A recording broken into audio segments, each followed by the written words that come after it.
Indian economy was clubbed among the fragile five. By 2023, India had become the world's fifth largest economy, galloping past the United Kingdom, its former colonial ruler. The symbolism is inescapable. A decade ago, India's vibrant local markets were filled with people who were buying and selling goods with well-worn banknotes. Today, they are just as likely to use smartphones. UPI is now the default payment option for most Indians, from small-ticket purchases at roadside shops, to settling utility bills, to paying at restaurants, to even IPO stock purchases and mutual fund payments. This change has had no parallel in history anywhere in the world. In 2023, Bharat entered the elite space club as the Chandrayaan-3 landed on the moon's south pole, making India the very first country to do so. 10 years ago, a usual bill mirrored the untidy patchwork of India's indirect tax structure. Today, the goods and services tax, the GST, has dramatically altered this by consolidating a web of levies into a single tax. India's infrastructure creation has become visible symbols of transformation. Whether it is ports, airports, highways, they've all turned India's image of a country with creaky roads into highway hotspots. This is acting as a powerful multiplier for the broader economy. It's connecting the hinterland with the metropolises. It's radically cutting down logistics costs and increasing India's competitiveness. Now, while there is plenty for India to be absolutely delighted about, there are still areas that we need to be alert and alive to.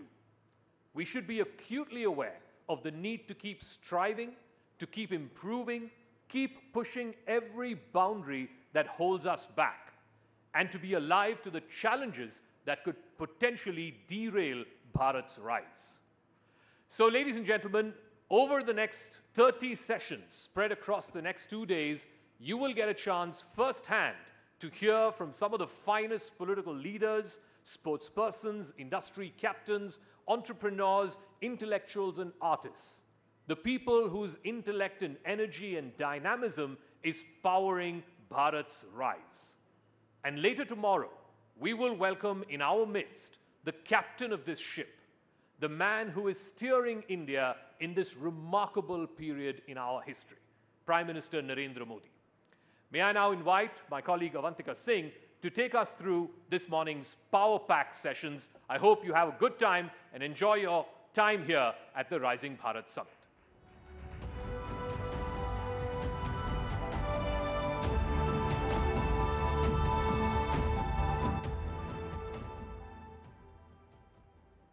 Thank you, Zaka, and a warm welcome, ladies and gentlemen, to the Rising Bharat Summit.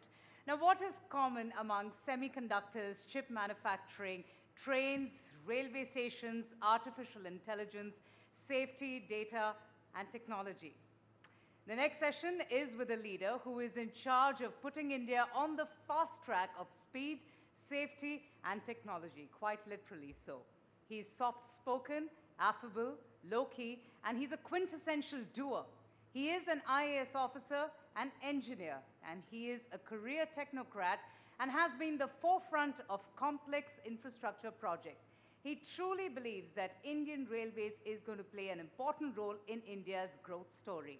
If you have been to a railway station lately, you would have seen the transformation. And if you have traveled on a train lately, you would have also experienced this massive change. Please put your hands together as I welcome our first guest for the morning, Minister Ashwini Vaishnav, who is with Railways and Communications and Electronics and Information Technology, for what promises to be a very exciting session. And may I please call on stage Veena Liaquat, who will be moderating the session, titled The Transformers Taking India to a New Station. Let's have a huge round of applause, ladies and gentlemen. It's morning today. Thank you.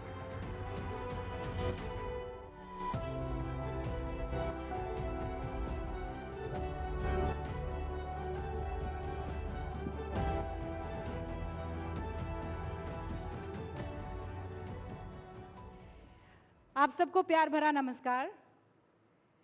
Rising Bharat, और चूंकि मंच पर ऐसे शख्स हैं या ऐसे नेता हैं जो राजनीति कम करते हैं और काम ज़्यादा करते हैं, आप इनसे जितनी चाहे काम की बातें कर लीजिए, जैसे ही राजनीति की बात करेंगे ये 9 तो 11 हो जाएंगे। तो इसीलिए अगर इनको इस स्टेशन पर रखना है तो काम की सारी बातें, और यही काम है जो राइजिंग भारत को उस जेनिथ तक लेकर जाने वाला है। मंत्री जी, बहुत बहुत स्वागत है आपका। दर्शकों को बस बता दूं मैं कि आप 39वें रेल मंत्री हैं, 55वें संचार मंत्री हैं और दूसरे इलेक्ट्रॉनिक्स और सूचना मंत्री हैं। बहुत भार है कंधे पर आपके। देखिए, जिस तरह से प्रधानमंत्री श्री नरेंद्र मोदी जी देश के लिए दिन रात मेहनत कर रहे हैं, अपना एक एक पल, एक एक क्षण देश के लिए समर्पित कर रहे हैं, तो हमारे जैसे कई कार्यकर्ताओं को लग जाना चाहिए, पूरी तरह से जुट ही जाना चाहिए। अश्विनी जी, जब 2047 की हम बात करते हैं, हम उस भारत की बात करते हैं जो विकसित हो चुका है, तो ईमानदारी से अपने दिल पर हाथ रखकर बताइए, एक रेल मंत्री अपने रेलवे नेटवर्क को उस वक्त कैसे पाता है? उस वक्त की ट्रेन हिंदुस्तान की जनता कैसे देख सकती है? देखिए, आज मोदी जी के 10 वर्ष के इस पीरियड में एक बहुत स्ट्रांग लेगेसी बनी है। आज मोदी जी की 10 वर्ष की लेगेसी और 25 वर्ष का प्लान, ये भारतीय जनता पार्टी का एक स्पष्ट जनता के सामने, भारत की जनता के सामने एक स्पष्ट मैसेज है।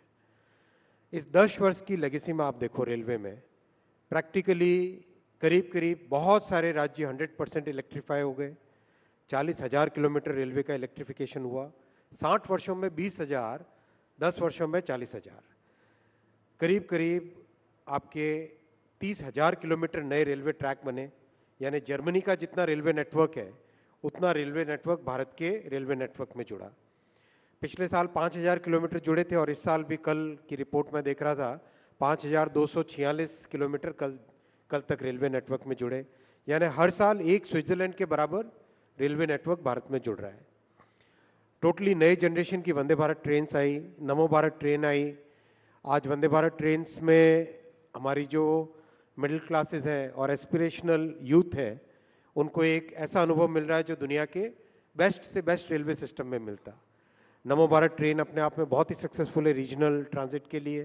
अब वंदे भारत स्लीपर आ रही है, वंदे मेट्रो आ रही है, अमृत भारत ट्रेन आ रही है। तो ये सब जो आपने देखा इन 10 वर्षों में विकसित भारत बनाने के लिए जो फाउंडेशनल एलिमेंट्स हैं, जो फाउंडेशन बनानी है, नींव बनानी है, वो नींव बनी है।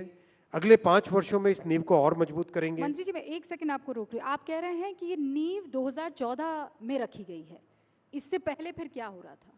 इससे पहले अगर रेलवे की अगर मैं बात करूं तो रेलवे को एक दूध दोहने वाली गाय के बराबर समझा जाता था। ऐसी कंडीशन थी जिसमें रेलवे मिनिस्टर्स केवल किसी गाड़ी के स्टॉपेज या गाड़ी के एक्सटेंशन या नई गाड़ी के अनाउंसमेंट पे ध्यान देते थे। पटरियों की कैपेसिटी है कि नहीं, उसकी कोई चिंता नहीं होती थी। इस तरह से रेलवे का प्रशासन चला रहे थे तत्कालीन तब के रेलवे मंत्री और तब की सरकारें, जिसमें रेलवे फोकस नहीं था, पैसेंजर फोकस नहीं था, केवल अपनी राजनीति फोकस थी। मोदी जी ने डीपोलिटिसाइज किया रेलवे को। रेलवे को एक टेक्निकल तरीके से, ऑपरेशनल एफिशिएंसी की तरीके से, नई टेक्नोलॉजी को एब्जॉर्ब करने के तरीके से उस चीज को मोदी जी ने अपने प्राइमरी फोकस में लेके आए। रेलवे के बजट को मर्ज किया जनरल बजट में, जहां मात्र 15,000 करोड़ के आसपास मिलते थे जनरल बजट से भारतीय रेलवे को, आज 2,52,000 करोड़ रुपए का रेलवे का बजट सपोर्ट मिलता है। काम, फंडिंग बढ़ी, काम बढ़ा, कई तरह के रिफॉर्म्स हुए, बहुत सारे, करीब करीब 38 ऐसे मेजर स्ट्रक्चरल रिफॉर्म्स हुए, जिसके कारण आज रेलवे एक ऐसी परिस्थितियों में आई है कि अब अच्छी एक फाउंडेशन बन गई 10 वर्षों में। आने वाले 5 वर्षों में इस फाउंडेशन को और स्ट्रांग करेंगे। कई जो नई टेक्नोलॉजीज लेके आए उनको और ज़्यादा स्ट्रेंथन करेंगे और उसके बाद में उसके आगे वाले 20 सालों में रेलवे एक अलग नया स्वरूप देखेगी। चेंजेस रेलवे स्टेशन पर नजर आ रहे हैं, यहाँ पर हर एक शख्स इस बात को मानेगा। लेकिन उसी रेलवे स्टेशन पर जब जाएंगे, ये बात सच है कि 41 वंदे भारत आ गई हैं, नमो भारत आ गई है, अमृत भारत आ गई हैं। स्टेशन पर आज भी जो यात्री है वो भीड़ को लेकर परेशान है, ट्रेनों में जो रिजर्वेशन है उसे लेकर परेशान है। ये कितना टाइम आप मंत्री जी बता सकते हैं कि एक वो वक्त आएगा जब साल भर में ये जो 700 करोड़ का आंकड़ा है यात्रियों का सफर करने का, वो 1000, 1200 या 1300 तक पहुंच 2030 तक 1000 करोड़ लोग पैसेंजर्स रेलवे में ट्रैवल करेंगे, उस हिसाब से कैपेसिटी बना रहे हैं। देखो, ट्रेन में और हाईवे में एक फंडामेंटल डिफरेंस होता है। ट्रेन में आपको बिना पटरी के गाड़ी नहीं चला सकते, करेक्ट? रोड कैसी भी हो, कंडीशन कैसी भी हो, एक बार के लिए गाड़ी चल जाती है। इसीलिए बहुत ज़रूरी है कि रेलवे नेटवर्क में ज़्यादा से ज़्यादा कैपेसिटी बढ़ाने के लिए जितने भी टेक्नोलॉजीज़ हैं, रेलवे के नई पटरियां बिछाना, ऑटोमेटिक सिग्नलिंग लाना, आपके कंप्लीट रेलवे के जो कंट्रोल सिस्टम है जिसको सेंट्रलाइज्ड ट्रेन कंट्रोल सीटीसी कहते हैं, उस टेक्नोलॉजी पे जाना, आपकी ट्रेन्स की एक्सेलरेशन डेसेलरेशन जो मतलब पिकअप और ब्रेक लगाने के बाद में रुकने की टाइम, उसको कम करना, 2x25 kV, बहुत मैसिव टेक्निकल वर्क है। उस पूरे टेक्निकल काम में जिस तेजी से काम चल रहा है, we are very comfortably, I can say with good confidence level कि 2030 तक 1000 करोड़ पैसेंजर्स को हर साल कैरी करने की कैपेसिटी हो जाएगी। आज हम करीब करीब 700 करोड़ पैसेंजर्स को कैरी करते हैं साल में। रेलवे देश का अगर पूरा नेटवर्क देखो, ट्रांसपोर्टेशन की इकोनॉमिक्स देखो, तो ट्रांसपोर्टेशन में करीब 700 करोड़ रेलवे से जाते हैं, करीब करीब 250 करोड़ रोड से हाईवे से जाते हैं, और करीब 35 करोड़ एरोप्लेन से जाते हैं। तो ये अभी ये नेटवर्क है, इसमें ये 700 करोड़ 2030 तक 1000 करोड़ होगा। अच्छा, इन सालों में ऐसा क्या हुआ है कि आपने इतनी तेज़ी से ये सारी ट्रेनें, चाहे वो नमो भारत हो, चाहे वो वंदे भारत हो, ये सिर्फ विल है या कुछ और भी चीज़ें थी जिसने इन एडिशन आपके इस काम को फास्ट ट्रैक पर ला दिया? 3 चीज़ें हैं। एक तो बहुत स्ट्रॉन्ग फोकस टेक्नोलॉजी लाने में, बहुत स्ट्रॉन्ग फोकस डीपोलिटिसाइज करने में रेलवे को, रेलवे का फोकस रेलवे की ऑपरेशनल एफिशिएंसी पे ध्यान दें। रेलवे में एक तरीके से काम करने की पद्धति बदली। दूसरा, फंडिंग इंक्रीज की मोदी जी ने। तीसरा, पीएम साहब ने बहुत स्पष्ट तौर पे कहा कि चाहे कितने भी कठिन फैसले लेने हो, फैसले लो। फैसले लेके, जैसे फॉर एग्जांपल एक नया रेलवे की मेंटेनेंस की पद्धति में नया एक सुधार हुआ है। पहले क्या होता था कि जिस दिन मेंटेनेंस करना है, मान लो पटरी है, पटरी पे डेली का डेली मेंटेनेंस करना पड़ता है, तो जिस दिन आपको मेंटेनेंस का काम करना है उसी दिन सारे कॉन्ट्रैक्टर्स, मशीन्स, स्पेयर मटेरियल, सब लेबर सब आते थे। तो सुबह से शाम तक मान लो वेट करते थे, 4 या 5 बजे तक मान लो परमिशन मिलती थी, कभी परमिशन नहीं भी मिलती थी, वापस चले जाते थे। ये एक ऐसी पद्धति जो 60-70 वर्ष तक चली। अब आज रेलवे में हर शुक्रवार को अगले 26 हफ्ते का, नेक्स्ट 26 वीक्स का डिटेल्ड प्लान बनाते हैं। नेक्स्ट 26 वीक्स मतलब जैसे जापान में मेंटेनेंस की पद्धति है, या जर्मनी में, या जो डेवलप्ड कंट्रीज है, विकसित आप हर देश, फ्राइडे करते हैं, वैसी की वैसी एडवांस्ड प्लानिंग अपना रेलवे भी कर रहा है। तो ये सब कठिन फैसले होते हैं, इसमें आपको पूरे ऑर्गेनाइजेशन को एक साथ आदत बदलने की आदत डालनी पड़ती है, एक नए तरीके से काम करने की मतलब प्रैक्टिस में आना पड़ता है। तो ये आसान काम नहीं होता, इसमें बहुत मेहनत और continuous communication with the top to bottom most layer. आज आप किसी सुपरवाइजर के पास जाके बात करो अगर, और मैं आप में से निवेदन करूंगा जो भी पाथवे इंस्पेक्टर हो, सेक्शन सुपरवाइजर हो, इनसे बात करे, इतने खुश हैं कि आज उनको मेंटेनेंस के लिए जो टाइम चाहिए होता है वो मिलता है, मंत्री मेंटेनेंस जी के लिए खुश है, रिसोर्सेज मतलब चाहिए वो इससे मिलते पहले हैं। तो आप कह रहे थे कि सब आराम से हो जाता था, सिर्फ पॉलिटिक्स होती थी, काम नहीं होता था। अब आप सिर्फ इस काम ही काम करा रहे हैं और वो खुश हैं। बिल्कुल खुश है, और आप वास्तव में जाके मिलो। मैं तो कम से कम लो लेवल पे, ग्राउंड लेवल पे ऑफिशियल्स के साथ, जो कि ग्रुप बी ऑफिसर्स भी नहीं है, ग्रुप सी में जो काम करते हैं कर्मचारी, उनके साथ बहुत इंटरेक्ट करता हूँ और उनसे बहुत इनपुट लेता हूँ, बहुत फीडबैक भी लेता हूँ। इतने खुश हैं इस बात से कि रेलवे का एक तरीके से, जिस तरीके से चलनी चाहिए एक टेक्निकल ऑर्गेनाइजेशन, वैसे मोदी जी ने 10 वर्षों में रेलवे को उस टेक्निकल स्टेज पे लेके आ गए। अश्विनी जी, दुर्घटना को लेकर मैं आपसे डिटेल में थोड़ी चर्चा करना चाहूँगी। स्पेशली कम हुई हैं दुर्घटनाएं, एक्सीडेंट्स कम हुए हैं, लेकिन जो होते हैं वो आपने भी देखे हैं। आप कितने दिनों तक वहाँ पर रहे थे, आपकी आंखों में लोगों ने आंसू देखे हैं।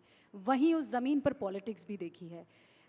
कवच को लेकर विपक्ष ने बहुत हमला साधा। क्या आपने कहा था कि ऐसी टेक्नोलॉजी, ऐसा सिस्टम है कि इससे हिंदुस्तान को कोई नुकसान नहीं होगा, लेकिन जब हुआ तो उसने सबको ज़ख्मी कर दिया। देखो, कवच एक टेक्नोलॉजी की क्लास है जिसको कहते हैं automatic train protection, ATP technology. ATP technology दुनिया भर के बड़े रेलवे सिस्टम्स में 1980 के दशक में चालू हुई, 1990 के दशक में काफ़ी बड़ी मात्रा में लगी, और 2000 के दशक में करीब करीब दुनिया के सारे बड़े रेलवे नेटवर्क्स में फुल्ली एटीपी आ गया था। तब की सरकारें क्या करती थी? क्या उन सरकारों की जिम्मेदारी नहीं थी कि एटीपी लेके आए? क्या उनकी ये जिम्मेदारी नहीं बनती थी कि सेफ्टी पे इन्वेस्टमेंट करें, सेफ्टी के लिए जो नए टेक्नोलॉजी चाहिए वो लेके आए? कुछ नहीं किया उन्होंने। 2016 में पहली बार भारत में एटीपी टेक्नोलॉजी को मान्यता दी मोदी जी ने, 2016 में। 2016 मतलब सोचो, देश ने 1980 से लेके 2014 तक का पीरियड, एक तरीके से उस पीरियड में पूरा देश कवर हो जाना चाहिए था एटीपी टेक्नोलॉजी से। 2016 में मान्यता दी, 2019 तक उसके पूरे सर्टिफिकेशंस मिले। 2020 और 21 में कोविड के कारण दिक्कत आई, लेकिन उसके बाद में, उसके बावजूद भी और उसके बाद में बहुत तेज़ी से इस पे काम चला। अब करीब, और कवच भी एक कोई ऐसा नहीं कि एक डिवाइस है जो लगा दिया ट्रेन पे और हो गया, ऐसा नहीं है। कवच पूरा एक सिस्टम है भाई। आपको पूरा पूरा रेलवे ट्रैक के साथ में ऑप्टिकल फाइबर केबल लगाना पड़ता है। जैसे एयरटेल या जियो या बीएसएनएल का नेटवर्क होता है, वैसे ही हर 7 या 8 किलोमीटर पे आपको टेलीकॉम टावर लगाने पड़ते हैं। उन टेलीकॉम टावर के ऊपर टेलीकॉम के डिवाइसेस लगते हैं, फिर ट्रेन के ऊपर डिवाइस लगता है, सिग्नलिंग सिस्टम के साथ पूरा इंटरेक्शन, इंटीग्रेशन करना पड़ता है। हर स्टेशन पे एक डेटा सेंटर बनता है, कंप्लीट डेटा सेंटर बनता है इसका, और फिर स्टेशन के डेटा सेंटर से पीछे कंप्लीट एक सेंट्रलाइज्ड ट्रेन कंट्रोल का data centre. It's very very complex technology. मतलब दुनिया भर के देशों में 20 से 25 साल लगे छोटे छोटे नेटवर्क, 8000, 10,000, 20,000 किलोमीटर के नेटवर्क्स, अपना 50, मतलब अभी 70,000, 75,000 किलोमीटर का नेटवर्क है। तो लेकिन इतनी तेज़ी से इसमें काम चल रहा है, नए नए जो मैन्युफैक्चरर्स हैं वो जुड़ रहे हैं, नए डिज़ाइनर्स जुड़ रहे हैं, कई तरह के इनोवेशंस कर रहे हैं, जिसमें कि जो स्टेशन की डिज़ाइन करनी है उस डिज़ाइन को ऑटोमेट किया जा सके। मतलब ये एक ऐसी कमिटमेंट है, जो कमिटमेंट मोदी जी ने स्पष्ट तौर से देश में रेलवे को सेफ बनाने के लिए की है। 1,87,000 करोड़ का इन्वेस्टमेंट किया है 10 वर्षों में।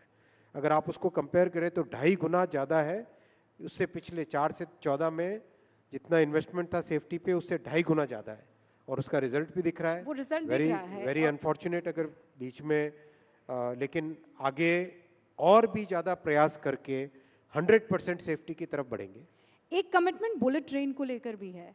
अब अश्विनी वैष्णव जी, जब इतना गड्ढा है जिसको आप भरने का पूरा प्रयास कर रहे हैं, ऐसे में कई लोग ये कहते हैं कि क्या बुलेट ट्रेन की इस देश को आवश्यकता है? आप उन्हें क्या कहेंगे? बुलेट ट्रेन एक ट्रांसपोर्टेशन का मीन्स के हिसाब से मत समझिए आप इसको। बुलेट ट्रेन को अगर आप देखोगे, बुलेट ट्रेन आपके जिस पाथ पे चलती है उस पाथ के सारे शहरों की इकोनॉमी को एक साथ जोड़ देती। मैं इसका उदाहरण बहुत अच्छा आपको दूंगा, जापान का। पहली बुलेट ट्रेन वह 1969 में जब चलनी चालू हुई, टोक्यो, नागोया, कोबे, क्योटो और ओसाका, ये सारे के सारी इकोनॉमीज मिलके एक इकोनॉमी बन जाती है।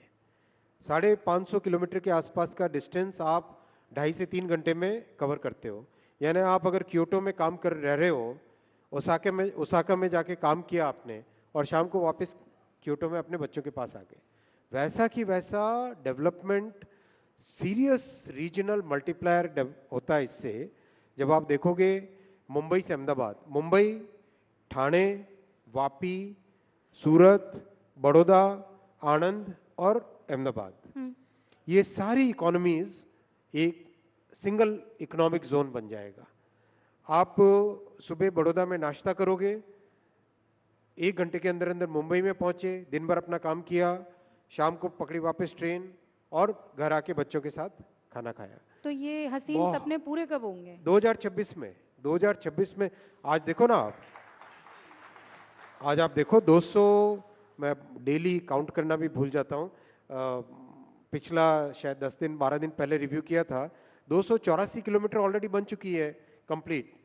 ट्रैक्स लग रहे हैं, ऊपर ओवरहेड इलेक्ट्रिकल का सिस्टम लग रहा है, जो ट्रेन का मैन्युफैक्चरिंग है, सारी चीजें इन पैरेलल तेजी से चल रही है। देखो कई ऐसे देश, मैं नाम नहीं लूंगा किसी देश का, जिम्मेदारी की पोजीशन है, 20-20 साल लगते हैं एक प्रोजेक्ट को करने में 500 किलोमीटर का। अपने यहाँ 8-10 वर्षों के अंदर अंदर ये प्रोजेक्ट कंप्लीट होगा। 2026 में पहली सूरत से बिलीमोरा वाले सेक्शन में ट्रेन चलेगी, आप देखोगे, और वर्ल्ड क्लास है, एब्सोल्युटली वर्ल्ड क्लास। अच्छा, वक्त जो है वो लगातार इसी रफ्तार से आगे बढ़ रहा है, तो मैं अपनी ट्रेन को या सवालों की ट्रेन को अब नए स्टेशन पर ले जा रही हूँ, आपके अगले मंत्रालय के पास आ रही हूँ। उससे पहले इस वक्त जो देश के रेल मंत्री हैं, आप उनको कोई नंबर देना चाहेंगे 10 में से, 5 में से? आप लोगों का काम है भाई, ये हमारा काम नहीं है, हमें तो मेहनत करनी है, मेहनत करते जाना है। डिजिटल इंडिया की तरफ मैं आ रही हूँ। प्रधानमंत्री नरेंद्र मोदी का ड्रीम प्रोजेक्ट है और उसमें सबसे इम्पोर्टेंट अंश सेमीकंडक्टर्स हैं। इसकी बात तो हम कर रहे हैं, इनफैक्ट 62 से शुरुआत हुई, 65, 61, मैं टाइम गिनाती चली जाऊंगी, 80, 84 सेमीकंडक्टर नहीं बन पाए।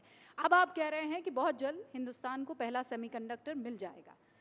ये 2 सवाल हैं, मैं संक्षेप में चाहूंगी, अब तक क्यों नहीं हो पाया? आज हो रहा है तो ऐसा आपने क्या कर दिया? दिसंबर 2024 में पहली made in India chip market में आ जाएगी। दिसंबर 2024, ज़्यादा दूर नहीं भाई, गिन के नोट करके रख लेना आप लोग, दिसंबर 2024 में पहली चिप आने वाली है।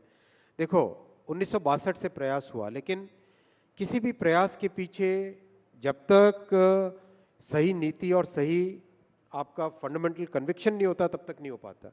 मोदी जी का इतना स्ट्रांग कन्विक्शन है कि हमें विकसित भारत को जब बनाना है, उसके फाउंडेशन में क्या क्या लगेगा। उसके फाउंडेशन में बहुत एक इम्पॉर्टेंट है इलेक्ट्रॉनिक्स मैन्युफैक्चरिंग। चाहे electronics manufacturing in the sense कि आप जो घर में टीवी देखते हो, फ्रिज देखते हो, उसको देखो, या फिर पावर इलेक्ट्रॉनिक्स, टेलीकॉम वो देखो, या जो डिफेंस में इलेक्ट्रॉनिक्स जाती है वो देखो, या कार के अंदर जो इलेक्ट्रॉनिक्स लगती है वो देखो, हर चीज में सेमीकंडक्टर लगता है। कुल मिलाकर कोई भी चीज जो ऑन या ऑफ हो रही है, एब्सोल्युटली उसमें सेमीकंडक्टर लगता है। एब्सोल्युटली, चाहे लाइट हो, चाहे मिसाइल हो, चाहे ट्रेन हो, चाहे एरोप्लेन हो, चाहे फ्रिज हो, हर चीज जो ऑन या ऑफ होती है उसमें सेमीकंडक्टर चिप लगती है। ये मैं बहुत मतलब आपको जिम्मेदारी के साथ कह रहा हूँ, जैसा कमिटमेंट मोदी जी ने दिखाया, और मैं आपको पर्सनल इसमें एग्जांपल्स दे सकता हूँ। हम लोग सेमीकंडक्टर डिस्कशन के लिए जब आधे घंटे का या 45 मिनट का टाइम प्रधानमंत्री जी का मांगते थे, मैं आज सब पब्लिक के सामने कह रहा हूँ, कहना नहीं चाहिए, लेकिन पीएम साहब ने 3.5 घंटे तक टाइम दिया। हम 45 मिनट टाइम मांगते थे, वो 3 घंटे तक टाइम देते थे। एक एक लाइन बाय लाइन चीज पीएम साहब डिटेल में डिस्कशन करते थे।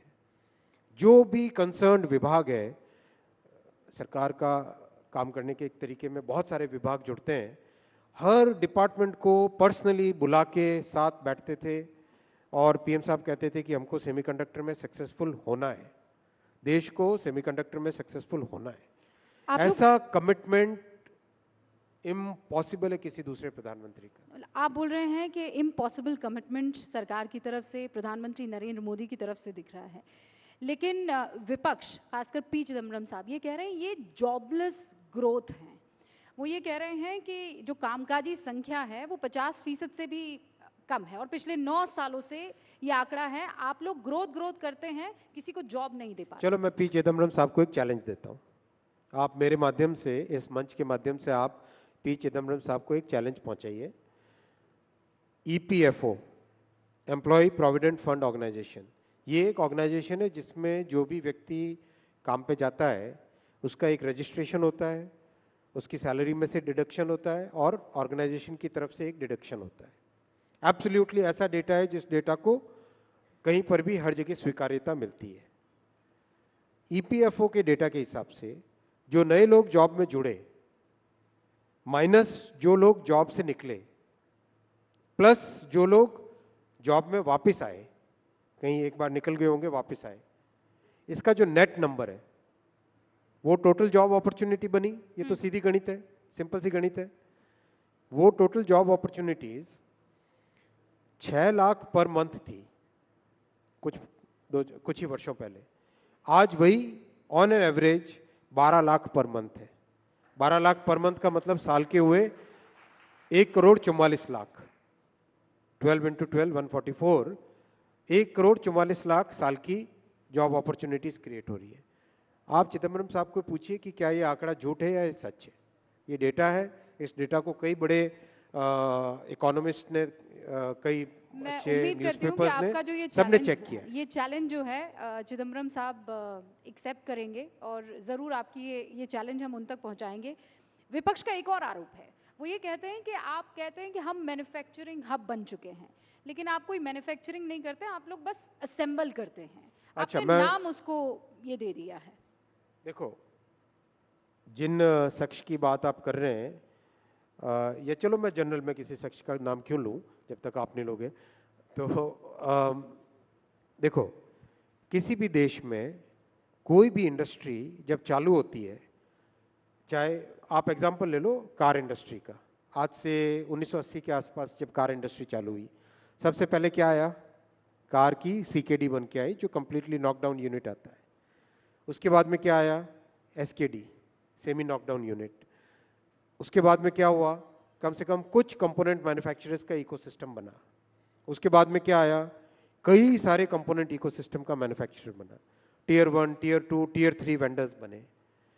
उसके बाद में क्या आया कि एक्सपोर्ट होने चालू हुए। ये एक साइकिल है, हर इंडस्ट्री की एक लाइफ साइकिल होती है। अगर यही लाइफ साइकिल कांग्रेस की सरकारें अगर 1980 में करने लग जाती, 1970 में करने लग जाती, तो आज देश की कहां पे परिस्थितियां होती। कांग्रेस ने पहले 4 दशक भारत के वेस्ट किए, 4 डिकेड्स भारत के लॉस्ट डिकेड्स बने, क्योंकि कांग्रेस की ऐसी पॉलिसीज थी जिसमें मैन्युफैक्चरिंग को एकदम गला घोंट के रखा गया, ऐसा कानूनों का मकड़ जाल बना के रखा दिया जिसमें कि कोई इंसान मैन्युफैक्चरिंग कर न सके। बस मतलब ऐसी परिस्थितियां थी 1990 से पहले तक तो, कि अगर आप अपनी कार की डिज़ाइन का हैंडल का डिज़ाइन चेंज करना चाहोगे तो आपको भारत सरकार के किसी अधिकारी के पास आके परमिशन लेनी पड़ती थी। ऐसा मकड़ जाल बिछा के रखा हुआ था। तो उस मकड़ जाल से निकले, तो आप ये कह और रहे हैं सिंप्लीफिकेशन हो रहे हैं। अब बेबी स्टेप्स जो है वो लिए जा रहे हैं। आज अपन ऐसी परिस्थितियों में है, हाँ। जिसमें मैन्युफैक्चरिंग हब बनने के लिए जो फाउंडेशन चाहिए वो फाउंडेशन ले डाउन हो गई है। अगले 5 वर्षों में आप देखोगे, देखो मैं आपको एग्जांपल्स देता हूँ, नंबर्स देता हूँ। नंबर्स लेना जरूरी है क्योंकि डेटा के साथ बात करनी चाहिए, केवल आरोप लगाने से आरोप नहीं होना है, डेटा के साथ बात करनी चाहिए। Mobile manufacturing practically negligible number था 10 साल पहले, आज कितना है? $55 billion. Electronics manufacturing practically negligible number था, आज कितना है? पिछले साल का डेटा है $105 बिलियन, और कम से कम डबल डिजिट में ग्रोथ हो रही है इसकी। डिफेंस मैन्युफैक्चरिंग कुछ भी नहीं थी, आज $2 बिलियन का एक्सपोर्ट हो रहा है। टेलीकॉम मैन्युफैक्चरिंग सोच भी नहीं सकते थे, किसी इंडस्ट्री के वेटरन ने बोला, 35 साल का जिनका टेलीकॉम इंडस्ट्री का एक्सपीरियंस है, उन्होंने कहा सोच भी नहीं सकते थे कि टेलीकॉम मैन्युफैक्चरिंग भारत में होगी। आज $1 बिलियन का एक्सपोर्ट हो रहा है। अमेरिका, यूएस, यूरोप, सब जगह एक्सपोर्ट हो रहा है। क्या बात करते हैं भाई कांग्रेस के लोग, जो अपनी इतने वर्षों तक जिन्होंने अपनी गलतियों को आज जवाब दे नहीं पा रहे हैं, और हम लोग मेहनत कर रहे हैं, जनता देख रही है, पब्लिक देख रही है, हम जब मेहनत कर रहे हैं तो उनके आरोप लग रहे हैं। किस बात की बात है ये? हमारे पास बस कुछ मिनट बचे हैं और मैं चाहती हूँ ये 2 बहुत महत्वपूर्ण सवालों के आप जवाब दे दें। एक तो फैक्ट चेकिंग यूनिट को लेकर, मतलब सरकार ही अगर चेक करने लग गई तो कैसे चलेगा? आपके काम को सिटीजन, अच्छा बताओ भाई, एक बात बताओ, हाँ। CNN TV 18 पे कुछ छपता है, उसकी जानकारी लेनी हो तो किससे पूछोगे? CNN TV 18 से पूछोगे कि नहीं पूछोगे? हाँ। बराबर है ना? बिल्कुल। आपके ऑर्गेनाइजेशन की जानकारी किससे पूछेंगे? आपसे ही पूछेंगे ना। भारत सरकार की कोई भी न्यूज़, किसी भी स्कीम, उसके बारे में पूछना है तो किसको पूछोगे? अगर आपका गृह मंत्रालय से काम है, गृह मंत्रालय से पूछोगे। हेल्थ मिनिस्ट्री से काम है, हेल्थ मिनिस्ट्री से पूछोगे। अगर आप कहोगे कि नहीं ये पावर मिनिस्ट्री से संबंधित प्रश्न है, पावर मिनिस्ट्री से पूछोगे। इतनी बेसिक कॉमन सेंस की बात है भाई। जो राज्य सरकार से है वो राज्य सरकार से पूछोगे, किसी प्राइवेट ऑर्गेनाइजेशन उससे प्राइवेट ऑर्गेनाइजेशन से पूछोगे। और तो वो सवाल आपको ना पसंद आए तो? बात सवाल की नहीं है, बात फैक्ट की है। फैक्ट और ओपिनियन में डिफरेंस है। और वो फैक्ट्स अगर सरकार जहां को ना फैक्ट है पसंद वो आए फैक्ट तो आप वेरीफाई कर सकते हो ना। तो? वेरिफिकेशन, मान लो कोई कहता है कि कितनी वैक्सीन लगी, किससे पूछोगे बताओ? ऑथेंटिक जवाब कहां से आएगा? सरकार की तरफ से। हेल्थ मिनिस्ट्री से ही आ सकता है ना। तो आप ये कह रहे हैं कि ये फैसला आपका एब्सोल्युटली सही फैसला है और ये एकदम करेक्ट फैसला है, डेमोक्रेटिक फैसला है, कॉन्स्टिट्यूशनल फैसला है। बहुत बहुत शुक्रिया अश्विनी वैष्णव जी हमारे सारे सवालों का जवाब देने के लिए। धन्यवाद। हालांकि बहुत से सवाल थे और, लेकिन ये अश्विनी वैष्णव जी जो बता रहे थे अब तक क्या कामकाज हुआ है और किस गति से इनकी विकसित भारत की ट्रेन लगातार आगे बढ़ रही। बहुत बहुत शुक्रिया sir. Thank you so much, ladies and gentlemen. Let's have a huge round of applause once again for the Minister, Mr. Ashwini Vaishnav, who was sharing his vision and thoughts on India's ambitious rail overhaul plan. Now, it's interesting that we've been talking about transformations, and what better way to take the day forward than conversation about one of the most visible transformations that are sweeping India. Ladies and gentlemen, Jaipur is now within an earshot distance from Delhi. Literally, you can drive into the Pink City from Delhi in less than 3 hours. Mumbai and Delhi are considerably close to each other as well. And in about a year's time, you should be able to drive between the national capital and the financial capital in 12 hours. Would you believe that? Soon, you will be able to drive from Delhi to Dehradun in 2.5 hours, Delhi to Amritsar in 4 hours, Delhi to Srinagar in 8 hours. This, ladies and gentlemen, was unthinkable until not too long ago. Development indeed delivers. Good economics can be good politics too. Or can they? Well, let's hear it from the person who has been making all this happen for India. Ladies and gentlemen, it's my privilege to welcome Shri Nitin Gadkari, Union Minister of Road Transport and Highways, Government of India, to talk about the road to 370. Well, it is the election year, and he is in conversation with News 18's Amish Devgan. A huge round of applause, ladies and gentlemen.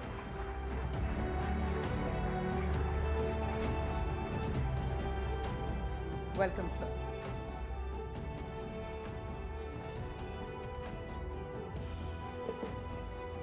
Thank you.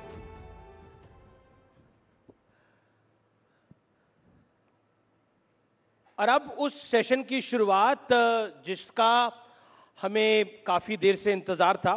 Nitin Gadkari मेरे साथ है, केंद्रीय मंत्री हैं, Bharatiya Janata party के पूर्व राष्ट्रीय अध्यक्ष रहे हैं। नितिन जी, आपका अभिनंदन है, तो जोरदार तालियों के साथ अभिनंदन करिए नितिन गडकरी का। नितिन जी, अटल बिहारी वाजपेयी के बारे में कहा जाता था वो व्यक्ति तो सही है लेकिन पार्टी गलत है, और अटल जी के बाद अगर किसी के लिए कहा जाता है तो वो नितिन गडकरी के लिए कहा जाता है कि बंदा तो सही है लेकिन पार्टी गलत में आ गया है। ऐसा क्यों है? ये तो बिल्कुल गलत है। पार्टी भी सही है और बंदा भी सही है। मैंने अपने जीवन की शुरुआत संघ के स्वयंसेवक के रूप में और विद्यार्थी परिषद के कार्यकर्ता के रूप में हुई, और जो भी मैं आज जो भी कुछ हूँ, जो मेरे में अच्छाई है, ये दोनों संगठन के कारण ही है, वो सब अच्छाई है। तो I am very much proud of my convictions, और मैं अगर अच्छा हूँ तो मेरी पार्टी अच्छी है, और मैं अगर अच्छा हूँ तो मेरी आइडियोलॉजी अच्छी है। यही बात मैं आपको कह सकता हूँ। लेकिन आपको नहीं लगता आप राजनीति में गलती से आ गए? आप कहते हो मैं पोस्टर नहीं लगवाऊंगा, चाय पानी में खर्च नहीं करूंगा, तो चुनाव कैसे जीतेंगे गडकरी जी? नहीं, आप अगर मेरे कॉन्स्टिट्यूंसी में आओगे तो मैंने ये बात कही कि मैं जातीयवाद और सांप्रदायिकता को नहीं मानता। हमारे प्रधानमंत्री जी ने कहा है सबका साथ, सबका विकास, सबका प्रयास। तो मैं अपने कॉन्स्टिट्यूंसी में जो मेरे मतदार हैं उनको मैं अपनी फैमिली समझता हूँ, परिवार समझता हूँ।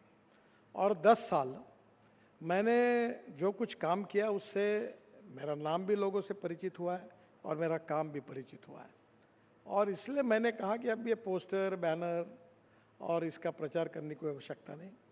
दूसरा, मैं लोगों के साथ जुड़ा हूँ, तो अब मुझे लोगों को किसी प्रकार का कोई उनको वोट के बदले में कुछ उनको सेवा देने की आवश्यकता नहीं है। मैं लोगों से मिलूंगा, लोगों के घर जाऊंगा, पदयात्रा निकालूंगा, जो बुजुर्ग लोग हैं उनका आशीर्वाद लूंगा जी, और हाउस टू हाउस और मैन टू मैन कैंपेन करूंगा। और मेरा विश्वास है कि मैं अच्छे मार्जिन से चुनाव जीतूंगा, ऐसा मेरा विश्वास है। इस बार 3 हैट्रिक लगनी है।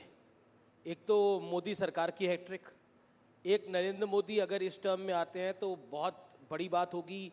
कोई गैर कांग्रेसी सरकार तीसरी बार पहली बार आएगी, दूसरी बार भी पहली बार आई थी, और तीसरा नागपुर से आप दोबारा जीत कर आएंगे, तीसरी बार जीत कर आएंगे।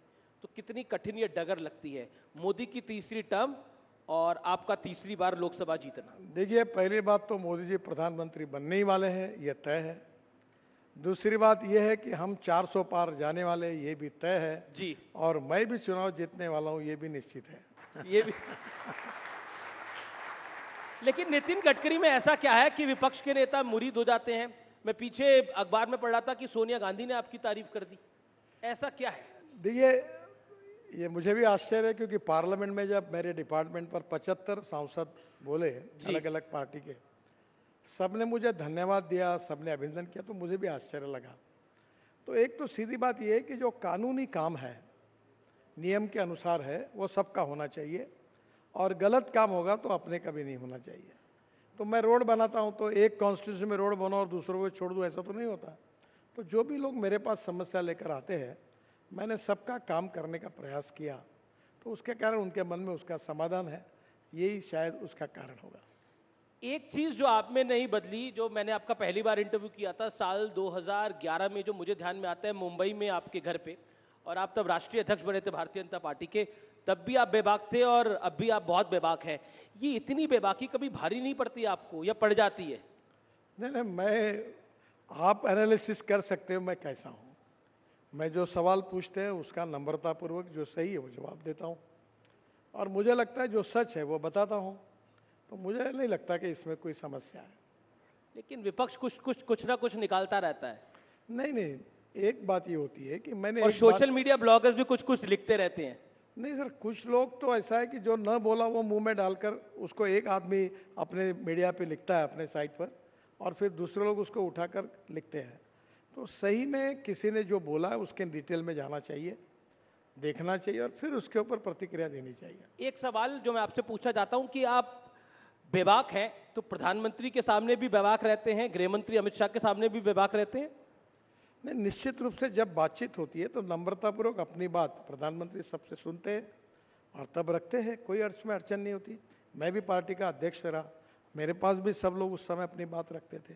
तो हमारी पार्टी की एक पद्धति है जी, और उसमें सब अपना विचार रखते हैं और अंतिम निर्णय फिर जो होता है सब मिलकर, या फिर प्रधानमंत्री या अध्यक्ष जो होंगे नेता, वो जो कहते हैं वो निर्णय होते हैं, उसमें आगे जाती है पार्टी। अब मैं आपको एक ये बहुत हेडलाइन स्टोरी रही उद्धव ठाकरे का एक बयान, मैं वो मराठी में बयान है वो मैं आपको सुनवाता हूं और आपसे उसका रिएक्शन लेता हूं। उद्धव ठाकरे ने आपके बारे में, आपके विषय पे क्या बोला, आइए एक बार सुन लेते हैं उद्धव ठाकरे का बयान। युतीमध्ये जे मेहनत करत होते त्या नितीन गडकरींचं नाव त्याच्यामध्ये नाही। अहो नितीनजी सोडून द्या भाजपा, राहा उभे, आम्ही महाविकास आघाडीकडनं तुम्हाला निवडून आणतो। दाखवा महाराष्ट्राचं पाणी, दाखवा महाराष्ट्राची धमक, दाखवा। महाराष्ट्र दिल्ली समोर कधी झुकला नाही। अब नितिन जी कह रहे हैं कि आइए हम आपको एमवीए से टिकट दे देंगे, महाराष्ट्र दिल्ली के आगे कभी झुकता नहीं है। देखिए, पहली बात तो ये है जी कि पार्लियामेंट्री बोर्ड की जब मीटिंग हुई तो मध्य प्रदेश, गुजरात और उत्तर प्रदेश के पदाधिकारियों के साथ चर्चा होकर निर्णय हुआ। अब मैं महाराष्ट्र से लड़ता हूँ तो मेरे महाराष्ट्र के प्रदेश के पदाधिकारी आकर उनसे चर्चा ही नहीं हुई थी, तो पहले लिस्ट में स्वाभाविक रूप से मेरा नाम आने की संभावना नहीं थी जी। अब दूसरे लिस्ट में नाम आया। मैं भारतीय जनता पार्टी का कार्यकर्ता हूँ, लड़ूंगा तो भारतीय जनता पार्टी से ही लड़ूंगा, दूसरे कोई पार्टी में जाने का सवाल ही नहीं उठता। और इस प्रकार की ऑफर भी हास्यास्पद है क्योंकि मैं अपने पार्टी के साथ जुड़ा हूँ, विचारधारा के साथ जुड़ा हूँ, इसी पार्टी में रहूंगा और इसी पार्टी में काम करूंगा। जी, लेकिन पिछले दिनों आपने कहा था कि किसी भी पार्टी की सरकार हो, एक चीज तय है कि जो काम करता है उसे सम्मान नहीं मिलता। ये क्यों कहा था आपने? ये मैंने ऐसा नहीं कहा था, यही गड़बड़ है। जी, मैंने कहा सिस्टम में ऐसा होता है जो मैंने विशेष रूप से सरकार में काम करने वाले लोगों के बारे में कहा था, उसके पहले भी मेरी प्रस्तावना उसके साथ थी कि अच्छा काम करते तो उनको सम्मान नहीं मिलता और बुरा जो काम करता है उसको सज़ा नहीं होती, क्योंकि सिस्टम इतनी कॉम्प्लिकेटेड है कि अच्छे आदमी को तुरंत अवार्ड नहीं मिलता और जो कुछ करता है उसकी इंक्वायरी होते होते इतने साल चले जाते हैं कि उसको सज़ा नहीं मिलती। ये उसका वाक्य था। इसका संबंध राजनीति से भी नहीं था।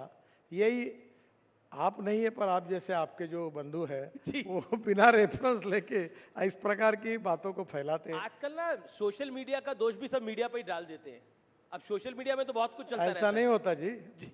सोशल मीडिया पे जो गलत छाप के आता है उसको तुरंत लेकर रात को चर्चा का कार्यक्रम आप आयोजित करते हैं और उसको आगे लेके जाते हैं। ये समस्या है जी।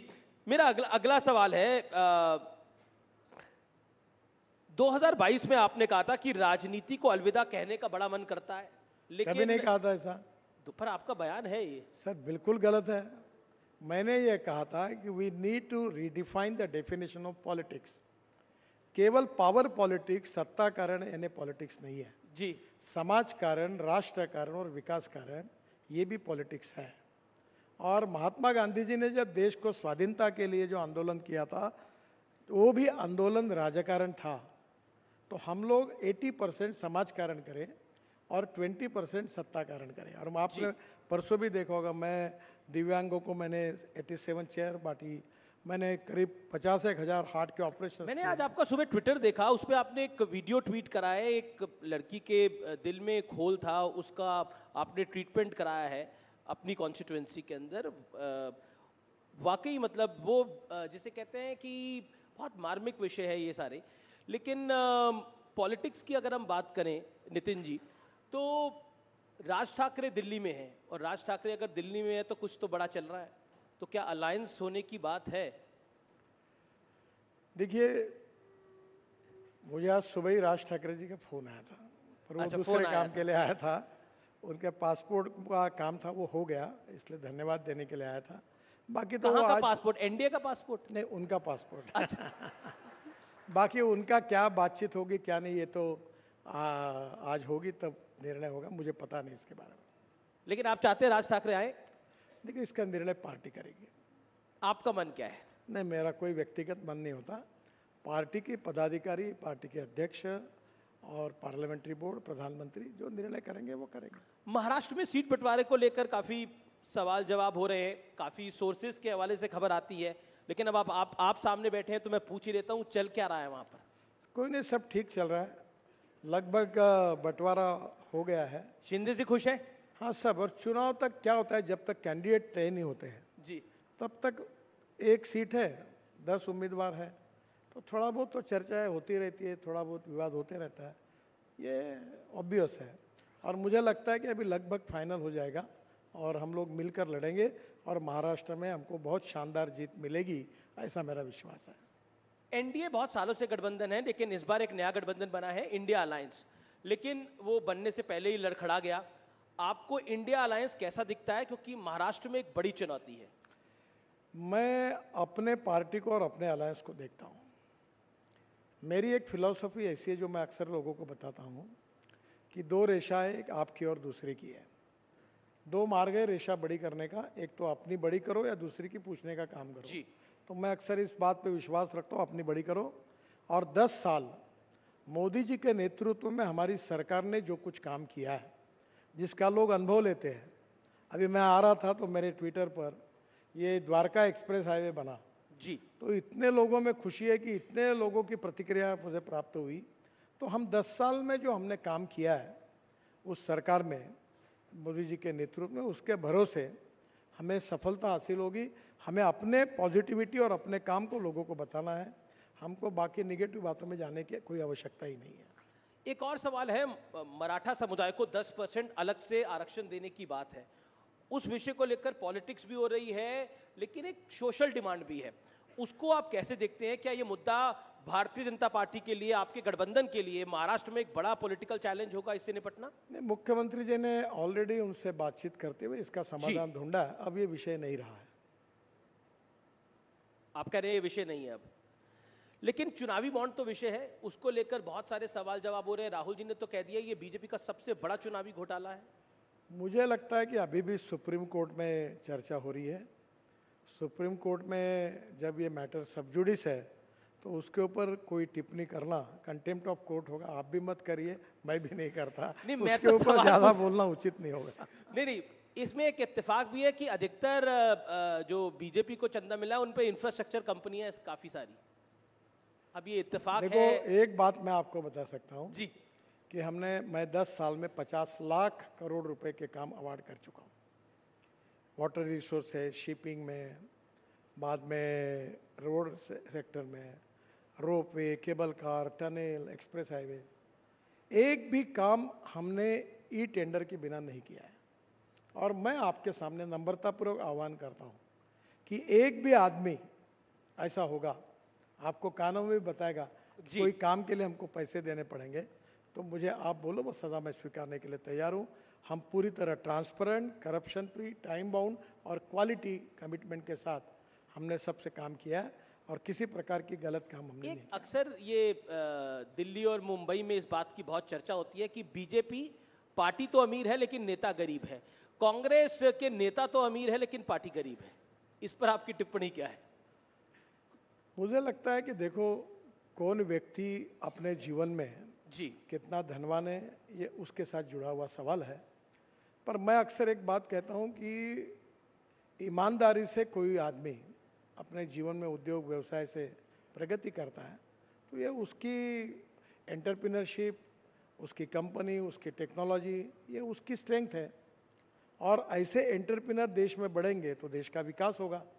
और मुझे लगता है कल जाकर यही एंटरप्रेन्योर्स विदेशों में जाके इन्वेस्टमेंट करेंगे। तो हमें ऐसी अर्थव्यवस्था तैयार करनी है जो रोजगार को निर्माण करने वाली है।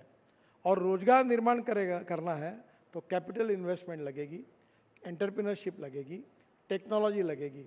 और इसके आधार पर अगर हम अलग अलग क्षेत्र में जाकर कोई काम करता है तो वो केवल वेल्थ क्रिएटर नहीं है, एम्प्लॉयमेंट क्रिएटर है। उसकी जात, पंथ, धर्म, भाषा और पार्टी, इससे हमें क्या लेना देना है। लेकिन आपने जात धर्म की बात करी तो सीए को लेकर बहुत सारे सवाल जवाब हो रहे हैं। सीए चुनाव से ऐन पहले क्यों लेकर आए? उसका नोटिफिकेशन बाद में भी लाया जा सकता था या पहले भी 3 साल पहले भी लाया जा सकता था। देखो, संविधान में बहुत सी बातें स्पष्ट हैं। जी, ये बिल्कुल स्पष्ट है कि जो हिंदू धर्म के हैं, बौद्ध धर्म के हैं, सिख धर्म के हैं या जैन धर्म के हैं, वो लोग अगर कहीं विदेश में जाएंगे जी, तो उनको वहाँ से निकाल दिया तो उनको जाने का अधिकार वाला कोई देश नहीं है।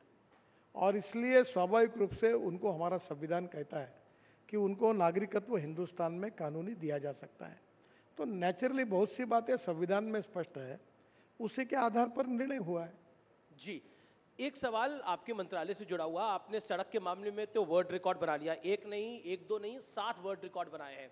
ऐसा कोई काम है जो बीते 10 साल में आप नहीं कर पाए और अब जब सत्ता में आएगी बीजेपी तो करना चाहेंगे? वो काम कौन सा है?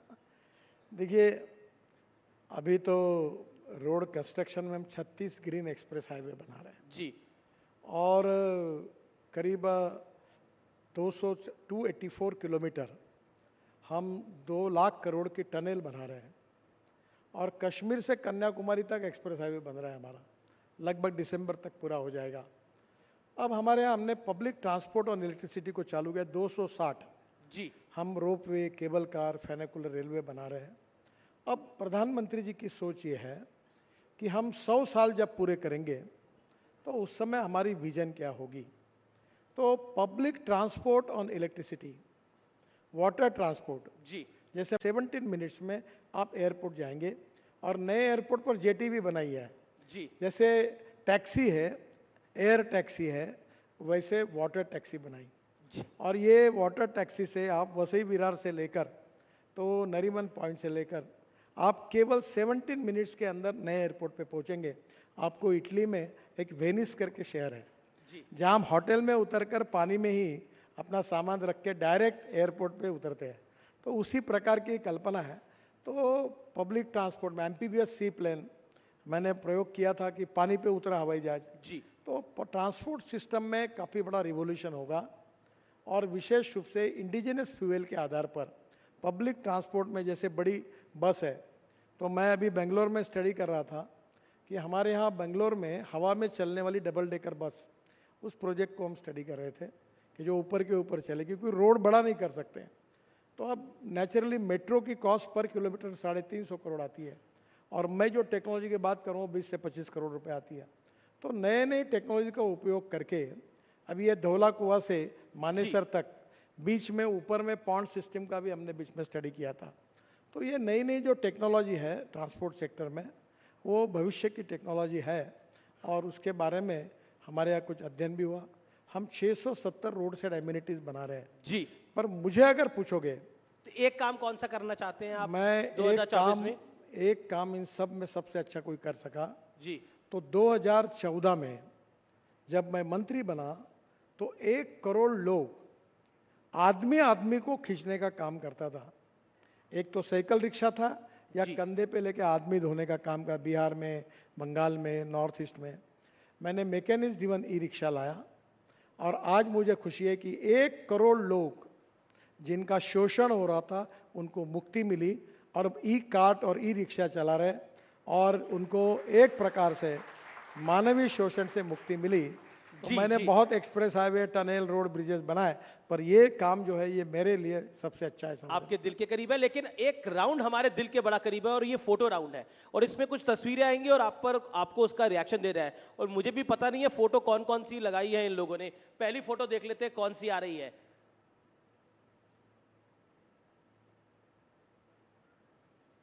आ गई है फोटो पहली, ये ममता जी की है, सर पे चोट लगी हुई है इनके। क्या कहना चाहते हैं आप? अब उनका एक्सीडेंट होगा इसलिए बैंडेज लगा होगा जी। अगली फोटो देख लेते हैं कौन सी आ रही है।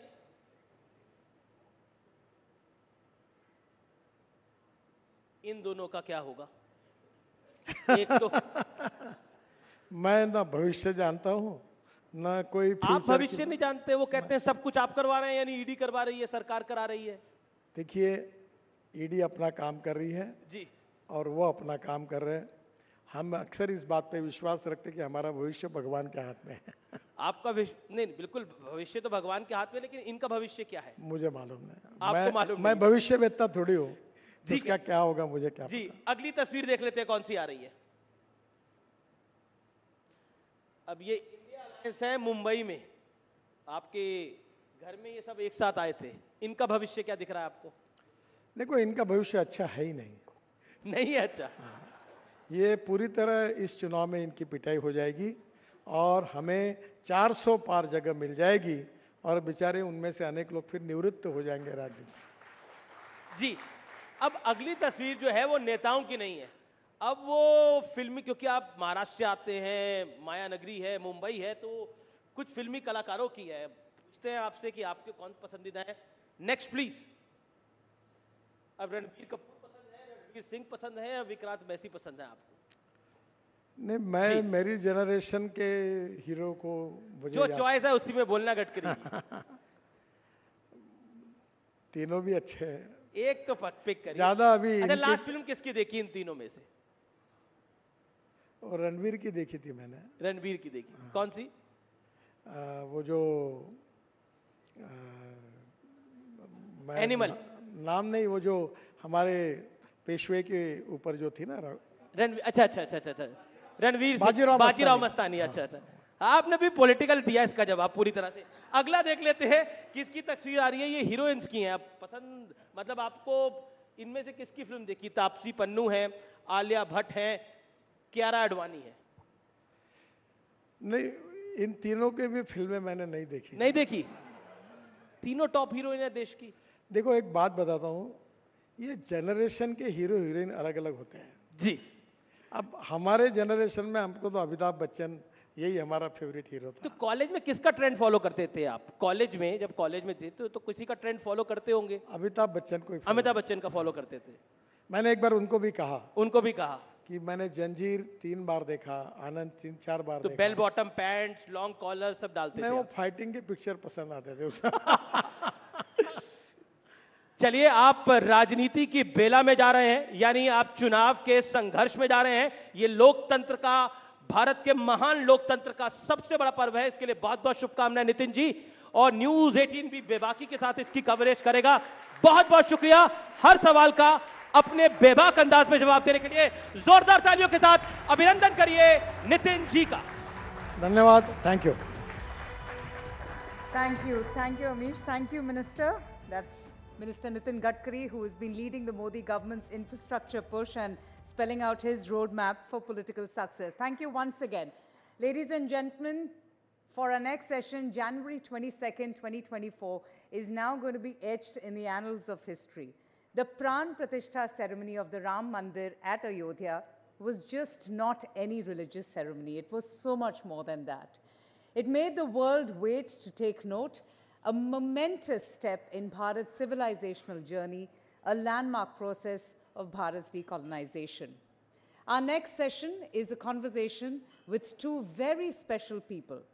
Now, here's an anecdote that a family will repeat for generations to come. Chandrakant B. Sompura, the principal architect of the Ayodhya Ram Temple, was first approached to design and build the temple in the year 1989. Decades later, his two sons, Nikhil and Ashish Sompura, have assisted him in the creation of the Ram Mandir. While the Ram Mandir has several firsts, it being a symbolic of unwavering faith and devotion, the ornaments of Ram Lalla is what actually stands out for its sheer brilliance and grandness and the exquisite attention to detail. Yatendra Mishra, the man who prepared the jewelry of Lord Ram, carried out extensive research. In fact, ladies and gentlemen, he studied the texts such as the Adhyatma Ramayana, Valmiki Ramayana, Ramcharitramanas, and the Alvanandra Stotram for the preparation of Ram Lalla's exquisite jewels. 132 artists, would you believe it, worked on it. Every ornament was detailed and prepared with such precious jewels and with such precision. Ladies and gentlemen, please welcome Ashish Sompura, Ram Temple architect, and Yatendra Mishra, historian and Ram Lalla idol jewelry designer, in conversation with News 18's Anand Narsiman for an amazing, interesting session titled Spirituality and Temples of Boom. Let's have a huge round of applause for our guests.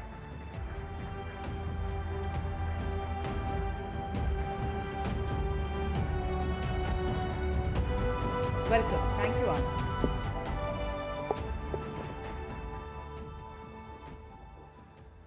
देखिए, we have the architect and some of the key designers, people who have worked tirelessly. Can we please be a little generous in our welcome on the Rising Bharat Summit?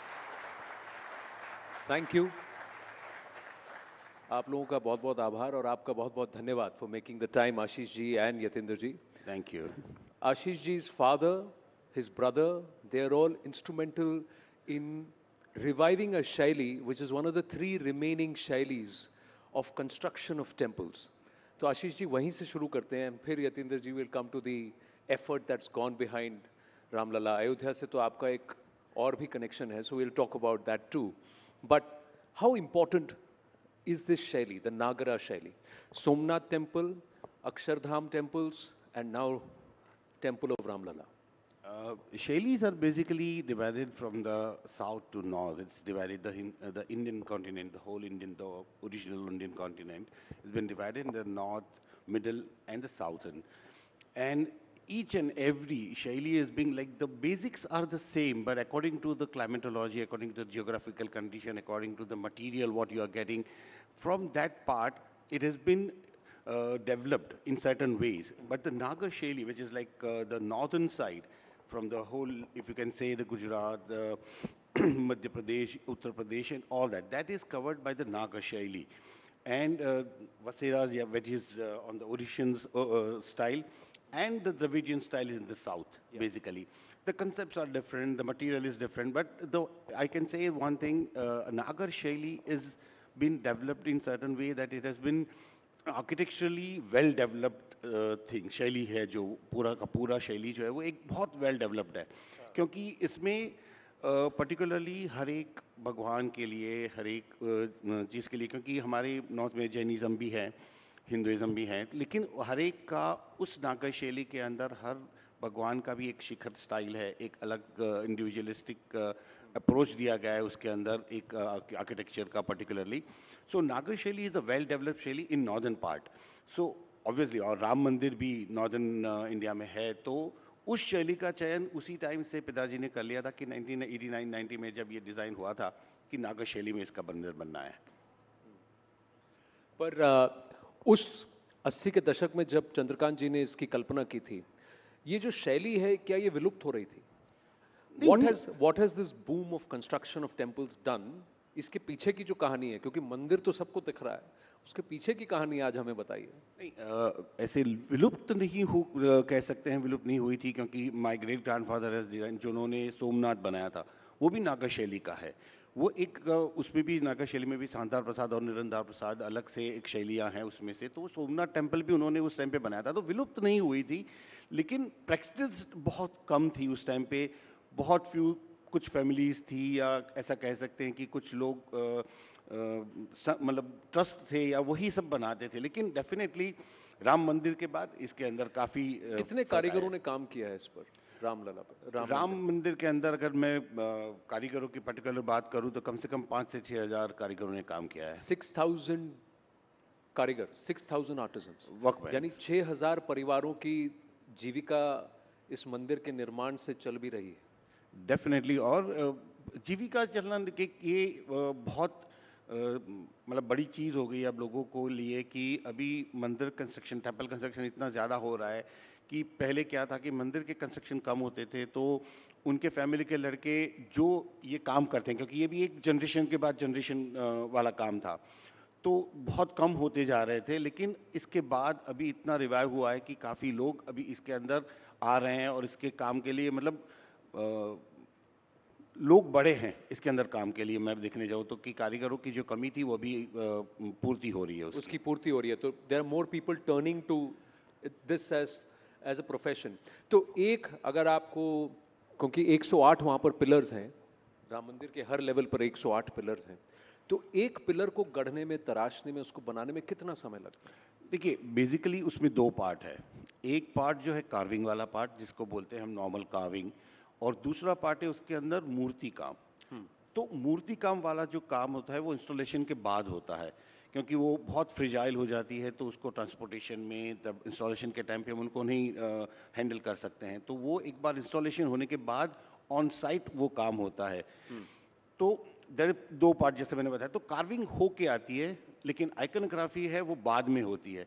तो पूरा एक carving वाला सिर्फ हम लोग काम देखें तो उसको ऑलमोस्ट 8 से 10 दिन लगते हैं 2 कारीगरों को कंप्लीट करते हुए। 8 से 10 दिन में बन जाता है सिर्फ कार्विंग? सिर्फ कार्विंग, ओके। मूर्ति काम की बात नहीं कर रहा हूँ मैं। मूर्ति की आप बात नहीं कर रहे? हाँ, क्योंकि मूर्ति काम इंस्टॉलेशन के बाद होता है, तो वो एक अलग पूरा काम है। यतेंद्र जी, एक बात बताइए, राम मंदिर ही तो है, ठीक है, केस जीत लिया गया, मंदिर बन गया, why make such a big deal out of it? बहुत लोग ये कहेंगे, what's the importance of this temple? लोगों के एक बात का जवाब देने के लिए शायद मैं यहाँ नहीं हूँ। लोग क्या कहते हैं, इससे राम मंदिर को फर्क नहीं पड़ता। आस्था की बात है, भारत के एक सांस्कृतिक प्रतीक की बात है राम जी की, और जिस आइकोनोग्राफी की आशीष जी बहुत सभ्यता से, बहुत संकोच से बात कर रहे हैं, वो बड़ा कठिन और पेचीदा काम है। क्योंकि एक आइकोनोग्राफी जब डिफाइन होती है, हम सब लोग साथ में उसको देखते हैं जब, तो अगर एक आइडल, एक कोई कथा प्रसंग उसमें चुन लिया गया है, हर मंडप का अलग अलग सिस्टम है कि रंग मंडप, फिर नृत्य मंडप, आगे जाकर गुड़ी मंडप तक जाता है, किस कल्पना के तहत पूरी शास्त्र सम्मत ढंग से राम कथा को जिस तरह से वहाँ दिखाया जा रहा है, तो सिर्फ राम ही नहीं है, रामलला तो हैं ही गर्भगृह में विराजे हुए, लेकिन गर्भगृह की जो परिकल्पना है उसके चारों तरफ जो 10 दिक्पाल बनाए गए हैं, वो एंशिएंट फिलॉसफी से लेकर के आए, जो 10 दिशाओं के पालक हैं। तो, और तो अगर आप ये जरा विवरण बताइए कि where is it inspired from? Is it mentioned? ये पूरे मंदिर में, अगर आप मंदिर पे जाएंगे और बाहर से ही शुरू करेंगे सिंहद्वार से और अंत तक जाएंगे और बाद में परकोटे तक आएंगे, तो करीब भारत के जितने भी प्रकार की जो आइकोनोग्राफी, मूर्ति विज्ञान में माइथोलॉजी का जो पार्ट है, चाहे वो श्रीमद् भागवत महापुराण का मामला हो, अध्यात्म रामायण का मामला हो, रामचरितमानस और वाल्मीकि रामायण है, वो तो मौजूद ही है। विष्णु के इनकारनेशन की भी बात है कि विष्णु के महाअवतारों का वर्णन है, 10 दिशाओं का मामला है, कौन से मंगल प्रतीक हैं जो वैष्णव परंपरा में, जो वैष्णव सेक्ट में चलते हैं, वो सारी चीज़ें दिखाई जा रही हैं। फिर जब परकोटे की बात आती है तो हम लोग एक भारत दर्शन यात्रा जैसा दिखा रहे हैं, जिसमें धर्म, मजहब, पंथ, संप्रदाय से ऊपर उठकर जितने भी प्रकार की बड़ी बातें भारत में हुई हैं, जिन्हें हम टॉर्च बेयरर लोगों की बात कहते हैं, कथाएं कहते हैं, जिनसे प्रेरित हुआ जा सकता है, तो युवा जाकर के उनसे जुड़े और देखे कि हमारे यहाँ याज्ञवल्क्य और गार्गी का संवाद भी होता था, हमारे यहाँ अष्टावक्र जनक को जाकर के कुछ ज्ञान की बात करते थे। तो एक तरीके से एक ये मिक्स ब्लेंड है स्पिरिचुअलिटी और रिलीजन के साथ दर्शन का भी। तो भारत जिस रूप में बना है, भारत की जिस रूप में उपयोगिता है, मुझे लगता है कि मंदिर उसको बहुत अच्छे से प्रदर्शित कर रहा है। और जो मैं 10 दिक्पाल की बात की, तो आप जाकर पद्मनाभ स्वामी त्रिवेंद्रम का जो गर्भगृह देखेंगे तो वहाँ भी 10 दिक्पालों की ही कल्पना है। तो सोमपुरा परिवार ने ये काम बहुत अच्छे से किया कि जो पारंपरिक ढंग से हजारों साल की परंपरा में जो नागर शैली का जो बेस्ट आर्किटेक्चर था, जिसका स्पिरिचुअल एस्पेक्ट भी था, उसको हम लोग राम मंदिर में लेकर आए। आशीष जी, राम मंदिर इन अयोध्या, अक्षरधाम इन अक्षर पुरुषोत्तम स्वामी नारायण मंदिर इन अबू धाबी, रॉबिन्सविल में बना है, विश्व भर में अब मंदिर बन रहे हैं। सब काम आप ही करेंगे तो बाकी कौन करेगा? नहीं, सब जैसे रॉबिन्सविल हमने नहीं किया है, और जो अभी रिसेंटली किया वो भी हमने नहीं किया है। मैं बता दूं, अक्षरधाम जो गांधीनगर का है वो हमारा काम है। और वैसे मैं कह सकता हूं कि हमारा परिवार ब्लेस्ड है कि सोमनाथ से लेके गुजरात के तीनों जो माओ के बड़े मंदिर है, पावागढ़ है, बहुचरा जी है, अंबाजी है, सारे काम हमारे परिवार के थ्रू हैं। वो एक ऊपर वाले का आशीर्वाद ही है कि हम कर रहे हैं। तो यानी इसमें भी अब कंपटीशन आ गया है? कंपटीशन जैसे कंपटीशन कोई चीज़ नहीं है इसके अंदर। बेसिकली सोमपुरा एक हमारा पूरा एक कम्युनिटी है। इस कम्युनिटी में मेजॉरिटी लोग अभी तक इस काम से जुड़े हुए थे। पहले तो सारे के सारे इसी काम से जुड़े हुए थे, लेकिन जैसे बीच में एक क्वेश्चन आया कि जिसमें मंदिरों का काम बहुत कम हो गया, ये हो गया, लोगों को ऐसा लगा कि ये काम करना मतलब पत्थरों पे कार्विंग करना वो थोड़ा नीचा समझने लगे लोग। तो उनके परिवार के लोग फिर दूसरे और बिजनेस में जाने लगे, वो करने लगे। लेकिन हमारा परिवार इससे जुड़ा रहा। तो आपको कभी ऐसा नहीं लगा I don't want to do this, ये हो गया, ये टाइम इज ओवर? नहीं, ऐसा कभी नहीं लगा, क्योंकि हमारे परिवार में जैसे बोलते हैं ना कि बच्चा जब पैदा होता है ना, हम लोग यही देखते रह आ रहे हैं, पापा को यही बात करते देखते आ रहे हैं, घर में यही चीज़ें होती रहती है, सब किताबें वही पढ़ी रहती हैं। तो बचपन से ऑलमोस्ट यही लोगों के दिमाग मतलब तो, यही था तो कि इसको आप एक प्रोफेशन की तरह देखते हैं कि इसको भी आप एक आध्यात्मिक कंट्रीब्यूशन की तरह देखते हैं कि देखिए this is what I am contributing towards Bharat spirituality? इसको कैसे देखते हैं आप? देखिए, आध्यात्मिक तो होता ही है और एक प्रोफेशन भी है हमारा, उसमें भी मना नहीं कर सकते हम लोग, क्योंकि जो हमारी जीविका आती है उसी से आती है। तो हम लोग ये भी नहीं कह सकते कि हमारा प्रोफेशन नहीं है, लेकिन डेफिनेटली एक अटैचमेंट तो होता ही है। जब आप कहते हैं ना कि जब बच्चा जब बड़ा होता है तो उसके सामने जो होता रहता है ना वो उसके मस्तिष्क में छप जाता है। तो यही चीज़ है कि हमारे मस्तिष्क में यही चीज़ें छपती रहती है। तो जब आपके पिता ने उसको बनाया था, दी आर्किटेक्चरल ड्राइंग चंद्रकांत जी ने बनाया, वो समय और था, व्हेन द कंस्ट्रक्शन हैपेंड, वो समय वो दौर कुछ और है। सो डिड यू थिंक कि if I am going to be involved in the construction of the temple, मैं इसे ऐसे बनाना चाहूँगा? कुछ आपने ऐसा सोचा कि आपकी परिकल्पना थोड़ी अलग थी? What is it that you did differently और you did which you felt कि अगर उस टाइम में अगर कोई मंदिर बनता रामलला के लिए तो ऐसे ही बनता? नहीं, देखिए, जो उस टाइम पे पिताजी ने डिज़ाइन किया था वो उस टाइम और उस समय के लिए परफेक्ट था, क्योंकि वो 30 साल पहले उसका डिज़ाइन हुआ था। तो उस समय के हिसाब से उन्होंने जो डिज़ाइन किया था वो पहले गर्भगृह, गौड़ मंडप, नृत्य मंडप और एक सिंह द्वार वही किया था। लेकिन जो 30 साल का जर्नी रहा राम मंदिर का पूरा, उसके अंदर उसको जो मतलब मीडिया से सब लोगों से जो मिला, लोगों की आस्था जुड़ती गई उसके साथ धीरे धीरे, तो जो जब कंस्ट्रक्शन की बारी आई जब उसके बाद में, तो फुटफॉल हम लोग जो सोच रहे थे वो बहुत ज़्यादा बढ़ गया था। तो डेफिनेटली सोल वही है, आप कह सकते हैं कपड़े थोड़े नए बनाए गए हैं, बस दैट्स इट। हाँ, कपड़ों से पता। रामलला कैसे जेवर पहनते हैं, ज्वेलरी या कपड़े पहनते हैं? How did you decide that, Yatendra ji? Because Ram ji का वर्णन तो अधिकांश तो वनवास में है, he is in matted locks and barely wearing anything. एक उनके राज्याभिषेक से पहले और जब वो बालपन में थे, तो how did you decide how Ramlala should be dressed? बहुत अच्छी बात है आपने पूछा। राम जी का जो एक चरित्र है और जो उनका स्वरूप है वो तो वनवासी राम का ही है कि उसी वजह से वो सबके नायक हैं। लेकिन ये भूलना नहीं चाहिए कि वो रामलला अपने मंदिर में है, यानी अपने पिता अपने माँ के भवन में हैं, 5 साल के हैं। 5 साल का बच्चा जो अपने पिता के यहाँ है और जो राजकुमार है वो राजोपचार के साथ ही रहेगा। किसी भी बड़े आदमी का, या जो उस ज़माने के तो अखंड आर्यावर्त के सम्राट थे राजा दशरथ, तो रामलला का जब कंसेप्ट मुझे दिया गया कि आपको सारी ज्वेलरी के बारे में अवधारणा विकसित करनी है, ये चैलेंजिंग था, लेकिन पूरा ट्रस्ट इसमें इन्वॉल्व था। और श्री गोविंद देव गिरि जी महाराज, उनसे हम लोग इंस्ट्रक्शन लेते थे और चंपत राय जी उसमें पूरा सहयोग देते थे कि पहले इसकी अवधारणा देखो कि किस तरीके से हम अपने रामलला का श्रृंगार कर सकते हैं। तो श्रृंगार के लिए जो सबसे प्रमुख टेक्स्ट हैं, सबसे पहले तो अध्यात्म रामायण ही, जिसके बेस पर तुलसीदास जी भी अपनी बात करते हैं। तो अध्यात्म रामायण, रामचरितमानस, वाल्मीकि रामायण मेल मुख्य आधार की तरह थे, लेकिन बहुत सारे पदों में, बहुत सारे मंत्रों में, बहुत सारे साउथ इंडियन टेक्स्ट में भी रामलला के श्रृंगार का वर्णन है। यमुनाचार्य जी एक बड़े संत हुए साउथ के, उन्होंने आलवंदार स्तोत्र लिखा, तो वो लक्ष्मी नारायण जी और तिरुपति बालाजी और तमाम जगहों पर उनके श्रृंगार की अवधारणा के हिसाब से वहाँ बताया जाता है। उसमें सारी पदावलियाँ भी ऐसी, तो कुछ उसमें से लेना था, कुछ कवितावली से लिया तुलसीदास जी की। सभी ने सुन रखा है ठुमक चलत रामचंद्र बाजत पैजनिया, तो पैजनी भी पहनानी चाहिए क्योंकि बच्चा है और वो ठुमकेगा, 5 वर्ष का होगा। और कुछ प्रतीकात्मक चीज़ें हैं जो श्री राम को धारण करनी चाहिए। उनके हृदय पर श्रीवत्स चिन्ह बना हुआ है, वो कौस्तुभ मणि धारण करते हैं। अब कौस्तुभ मणि क्या हो? कौस्तुभ मणि एक दिव्य मणि है, लेकिन कौस्तुभ मणि किस चीज़ की बनती है, कुछ ऐसा तो सामने था नहीं। तो उस पर बहुत सारा मंथन हुआ। फिर ये हुआ कि वो सूर्यवंशी हैं, सूर्य का प्रतीक लाल होता है रंग, माणिक यानी कि हम रूबी इस्तेमाल करें तो रूबी और डायमंड के एक बड़े उसमें कटिंग में एक ऐसा मणि धारण कराई जाए। तो इस तरीके से उसकी अवधारणा बनी। ऐसे ही मुकुट की अवधारणा बनी। वैजंती माल पहनाया जाता है भगवान को। वैजंती माल विजय का माल होता है, और जहाँ मंदिरों में आप देखते हैं रंग बिरंगे फूलों के एक बड़े हार होते हैं, तो इसे हुआ कि इसे स्वर्ण आभूषण में निर्मित किया जाए। तो जितने वैष्णव प्रतीक हैं राम जी के, शंख चक्र पद्म गदा, ये सारी चीज़ें उसमें बनाई गई। फिर 5 प्रकार के फूल बनाए गए उसमें। 5 फूलों का कहते हैं कि वो देवता को पसंद है।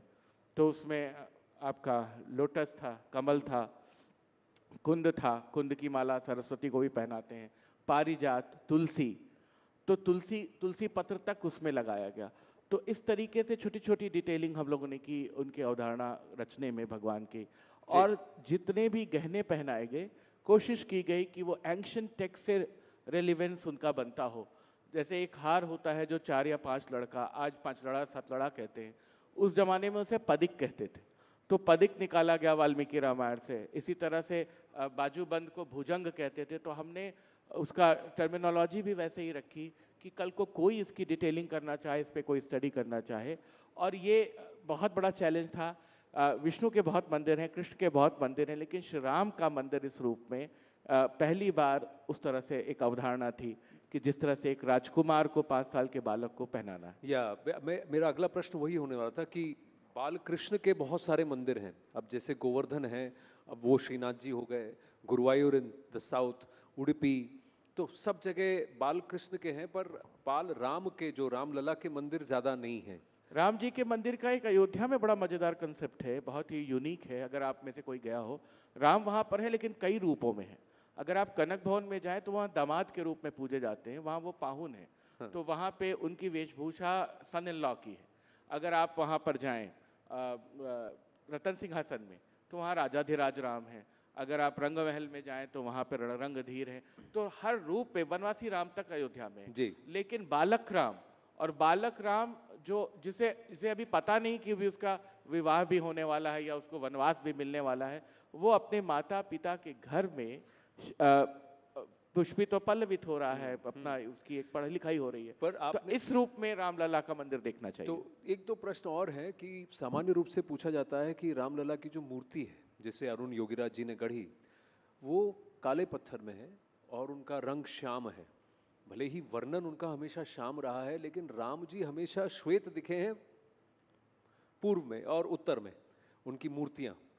तो इसका कोई एक पॉलिटिकल मुझे लगता है भी है कि देखिए दक्षिण भारत की तरफ रुझान है, तो इसीलिए वहां से भी लोगों को आकर्षित करना है, इसीलिए मूर्ति मुझे ऐसा तो नहीं लगता है, क्योंकि बहुत जगहों पर जो मूर्ति की अवधारणा है, जब जिन कालों में मूर्तियां बनी, और खास करके पुराने समय में जब राजशाही रही होगी या जब जिसका अलग अलग साम्राज्य रहा, तो अपने ढंग से जिसने जैसा पसंद किया होगा, उस समय के स्कल्प्टर्स कौन रहे होंगे, उन्होंने कैसा बनाया और क्या रूप पसंद किया गया। आशीष जी जानते हैं, हम सब लोग उसमें थे जब 3 लोगों ने मूर्तियां बनाई और 3 लोगों में से एक का चयन हुआ। तो एक मूर्ति तो पांडे जी की मूर्ति तो सफ़ेद पत्थर पे ही बनी थी। हाँ, बनी थी सफ़ेद पत्थर पे। तो अब वो तो ट्रस्ट ने तय किया हाँ कि कौन सी मूर्ति होगी। और मुझे लगता है कि ये मेरा थोड़ा सा स्पिरिचुअल जवाब है इसका कोई पॉलिटिकल कनोटेशन नहीं लेना चाहिए। रामलला ने खुद तय किया किस मूर्ति को आना है मंदिर में। वो प्रभाव ऐसा ही है, क्योंकि किसी भी जो कि जब ज्वेलरी भी बन रही थी, मनीष त्रिपाठी जी ने जब वस्त्र अवधारणा रखी, आप किस भाव से देखते हैं रामलला को, आप अपनी भक्ति में कृष्ण, राम या शिव को किस भाव से देखते हैं, उसी का मैनिफेस्टेशन आपको रिफ्लेक्ट होकर के मिलता है। तो मुझे नहीं लगता है कि इसके पीछे, और जहाँ तक मेरी समझ है, जितना मैं असिस्ट कर रहा हूँ मंदिर के काम में नृपेंद्र मिश्रा जी को या ट्रस्ट को, मुझे नहीं लगता है कि कोई राजनीतिक दबाव कोई रहा होगा या कहीं से किसी ने कहा होगा कि ऐसा करना चाहिए। क्योंकि खुद मैंने मंगल ध्वनि का आयोजन किया था 22 तारीख को, और बाद में श्री राम राग सेवा हुई। 45 दिनों तक देश के सारे मूर्धन्य कलाकार गए। तो मुझे बिल्कुल मुक्त हस्त काम सौंप दिया गया था कि आप इसे करिए, और मुझे किसी ने कोई हस्तक्षेप नहीं किया, बल्कि सहयोगी किया। कोई हस्तक्षेप नहीं किया। What does this temple mean for all of us? Why is it so important कि लोग कहते हैं कि 1000 साल तक अब ये नहीं गिरेगा? आशीष जी, देखिए, इसके अंदर बेसिकली जो कंस्ट्रक्शन टेक्नोलॉजी है वो हमारी बरसों पुरानी जो टेक्नोलॉजी है, जो स्टोन के साथ दूसरे स्टोन को जोड़ के बनाने की। तो इसमें सलिया, आयरन सब यूज नहीं किया गया? नहीं, कहा जाता है बहुत कंक्रीट सलिया सब डाला गया है, ये सब कहने की बातें हैं कि कुछ नहीं। बिल्कुल नहीं। कोई मुझे बता दे कि एक स्टील का टुकड़ा भी डाला गया हो, क्योंकि स्टील को शिल्प शास्त्र में शुद्ध धातु माना गया है। और बेसिकली वो इसलिए नहीं डाली जाती कि एक मैग्नेटिक फील्ड बनता है, जब हम टेम्पल आर्किटेक्चर बनाते हैं तो एक मैग्नेटिक फील्ड बनता है जो इसको स्टील डिस्टर्ब भी करती है। और सब लोग जानते हैं कि अगर स्टील कहीं पे भी यूज़ हुआ होता है तो वो 100 साल, उसकी उम्र ज़्यादा नहीं रहती है, 100-125 साल में उसका डिटोरेशन होने लगता है। जबकि ये पूरा नेचुरल मटेरियल, नेचुरल स्टोन से बना हुआ है टेम्पल। और इसके सारे के सारे डायमेंशनिंग जो है वो शास्त्रोक्त रहते हैं। हर एक डायमेंशन गर्भगृह के डायमेंशन के हिसाब से ही उसके डायमेंशन रहते हैं। लेकिन इसके लिए स्पेशली आई थिंक मैं ये प्राउडली कह सकता हूँ कि ये शायद विश्व का पहला मंदिर होगा जिसका 3D स्ट्रक्चर एनालिसिस हुआ है for 2500 years bye CBRI Roorkee. Wow. So that means, so you are people who believe that Sanatan will exist for 2500 years, because there are others who say कि सनातन को तो अब खत्म कर देना चाहिए। मतलब टेम्पल तो रहेगा, आई डोंट नो बाकी का तो क्या है। टेम्पल तो 2500 साल तक वैसे ही रहने वाला है। टेम्पल रहेगा। Quickly sir, have to wind up जी। मुझे बस ये कहना है, एक डिस्क्लेमर की तरह आपके मन से कहना है कि बहुत सारे लोग बहुत बातें कहते हैं और तमाम बातें कहते रहते हैं। जो रील चलती रहती है, जो पॉडकास्ट चलते रहते हैं, उसमें से आधी हकीकत और आधा फसाना लेकर चला करिए। बहुत सारी जो ग्राउंड रियलिटी है वो बिल्कुल डिफरेंट है और बहुत अच्छे से, बहुत साइंटिफिक ढंग से बन रहा है। कौन क्या कर पाएगा ये तो मैं नहीं जानता, लेकिन असनातन एक विचार है, उसको कौन उखाड़ पाएगा मुझे नहीं लगता। वो परंपरा में ही जाने वाला है, लेकिन मंदिर रहने वाला है और 2-2.5 हज़ार साल रहने वाला है। भगवान को याद करने के लिए शैतान का भी होना आवश्यक है। बिल्कुल। Ladies and gentlemen, Ashish Sompura and Yatendra Mishra. Thank you very much. Thank you so much, Anand. Thank you to our guests, Mr. Ashish Sompura and Mr. Yatendra Mishra, for sharing such fascinating insights into the construction of the Ram temple and the Shringar, the Sajawat of our Ram Lalla. Well, ladies and gentlemen, now let's get down to discussing something that concerns each one of us, all of us present here today. We can ignore it only at our own peril. It's about us, it's about our children, our families, it's about life and our planet. The changes that are sweeping the world could come at a cost, and this has also pitched sustainability and climate change to the mainstream of global policy making and business decision making. In fact, smart living, ladies and gentlemen, is about adapting the fruits of technology through models that are scalable, profitable, and importantly, ecologically and socially far more sustainable. Let's talk about these very pressing matters in a session titled Earth's Dividend Between Profit and Protection. Please join me as I call on stage Dr. Amina Gurib Fakim, who's the former president of Mauritius and an award-winning scientist, Mr. Erik Solheim, former executive director, United Nations Environment Program, or UNEP, and the former environment minister, Norway, and they will be in conversation with News 18's Palki Sharma. Palki, thank you.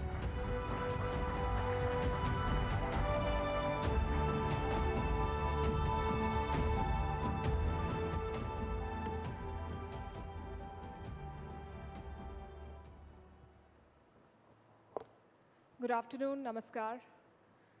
I would say this is the most difficult conversation of this summit because climate change does not have fun political one-liners. Climate change is not dramatic or urgent.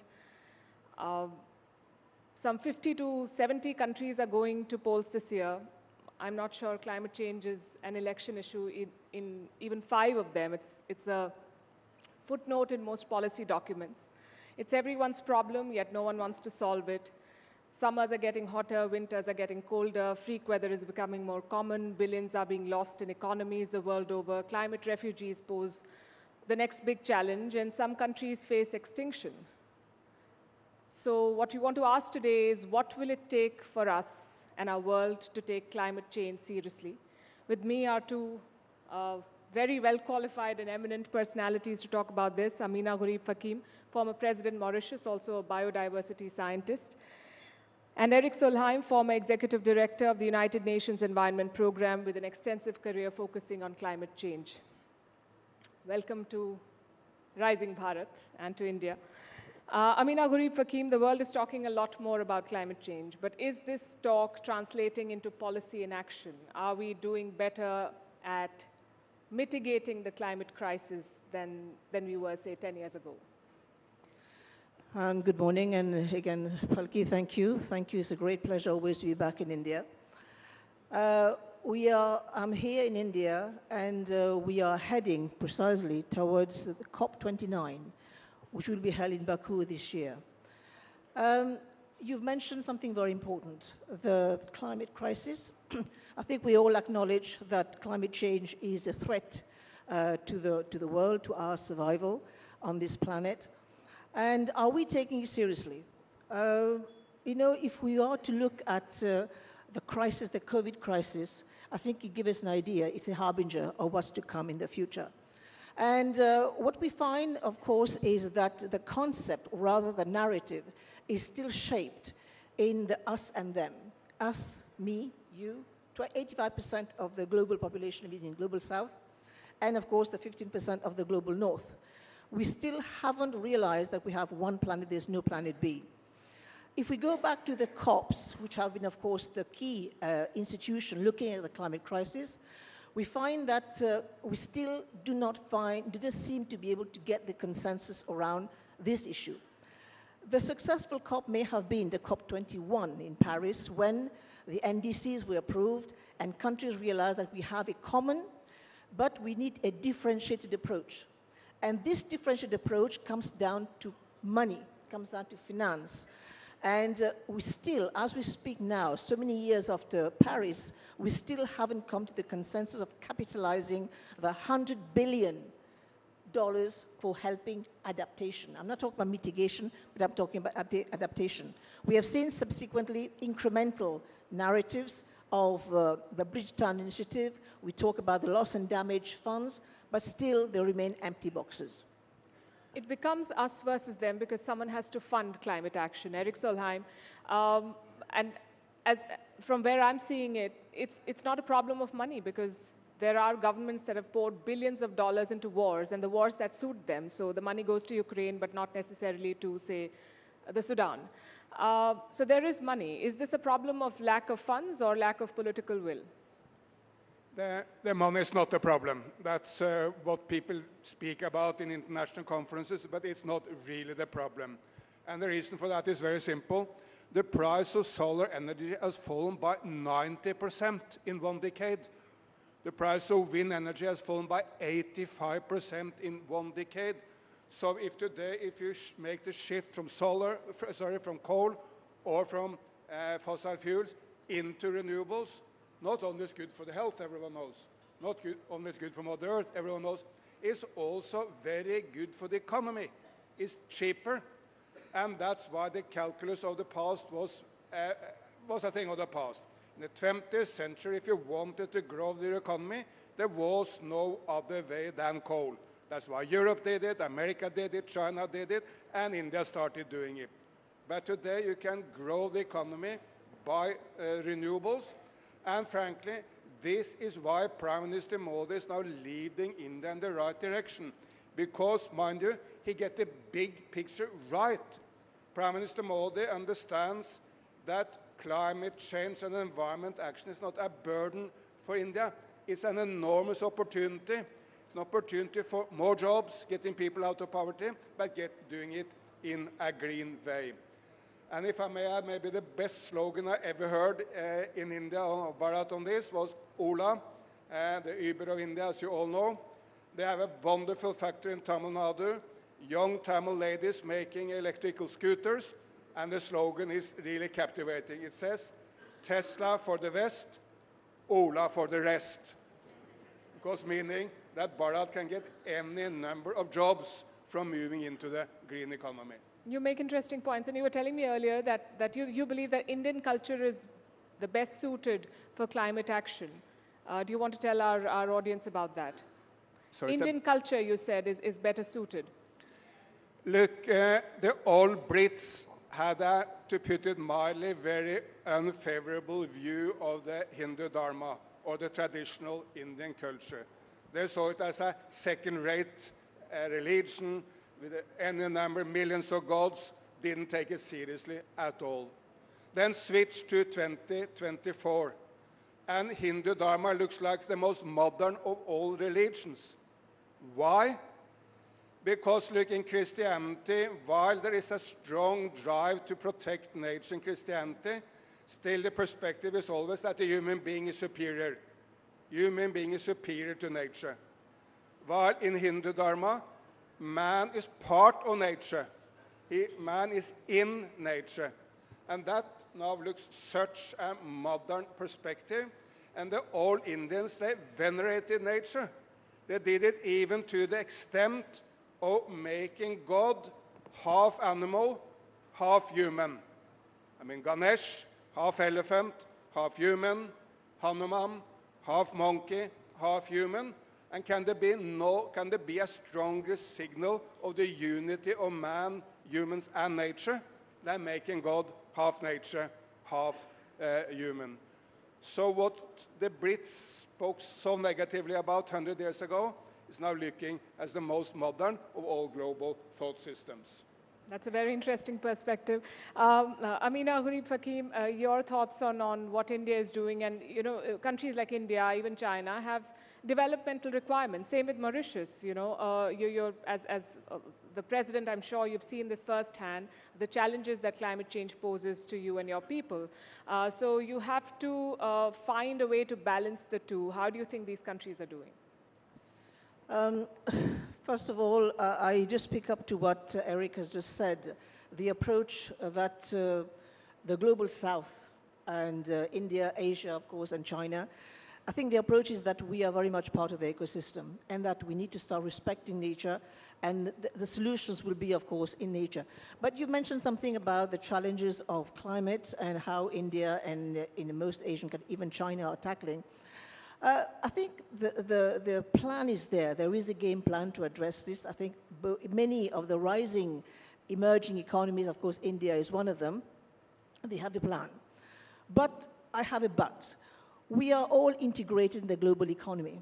And this, of course, is the lifeblood of any country, is to see to it that trade increases so that jobs can be created. And my concern is that because of the competition, because of the moving geotectonic plates around the world, especially now that India and China are rising, is that there could be a break to this rise.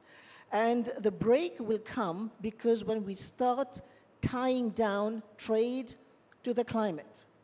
It's a good point, but there is a downside to it. It can become a break. I mean, also have to bring in Africa, because this is where I hail from, is that there will be a tendency to link up trade to cleaner technologies. And those countries that haven't played catch up, they will find big problems in terms of precisely benchmarking themselves to that level to see to it that trade happens.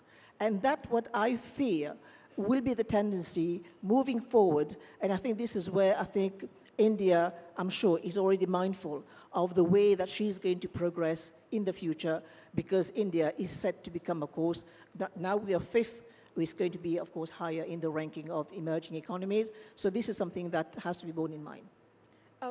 You mentioned the debate on who is going to take responsibility, and that also brings us to the point of historical responsibility, and there are countries that have contributed more to emissions.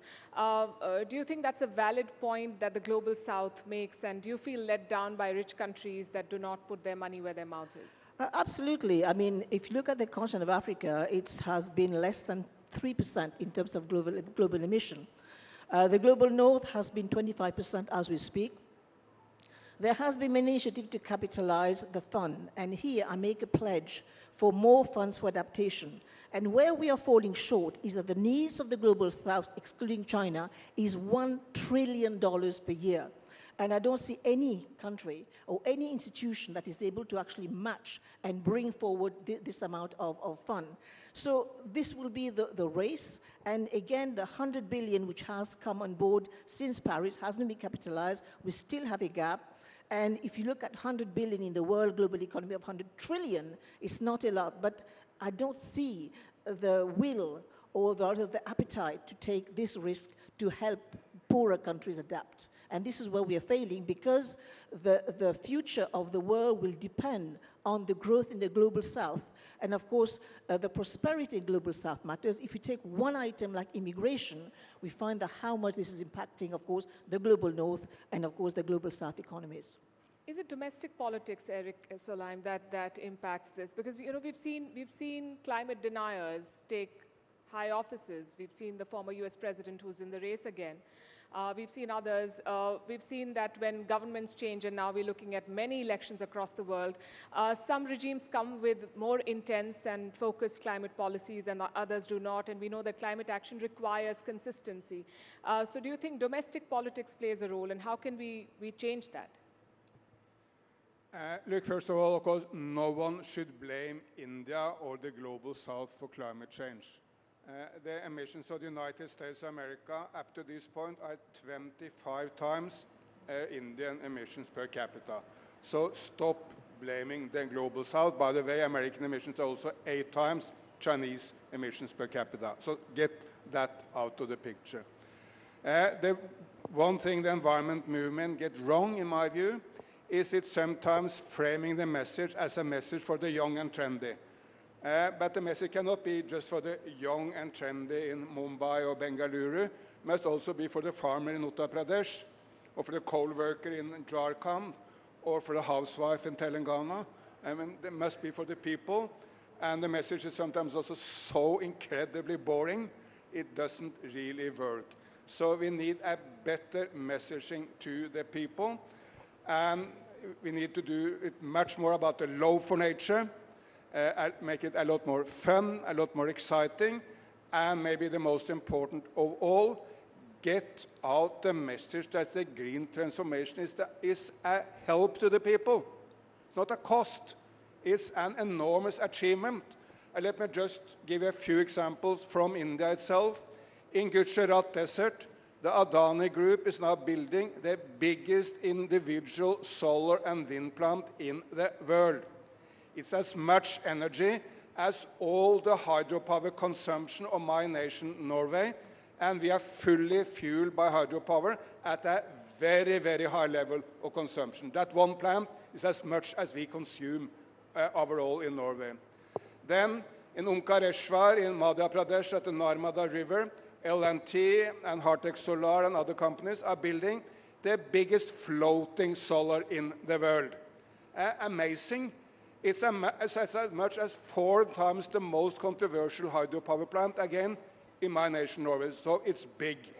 And when Prime Minister Modi came back from Ayodhya, from the Ram Mandir, his first step was to say, look, Ram was about energy.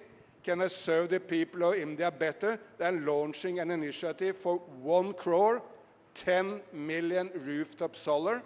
The initiative is already out there. Go into the internet and Google it and look into whether you can apply for it yourself.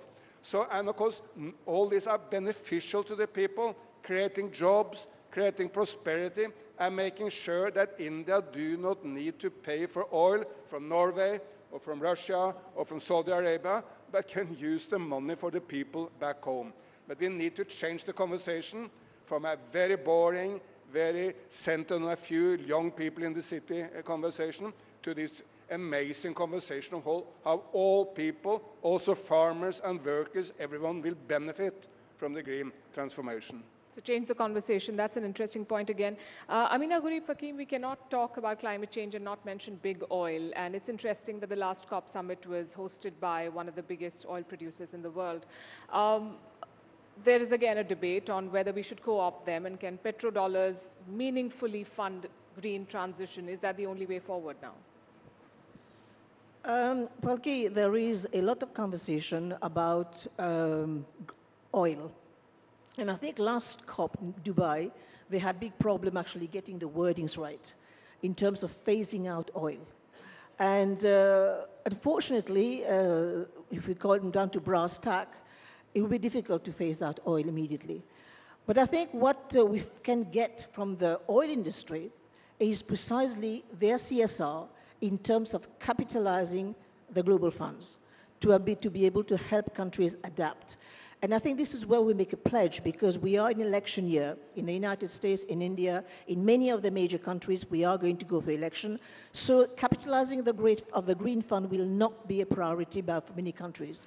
We are, of course, running out of time, but we make a pledge to the big corporations. And this is where the SDGs make a difference vis-à-vis the MDGs, because this is where we call for the contribution of the private sector. So if the private sector can help come on board and help capitalize the fund and help us reach this $1 trillion so that this global south can help adapt, because again, I will say, the global north depend on the global south because we provide the branch on which we are all sitting for our own survival. So it's in our interest to fund the funds to help adapt, because mitigation is already happening. Also, COP summits tend to have a very big participation, 70,000 in the Dubai summit, which I understand that they want to bring more voices on board, but it makes consensus that much more difficult. You mentioned the private sector. There's increasingly a pitch with sustainable products that are being pushed out in the market. Do you think that it's just window dressing as of now? Do you think that there is a serious commitment where the private sector is concerned, that they want to make a difference and become part of climate change, climate action?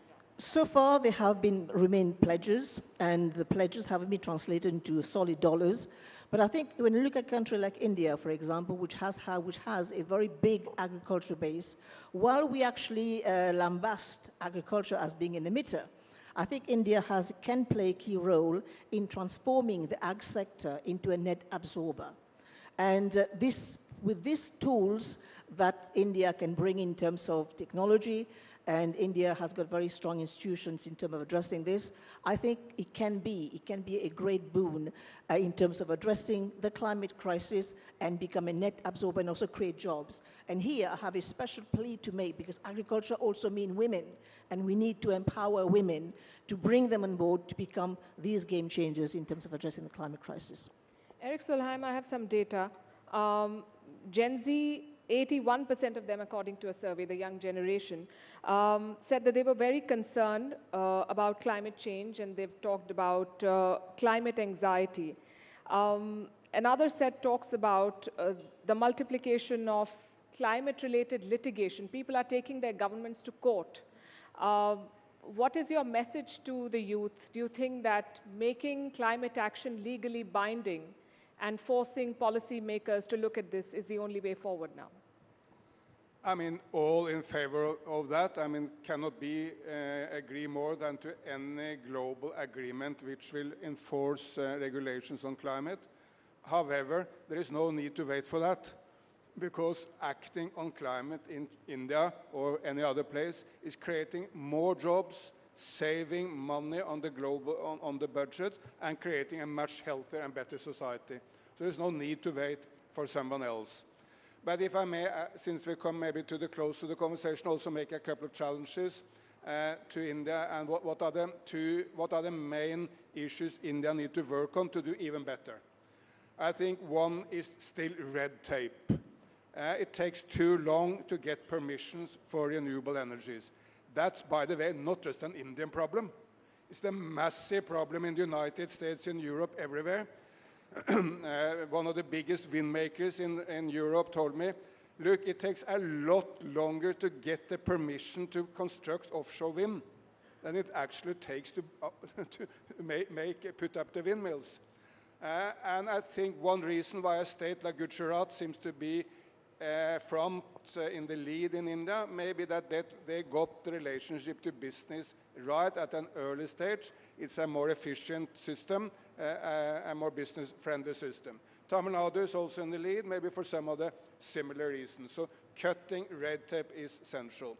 And the other, which may not be so popular to talk about in India, is the relationship to China. Because China is 60% of everything green in the entire world. Don't look to the West. They're far behind India. The only nation in the world which may be ahead of India is China. China has 60% of wind, solar, hydropower, electric cars, electric batteries, high-speed rail, whatever you look to, China is dominating. I think I'm going to interrupt there. Just one second on that. So the relationship between China and India is key, because tapping into this technology for India, while at the same time onshoring the jobs here. I mean, people in Bharat need jobs, so that is a first-rate issue for the development of renewables. India-China is a whole different conversation. Time is up, but I want one last word from you, your message to climate deniers. Climate is happening, climate change is happening, and I think all the indicators are pointing to this. But what I would like to see is more power, more technology, more finance to help us all together ride because time is running against us. And let's empower the youth, because I think it's their planet at the end of the day. So we need to empower them. We need to empower women so as to actually bring on board the changes that we'd like to see. Thank you. Right. As they say, we are the first generation to feel the impact of climate change, and we may be the last generation that can do something about it. Thank you very much for your thoughts and for being here today. Thank you so much, Dr. Kabir, Mr. Solheim. Thank you for your time. That was indeed a very insightful and informative session on climate change, which is the greatest threat that the world is facing, and its devastating consequences if not addressed at the earliest. Palki, thank you so much as well. And ladies and gentlemen, we're going to get ready now for our next session. It's going to be with a person who's among the most talked about political figures in Eastern India these days. His career, ladies and gentlemen, took a definitive turn when on November 27, he decided to quit the Indian Administrative Service, or IAS, and he formally joined the party in power in the state. And during the past decade, he has played a key role in implementing several marquee projects, including the Sri Mandir Parikrama project, the renovation and restoration of ancient and some revered temples throughout the state, and the Mo Sarkar, which interestingly is an initiative to establish the dignity of the common citizen in government offices. Well, he now holds a cabinet rank position as the chairman of 5T, a charter of governance emphasizing transparency, technology, teamwork, and time leading and transformation. Some say that he is the chief minister in waiting. Well, he just could well be that. Let's hear it from the man himself. Please join me as I welcome Mr. V.K. Pandyan, who's the chairman 5T Odisha, for a session titled P2P, Odisha's new mantra, in conversation with News 18's Zaka Jacob.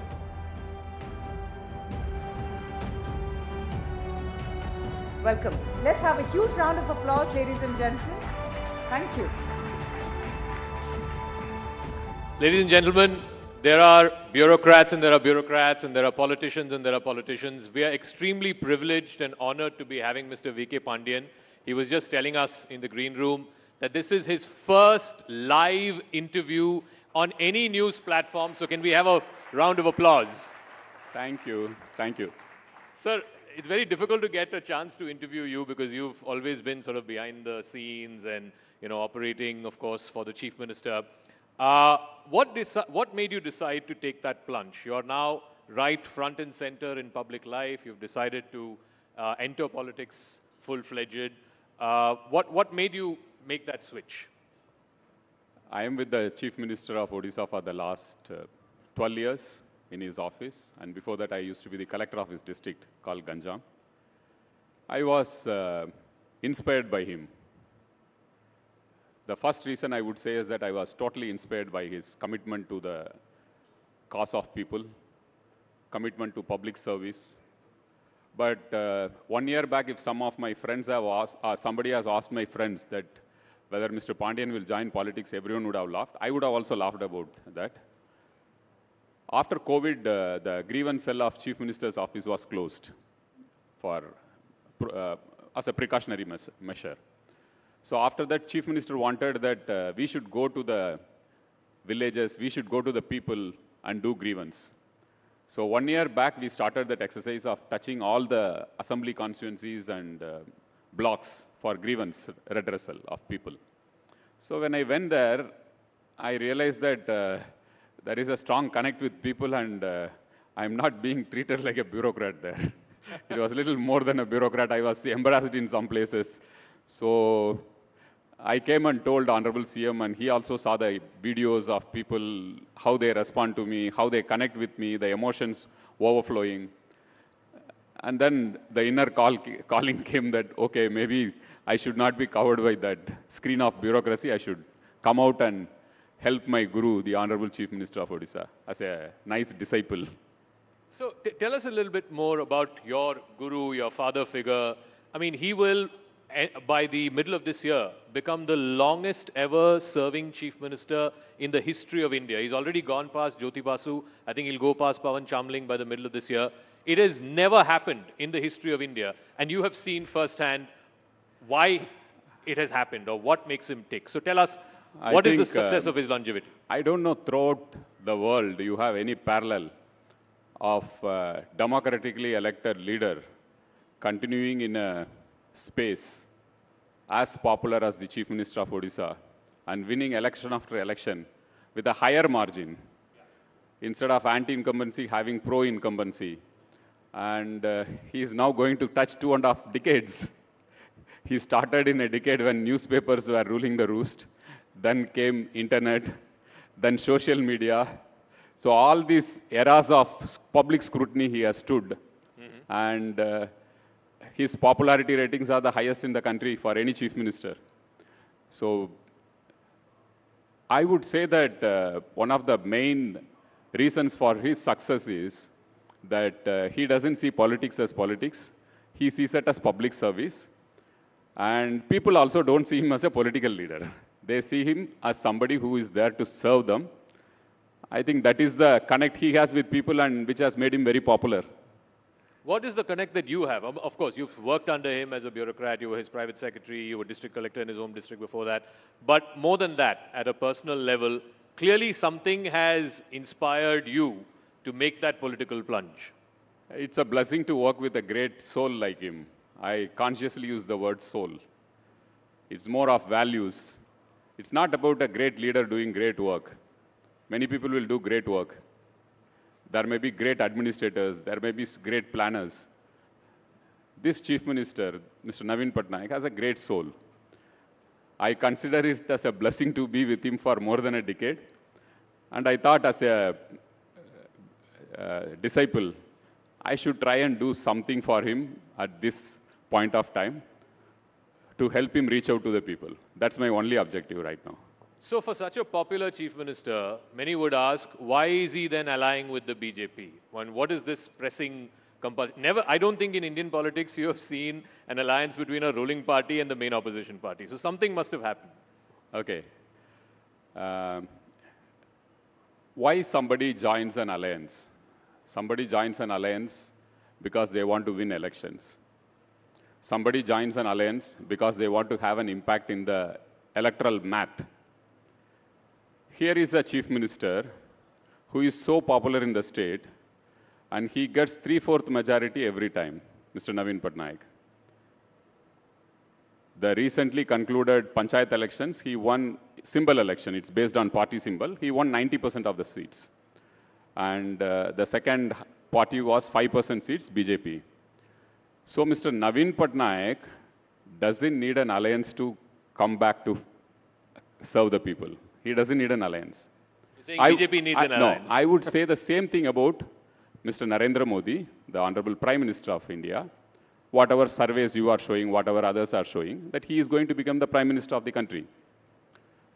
Mr. Naveen Patnaik is going to the Chief Minister of the state, undoubtedly, and Mr. Narendra Modi is going to be the Prime Minister. How I put it is beyond, there are some things beyond politics.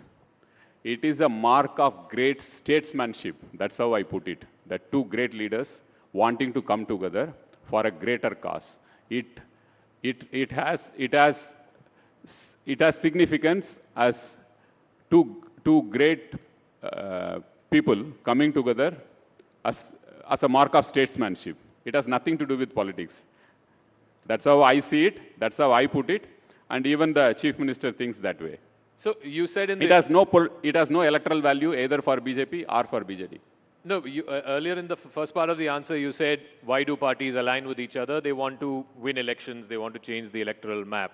So is it that BJP needs BJD more or BJD needs BJP more? BJD doesn't need BJP to form government in the state, and BJP may not need BJD to form government in the center. That's why I made it very clear that it is to do with two individuals who share a great friendship amongst each other, and they see some things are beyond politics, and that is where you see a rare mark of statesmanship. I consciously use the word statesmanship. It is nothing to do with politics. It's beyond politics. So where is the status of that alliance right now? Because PM came, I think, earlier this month. He praised Naveen Patnaik as a Lokpriya Neta, but we haven't heard anything ever since. I think if anything happens, we'll all get to know. No, that's why I'm asking you. Who better to ask than you? We'll all get to know if something happens. But I told the logic behind this, whatever talk has happened also, I told the logic behind it. It has nothing of electoral significance either to Odisha or to the country. It is more to do with statesmanship. Okay. Talking about statesmanship, clearly Naveen Babu is a statesman in his own right. Like I said, he has already gone past Jyoti Basu's record. And if he wins this election, which like you said is almost a certainty, he will become the longest serving chief minister in the history of India. We have called this session P2P. So depending on which way you want to see it. Poverty to prosperity, Orissa transforms. That's the way you would like to see it. We would like to see it as from Patnaik to Pandian. No. So please tell us, are you Mr. Naveen Patnaik's political successor? I don't think I should answer this. The people of Odisha will answer it. And I succeed his values. I succeed his hard work. I get inspired by his sincerity, commitment, and keeping politics away from public service and doing service to the people. That's how, these are values I have imbibed from the chief minister. Politics can come later on whenever, whatever people think, it's fine. But the reason people are asking this is because the BJD, like some other parties, we've seen that in the history of Indian politics, where succession has always become a bit of a dicey situation. We've seen that with ADMK, we've seen that with Shiv Sena. So in the BJD, there is no obvious political successor. Are you the obvious political successor? Let me put it this way. The chief minister is so popular and he is so meticulous in doing everything. He has transformed the state of Odisha from where it was and what it is now. And BJD is the vehicle which he created to transform the state. Such a futuristic thinking chief minister who holds people of Odisha in his heart will definitely have planned out something for the BJD, which will be rocking as always he does. But he's not shared that with you. I think he tells always that people of Odisha will decide who will succeed him. We all follow that. In fact, when somebody asked Biju Babu when he was alive, who is going to succeed you, he also told the same thing, that people of Odisha will decide. But, Finally, in democracy, one bows to the peoples. So, talking about your political debut, just as you decided that you're going to get into politics, you also said that you're not going to be fighting the elections. You're not going to get into electoral politics. Why? I was very clear when I took this decision. I'm going to help the Chief Minister come back with 3/4 majority to serve the people again. That's my one and only objective right now. I see only that in my eyes. In politics, obviously, you'll be the subject of scrutiny by a lot of people, your political opponents, by the people of the state. When they attack you with the outsider tag, how do you respond to that? I know that last 3-4 years I have been the center point of attack of everyone in Odisha politics. Most of the opposition parties attack me. So that's part of the game. And whether I succeed or not, it's up to the people of Odisha to decide. But when they say that you're originally not from there, you're from Tamil Nadu. They have to come and see some of the meetings which I have with the people and the emotions which they pour out when they see, when they interact, or when they talk to me. I think that will clarify how they hold me, whether they hold me as one of theirs or whether they hold me as an outsider. It's the people of Odisha who finally decide. But, I mean, you're also a fluent Odia speaker by virtue of your bureaucratic career, of course. You're married to a Odia, a native. But beyond that, for people to accept somebody who is from a different state, I mean, the only comparable example I can think of, and probably you'll relate to this, is MGR. Coming from one state and contesting in another state, even Jayalalitha to an extent. What is it about our people in India, in different states, that they wholeheartedly give love to even someone who may not be originally from their place, but are considered one of their own? People are very smart and intelligent. If Naveen Patnaik has succeeded so many years in Odisha, it's because people see his clear heart. He has heart in the right place. And they know that this guy wants to change Odisha, transform Odisha, and he is spending every minute of his time for Odisha and its people and its growth. So when people are so intelligent and smart, they will judge what is what and who is who. And that's how I think the connect which I have with people is the same. The connect that you have with the people is the same, because people believe that you are wanting to do this as a service and not, but that's what all politicians say. So time will tell that, whether I have meant what I say or whether I have some other hidden agenda, time will say. But I leave it to the people to judge whether I stand by the service mind which I got from the Chief Minister. So you did say that Odisha has transformed, no doubt, in the last 20-25 years. It has transformed as a state. And I want to deal with both ends of it. At the welfare end, at the lower end, obviously there are various programs that Naveen Babu has launched, from Kalia to the BSKY program, the Mission Shakti. Now, over the last year or so, there has been this whole thing in politics, this whole narrative and counter-narrative, that many of these things are freebies or revdies. How would you respond to that? There are some things which one should call it as responsibilities of a welfare state. Health, education, taking care of food security of the vulnerable people. All these one should, even United States does, take care of health, take care of education. You have public schools, you have public hospitals. What the Chief Minister has done is, why there should be a quality difference between a public school and a private school. He invested in public schools, transformed the public schools, like private schools are better than private schools. I'll be happy to share that we have about 8,600 high schools in the state.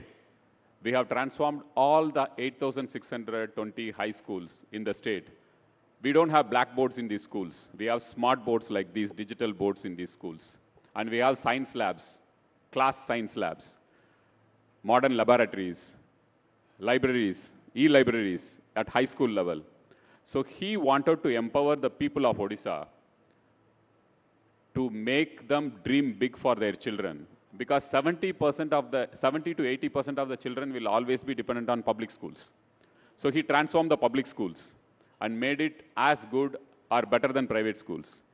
He also transformed the hospitals, public hospitals, government hospitals, as good as or better than private hospitals.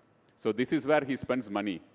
So health, education, food security, these are things which any government should do for its population, and people are happy about it. And if you want to take the state to the next level, 70% of the population who are dependent on public institutions should have the best access to public institutions. When you do that, you actually empower the people and make them dream big. That's when a state will go forward. I also want to ask you about the Sri Mandir Parikrama project, which is the Temple Heritage Corridor project, the restoration of the Puri Jagannath Temple, as well as other temples. You were telling us a short while back, there are 10,000 temples that have been revived and restored in the state. How would you respond to the charge that why should a secular state be in the business of restoring or reviving temples? I think it's part of our culture. Temples temples are an integral part of your culture. It reflects your history. You draw strength from your faith you have on these temples. You get peace there. So it is but natural for a government to honor the faith of people. In a democracy, people's faith is reflected in vote. When you are voted to serve them, it's important that you honor their faith. If Muslims have faith in mosque, restore their mosque, restore their burial grounds. If Christians have faith in churches, restore their churches which are broken during cyclone. Odisha is prone for cyclone. If Hindus have faith in temples, restore their temples. If Sikhs have faith in Gurudwara, do that. And we have a huge tribal population who have faith in their tribal gods. The Chief Minister has restored almost every symbol of religious institution of the tribals as well. So it is honoring the faith of people. So you call it a secular, I call it a spiritual governance, which the Chief Minister believes in. It's a spiritual governance. It's not secular governance. You have to run the extra mile to take care that people's faith is honored. You don't think this will be a point of difference between you and the BJP because you split the alliance in 2009 after the Kandhamal riots? That is a communal issue. There is a difference between being communal and spiritual. Here the Chief Minister has protected, preserved, conserved religious institutions of all religions. That's what I meant by spiritual governance. You honor the faith of people. I also want to talk about, and of course, a lot of our viewers are well acquainted with this. Odisha has, of course, become a big hub, a big center for sports and sports promotion, particularly hockey. You've got world-class stadiums now in Rourkela, in Bhubaneswar, the Hockey World Cup. You hosted the Hockey World Cup. What explains Odisha and particularly your Chief Minister's love for sports? I believe you are also a sports yeah, I'm also from sports candidate. hostel. I was trained to be a professional athlete. I left I was a middle distance runner and left halfway through because my father asked me whether you want to continue as a sports person and end up in railway stations as TTE after playing nationals, or you want to go a little further. That was the ecosystem which sports has. Unfortunately, we have improved a bit on it, but still a long way to go for India to make our sportsmen into professional sports. And regarding your question about hockey and Odisha, half of the Indian team at one point of time, or 30% of the Indian team, had players from Odisha. People of Odisha are in love with hockey, many parts of the country. But in Odisha, hockey is celebrated. You will get, even for local matches, you will get such huge crowds for hockey. Our Chief Minister is also he used to be a hockey player, he used to be a goalkeeper. And his father had told a very interesting anecdote, linking hockey and the Indian national movement. Linking hockey and the Indian freedom movement. Indian freedom movement, right. So when India was not conceived as a country, we were fighting for our independence. The only place where India was representing as India was in Olympics, even before independence, British India, whatever you call it. So the gold medals used to come from hockey. When India was an idea, we were fighting for independent India. At that point of time, India was honored at a world stage because of hockey. So that is something which Biju Patnaik, who used to be a freedom fighter, late Biju Babu, he had told his son Naveen Patnaik that we all got inspired that India, at least somewhere, it is making a wave, at least through hockey, it made an impact for itself, that we are getting gold in Olympics. So that is something which gave that emotional connect to our Chief Minister. And people of Odisha are deeply in love with hockey. So he thought that we should take up hockey seriously. And we are the only state, perhaps in the world, who is supporting a national team. A provincial government supporting, sponsoring a national team. Generally, a national team is sponsored by corporates. The Chief Minister wanted that, well, let's send a message. This game has contributed for, at least indirectly during the Indian national movement, to make Indians feel proud about something when they were fighting the British. So perhaps that is the reason why he took it up as an emotional thing, and it gelled well with Odisha.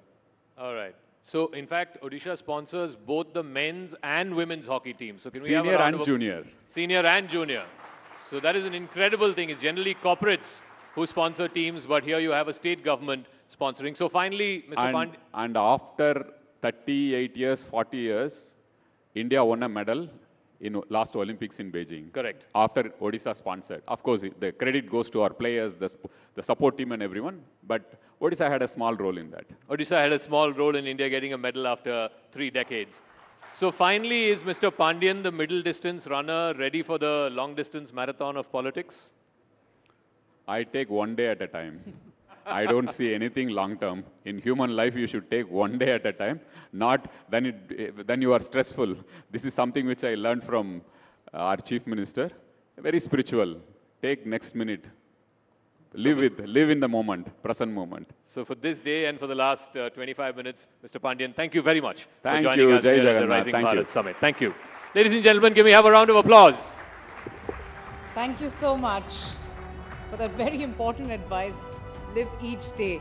And that was Odisha's influential bureaucrat, now serving the people of the state with utmost dedication and selflessness and sharing his vision for the state's development. Well, ladies and gentlemen, since the morning we have had some fascinating discussions over some thought-provoking issues and some burning topics. You can dig deeper over lunch, which will now be served at the Shahjahan Hall. So take a break, enjoy yourself, enjoy the scrumptious meal, and we will have you back soon after lunch. Thank you so much.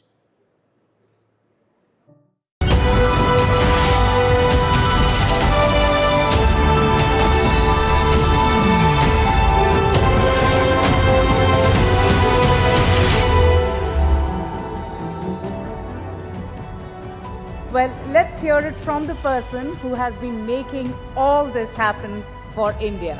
Ladies and gentlemen, it's my privilege to welcome Shri Nitin Gadkari, Union Minister of Road Transport and Highways, Government of India, to talk about the road to 370. Well, it is the election year and he is in conversation with News 18's Amish Devgan. A huge round of applause, ladies and gentlemen.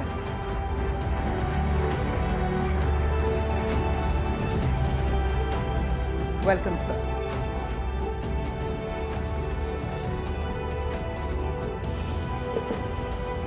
Thank you.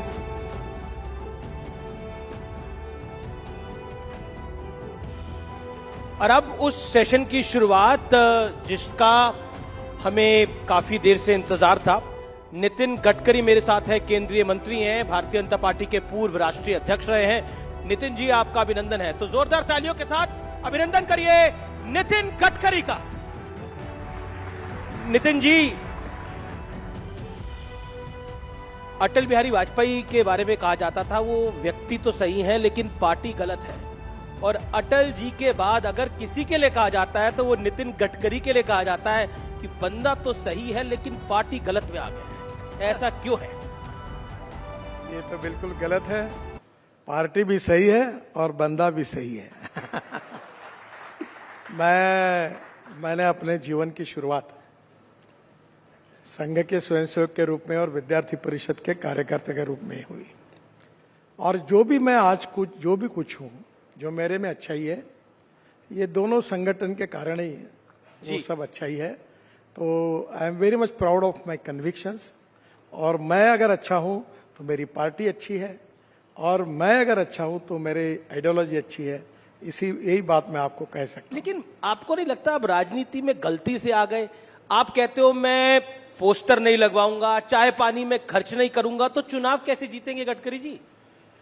नहीं, आप अगर मेरे constituency में आओगे तो मैंने ये बात कही कि मैं जातीयवाद और सांप्रदायिकता को नहीं मानता। हमारे प्रधानमंत्री जी ने कहा है सबका साथ, सबका विकास, सबका प्रयास। तो मैं अपने कॉन्स्टिट्यूंसी में जो मेरे मतदार हैं उनको मैं अपनी फैमिली समझता हूं, परिवार समझता हूं। और 10 साल मैंने जो कुछ काम किया उससे मेरा नाम भी लोगों से परिचित हुआ है और मेरा काम भी परिचित हुआ है।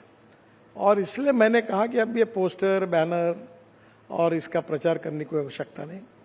दूसरा, मैं लोगों के साथ जुड़ा हूं, तो अब मुझे लोगों को किसी प्रकार का कोई उनको वोट के बदले में कुछ उनको सेवा देने की आवश्यकता नहीं है।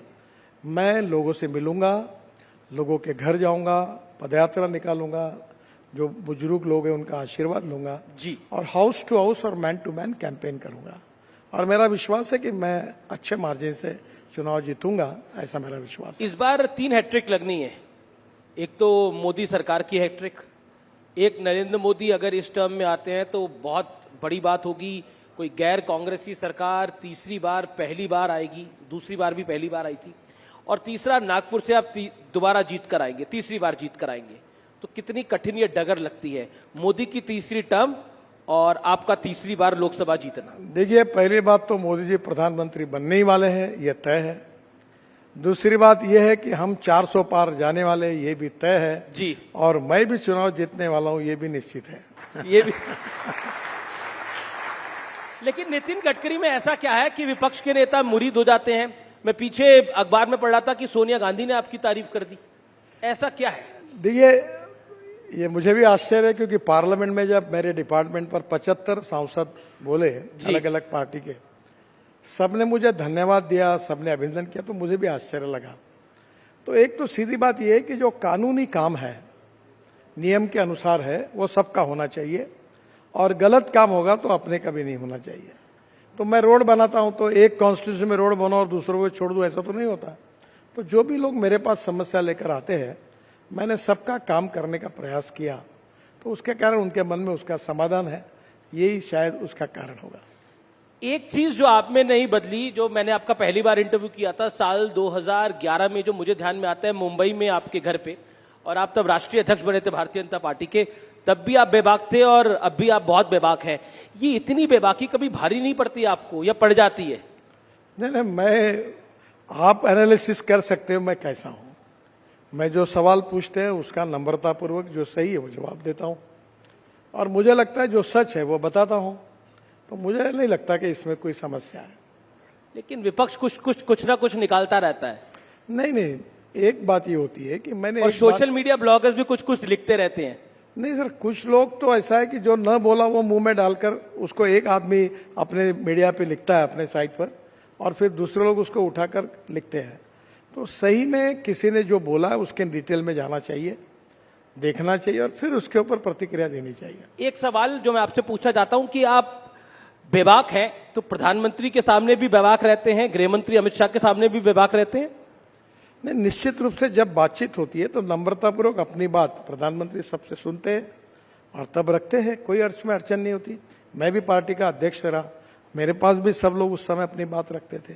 तो हमारी पार्टी की एक पद्धति है जी, और उसमें सब अपना विचार रखते हैं, और अंतिम निर्णय फिर जो होता है सब मिलकर, या फिर प्रधानमंत्री या अध्यक्ष जो होंगे नेता, वो जो कहते हैं वो निर्णय होते हैं, उसमें आगे जाती है पार्टी। अब मैं आपको एक ये बहुत हेडलाइन स्टोरी रही, उद्धव ठाकरे का एक बयान, मैं वो मराठी में बयान है वो मैं आपको सुनवाता हूं और आपसे उसका रिएक्शन लेता हूं। उद्धव ठाकरे ने आपके बारे में, आपके विषय पे क्या बोला, आइए एक बार सुन लेते हैं। उद्धव ठाकरे का बयान। युतीमध्ये जे मेहनत करत होते त्या नितीन गडकरींचं नाव त्याच्यामध्ये नाही। अहो नितीनजी सोडून द्या भाजपा, राहा उभे, आम्ही महाविकास आघाडीकडनं तुम्हाला निवडून आणतो। दाखवा महाराष्ट्राचं पाणी, दाखवा महाराष्ट्राची धमक, दाखवा महाराष्ट्र दिल्ली समोर कधी झुकला नाही। अब नितिन जी कह रहे हैं कि आइए हम आपको एमवीए से टिकट दे देंगे, महाराष्ट्र दिल्ली के आगे कभी झुकता नहीं है। देखिए, पहली बात तो यह है जी कि पार्लियामेंट्री बोर्ड की जब मीटिंग हुई तो मध्य प्रदेश, गुजरात और उत्तर प्रदेश के पदाधिकारियों के साथ चर्चा होकर निर्णय होगा। अब मैं महाराष्ट्र से लड़ता हूं तो मेरे महाराष्ट्र के प्रदेश के पदाधिकारी आकर उनसे चर्चा ही नहीं हुई थी, तो पहले लिस्ट में स्वाभाविक रूप से मेरा नाम आने की संभावना नहीं थी जी। अब दूसरे लिस्ट में नाम आया। मैं भारतीय जनता पार्टी का कार्यकर्ता हूं, लड़ूंगा तो भारतीय जनता पार्टी से ही लड़ूंगा, दूसरे कोई पार्टी में जाने का सवाल ही नहीं उठता। और इस प्रकार की ऑफर भी हास्यास्पद है, क्योंकि मैं अपने पार्टी के साथ जुड़ा हूं, विचारधारा के साथ जुड़ा हूं, इसी पार्टी में रहूंगा और इसी पार्टी में काम करूंगा। जी, लेकिन पिछले दिनों आपने कहा था कि किसी भी पार्टी की सरकार हो, एक चीज तय है कि जो काम करता है उसे सम्मान नहीं मिलता। ये क्यों कहा था आपने? ये मैंने ऐसा नहीं कहा था, यही गड़बड़ है जी। मैंने कहा सिस्टम में ऐसा होता है। जो मैंने विशेष रूप से सरकार में काम करने वाले लोगों के बारे में कहा था, उसके पहले भी मेरी प्रस्तावना उसके साथ थी कि अच्छा काम करते तो उनको सम्मान नहीं मिलता और बुरा जो काम करता है उसको सजा नहीं होती, क्योंकि सिस्टम इतनी कॉम्प्लिकेटेड है कि अच्छे आदमी को तुरंत अवार्ड नहीं मिलता और जो कुछ करता है उसकी इंक्वायरी होते होते इतने साल चले जाते हैं कि उसको सजा नहीं मिलती। ये उसका वाक्य था। इसका संबंध राजनीति से भी नहीं था। यही आप नहीं है, पर आप जैसे आपके जो बंधु है वो बिना रेफरेंस लेके इस प्रकार की बातों को फैलाते हैं। आजकल ना सोशल मीडिया का दोष भी सब मीडिया पर ही डाल देते हैं। अब सोशल मीडिया में तो बहुत कुछ चलता है। ऐसा नहीं होता जी। सोशल मीडिया पे जो गलत छाप के आता है उसको तुरंत लेकर रात को चर्चा का कार्यक्रम आप आयोजित करते हैं और उसको आगे लेके जाते हैं। ये समस्या है जी। मेरा अगला सवाल है, 2022 में आपने कहा था कि राजनीति को अलविदा कहने का बड़ा मन करता है, लेकिन कभी नहीं कहा था ऐसा। तो पर आपका बयान है ये सर बिल्कुल गलत है। मैंने ये कहा था कि we need to redefine the definition of politics. केवल पावर पॉलिटिक्स, सत्ता कारण यानी पॉलिटिक्स नहीं है जी। समाज कारण, राष्ट्र कारण और विकास कारण ये भी पॉलिटिक्स है। और महात्मा गांधी जी ने जब देश को स्वाधीनता के लिए जो आंदोलन किया था वो भी आंदोलन राजकारण था। तो हम लोग 80% समाज कारण करें और 20% सत्ता कारण करें। और आपने परसों भी देखा होगा, मैं दिव्यांगों को मैंने 87 चेयर बांटी, मैंने करीब 50,000 हार्ट के ऑपरेशन। मैंने आज आपका सुबह ट्विटर देखा, उसपे आपने एक वीडियो ट्वीट करा है। एक लड़की के दिल में एक होल था, उसका आपने ट्रीटमेंट कराया है अपनी कॉन्स्टिट्यूएंसी के अंदर। वाकई मतलब वो जिसे कहते हैं कि बहुत मार्मिक विषय है ये सारे। लेकिन पॉलिटिक्स की अगर हम बात करें नितिन जी, तो राज ठाकरे दिल्ली में है और राज ठाकरे अगर दिल्ली में है तो कुछ तो बड़ा चल रहा है। तो क्या अलायंस होने की बात है? देखिए, मुझे आज सुबह ही राज ठाकरे जी का फोन आया था। फिर वो दूसरे काम के लिए आया था, उनके पासपोर्ट का काम था, वो हो गया, इसलिए धन्यवाद देने के लिए आया था। बाकी तो कहाँ का पासपोर्ट? एनडीए का पासपोर्ट? नहीं, उनका पासपोर्ट। अच्छा। बाकी उनका क्या बातचीत होगी क्या नहीं, ये तो आज होगी तब निर्णय होगा, मुझे पता नहीं इसके बारे में। लेकिन आप चाहते हैं राज ठाकरे आए? देखिए, इसका निर्णय पार्टी करेगी। आपका मन क्या है? नहीं, मेरा कोई व्यक्तिगत मन नहीं होता। पार्टी के पदाधिकारी, पार्टी के अध्यक्ष और पार्लियामेंट्री बोर्ड, प्रधानमंत्री जो निर्णय करेंगे वो करेंगे। महाराष्ट्र में सीट बंटवारे को लेकर काफी सवाल जवाब हो रहे हैं, काफी सोर्सेज के हवाले से खबर आती है, लेकिन अब आप सामने बैठे हैं तो मैं पूछ ही लेता हूँ, चल क्या रहा है वहाँ पर? कोई नहीं, सब ठीक चल रहा है। लगभग बंटवारा हो गया है। शिंदे जी खुश है? हाँ सब। और चुनाव तक क्या होता है, जब तक कैंडिडेट तय नहीं होते हैं जी, तब तक एक सीट है, 10 उम्मीदवार है, तो थोड़ा बहुत तो चर्चाएं होती रहती है, थोड़ा बहुत विवाद होते रहता है, ये ऑब्वियस है। और मुझे लगता है कि अभी लगभग फाइनल हो जाएगा और हम लोग मिलकर लड़ेंगे और महाराष्ट्र में हमको बहुत शानदार जीत मिलेगी, ऐसा मेरा विश्वास है। एनडीए बहुत सालों से गठबंधन है, लेकिन इस बार एक नया गठबंधन बना है, इंडिया अलायंस, लेकिन वो बनने से पहले ही लड़खड़ा गया। आपको इंडिया अलायंस कैसा दिखता है, क्योंकि महाराष्ट्र में एक बड़ी चुनौती है? मैं अपने पार्टी को और अपने अलायंस को देखता हूँ। मेरी एक फिलॉसफी ऐसी है जो मैं अक्सर लोगों को बताता हूँ कि 2 रेखाएं, एक आपकी और दूसरे की है। 2 मार्ग है रेखा बड़ी करने का, एक तो अपनी बड़ी करो या दूसरी की पूछने का काम करो। जी। तो मैं अक्सर इस बात पे विश्वास रखता हूँ, अपनी बड़ी करो। और 10 साल मोदी जी के नेतृत्व में हमारी सरकार ने जो कुछ काम किया है, जिसका लोग अनुभव लेते हैं। अभी मैं आ रहा था तो मेरे ट्विटर पर ये द्वारका एक्सप्रेस हाईवे बना जी, तो इतने लोगों में खुशी है कि इतने लोगों की प्रतिक्रिया मुझे प्राप्त हुई तो हम 10 साल में जो हमने काम किया है उस सरकार में मोदी जी के नेतृत्व में, उसके भरोसे हमें सफलता हासिल होगी। हमें अपने पॉजिटिविटी और अपने काम को लोगों को बताना है, हमको बाकी नेगेटिव बातों में जाने की कोई आवश्यकता ही नहीं है। एक और सवाल है, मराठा समुदाय को 10% अलग से आरक्षण देने की बात है, उस विषय को लेकर पॉलिटिक्स भी हो रही है, लेकिन एक सोशल डिमांड भी है, उसको आप कैसे देखते हैं? क्या ये मुद्दा भारतीय जनता पार्टी के लिए, आपके गठबंधन के लिए महाराष्ट्र में एक बड़ा पॉलिटिकल चैलेंज होगा इससे निपटना? मुख्यमंत्री जी ने ऑलरेडी उनसे बातचीत करते हुए इसका समाधान ढूंढा, अब ये विषय नहीं रहा है। आप कह रहे हैं ये विषय नहीं है अब, लेकिन चुनावी बॉन्ड तो विषय है, उसको लेकर बहुत सारे सवाल जवाब हो रहे हैं। राहुल जी ने तो कह दिया ये बीजेपी का सबसे बड़ा चुनावी घोटाला है। मुझे लगता है कि अभी भी सुप्रीम कोर्ट में चर्चा हो रही है। सुप्रीम कोर्ट में जब ये मैटर सब जुडिस है तो उसके ऊपर कोई टिप्पणी करना कंटेम्प्ट ऑफ कोर्ट होगा। आप भी मत करिए, मैं भी नहीं करता, उसके ऊपर ज्यादा बोलना उचित नहीं होगा।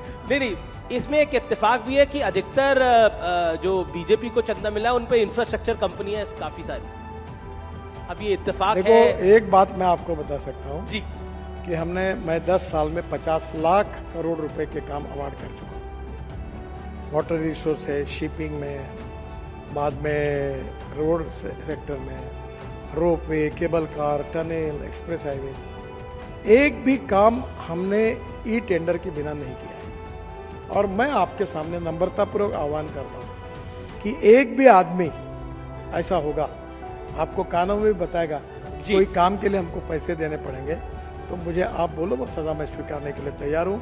हम पूरी तरह transparent, corruption free, time bound और क्वालिटी कमिटमेंट के साथ हमने सबसे काम किया है और किसी प्रकार की गलत काम हमने नहीं। अक्सर ये दिल्ली और मुंबई में इस बात की बहुत चर्चा होती है कि बीजेपी पार्टी तो अमीर है लेकिन नेता गरीब है, कांग्रेस के नेता तो अमीर है लेकिन पार्टी गरीब है। इस पर आपकी टिप्पणी क्या है? मुझे लगता है कि देखो, कौन व्यक्ति अपने जीवन में कितना धनवान है ये उसके साथ जुड़ा हुआ सवाल है। पर मैं अक्सर एक बात कहता हूँ कि ईमानदारी से कोई आदमी अपने जीवन में उद्योग व्यवसाय से प्रगति करता है तो ये उसकी एंटरप्रेन्योरशिप, उसकी कंपनी, उसकी टेक्नोलॉजी, ये उसकी स्ट्रेंथ है। और ऐसे एंटरप्रेन्योर देश में बढ़ेंगे तो देश का विकास होगा। और मुझे लगता है कल जाकर यही एंटरप्रेन्योर्स विदेशों में जाके इन्वेस्टमेंट करेंगे। तो हमें ऐसी अर्थव्यवस्था तैयार करनी है जो रोजगार को निर्माण करने वाली है। और रोजगार निर्माण करना है तो कैपिटल इन्वेस्टमेंट लगेगी, एंटरप्रेन्योरशिप लगेगी, टेक्नोलॉजी लगेगी। और इसके आधार पर अगर हम अलग अलग क्षेत्र में जाकर कोई काम करता है तो वो केवल वेल्थ क्रिएटर नहीं है, एम्प्लॉयमेंट क्रिएटर है। उसकी जात, पंथ, धर्म, भाषा और पार्टी, इससे हमें क्या लेना देना। लेकिन आपने जात धर्म की बात करी तो सीए को लेकर बहुत सारे सवाल जवाब हो रहे हैं। सीए चुनाव से ऐन पहले क्यों लेकर आए? उसका नोटिफिकेशन बाद में भी लाया जा सकता था या पहले भी 3 साल पहले भी लाया जा सकता था। देखो, संविधान में बहुत सी बातें स्पष्ट हैं जी। ये बिल्कुल स्पष्ट है कि जो हिंदू धर्म के हैं, बौद्ध धर्म के हैं, सिख धर्म के हैं या जैन धर्म के हैं, वो लोग अगर कहीं विदेश में जाएंगे जी तो उनको वहाँ से निकाल दिया तो उनको जाने का अधिकार वाला कोई देश नहीं है। और इसलिए स्वाभाविक रूप से उनको हमारा संविधान कहता है कि उनको नागरिकत्व हिंदुस्तान में कानूनी दिया जा सकता है। तो नेचुरली बहुत सी बातें संविधान में स्पष्ट है, उसी के आधार पर निर्णय हुआ है। जी, एक सवाल आपके मंत्रालय से जुड़ा हुआ, आपने सड़क के मामले में तो वर्ल्ड रिकॉर्ड बना लिया, एक नहीं, एक दो नहीं, 7 वर्ल्ड रिकॉर्ड बनाए हैं। ऐसा कोई काम है जो बीते 10 साल में आप नहीं कर पाए और अब जब सत्ता में आएगी बीजेपी तो करना चाहेंगे? वो काम कौन सा है? देखिए, अभी तो रोड कंस्ट्रक्शन में 36 ग्रीन एक्सप्रेस हाईवे बना रहे हैं जी, और करीब 284 किलोमीटर हम 2 लाख करोड़ की टनल बना रहे हैं। और कश्मीर से कन्याकुमारी तक एक्सप्रेस हाईवे बन रहा है हमारा, लगभग दिसंबर तक पूरा हो जाएगा। अब हमारे यहाँ हमने पब्लिक ट्रांसपोर्ट और इलेक्ट्रिसिटी को चालू किया, 260 जी। हम रोपवे, केबल कार, फेनिकुलर रेलवे बना रहे हैं। अब प्रधानमंत्री जी की सोच ये है कि हम 100 साल जब पूरे करेंगे तो उस समय हमारी विजन क्या होगी।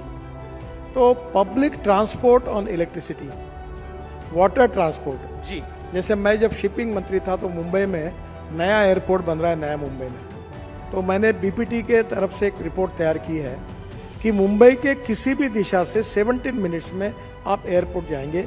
और नए एयरपोर्ट पर जेटी भी बनाई है जी। जैसे टैक्सी है, एयर टैक्सी है, वैसे वाटर टैक्सी बनाई। और ये वाटर टैक्सी से आप वसई विरार से लेकर तो नरीमन पॉइंट से लेकर आप केवल 17 मिनट्स के अंदर नए एयरपोर्ट पे पहुंचेंगे।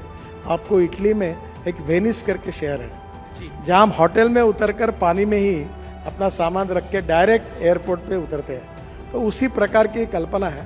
तो पब्लिक ट्रांसपोर्ट में एम्फीबियस सी प्लेन मैंने प्रयोग किया था कि पानी पे उतरा हवाई जहाज जी। तो ट्रांसपोर्ट सिस्टम में काफ़ी बड़ा रिवोल्यूशन होगा।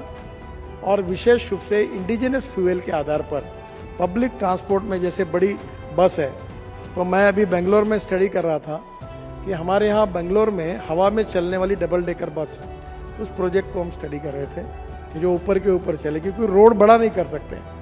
तो अब नेचुरली मेट्रो की कॉस्ट पर किलोमीटर 350 करोड़ आती है और मैं जो टेक्नोलॉजी की बात करूँ 20 से 25 करोड़ रुपए आती है। तो नए नए टेक्नोलॉजी का उपयोग करके अभी ये धौला कुआं से मानेसर तक बीच में ऊपर में पॉन्ड सिस्टम का भी हमने बीच में स्टडी किया था। तो ये नई नई जो टेक्नोलॉजी है ट्रांसपोर्ट सेक्टर में वो भविष्य की टेक्नोलॉजी है और उसके बारे में हमारे यहाँ कुछ अध्ययन भी हुआ। हम 670 रोड साइड एमिनिटीज बना रहे हैं जी। पर मुझे अगर पूछोगे तो एक काम कौन सा करना चाहते हैं आप? मैं 2024 में एक काम इन सब में सबसे अच्छा कोई कर सका जी। तो 2014 में जब मैं मंत्री बना तो 1 करोड़ लोग आदमी आदमी को खींचने का काम करता था। एक तो साइकिल रिक्शा था या कंधे पे लेके आदमी धोने का काम का, बिहार में, बंगाल में, नॉर्थ ईस्ट में। मैंने मैकेनिज्म ड्रिवन ई रिक्शा लाया और आज मुझे खुशी है कि 1 करोड़ लोग जिनका शोषण हो रहा था उनको मुक्ति मिली और ई कार्ट और ई रिक्शा चला रहे और उनको एक प्रकार से मानवीय शोषण से मुक्ति मिली। तो मैंने बहुत express highway, tunnel, road, bridges बनाए, पर ये काम जो है ये मेरे लिए सबसे अच्छा है। आपके दिल के करीब है, लेकिन एक राउंड हमारे दिल के बड़ा करीब है और ये फोटो राउंड है और इसमें कुछ तस्वीरें आएंगी और आपको उसका रिएक्शन दे रहा है। और मुझे भी पता नहीं है फोटो कौन कौन सी लगाई है इन लोगों ने। पहली फोटो देख लेते हैं कौन सी आ रही है।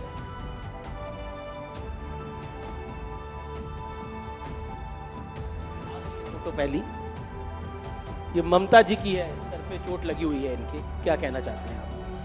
उनका एक्सीडेंट होगा इसलिए बैंडेज लगा होगा जी। अगली फोटो देख लेते हैं कौन सी आ रही है।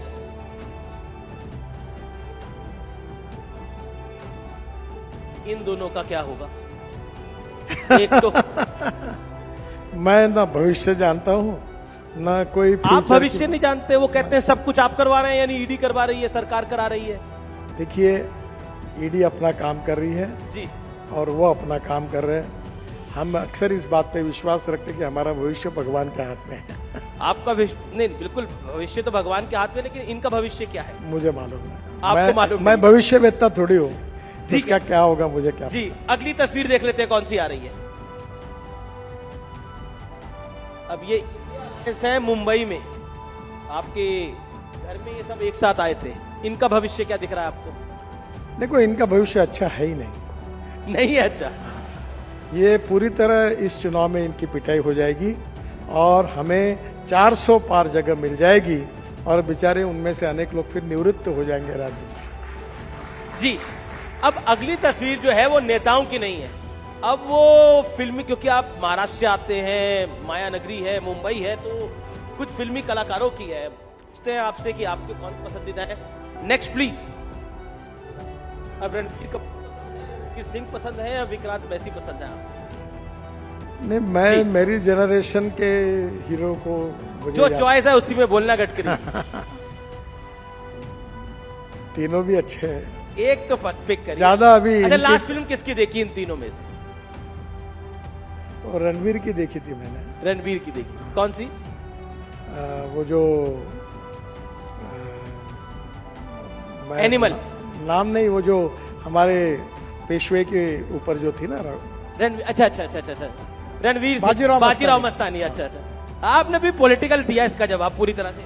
अगला देख लेते हैं किसकी तस्वीर आ रही है। ये हीरोइंस की है। आप पसंद, मतलब आपको इनमें से किसकी फिल्म देखी? तापसी पन्नू है, आलिया भट्ट है, कियारा आडवाणी है। नहीं, इन तीनों के भी फिल्में मैंने नहीं देखी। नहीं देखी? तीनों टॉप हीरोइन है देश की। देखो एक बात बताता हूँ, ये जनरेशन के हीरो हीरोइन अलग अलग होते हैं जी। अब हमारे जनरेशन में हमको तो अमिताभ बच्चन यही हमारा फेवरेट हीरो था। तो कॉलेज में किसका ट्रेंड फॉलो करते थे आप? कॉलेज में, जब कॉलेज में थे तो किसी का ट्रेंड फॉलो करते होंगे? अमिताभ बच्चन को। अमिताभ बच्चन का फॉलो करते थे। मैंने एक बार उनको भी कहा कि मैंने जंजीर 3 बार देखा, आनंद 3-4 बार तो देखा। Bell bottom pants, long collar सब डालते थे? वो फाइटिंग के पिक्चर पसंद आते थे उसे। चलिए, आप राजनीति की बेला में जा रहे हैं, यानी आप चुनाव के संघर्ष में जा रहे हैं। ये लोकतंत्र का, भारत के महान लोकतंत्र का सबसे बड़ा पर्व है। इसके लिए बहुत बहुत शुभकामनाएं नितिन जी। और न्यूज 18 भी बेबाकी के साथ इसकी कवरेज करेगा। बहुत बहुत शुक्रिया। हर सवाल का अपने बेबाक अंदाज में जवाब देने के लिए जोरदार तालियों के साथ अभिनंदन करिए नितिन जी का। धन्यवाद। Thank you. Thank you Amish, thank you minister.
Welcome back, ladies and gentlemen.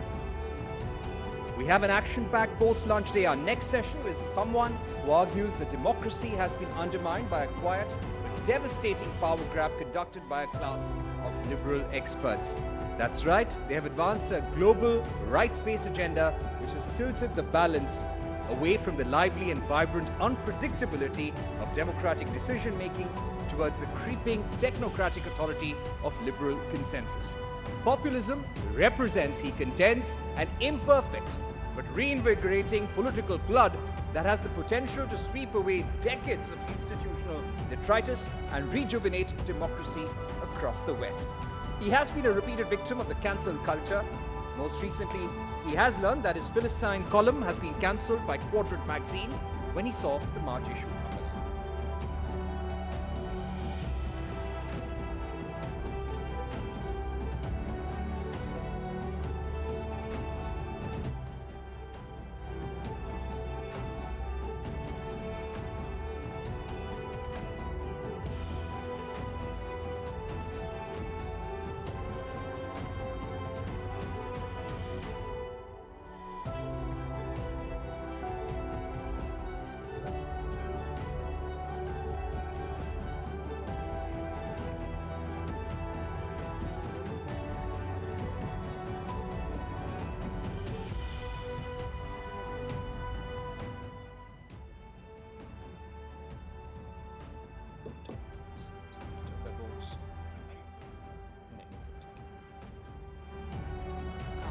I'm just MC कर रहा हूँ.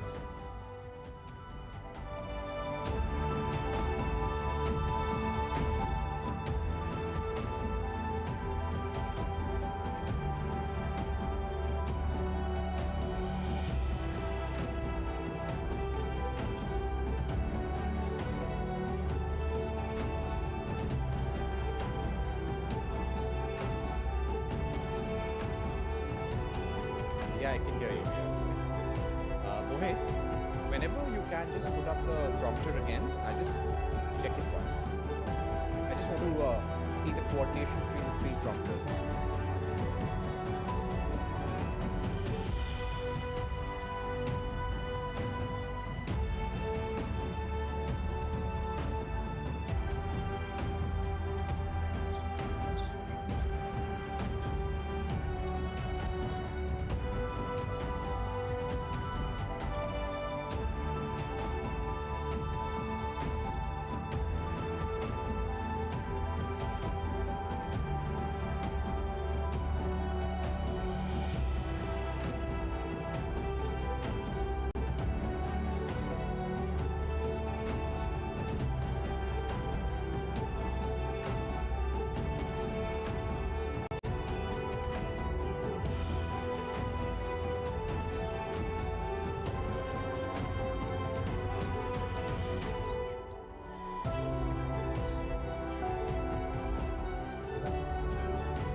फिक्स करके चले जाओ so that कैमरे पे ना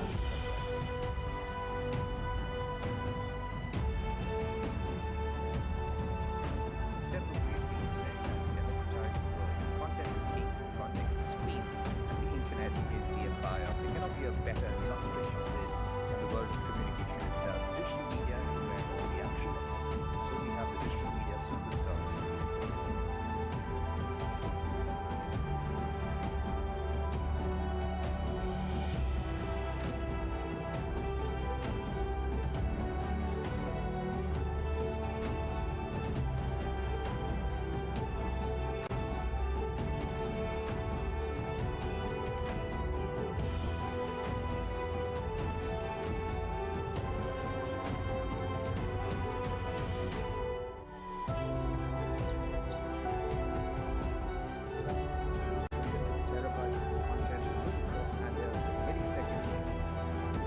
Perspective that can get lost. Nuance and perspective are the strongest pillars of any discussion.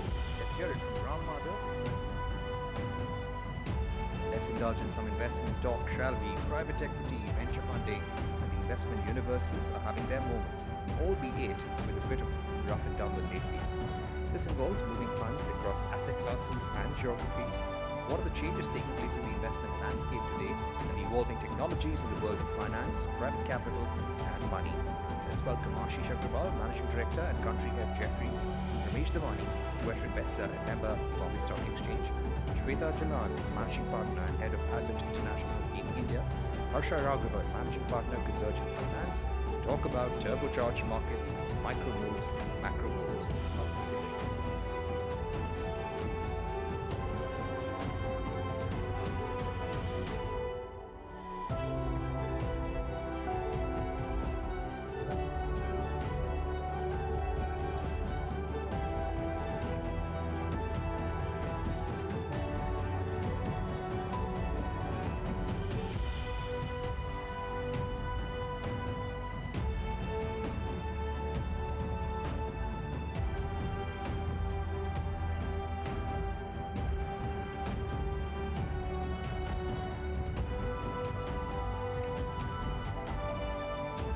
Welcome back, ladies and gentlemen. We have an action-packed post-lunch day.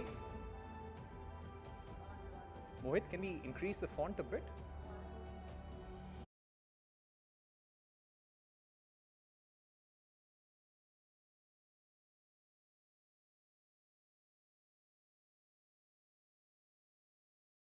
Yeah, Mohit. Mohit, see if you can increase the font slightly. Yeah, okay.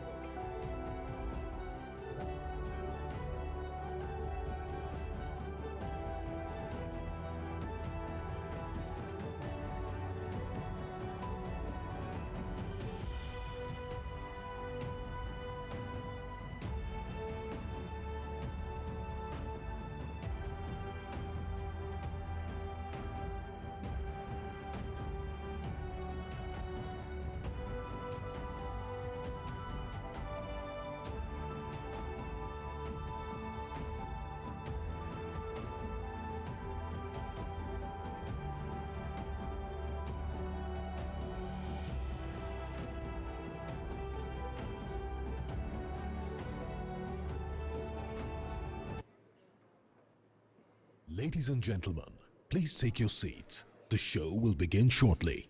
You are requested to keep your mobile phones on silent mode.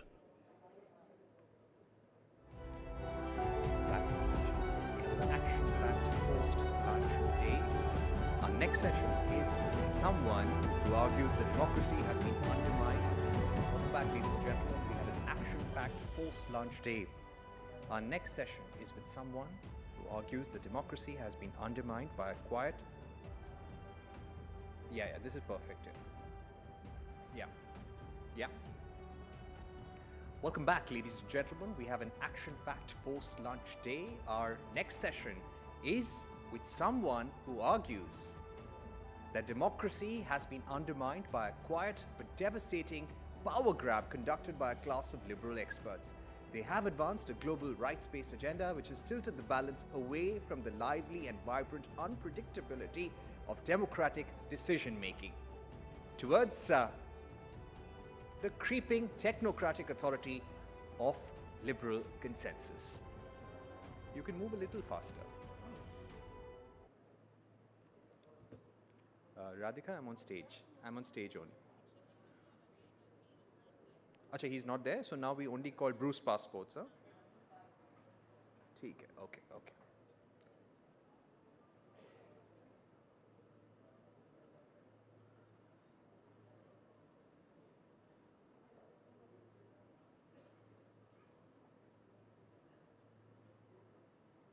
Welcome back, ladies and gentlemen. We have an action-packed post-lunch day.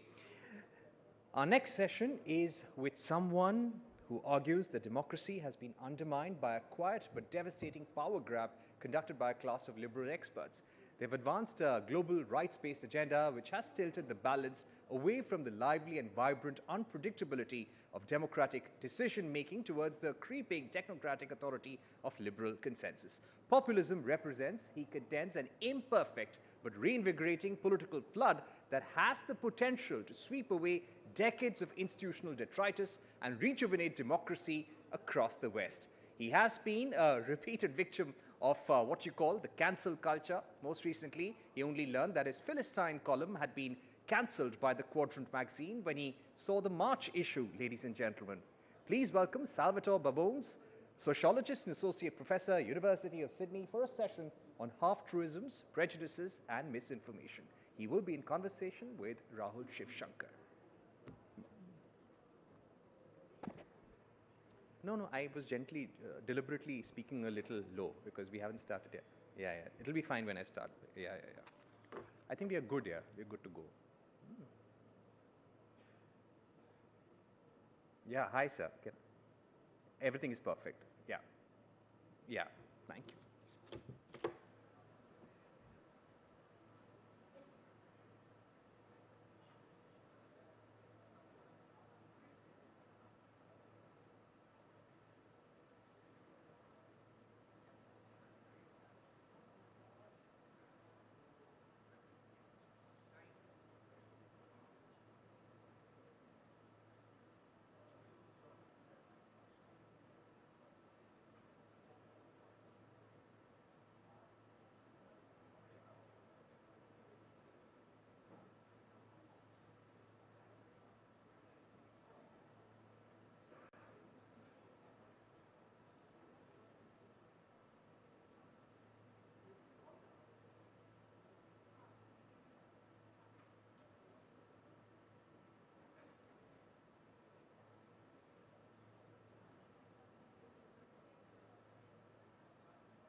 Ladies and gentlemen, please settle down. The show is about to start. You are requested to keep your mobile phones on silent mode.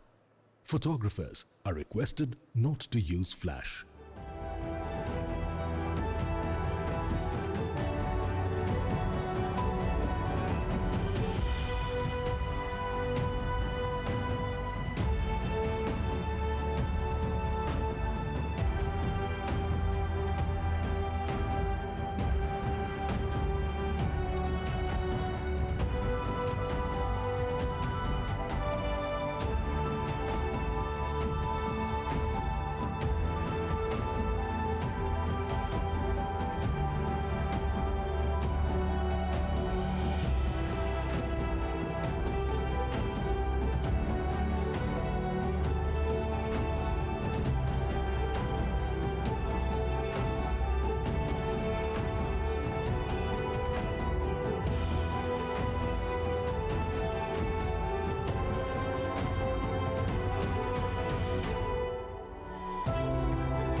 What's new about news? Nothing. That's until we stepped onto the scene. Instead of playing the game, we became the game. We reach 700 million people every year via TV and a whopping 320 million per month through digital properties. How did we do this? We went global. Forging partnerships with the biggest names in the media industry like CNN, CNBC and Forbes. Partnerships that are dominating their category. Our flagship English news channel CNN News 18 blew past the limits of what's possible, reigning as the #1 news channel for over 52 weeks. Our national brand, News 18 India, has more viewers than even popular entertainment channels and is India's #1 Hindi news channel. When it comes to numbers and trends, we mean business, so that you stay on top of your business. That's why CNBC TV 18 doesn't just lead in the business news category, it is the category. Commanding 96% of the market share. And our Hindi business channel, CNBC Awaaz, has been the trusted partner for traders for 19 years running, delivering swift market analysis that has made it the preferred choice for influential voices in the country. Our channel, CNBC Bazaar, dominates the Gujarati business news landscape. We've expanded into the beating heart of Bharat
Welcome back, ladies and gentlemen. Hope you enjoyed your lunch. And let me tell you, post-lunch sessions are always difficult. When you've eaten well, and to keep the energies up is really difficult. And I hope all of you are ready, because this is going to be an action-packed afternoon. And let me just get a sense of how the audience is doing. Are you all there with me? If yes, then say a loud yes. All right, great to hear that. And let's get the session going. It's going to be an excellent afternoon, I can assure you. Yes, our next session is with someone who argues that democracy has been undermined by a quiet but devastating power grab conducted by a class of liberal experts. They have advanced a global rights-based agenda which has tilted the balance away from the lively and vibrant unpredictability of democratic decision-making towards the creeping technocratic authority of liberal consensus.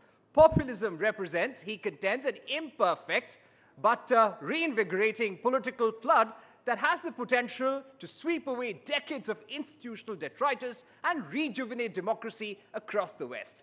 He has been a repeated victim of the cancel culture. Most recently, he only learned that his Philistine column had been cancelled by Quadrant magazine when he saw the March issue. Please welcome, ladies and gentlemen, Salvatore Babones, sociologist and associate professor, University of Sydney, for a session on half-truisms, prejudices, and misinformation. He will be in conversation with Rahul Shivshankar.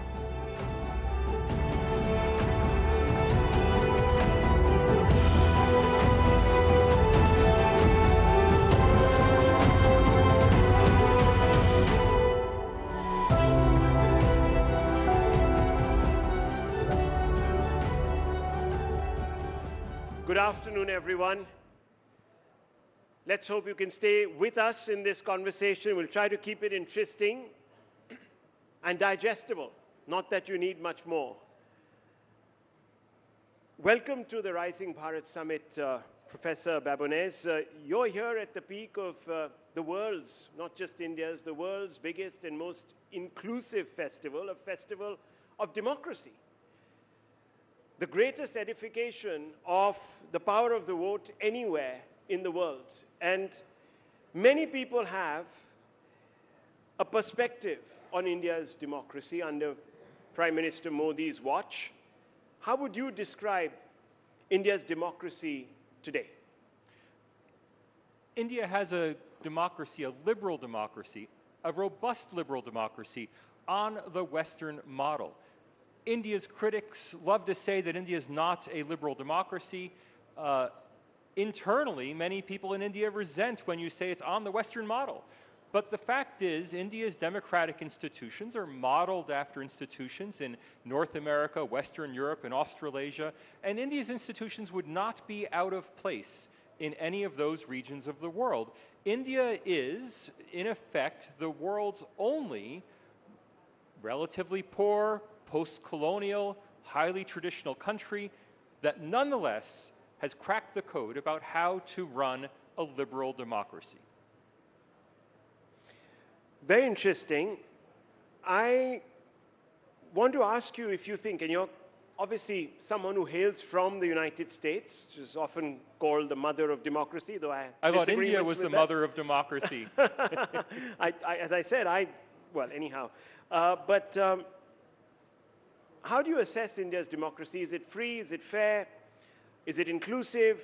We've just had a massive debate break out over the CAA law. Many people think that it's sort of prejudiced against a particular community, and therefore India's democracy is no longer inclusive, and it's certainly not headed that way. How do you respond to that? The Citizenship Amendment Act is good policy, but bad politics. It's good policy, and it's only possible in India because India is an inclusive society, an inclusive democracy.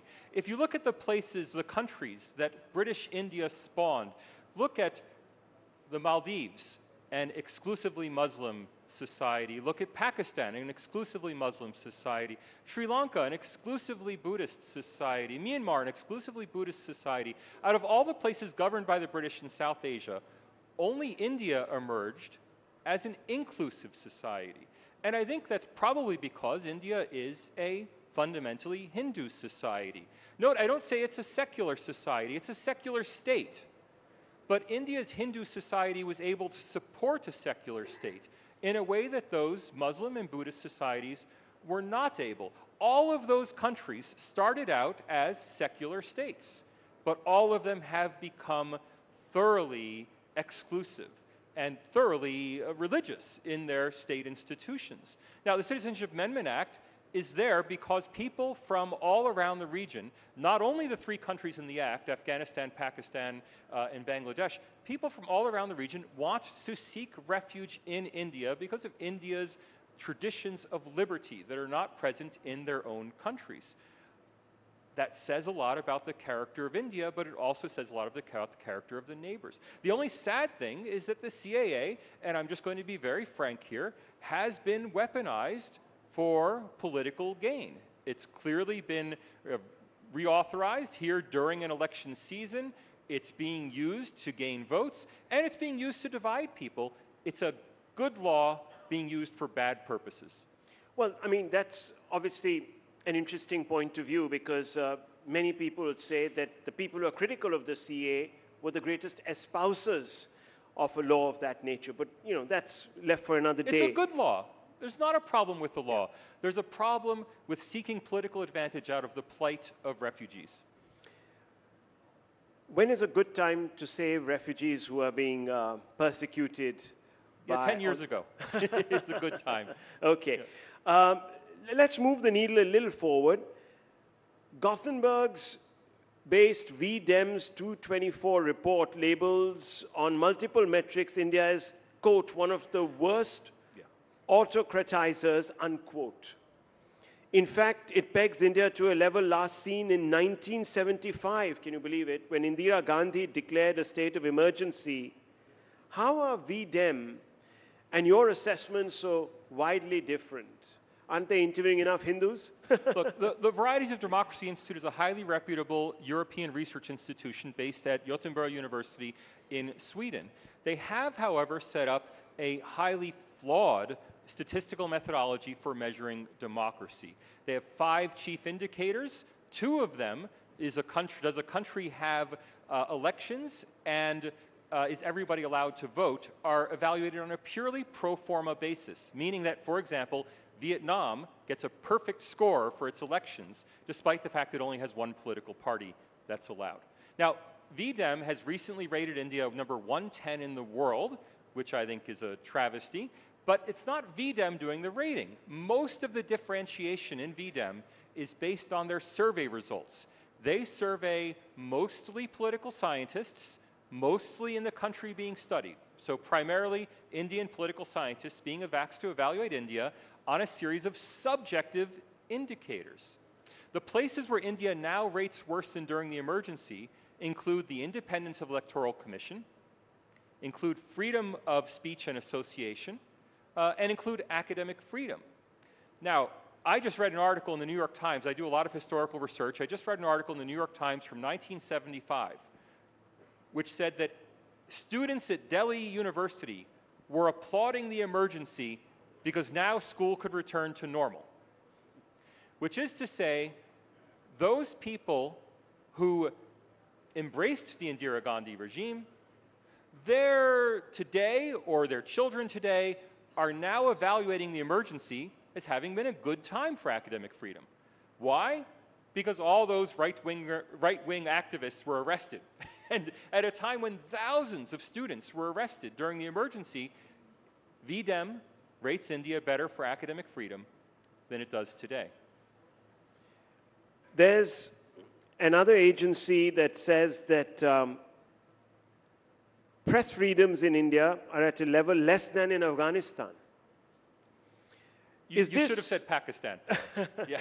Okay. Is the methodology to blame, or is it bias, as some claim? Look, worse than Venezuela, worse than the Palestinian territories, 20th worst in the world. Pretty much only China and Saudi Arabia and Iran get worse position than India. Maybe the most egregious, Hong Kong is placed 20 ranks above India for press freedom. Hong Kong, where, of course, the Chinese Communist Party has outlawed all opposition press. Again, we have to ask, who's doing the rating? The Reporters Sans Frontières, the organization that that produces the Press Freedom Index does not directly evaluate countries. They send a survey out to journalists. Rahul, were you surveyed in this survey? No, I just want to ask anyone. Was anyone here surveyed in that survey? Was any mainstream Indian journalist surveyed by Reporters Sans Frontières? I doubt it. Now, I don't know. Of course, they won't divulge who their survey takers are, and for good reason. They don't want them to face violence or face pressure. But we'd like to know, is Reporters Sans Frontières surveying journalists at major metropolitan newspapers and television channels, or are they surveying journalists at radical, critical websites? I strongly suspect the latter. Of course, we'll never know, but that's how we get India rated so low for press freedom. It's not because actual reporters like you are rating press freedom low. It's almost certainly because of the pool of people who form the Reporters Sans Frontières pool of survey takers. So there's confirmation bias. That's what you're suggesting. When it comes, I mean, are these people just wanting to project that, or why aren't they going further afield? No, look, they represent the interests of their members. Are you a member of Reporters Sans Frontières? No. Well, if you joined, if all the other journalists in the room joined, you could then ask to participate in this survey. But in fact, Reporters Sans Frontières has a constituency mostly among radical Marxist journalists, and they're the people who answer the survey. And I have to stress, it's India's journalists who are rating India low. It's not the French office, head office, that's rating India low. But can you actually blame these surveys when so many of our politicians go abroad and they sit in some very, very storied institutions, and they denote India as an electoral autocracy also? There is a positive feedback loop here. They're saying India is an autocracy, thus India gets reported to be an autocracy, thus people get the impression India is an autocracy, thus they can point to the New York Times or the Washington Post and say India is an electoral autocracy. Look, in America we have the same problem. Both Joe Biden and Donald Trump have criticized US elections as being meaningless, fraudulent. Joe Biden actually said no better than those of the totalitarian regimes of the 20th century. We don't take that seriously. Why not? Because all of you have been to Disney World.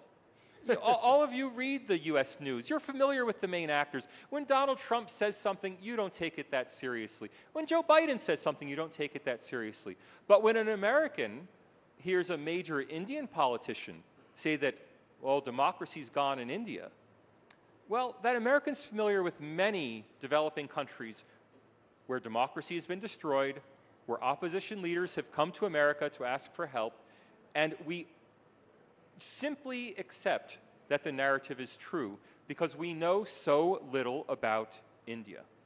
Let me ask you, in the past, Professor Babonez, you've said that India's intellectual class is anti-India. What did you mean by this? And I said anti-India as a class. As a class. Not as individuals. What I mean by that is nothing remarkable. Australia's intellectual class is anti-Australia as a class. There's constant talk in Australia about intellectuals being anti-Australian. America's intellectual class is constantly critical of the United States and its institutions. There's nothing surprising about that. I said that as an explanation because I wanted Indians to understand that all of the negative reporting about Indian democracy does not originate with Western experts who are independently coming to India to evaluate your country. It originates with Indian intellectuals who are writing for Western outlets, Indian intellectuals who are coming to speak at Western academic conferences, Indian origin intellectuals who are writing in Western academic journals and telling us that India is no longer a democracy.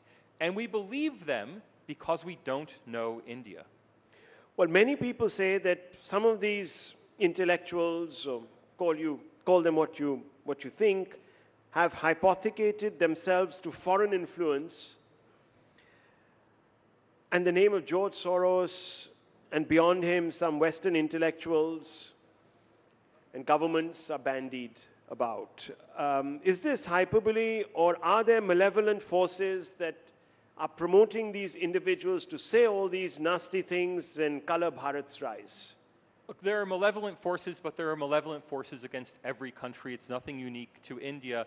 George Soros is a favorite bugbear of people around the world, and I'll tell you, Dr. Jaishankar loves nothing better than being criticized by George Soros, because then he can get on television and defend India against these evil Western manipulators. The fact is, George Soros doesn't tell academics what to think. Neither do the other influential billionaire funders. In fact, most of the funding of the research that churns out anti-India research papers comes from Indians themselves. That is, Indian billionaires who fund research centers at Harvard and at Stanford, who churn out research that tell us that India is no longer a democracy. Yes, the Soroses and the Templetons have something to do with this, but I'm sorry to keep repeating this message. Primarily, it originates right here in India. Well, so let's explore that, because there are people like Rajiv Malhotra who wrote a book. He's a commentator, etc., and he said, quote, agenda-driven political activism posing as academic research red-washed by corporate money, unquote, is what's really driving this. There's a sort of and that coupled with sort of a woke takeover of our institutions, especially the ones, and some people have gone on like him to quote Ashoka University and others internationally like Harvard and UPenn, etc., etc. You get a lot of stuff coming out from them. Look, he's not wrong. Malhotra is a very smart guy, and I recommend his book, Snakes in the Ganga. But the fact is that if you're an Indian industrialist and you simply want to support the best social science research on India, what do? You go to the top professors in India. You go to the top Indian origin professors at Harvard, Yale, Stanford, Chicago, and you ask them, who should we be supporting? Where should we put our money? You don't know, you're an industrialist, you're a business person. They are supporting the most prestigious intellectuals, the most prestigious Indian origin intellectuals in the world, but they're not responsible for what those intellectuals are writing. The intellectuals would write it either way. The signal boost comes from the Indian industrialists and others. Some of the money comes from the Gulf, so part of the money comes from India itself. There's a strange bedfellows aspect to this. A big part of the money comes from Middle Eastern funders who fund organizations, typically South Asian studies departments, that intentionally use the term South Asian studies instead of Indic studies in order to diminish the role of India in South Asian studies. And some of the money comes literally from missionary foundations. But ultimately, overwhelmingly, it goes to Indian and Indian origin scholars who are simply reflecting what they themselves believe. And is this driven by prejudice? Because I remember before the last election, 2018, in an interview to me, in fact, the Prime Minister had used the word Khan market consensus. He says, this is what they all belong to. And they have an agenda against me personally. Look, and that gets sort of amplified. But it's no different than in other countries. Imagine in the United States how many social scientists support Donald Trump.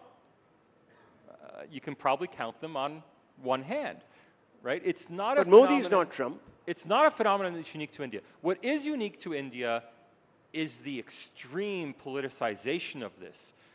I myself have only had one serious cancel attempt. I appreciate the plug for my recent cancellation at Quadrant, but the big attempt was the South Asian Studies Activist Collective in the United States, a group of relatively eminent South Asian Studies scholars, wrote to the University of Sydney asking that I be fired because my research and speaking endangered their lives and the lives of Indian intellectuals, and thus I should be relieved of my position. Now, luckily, we have strong protections for academic freedom in Australia. Nothing came of it.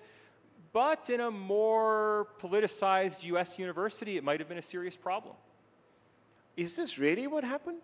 That there was an attempt that was made to, I mean, are these people, do they call themselves liberals by any chance? I was accused of endangering the lives. But this is the same kind of rhetoric we've become used to in what some of us like to call the Great Awakening in Anglo-American society, a quasi-religious awakening, attachment to causes. So it's the same sort of thing that happens if you do research on transsexuality. If you're a feminist who opposes transsexual access to women's bathrooms, you'll be accused of attempted murder of transsexuals. Well, that same rhetoric has now carried over into the India studies world.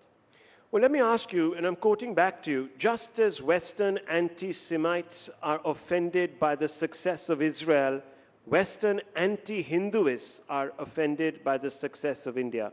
They don't fear it, they resent it, unquote. Can you explain this? Yeah, so that's something I wrote in an article about Western anti-Hinduism and the rise of anti-Hinduism on a parallel with anti-Semitism. You may not be aware of this, but against Israel for the last 25 or 30 years, there's been a boycott, divestment, and sanctions campaign.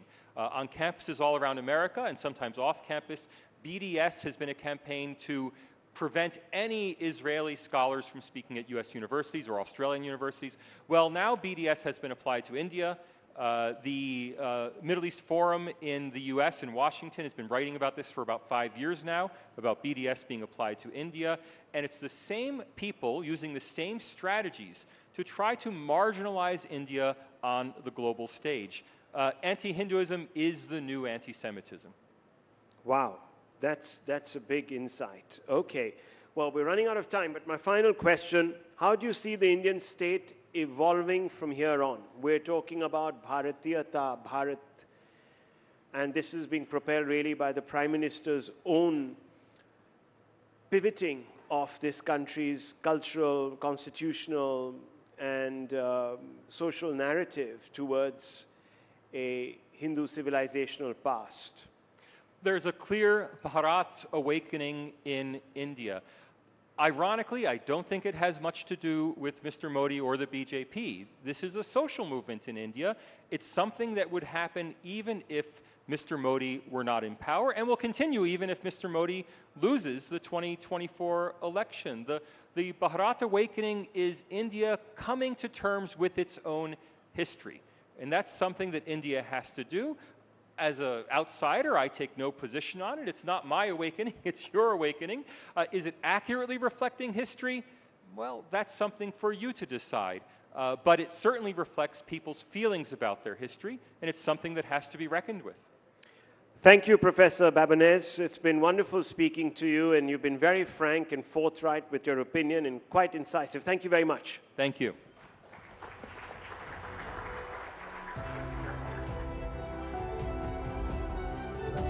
Thank you so much, Salvatore and Rahul, for that excellent discussions. Gave us a lot to think about.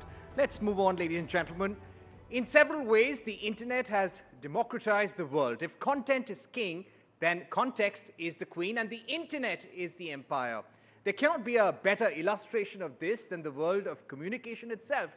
Digital media is where all the action is. And so we have digital media superstars in this room. Influencers are often perceived as role models and trendsetters, particularly among the youth. They are seen as the embodiment of success and popularity. They are the new age storytellers, telling powerful, compelling stories. And like any other form of storytelling, this is an evolved craft that has moved the access in the universe of communication. Ladies and gentlemen, we have powerful storytellers, Bruce Passports, Shantanu Hazarika, Janvi Singh, all extremely popular influencers in their own spheres. We will be in conversation with Sonal Mehrotra Kapoor for a session titled New Content Grammarians. Ladies and gentlemen, let's have them on stage.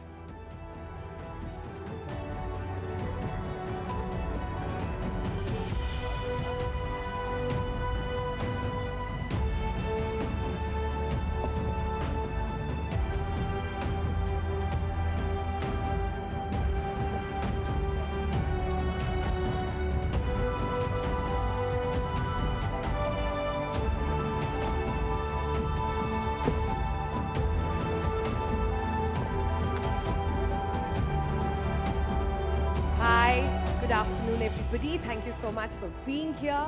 We've had a heavy-duty session, but it's time to sort of spice things up a little bit. It's time to talk about things that we all see now all around us, things we love to scroll, we love to watch, we love to forward, but also this time understand the faces behind them. This time also understand the stories behind them. Now, the trajectory or the spectrum of influencing in the country has moved many-fold. Last year, on the Rising Bharat platform when we had this conversation. It was about how celebrities now wanted to be influencers. We're talking at a time right before elections where we want politicians, where we see them sort of also understanding the language, speaking the language of influencers. Big smile on their faces there. We recently had awards where the Prime Minister himself awarded different categories and different people on what spectacular work this young India, young Bharat is actually doing. Some of them are sitting with us right here on the stage.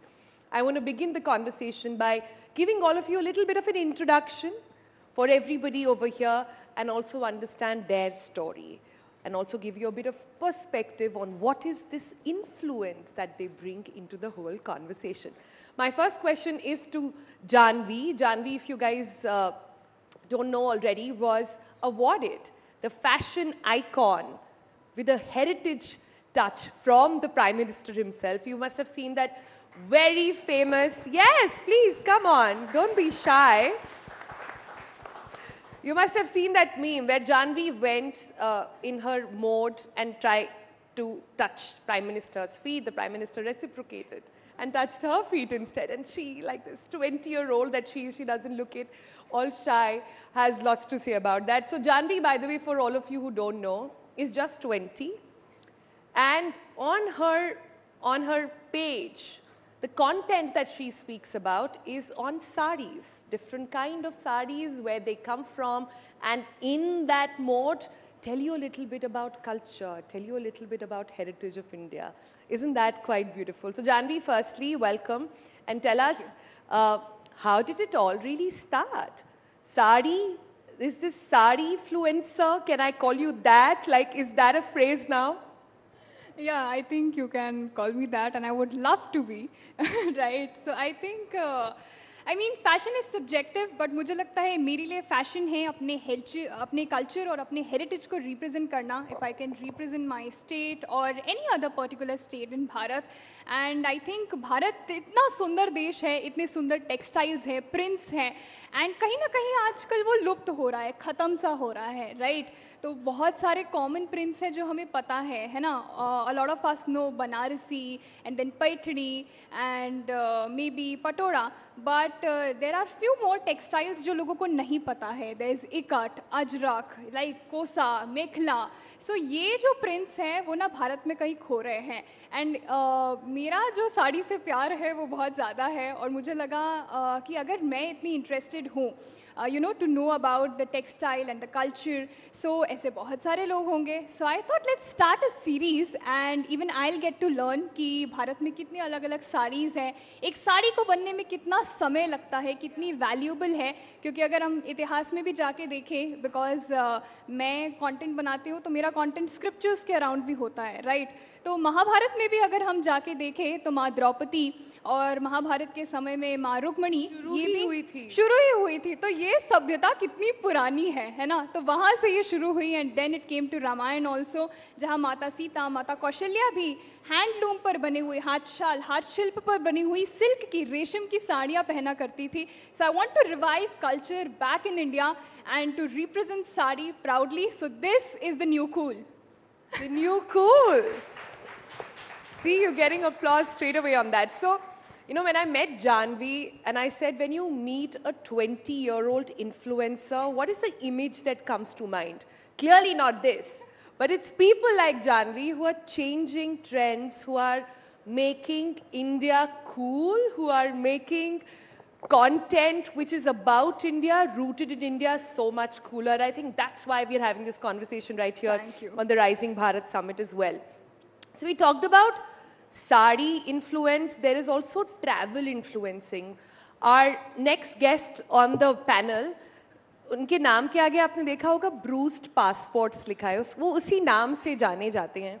और हम जब इनसे बात कर रहे थे तो ये वैसे तरह के लोग हैं जिनको आप सोशल अपने स्क्रॉल पर देखते हैं सोशल मीडिया पर और कहते हैं ये हमेशा ट्रैवल करते रहते हैं, काम कब करते हैं. So we really want to understand from the two of you, काम कब करते हैं, हर समय ट्रैवल करते हैं, ये लाइफस्टाइल है, और कैसे हर समय वेकेशन पर होते हैं. हमको ट्रैवलिंग इतनी अच्छी लगती है कि हमने उसे अपना काम ही बना लिया है.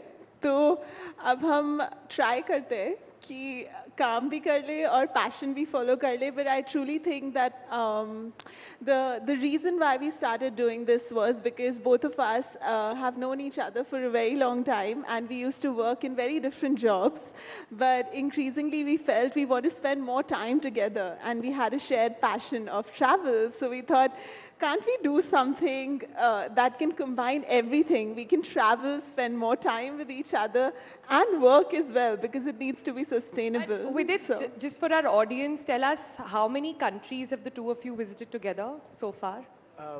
As they say, just for age, like, you know, it's just a number. But since we are talking about it, it's 110 now. Yeah, soon I think it'll be 111. And did you tell me that you are traveling 300 out of 365 days? On an average, yeah. If we take an average for the last 10 years, then yeah, that will be the average. We actually traveled full-time for about 5 odd years. Yeah. Now we live in Delhi, but yeah, we travel 300 Live in days Delhi, a week. matlab if 300 days you're out, how are you living in Delhi? What does that mean? As my mom says, was suitcase rakhne aur kapde dhone aate ho, and then you're I off have again. always wanted to understand this from travel influencers. हम सब जाते हैं छुट्टियों पर to have a good time, to detox, to leave aside our phone and just chill, right? आप जाते हैं, is it hard? Is it work now that you have to make content, make reels, ensure that, you know, people are following, it's reaching the right audience, the branding is on point, the partners have been done. Is it work or has the fun? For both of us, because we travel together, it's a lot of fun as well. But yes, you're right. It's influencing or content creation is a full-time job. In fact, because both of us had corporate jobs before this, I would say it's much more demanding than our previous jobs because your mind is at work 24/7. But I wouldn't trade it for the world. So just on that note, also tell us what were you doing and with it, what were you doing before you took up traveling full-time? I'm a computer engineer by education, so I was working in that field. Savi is a PhD in English literature.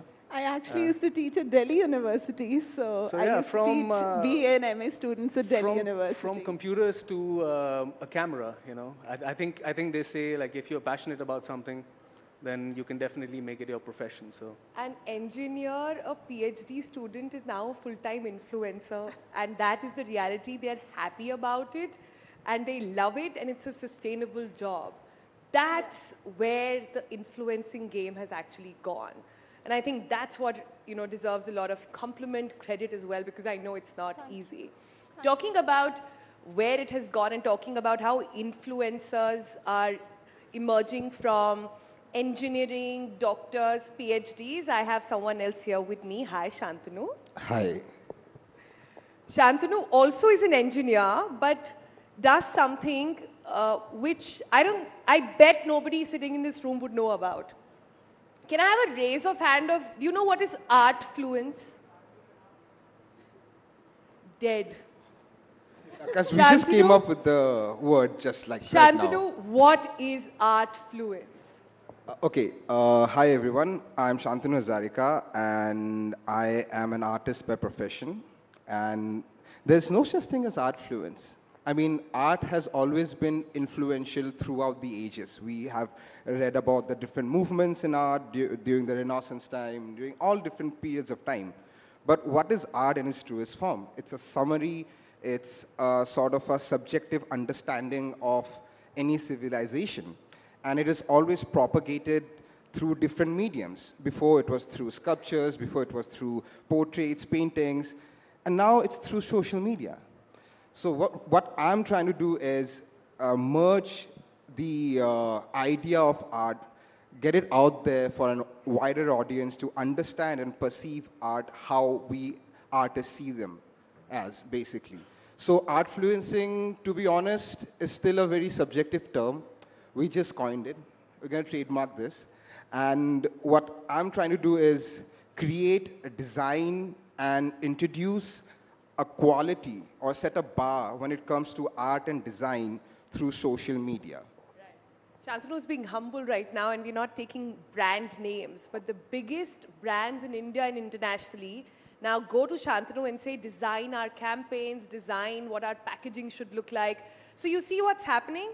There was a time when you had to study design, you had to be an art expert. Now, you can go to this engineer coming from the Northeast who loves doing it, is passionate about it, and that's what's going to get business, and that's what's going to get a beautiful community as well.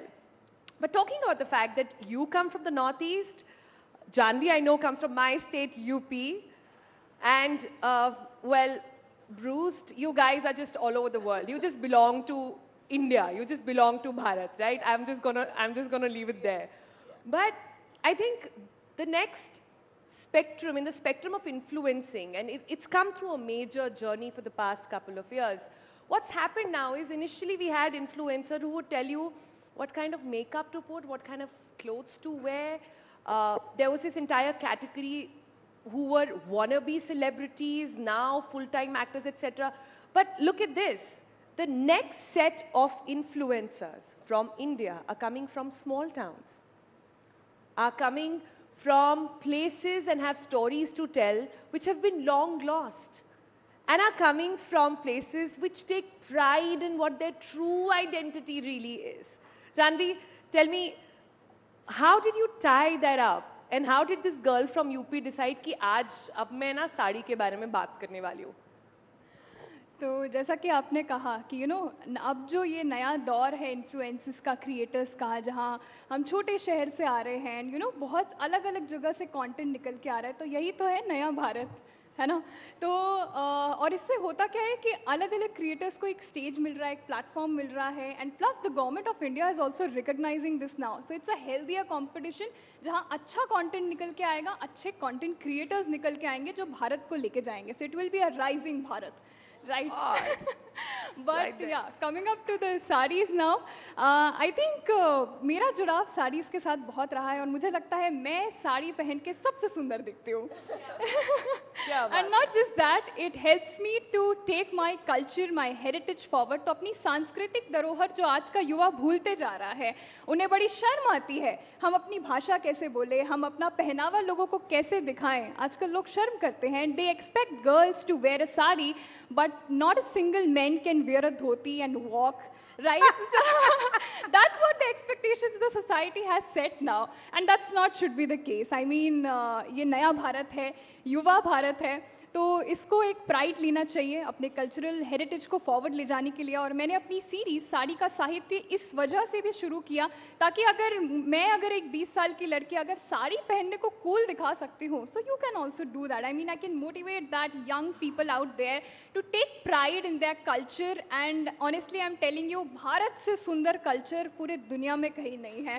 भले ही आप पूरा भारत घूम ले, you must have noticed this and you might agree. I was about to say this, that one of the greatest things that social media has done is that till a few years ago, there used to be this stereotype of India. You know, we saw it in so many movies like Slumdog Millionaire and everything.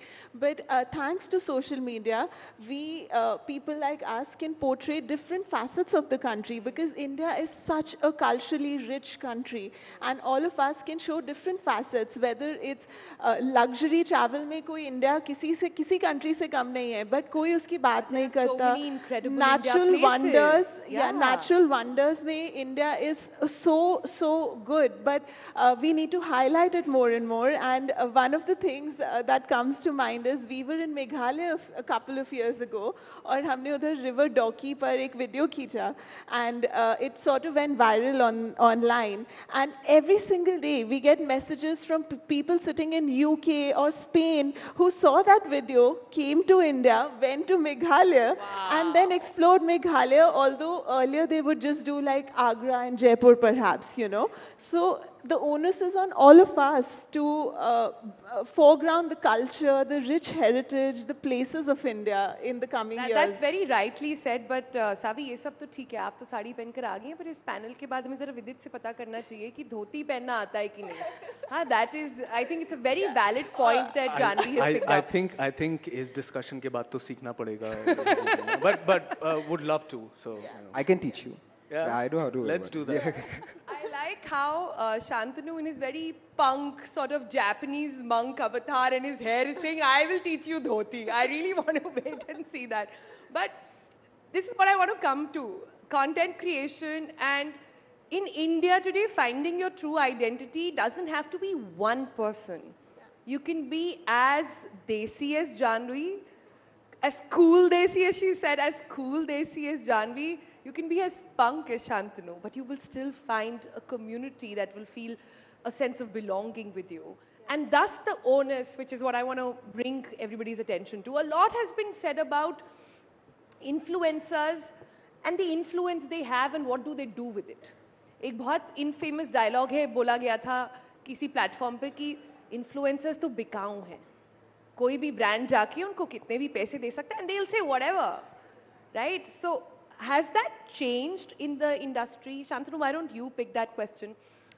Is there a conscious thought now on what idea, what brands, what kind of thinking are you really going to put out through yourself and through your brand? See, the thing is, what has happened over time is the influencer market is sort of saturated. Now, when you're talking about brands, they understand the importance of marketing and branding in a very subtle way. It has to be universal in nature, right? It can't be like, okay, I'm watching an ad. It shouldn't be evident that I'm watching an ad. It beats the purpose of influencing anything. So what happens in that scope is you have to build your own brand, which is organic, which is natural. And to have that, you need to have a core audience. So there are a few things which a community will always relate to. Joy, pain, and salvation. So I come from a place where we have seen all three of those things. And pride. And of course, pride. Like Janvi said, pride in our own culture. So if you sort of can capitalize on 4 different, or maybe one of those things, you can start relating to people more. Be it through art, be it through social media, be it through travel, be it through any medium, whatever you call it. So the moment you start building that particular sense of collectiveness among a group of people, be it a small group of people who listen to same kind of music, maybe have been through same kind of experiences, so you start building a niche. And that niche will give you that originality. And that's what the brands look for. They want to be more niche in their approach, and they want to also encompass that organic nature of influencing people. So the days of putting an advert out or hiring an influencer just because they have million followers is gone. Now what they look for is the authenticity. Numbers don't matter anymore. It's how organic your reach is. Is that true?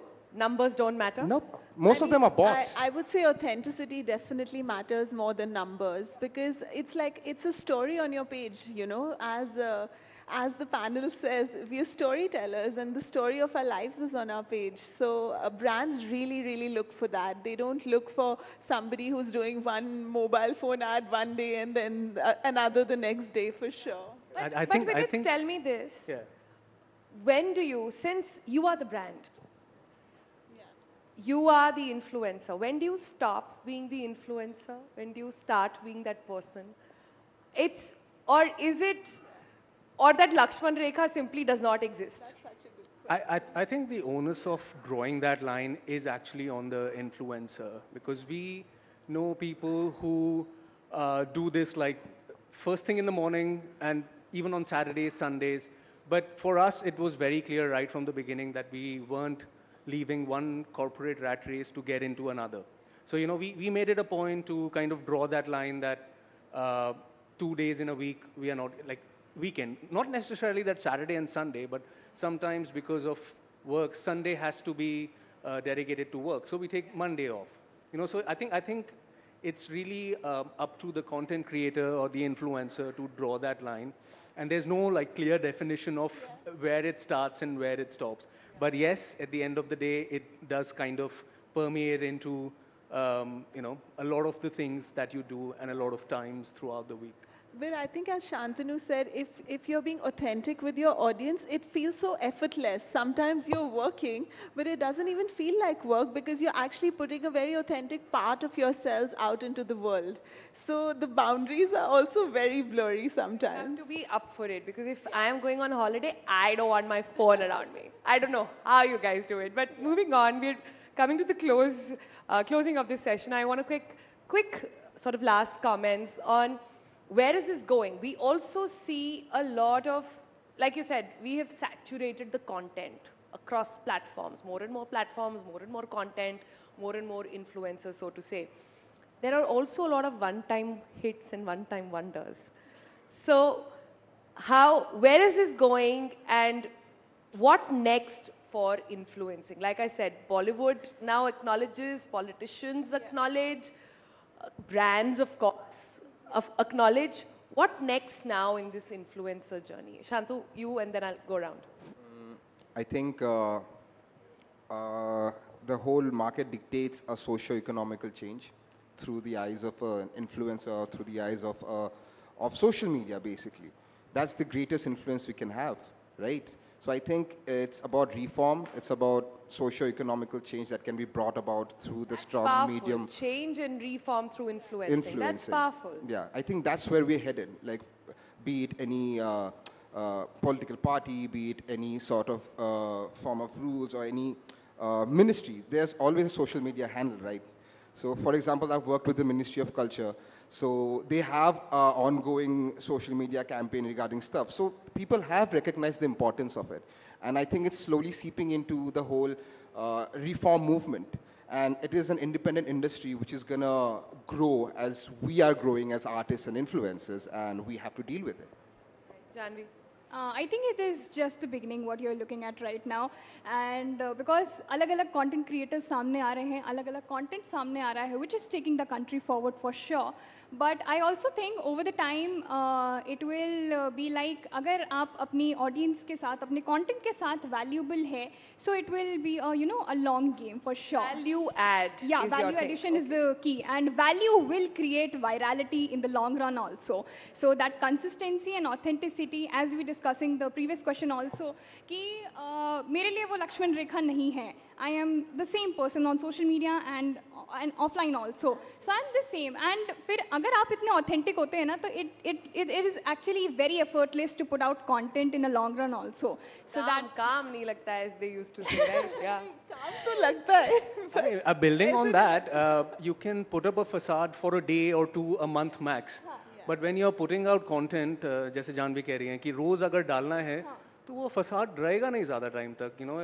Your authentic self will come out. Closing comments now, yeah. Viditya, then Sabi.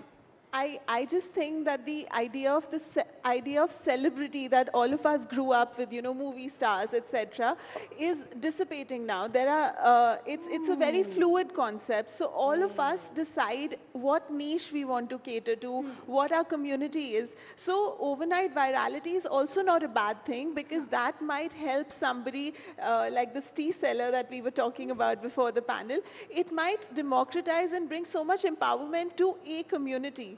And I think that's what's important to remember, that all of us are thriving in our little niches and doing the best we can for our little communities out there. That's nice. With it, yeah. The lady said it all. I would just say that I love the fact that it has become democratized now.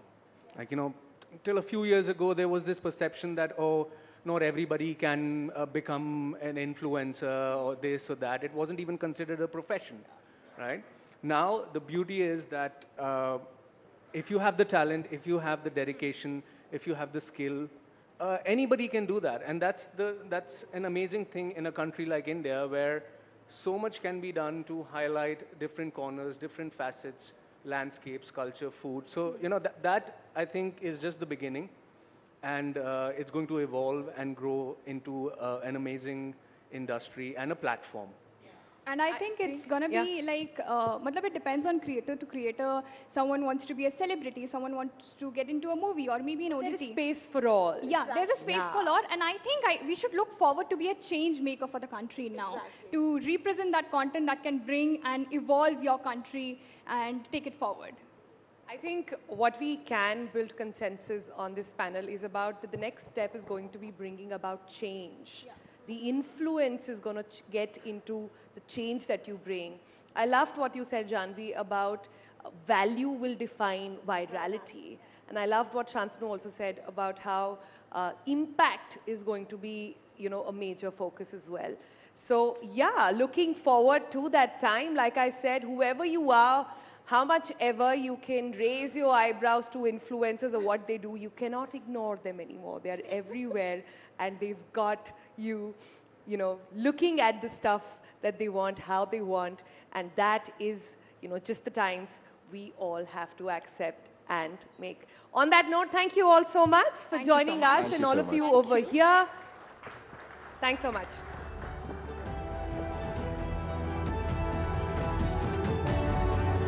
Thank you so much, Sonal, Shantanu, Janvi, Bruce Passports. What inspirational stories, ladies and gentlemen, and what really caught my eye, that all these influencers, Shantanu, Janvi, Bruce Passports, all of them are people who challenged the norm. They left their careers, they left everything a normal person would do in terms of a job in the private sector or government. They did what they liked best. They followed their heart, they followed their passion, and found a medium online. And ladies and gentlemen, I bet all of these people can teach our politicians more than a thing or two when it comes to storytelling and influencing people. They really know their products well. And clearly, what works in marketing, what works for a product is what works for these influencers. You have to add value. You have to be authentic. You have to be true to your viewers.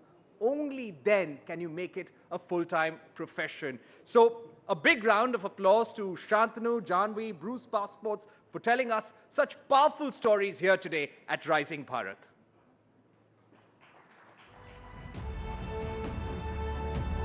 And ladies and gentlemen, very shortly we are going to be starting our next session in an era of information explosion when trillions of terabytes of content move across handhelds in milliseconds. It is the perspective that can sometimes get lost.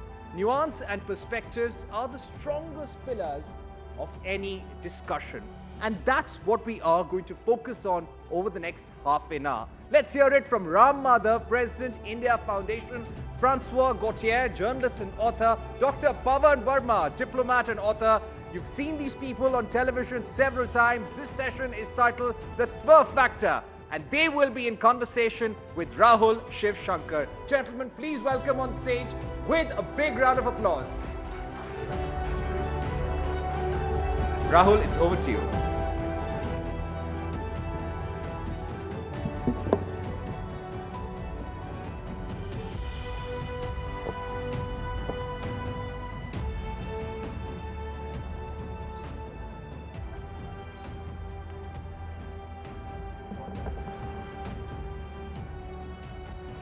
Good afternoon, everyone. Good afternoon once again. Let's get straight to the point.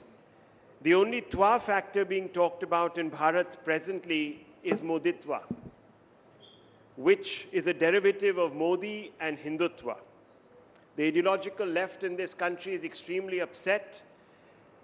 They say the Prime Minister has captured the hearts and minds of Indians by peddling Hindutva, which is a divisive, Hindu supremacist political ideology. That's what they say. How did a word that is itself derived from Hindu and Twa, Twa really essentially means essence, come to be so resented by a section of the intellectual class in this country? Let's ask this of some of the finest authorities on the roots of our Hindu dharmic civilization. I have the honor of speaking to each one of them, and we have the privilege of listening to their point of view. Dr. Ram Madhav, let me begin with you first. there's a lot of misinformation about the word Hindutva to begin with. It is attributed to Mr. Savarkar, but it was coined, as it turns out, by a great son of Bengal, Bankim Chandra Chattopadhyay, in his treatise Anand Mat. The same work that gave us Vande Mataram. Chattopadhyay himself was the product of the Renaissance, the Bengal Renaissance. First, tell us what the word Hindutva means in its unadulterated, apolitical sense as defined by people like Chattopadhyay. No, firstly, let me make a humble correction. It's no longer a lot of misunderstanding. It's a little bit of misunderstanding continues. Large sections of our society, Indian society, today understand the real meaning and essence of this word Hindutva. There are professional critiques of it. We earlier used to think that probably people are unable to understand. That's why they are probably talking against it. But over the years, we now realize that it is professional to be anti-Hindutva. So you have to be a professionally anti-Hindutva person, so you have to invent certain arguments. Now Hindutva is different, Hinduism is different, Hinduism is very liberal, logical, Hindutva is very fundamentalist, etc., etc. Hindutva is Hinduism in practice. In practice, always updating itself, making that very ancient philosophy of our Hindu dharma contemporarily relevant is what is Hindutva, nothing else. All other interpretations, negative interpretations about it are only professional, critical analysis. It's only a job to remain critical. No, not because they don't understand it, but being critical also has a market. That's all. So Pawan Verma, you've written on the Hindu civilization, a brilliant book. Are you just a professional litigant against the word Hindutva, or do you believe that perhaps it has come to acquire, in the hands of some, a more insidious edge? And if you do believe so, can you justify why Dr. Ram Madhav might be wrong here? I have nothing against the word Hindutva. To me, Hindutva, as you defined Tva, if it is seen as the essence of Hinduism, I have probably written half a dozen books on Hinduism. I'm a great admirer of the profundity of its philosophical wisdom and an admirer also of its continuity, if I may say, for 5,000 years. And I do believe that somewhere along the line, some of its great wisdoms have been lost, need to be reclaimed. Parts of Hindu civilization which are an aspect of Hindutva need to be reappropriated, brought into the mainstream. And therefore, in principle, I am not against the word Hindutva.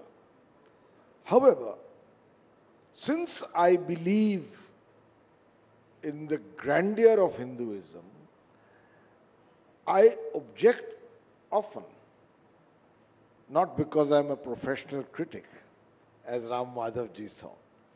I object to Hinduism's grandeur, whether it's called Hindutva or anything else, to the lowest common denominator, by which I mean that for political purposes, if the very spirit and essence of Hinduism's ultimate glory is simplified deliberately to the point where it becomes a set of shibboleths, what to eat, what to wear, how to dress, how many times to go to the temple, who to worship, in what form, and particularly for women, for them to conform to the notion of some thekedars of Hinduism, to the concept of chaste Hindu Nari.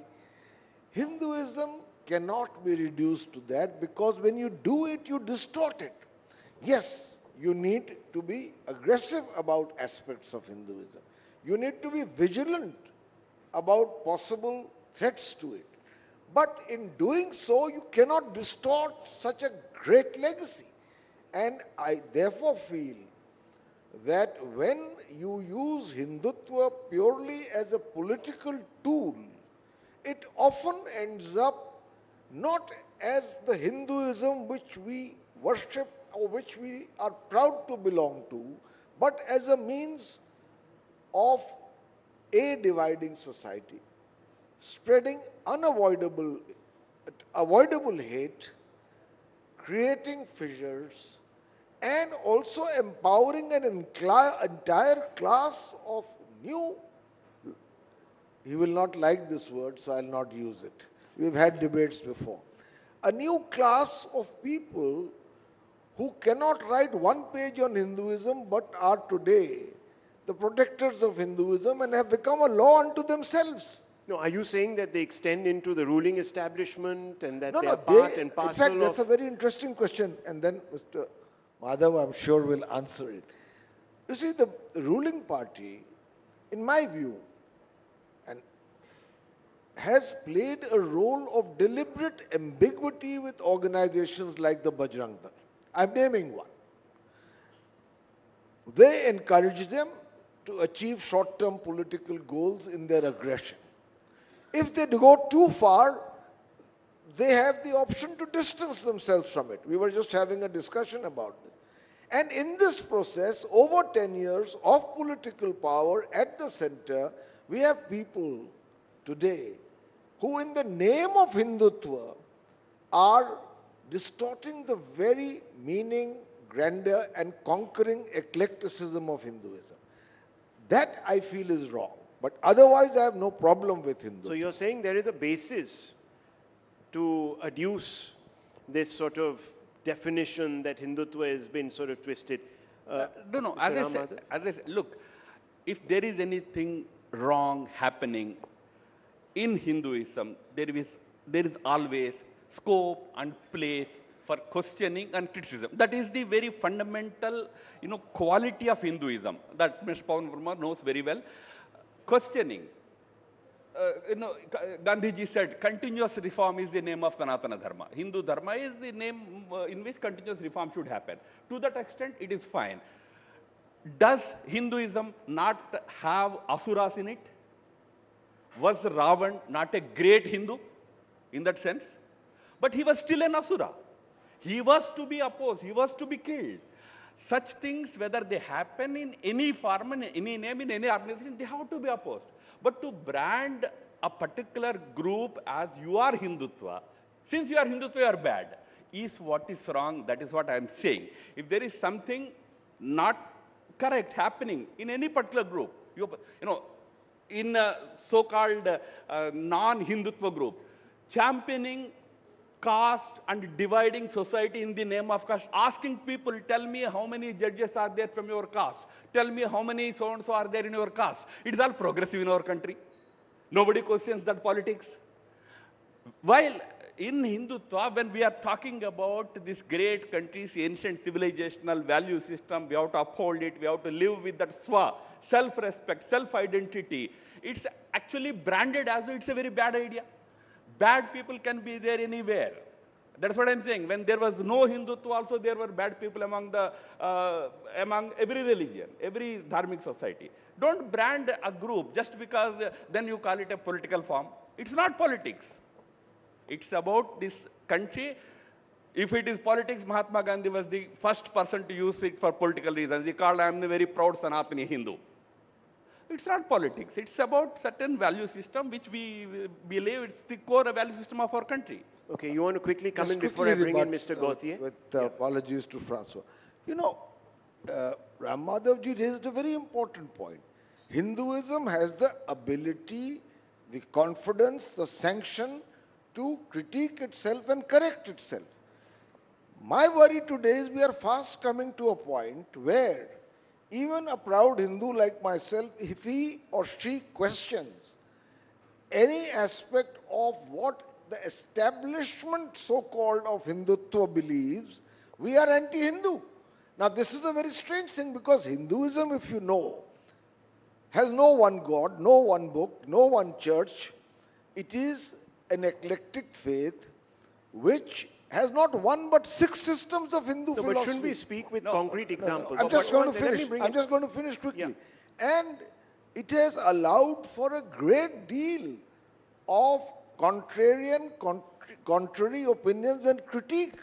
That is its strength, Rahul. I want to just quickly take 10 but you're seconds. Sitting here and you're critiquing, yes. and there's so much space for that. I don't know what the consequences will be. But that apart, the point I'm making is that you have the Charvaks. They said Vedas are a bunch of lies. I challenge anyone to even attempt to say that today and not face the consequences of being anti-Hindu. Let me bring in Francois Gauthier on this. There was another person called Veer Savarkar who challenged even the casteism that had got associated with the Hindu way. Even Gauraksha, in fact. I would like to come back to the And he original lived to tell topic of this conference, which is Hinduness. Yes. So, of course, I'm a foreigner, I'm Catholic born, Catholic educated. So I'm going to read a few lines if you allow me. Yes. What is it to be a true Hindu? A Hindu is one who searches for the ultimate truth. As a lover of this country, as someone who has tried to follow that Hinduness, I think the first quality of a Hindu is that he or she strives for inner quest, using the tools that are available in this wonderful country that is called Bharat or India, pranayama, meditation, hatha yoga. So a Hindu is one who searches for truth. That's the first quality. The second quality, unlike other religions, Hinduism refuses to sanction the monopoly of one God, of one scripture, and the only way to salvation. Now, as a Catholic, when I came to India, I had the same prejudices that most Westerners have, and unfortunately still have today. All religions are the same. God is many. But what I saw in India is that when I started reporting as a young reporter, is that the ordinary Hindu in the countryside. I started in Kerala doing a feature on Kalaripayat, which is a very ancient martial art, which went to China and Japan. And I found that these people, were many of them not educated. They had this knowledge in their genes, that God is many, that, there is not one way to God.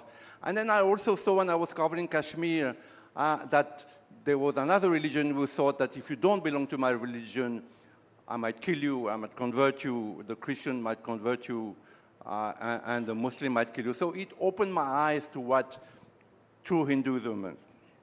Then Hinduism is the eternal faith, Sanatana Dharma, as my friend rightly said. We will not speak too much. Hindus believe that the soul takes birth in the physical body, dies, gets reborn, till it attains perfect divinity. Now, in Christianity, not many people know that, but till the 7th, 8th century, Christians accepted reincarnation. The belief in reincarnation is so important because if I am a Christian, I live, then I die according to my goodwill, good sins or bad sins. I go to paradise or I go to purgatory or I go to hell. Now, in this country, India, Bharat, there is no knowledge that you're born again and again. And this opened my eyes. I came as a very young person and it opened my eyes. This is also is true Hinduness, to believe that you're born again and again, and and there is something in you which is immortal. So that again is true Hinduness. Hindu believes that one can cleanse oneself from karma through yoga practices such as pranayama. I said that in the beginning.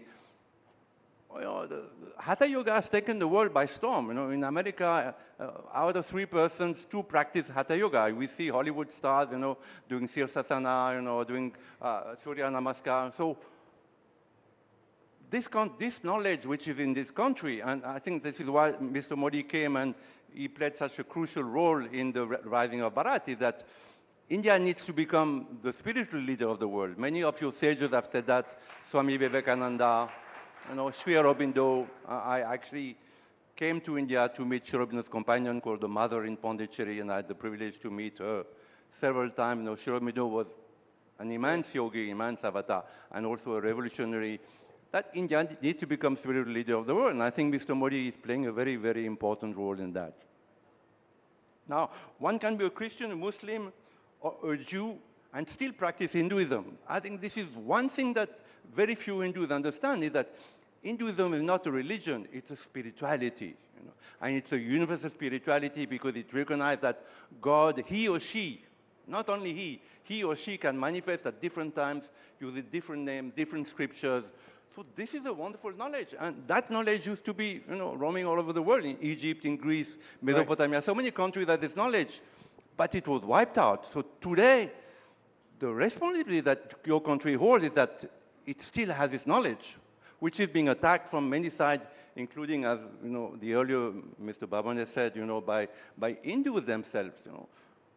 So for me to come to this country, to live in this country, is a great privilege, because I learned things that I couldn't learn in my country. Though, definitely France has many qualities, and there are things that India can learn. What you're saying, Francois Gauthier, is that, and I think in one sense you're saying what Savarkar once said, that Hindus need to fear actually Hindus the most. That's what he had said. So, yes. Well, can I say one phrase about that? That I agree with Mr. Professor Bamades, but also there's Western Indologists. There's a hatred of Hindus among Western Indologists. In my country, there's a man called Christophe Jaffrelot. He's made his lifelong task of demonizing Hindus, the BJP, the RSS, Mr. Modi. They are the professionals, I said. That's the professional. Okay, so let me just ask you this, Pawan Verma, because I think we're pivoting towards an interesting territory. Now, you claim that a particular type of political Hindutva philosophy is dividing people and this, that, the other, and it takes sometimes legal expression like the CAA, etc., etc. Now, this is interesting because it's in stark contrast to the political experience of the BJP that is constantly adding new and new and new sociological verticals. It's the only party that's actually growing. How can their worldview be so exclusive, yet it is attracting more and more people? So obviously, what is said about it, and I'm not sounding like any apologist, I'm just saying, just look at the numbers. How can you say that they are championing something so exclusivist? Rahul, I don't think we should compare apples and oranges. Today's subject is the Twa factor in Hindutva. Why a political party is on the upswing and has won 2 decisive majorities in parliament is a very complex subject. First of all, it's the personality of Mr. Modi. Second, it is a narrative. Third, it is many of its achievements like welfareism. Fourth, it's an organization and cadre which permeates down to the grassroots. And fifth, there is also the Hindutva factor and hyper-nationalism, or what I often call proving yourself to be patriotic, otherwise you are not. Maybe there are factors like this. We are talking of Hinduism, and here I agree with what Francois says, that for anyone from an Abrahamic faith. No, I'm specifically addressing the point that you raised, because I was hearing Mr. Chidambaram speak a few days ago, where a question was put to him, why is it that the BJP is growing? Why is it that Modi is becoming more and more popular? And he said, well, there are a variety of reasons, just like you were. But the main reason is that this man has fed the poison of Hindutva. He didn't discriminate between what Hindutva was in his mind. He said it was the poison of Hindutva, which even the Supreme Court identifies with Hinduism, let me tell you. The J.S. Verma judgment, if you go back to it.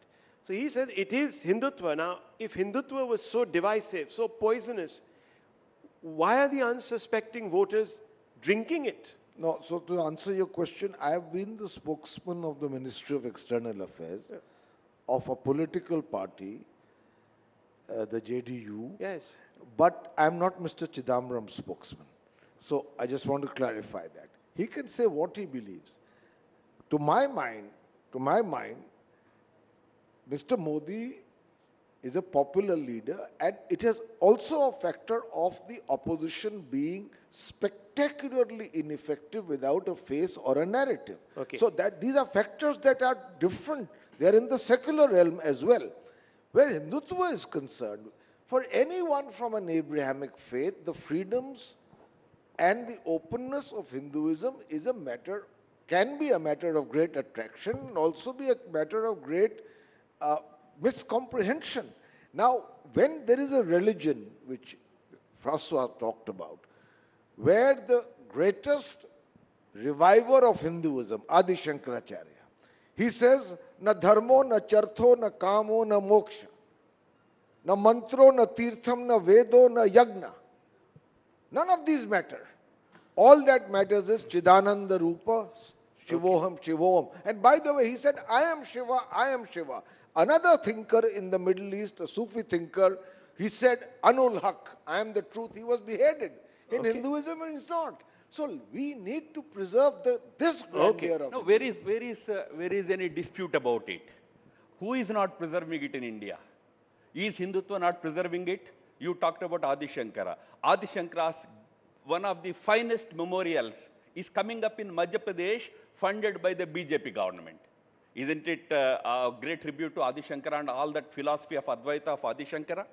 And this is that Hindutva which has freed millions and millions of Indian women from the smoke puffing chulas, provided them gas cylinders without asking them about their religion, sir. Did we ask them whether you are a Hindu or not? Did we not give it to all religions? Is it not the same Hindutva which is freeing millions and millions of Muslim women from triple talaq? The curse of triple talaq? Is it not a great service that this so-called Hindutva leadership doing to the Muslim women of this country? Fortunately in our country, that's why I said, all those sections of people understand that what is projected as a big demon, and then suddenly today we pretend to be victims. This victimhood argument, what will happen to me? Sir, you have been espousing your cause for many years. Nothing happened to you. People are listening to you. You are respected. Why this victimhood syndrome? Did it ever occur to you that years after years, decades after decades, you kept calling us communal, you kept calling us fascist? Did we then cry from rooftops that what will happen to me if I say I am a nationalist? Tables are turning. People will call you things that you have been doing in all these years before. Today, somebody else will stand up and say, no, you are anti-Hindu if you say this. Take it in your stride. Full freedom in this country for criticism. That's why it's that spirit we never reject. In Hinduism, in Hindutva, not Hinduism. There is always space, scope for Mr. Pavan Verma, Mr. Christopher Jeffrollet also. One may be a very professional critic. One is a logical critic. Everybody has a place. But I am repeating, as far as this so-called Hindutva politics is concerned, it is totally non-discriminatory in the true spirit of Hinduism or Hindutva. It is for the welfare and well-being of everybody, 1.4 billion Indians. That is what you witness in this country. That is the reason why people today support Prime Minister and his government. Very quickly. Very quickly. No. The only person we have heard just the other day, and nothing, fortunately, and that just speaks for the Hindu way, has happened to him as yet. Person who gets up and says, in Hinduism, there is this thing called Shakti, and we are fighting this Shakti. Now imagine someone saying that about any other faith and about a negative aspect of that faith, what would have happened to that individual by now? 48 hours and counting. I think a lot has happened to him by now.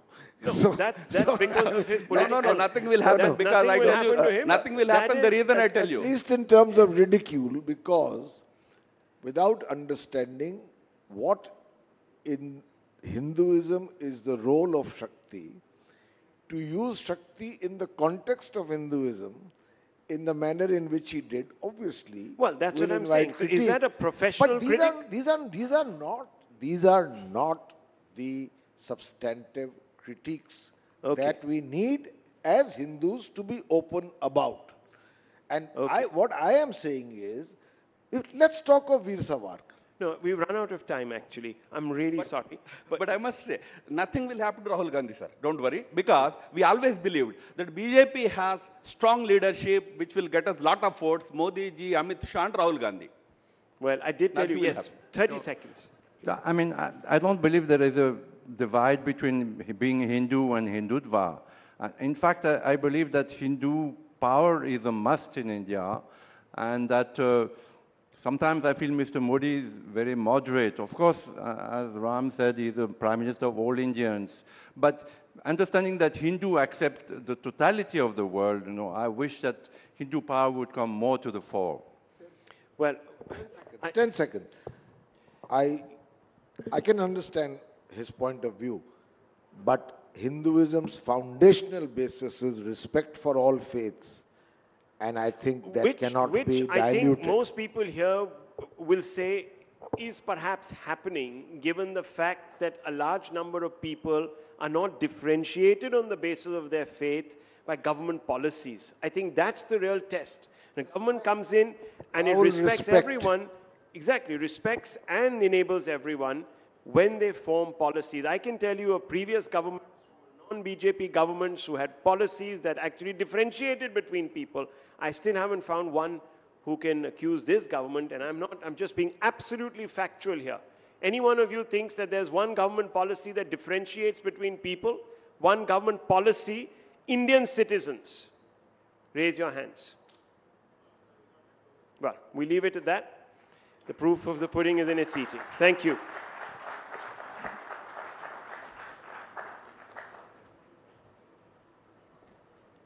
Thank you very much, Rahul. That indeed was a thought-provoking discussion. And, one thing is very clear, ladies and gentlemen. When you speak about Hinduism, this is exactly what we saw on stage. You have place to debate, to critique, and make better. Yes, Hinduism can absorb different views and become better over time. And fortunately, unfortunately, we're going to see a very sharp debate over Hinduism in the coming general election. Yes, this is going to be a hot, long and sweaty election, and there will be some high-pitched politics over Hinduism. And this is exactly what the Prime Minister has been trying to avoid. Take away politics, take away the debate from religion and caste, and focus it on the economy.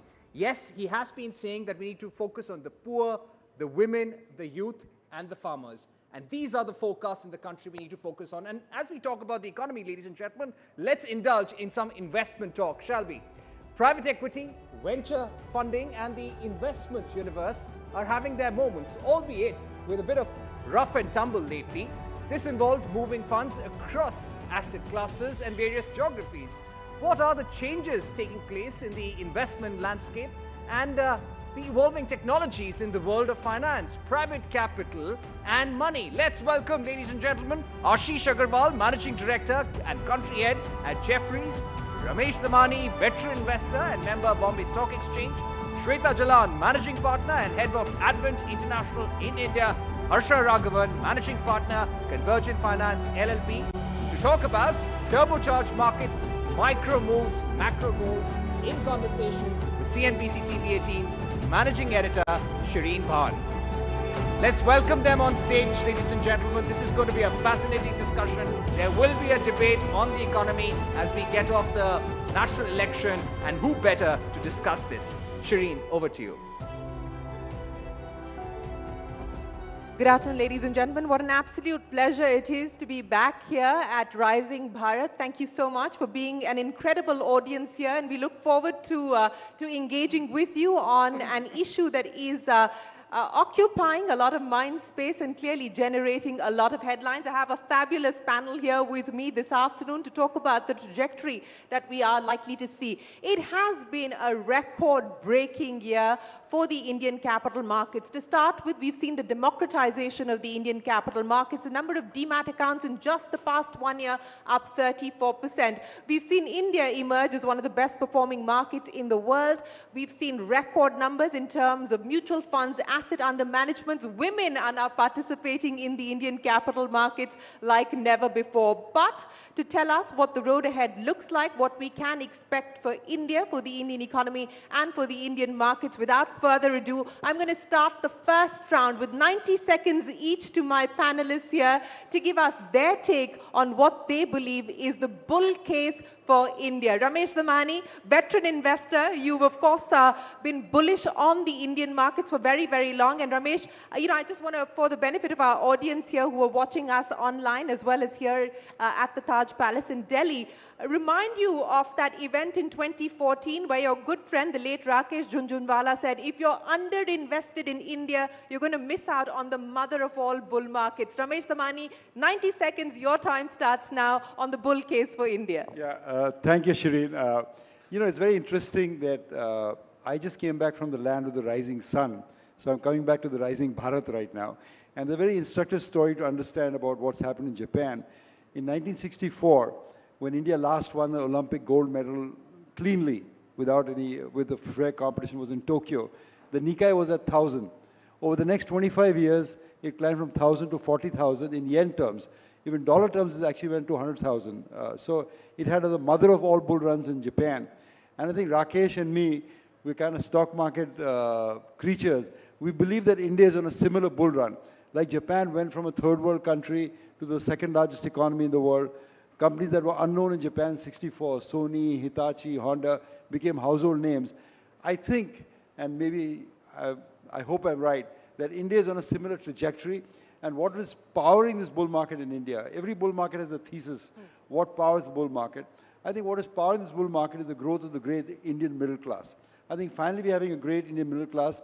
People have a bit of extra money to save, extra money to invest. So you're seeing that coming through in the demat accounts, seeing through in the domestic money inflows.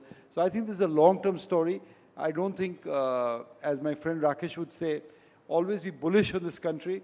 And the volatility that we're seeing right now is more like a winter squall. It'll pass by, but people who stand still will end up making a lot of money. Well, speaking of making a lot of money, and since we are talking about Rakesh and his predictions as well, Ramesh, you were in that room when he said that the Nifty at 1 lakh by 2030. In fact, on an occasion he had said 1 lakh 25, but then he scaled it back. So 1 lakh by 2030?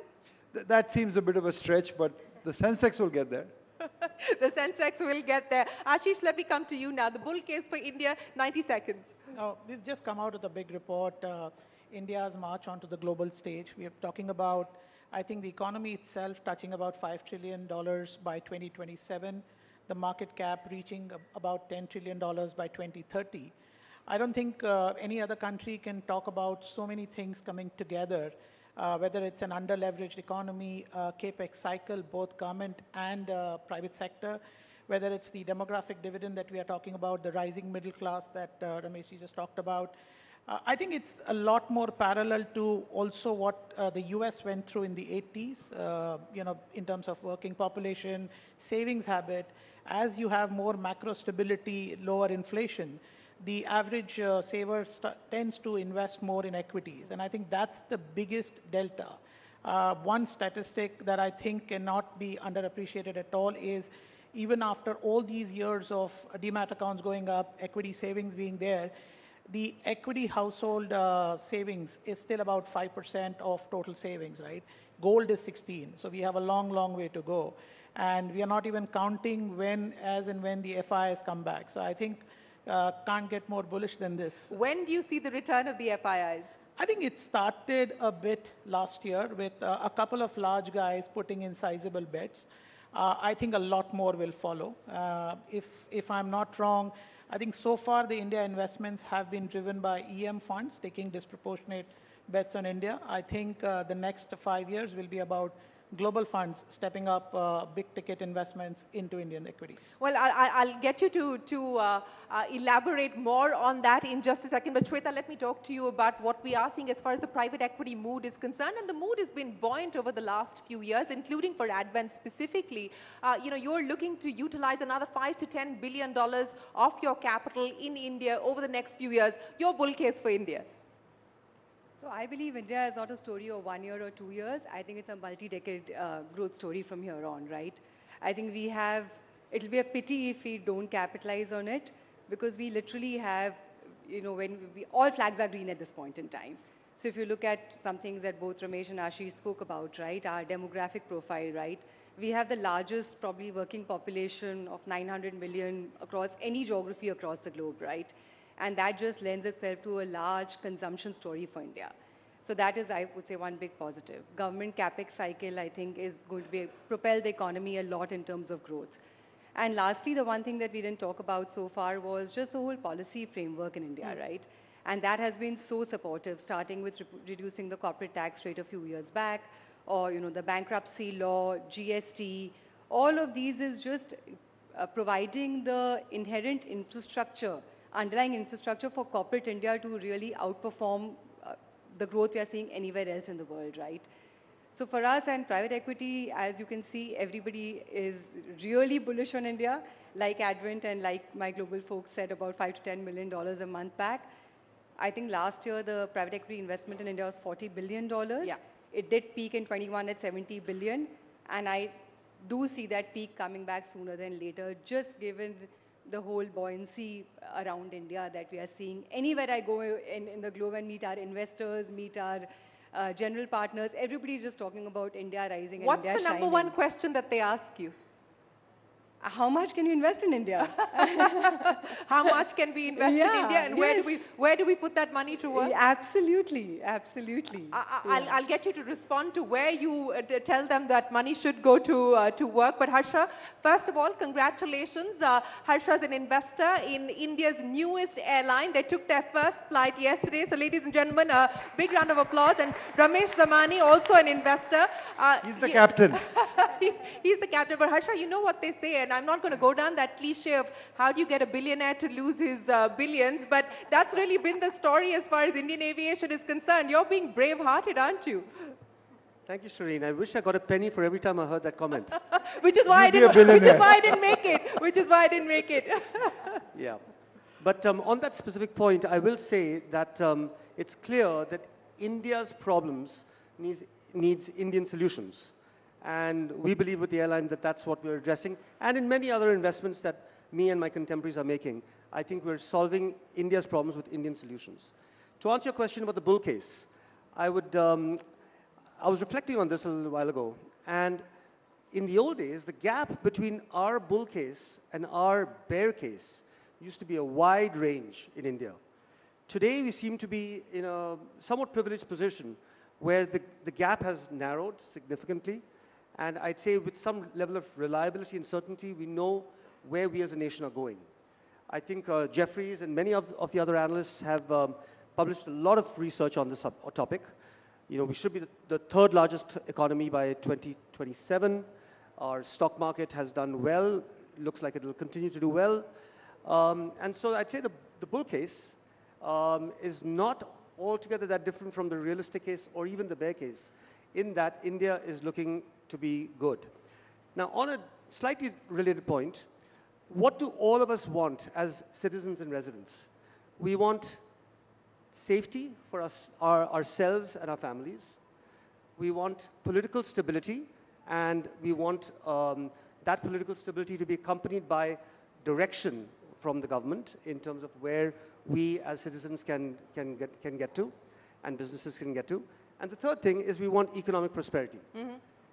In the old days, those three things used to be available elsewhere. We used to look around the world and say, that's in a first world country, not our country. Today, the India that we're living in today has those three things.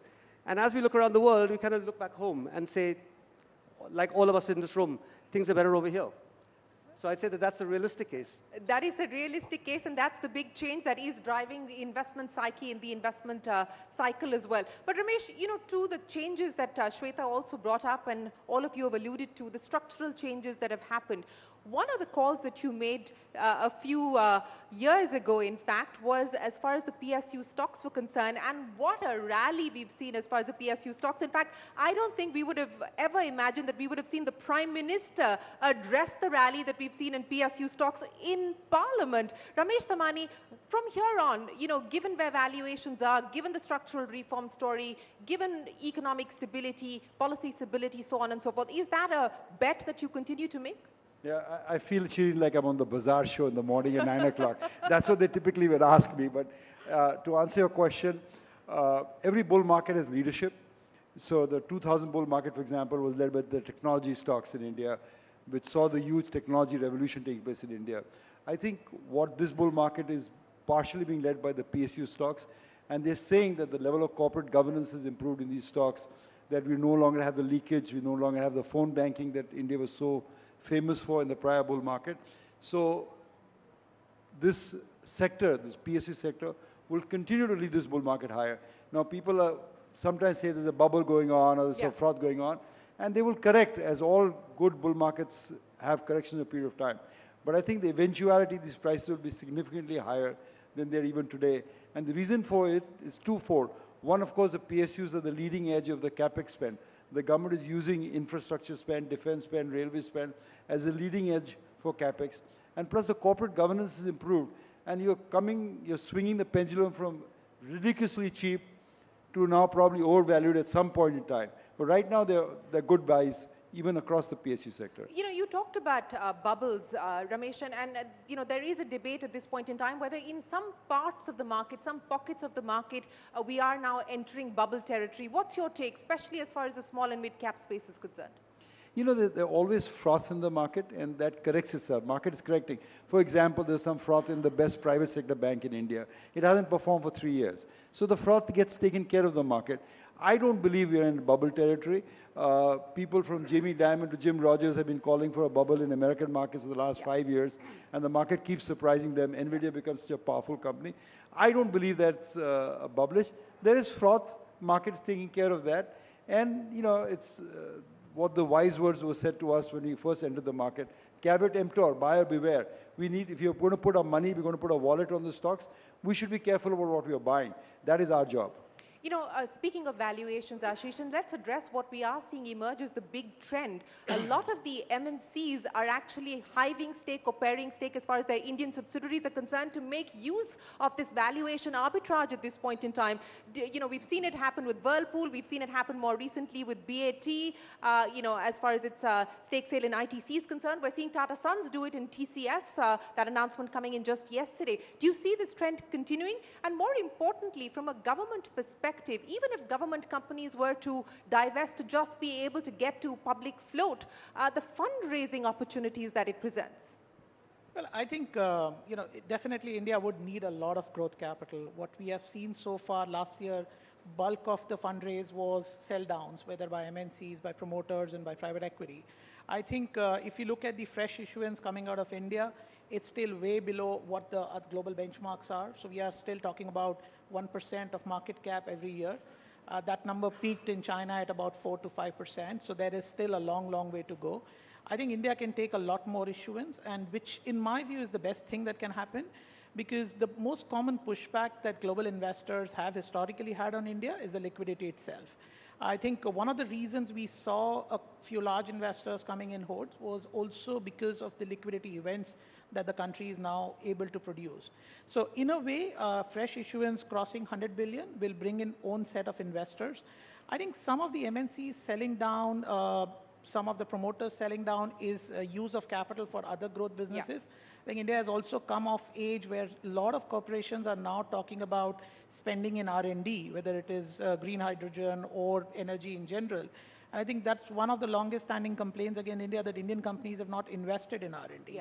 So maybe this is that capital which will go there. And I don't think sell down is ever a benchmark of it's an expensive stock, because for the largest, Ramesh spoke about private sector banks, they were always owned by foreigners and sold down by the Indian government, but they gave fabulous returns. So I don't think that's the best cue, whether they are expensive or not. You know, Harsh, I want to pick up on the consumption theme that Ramesh, Ashish, and Shweta spoke about as well. And yes, we are seeing the consumption boom take shape and propel growth, but in some pockets of the economy. I don't know if you looked at the latest numbers that Indus Valley, the consumption report, had put together, but it's essentially the 30 million households that are really doing the buying, so to speak. And the aspirational India is the middle chunk, which hopefully will start to move from the 2,500 per capita to 5,000 per capita, and then continue to drive consumption. What's the big consumption bet that you're playing on at this point in time, and where do you believe we are going to see value being unlocked? Shireen, consumption, I'd say, is domestic consumption is one of the strengths of our nation today. We used to live in a paradigm where India had 4 metros. Somewhere along the way, we said maybe it's 5 now. Today, I'd argue that all the top 20 or 30 cities in India are all absolute metros. They all have metro systems. They all have international airports. They all have good infrastructure that's improved dramatically. And therefore, the residents of those cities have seen economic prosperity, rising affluence levels, which results in consumption. And so we have, as you pointed out, at least 30 million households, which would be about 120 million people. Some may argue it's even more than that. We have people who are qualified to be working and contributing in any place in the world, and indeed they are. For example, 20% of JP Morgan's workforce is in India, and not all of them are in just one city or one metro. So with that, we have consumption that is absolutely world-class, because Indians now know what the world has to offer. Don't even have to go very far to get it. They can get FMCG items, they can get automobiles, they can get luxury products, even basic products, anywhere in the country. So I'd say that consumption has gone deep. Consumption is going to deepen from here on. But Shweta, let's talk about consumption, but also link it to the broader formalization as far as the economy is concerned, as well as the empowerment of the bottom of the pyramid. You've just done a big deal, not big from an Advent's war chest point of view, but big for the entrepreneur that you've decided to back, Ananya Birla's microfinance venture. Explain to me what you're seeing happen as far as the bottom of the pyramid is concerned, and what your thesis is on that moving towards the aspirational class and the value it will potentially unlock. Yeah, I mean, that is really the bottom of the pyramid, right? I mean, it is not the middle class, it is not the, increasing household income class, right? This is really the rural economy which it supports at some level, right? It is really the joint liability groups, these women in villages getting together and raising some finance to be able to do small businesses, right? And I think that grassroots level financing erstwhile was done by money lenders at some, insane rates, right? And that's what is getting substituted by these microfinance companies. And we just know how big rural India is and how they are largely reliant on agriculture today. And that is what, we are trying to change.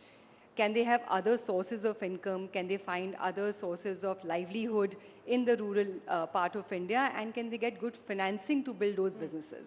And that's what Ananya Birla's company Swatantra does. And that's what we have, that is the hypothesis that we have backed, that it's a huge white space. I mean, we've barely even touched the tip of the iceberg at this point in time. There's so much to go and so much depth in that market. And we want to build off that.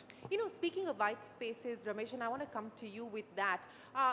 Outside of what we've already spoken of, which are the white spaces that excite you, where you believe we will start to see private capital moving in? And in terms now, we're on the cusp of the general elections, in terms of the big ticket items on the unfinished reform agenda, what would you like the next government to prioritize? Well, I think the Prime Minister said that better than I could ever say that in the conclave a few days ago, when he said infrastructure, railway, defense, exports. All that's going to happen, I think, in the next generation of reforms, because the broad tax cut, GST, IBC, Shweta has all been done. So now we want to promote consumption, investment. Semiconductors, I'm not sure about that, but semiconductors also.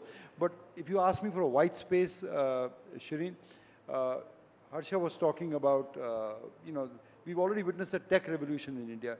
I think we're not understanding, but a BPO revolution is coming to India, the kind of which will just surprise us, because real estate costs are so cheap in India. We are communicating at zero cost now with the rest of the world. So a lot of the back office work. In America, you have 3% unemployment rate, 3% unemployment rate. You can't find people at $20 an hour out there. You can shift all that work in India because communication and land costs are very cheap. So I think India will become, we already a tech superpower, will become a back office superpower.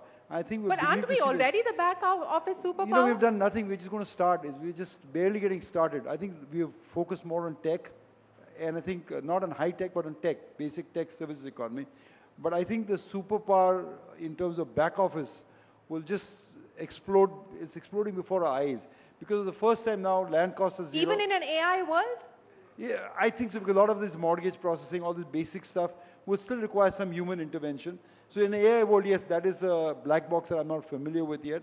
But I think given the other things that are taking place in India, a stable regulatory environment, low land costs, good communication ability, satellite communication available, I think that will be a big boom industry. White spaces, the big themes, Ashish, that you believe are going to drive growth in the coming decade? I think real estate would be my number one choice. I think for the last decade or decade and a half, real estate or housing in general has been a beneficiary of the economic activity. I think the sides will turn. Housing will be the driver of economic activity over the next decade. So the entire value chain, right from a developer to building materials to financiers, I think that's going to be one of the largest contributors to the GDP.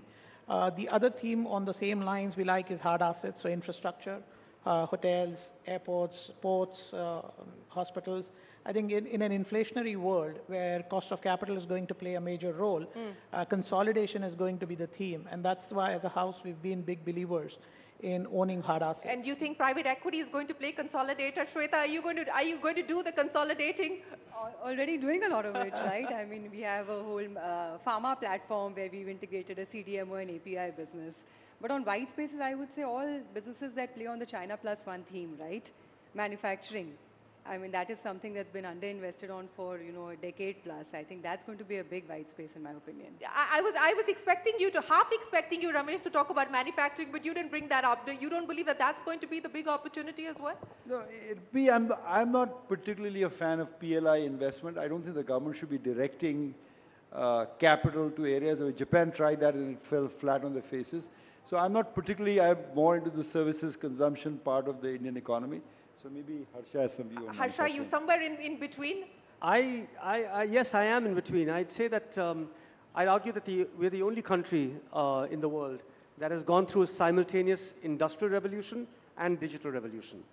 That has allowed us to leapfrog. And we're seeing this with our infrastructure, physical infrastructure, digital infrastructure, all manufacturing and all logistics has become seamless in India, maybe in the last 10 years only. Now, what that means is that it's all white space. There's huge opportunity. We're not growing and moving incrementally. We're moving absolute leapfrogging. And therefore, I do believe that some of the initiatives the government has taken, GST was huge and has absolutely transformed this nation. Udan scheme in regional aviation was introduced 8 years ago, and somehow, despite government intervention to help private airlines go into the hinterland, private airlines were a little slow to do it. PLI, in the same way, I'd argue, adoption has been slow, but when adoption takes off, we're going to see India become a lithium-ion battery manufacturing hub for the world. And maybe aerospace in the future. We're already sending spaceship to the moon. We should be doing a lot more of that. Other initiatives that the government has in place, such as Gift City, I think can absolutely transform not just our financial markets, but perhaps global financial markets. You know, the role of global factors as well, and Ramesh, let me address that issue with you. I think what we hear from each one of you on this panel is that the domestic risks are limited at this point in time. In fact, none of you brought up a single risk, domestic risk at this point. So the risks are external. The expectation of a Fed cut coming in June, at least at this point in time, look less likely. What would be the external factors, the risk factors, Ramesh, that you would watch out for that could potentially impact us? I mean, Shri, the world is a dangerous place. We are fighting two wars as we speak. While bull markets don't stop because of wars, that might surprise a lot of people. I think bull markets fall of their own weight. I mean, Japan continued to grow, but at some point it just peaked out and didn't come back for 40 years or so. So excess weight, leverage, there's nothing that the government, China's markets are trading 10, 12 years low. The Chinese economy has done reasonably well over a period of time. So markets, when the bad news, of course, Shireen, is that all bull markets end. Even this bull market will end, I guarantee you that. There has never been a bull market in the history of the world that continues on ad infinitum. So this will end too, which is fine. We'll hopefully be able to tell you on Bazaar when it's ending. But for right now, it seems like a green signal ahead. And bull markets will end up its own orgy, of its own speculative excesses. I don't see we anywhere near that at this point. I feel the markets are in decently good shape. And to address the issue about global funds investing more in India, we've again seen some triggers with the JP Morgan bond index inclusion, possibly another index inclusion as well. Where typically do you see the flows coming in? Will US drive a large part of the fund flows into India? I think it will be global. I think a lot of pension funds would start looking at India as a place where they can deploy a lot of liquidity in good companies with the best macro that one can hope for. And I think the amount of investment that the government has done over the last few years to improve foreign policy relations with a number of countries, I think we will see a lot more new markets investing in India. US, of course, likely to be at the forefront. They have the largest AUM. Most global large asset managers are headquartered out of there. So that will continue to be the single largest. So what's the incremental flow that you anticipate over the next few years? Well, I think last year's flow of $20 billion was honestly not even remotely close to what it can be. So we've been talking a lot about the domestic flows, and they have become very sizable in India.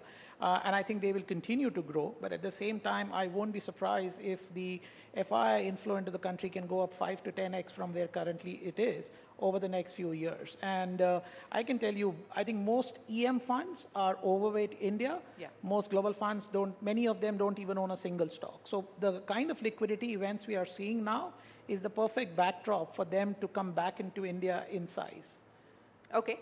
A significant increase in fund flow driven by US-based funds is what you're expecting global funds to invest.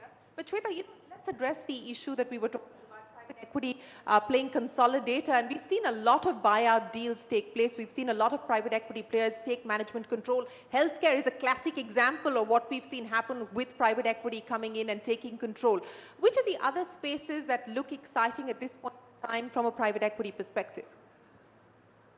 I hate to pick a sector typically because it's, today something is a flavor, today financial services flavor of the season, tomorrow healthcare is, day after industrials is, right? So I think the approach that private equity by and large adopts, including ourselves, is really bottom up, right? So we like, I would say by and large all themes in India, right? Whether it is consumption, healthcare, financial services, all kind of playing the underlying fundamental growth of India, right? Then it is really about the company where there's, where we look at the micro aspects of a company as opposed to just a top-down piece. But I feel all sectors are interesting today. I mean, I spoke about manufacturing, which is a new theme which private equity hasn't done enough of, which is something that we are picking up in a big way. There's healthcare, there's financial services, still a very credit under-penetrated economy, right? So there's a lot you can do on the financial services across spectrum. Microfinance to bank, we've done it all. And, I would say healthcare, again, significant under-penetration both on pharma and services side. So I would say across the board, I think we're excited about it. Let me link this back to the bull case that you spoke of. The expectation or the assumption was that private equity would really have to be patient capital when they put their money to work in India. Is that starting to change both in terms of exit opportunities as well as in terms of returns? Most certainly, yes. So I think the exit environment is far more vibrant than it was even 5 years back, let alone a decade back, right? But having said that, I would still say it's you need to be patient in India. Because it's, while the bull case, and you asked this question earlier, what is the risk? The risk is an execution risk here, right? So while everything will eventually go up, I think there will be bumps along the way, like in any other emerging market, right? Which is par for course. But Ramesh, let's talk about the exit opportunities. Let's talk about what we've seen happen as far as the IPO pipeline is concerned. What gives you confidence on that side of the story, and how do you see that playing itself out over the next few years? I don't know much about the IPO market, to be honest. I rarely subscribe to IPOs myself. Secondary markets were offering great bargains, but I'll just add to the point that Harsha said. India's, when Neil Armstrong went to the moon 50 years ago, he said, it's a small leap for man, but a great leap for mankind. He was talking of the great step he made on the moon. I think digitization is a great leap forward. We're not understanding the full impact of what digitization meant. While I was coming in the plane, Shireen, I read this quote which said that in the near future, every product will be manufactured digitally and then physically. So that's a huge change that's taking place, whether in our BPO businesses, whether it's in our manufacturing businesses, whether it's in our country, in terms of delivering services to the corporate citizens. And India is amazingly, even as I speak to you, a leader in digital services, UPI, Aadhaar, Paytm, whatever. It's extraordinary what strides we made in the last 5 years of digitization. So I think there's one theme you want to latch on to this thing, it's digitization. Digitization, the big theme as far as Ramesh Tamani is concerned. Harsha, for the decade, since we are taking a more long-term view here as far as this panel is concerned, one one headline that you would chase? I would chase the Indian consumer, who is a force to reckon with, both within India. We actually see that by virtue of the stock market and the retail participation there. We see that by virtue of the domestic consumption story. But the Indian consumer will be a global force. And we're seeing that with international travel and tourism, where the Indian consumer is already a global force. And we'll see it in many other categories as well. I'd say that it's a great time to be an Indian. It's a great time to be in India, and it's a great time to be an Indian as well. Ashish, you know, I don't remember the last time I heard global CEOs of luxury brands like Bulgari talking about the fact that India is going to be one of their top 5 markets over the next decade. So that story is clearly booming. I mean, you can't get enough Mercedes off the shelves, you can't get enough watches and bags and so on and so forth off the shelves. How much of that is going to be thematically a theme that you see continuing to play out? I would still be, so I agree with Asha on you have to follow Indian consumer, and that will be a global force. But I think the Indian consumer is also value conscious, so he's going to invest a lot more, is the hope, and the right thing to do, rather than just consume foreign luxury brands. Are banks going to find it harder now to get deposits, given the fact that we're seeing a lot of that money coming into the markets? Well, definitely, yes. That is the case, and that's, I think, one of the reasons why private banks, after outperforming for 2 decades, started underperforming, because it's no longer the first choice of savings for a lot of consumers. And I think that will be the trend going forward. The headline that you're going to chase, Shweta, over the next decade? Tough one.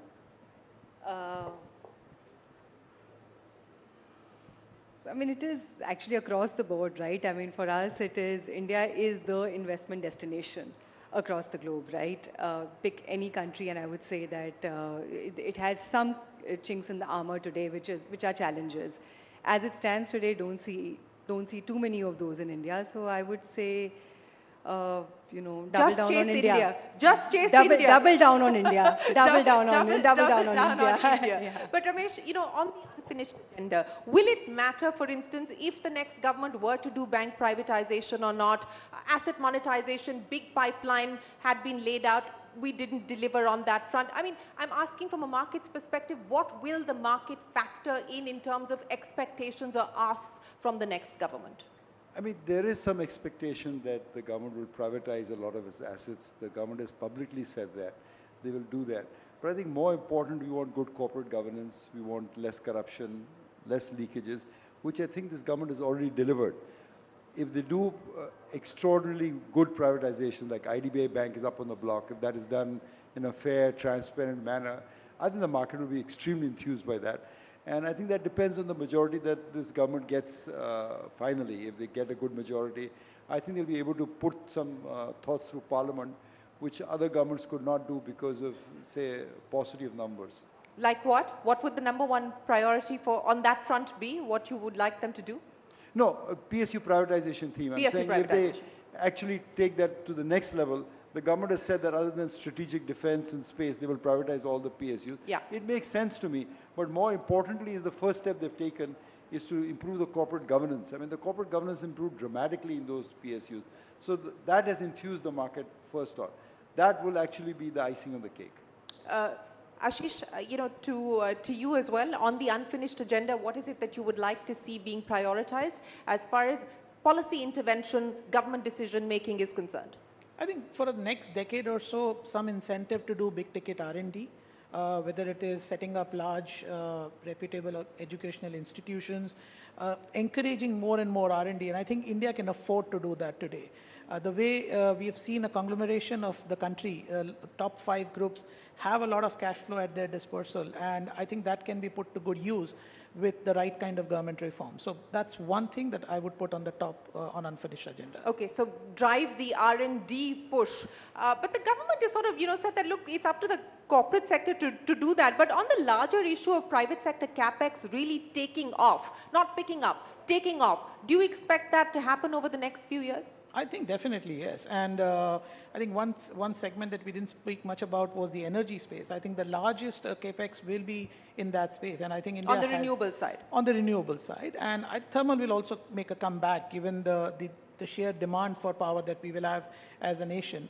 On the renewable side, again, I'll say green hydrogen or green energy in general would require a lot of capex R&D as well. So I think that's one theme that can be the largest Indian company a decade from now, could be in the energy space.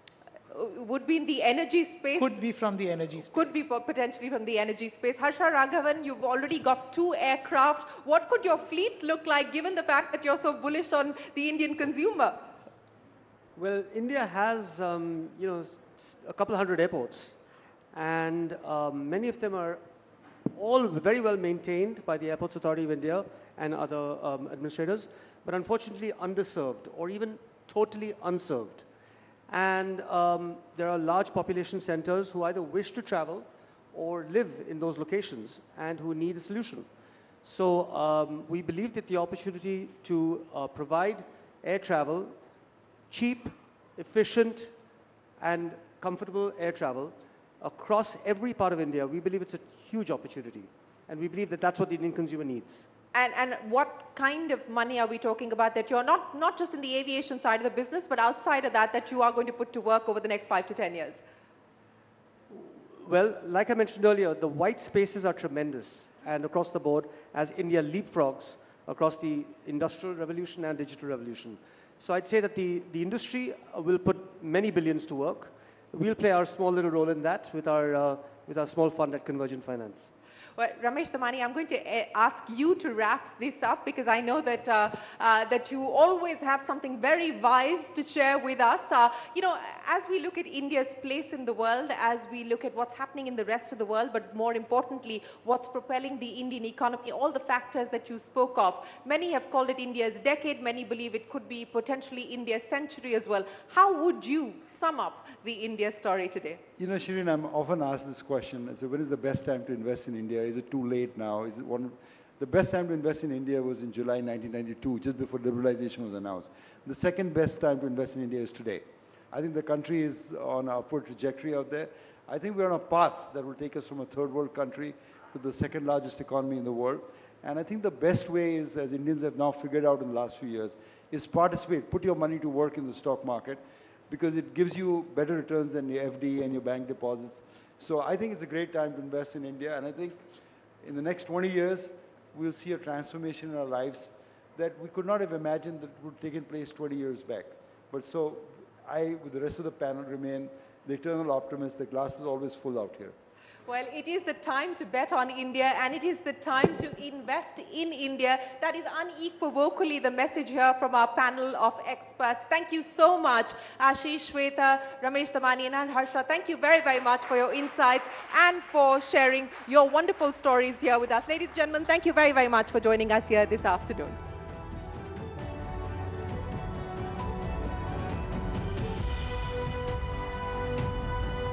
Thank you so much, Shireen. That was an absolute masterclass on the stock markets, on investing. There is absolutely no doubt, ladies and gentlemen, that it is India's moment. And India has been trying to seize the China +1 strategy. Yes, post the COVID pandemic, post the Ukraine war, every company, every government is looking at diversification and everyone is looking at India. In fact, the DHL global CEO very recently said in India, while he was making a commitment of 200 million euros or 1,800 crore rupees for the next 3 to 5 years, that India today is among the top 2 markets for DHL.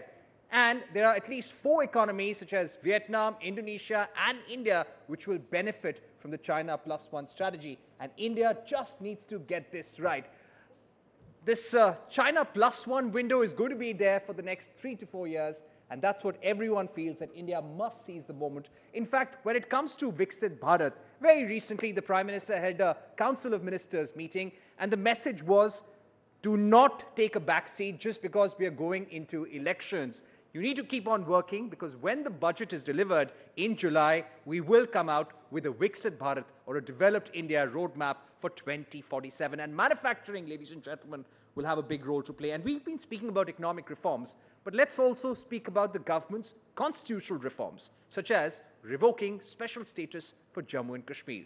And that brings me to our next topic. The serene environs of Dal Lake in Kashmir witnessed a thrilling spectacle recently as the Valley hosted its inaugural Formula 4 car racing event. Sleek racing cars rode along the picturesque Boulevard Road, leaving behind trails of excitement in their wake against the stunning backdrop of the suburban hills. A new development paradigm is definitely now in motion in Jammu and Kashmir. And how, ladies and gentlemen? Several highway and infrastructure projects are being built across the state. Thousands of crores of rupees are being invested. The world's highest railway bridge is being constructed in Jammu and Kashmir, which is nothing short of a modern-day engineering marvel. Schools and colleges are functioning uninterruptedly, and the tourists are returning to the paradise on earth. The transformation is visible, and who better to talk about Naya Kashmir, New India, than Amir Hussain Lone, a para-cricketer, Nazim Nazir Dar, a beekeeper and honey producer, someone who has been a beneficiary of the Viksit Bharat program, Shehla Rashid Chora, former Vice President, JNU Students' Union, in a conversation with Rubika Liaquat. Rubika, it's over to you and your guests. Ladies and gentlemen, this is going to be a fascinating conversation over the next 1 hour. I know a lot of you want to get up for tea, but I'll request you to stay on. You don't want to miss this one.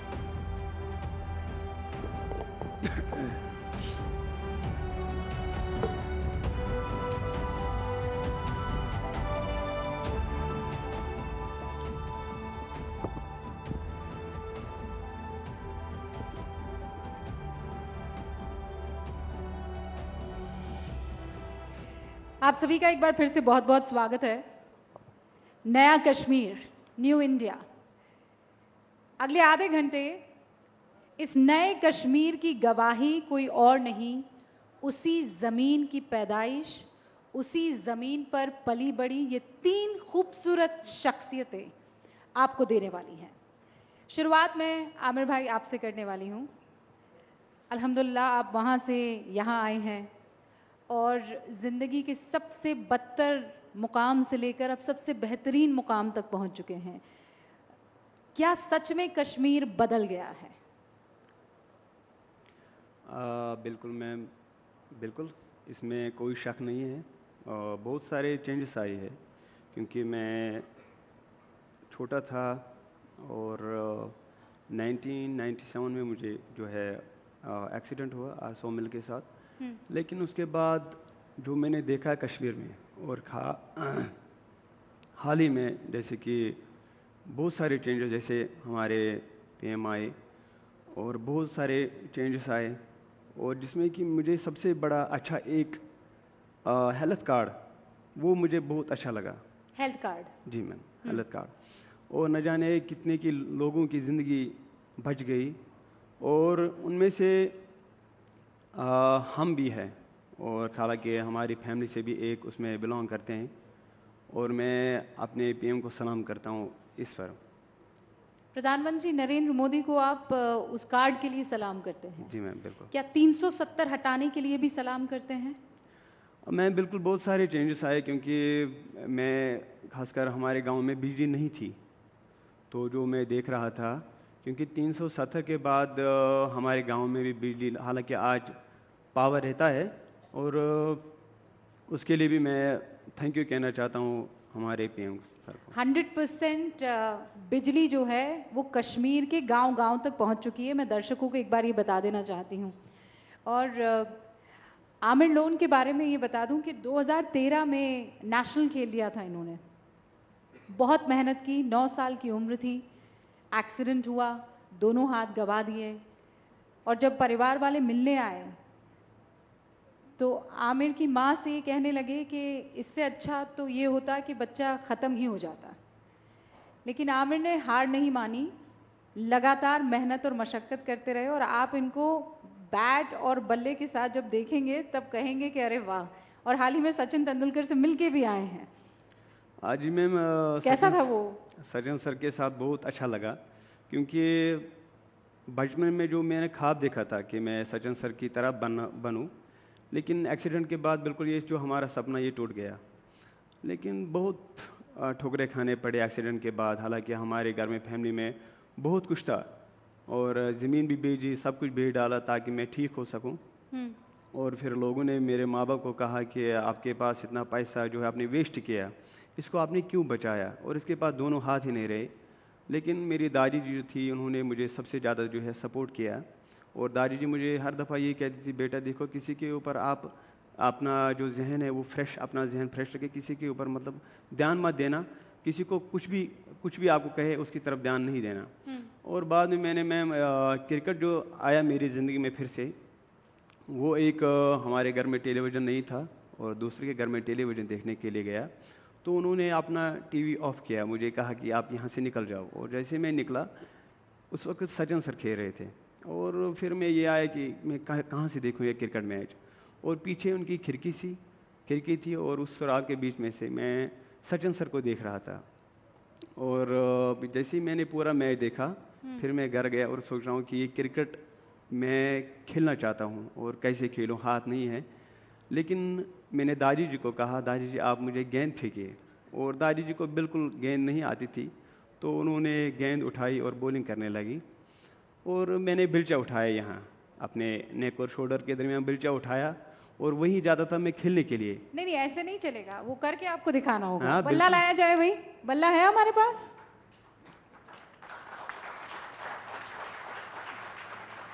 अगर है तो please लाइए, जल्दी लाइए। ये ना और आ गया बल्ला। हाँ, और शैला बॉलिंग करेंगी। हाँ बिल्कुल क्यों नहीं। तो दादी को भी तो बॉल फेंकना नहीं आती थी। चलिए फेंकिए। चलो, पर छक्का नहीं मारना है। नहीं हमें छक्का तो वैसे भी नहीं जाता है, तो कोशिश करेंगे। ओके। अरे वाह। हो गया ये तो, ये बंद है मैम, ये बंद है। हाँ, अच्छा ठीक है। हाँ ये पकड़ो बल्ला।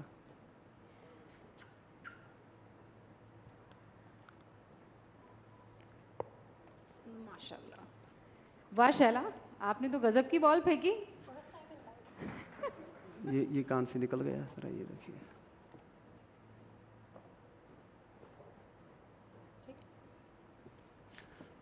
तो ऐसे आपने बैटिंग शुरू कर दी? जी मैम। फिर ये क्या कि मैं क्योंकि लोगों के दरमियान मैं खेल नहीं सकता था, क्योंकि इसलिए ताकि जिन बच्चों के साथ मैं खेलता था और जब मैं उनके पास जाता था वो इस चीज़ को फिर मुझे रिजेक्ट करते थे कि हाथ नहीं है, ये कैसे खेलेगा। लेकिन ये था कि मैं ख्वाब था कि मैं सचिन सर की तरह बनूं। और इसके लिए फिर मैंने बहुत मेहनत की। हालांकि मैं ज़्यादा मैच जो मैं खेलता हूँ वो लेदर को खेलता हूँ ज़्यादा, हेलमेट लगा के, और बल्कि मुझे कोई मुश्किलात नहीं आती है खेलने में। फिर मैंने बल्लेबाजी सीखी, खुद सीखी।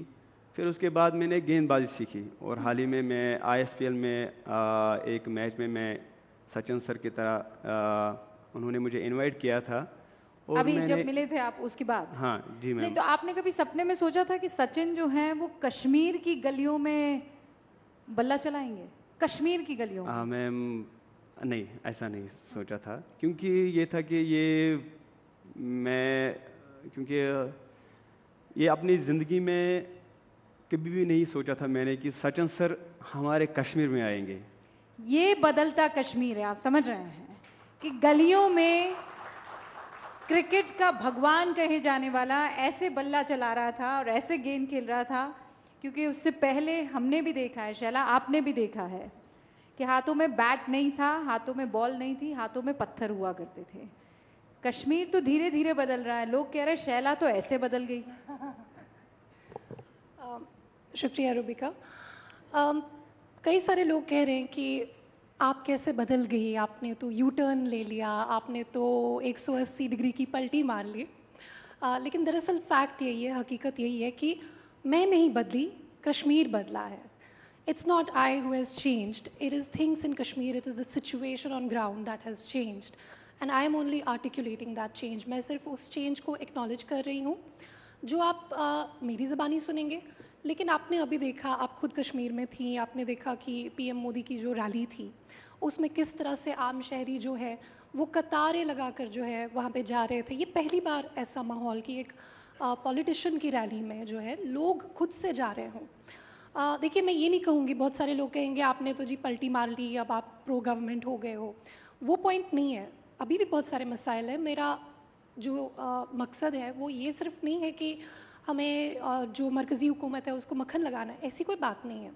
बहुत सारे मसाइल हैं जैसे बिजली के मसाइल हैं, पावर कट्स होते रहते हैं, बहुत सारे इश्यूज़ हैं, कैंडिडेट्स के मसाइल हैं।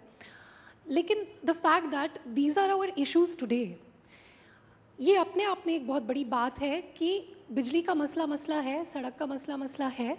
हालांकि बहुत सारा काम हो रहा है, सड़कें आपको नई दिखेंगी बनती हुई, आपको नए हाईवेज़ दिखेंगे बनते हुए, लेकिन ये अपने आप में एक बड़ा बदलाव है कि आज हमारे मसाइल ये हैं कि हमें पावर कट हो रहा है। आज हमारे मसाइल ये हैं कि हमें यहाँ पे जो है कहीं पे गड्ढा है, हमें उसको मैनहोल को फिल करना है।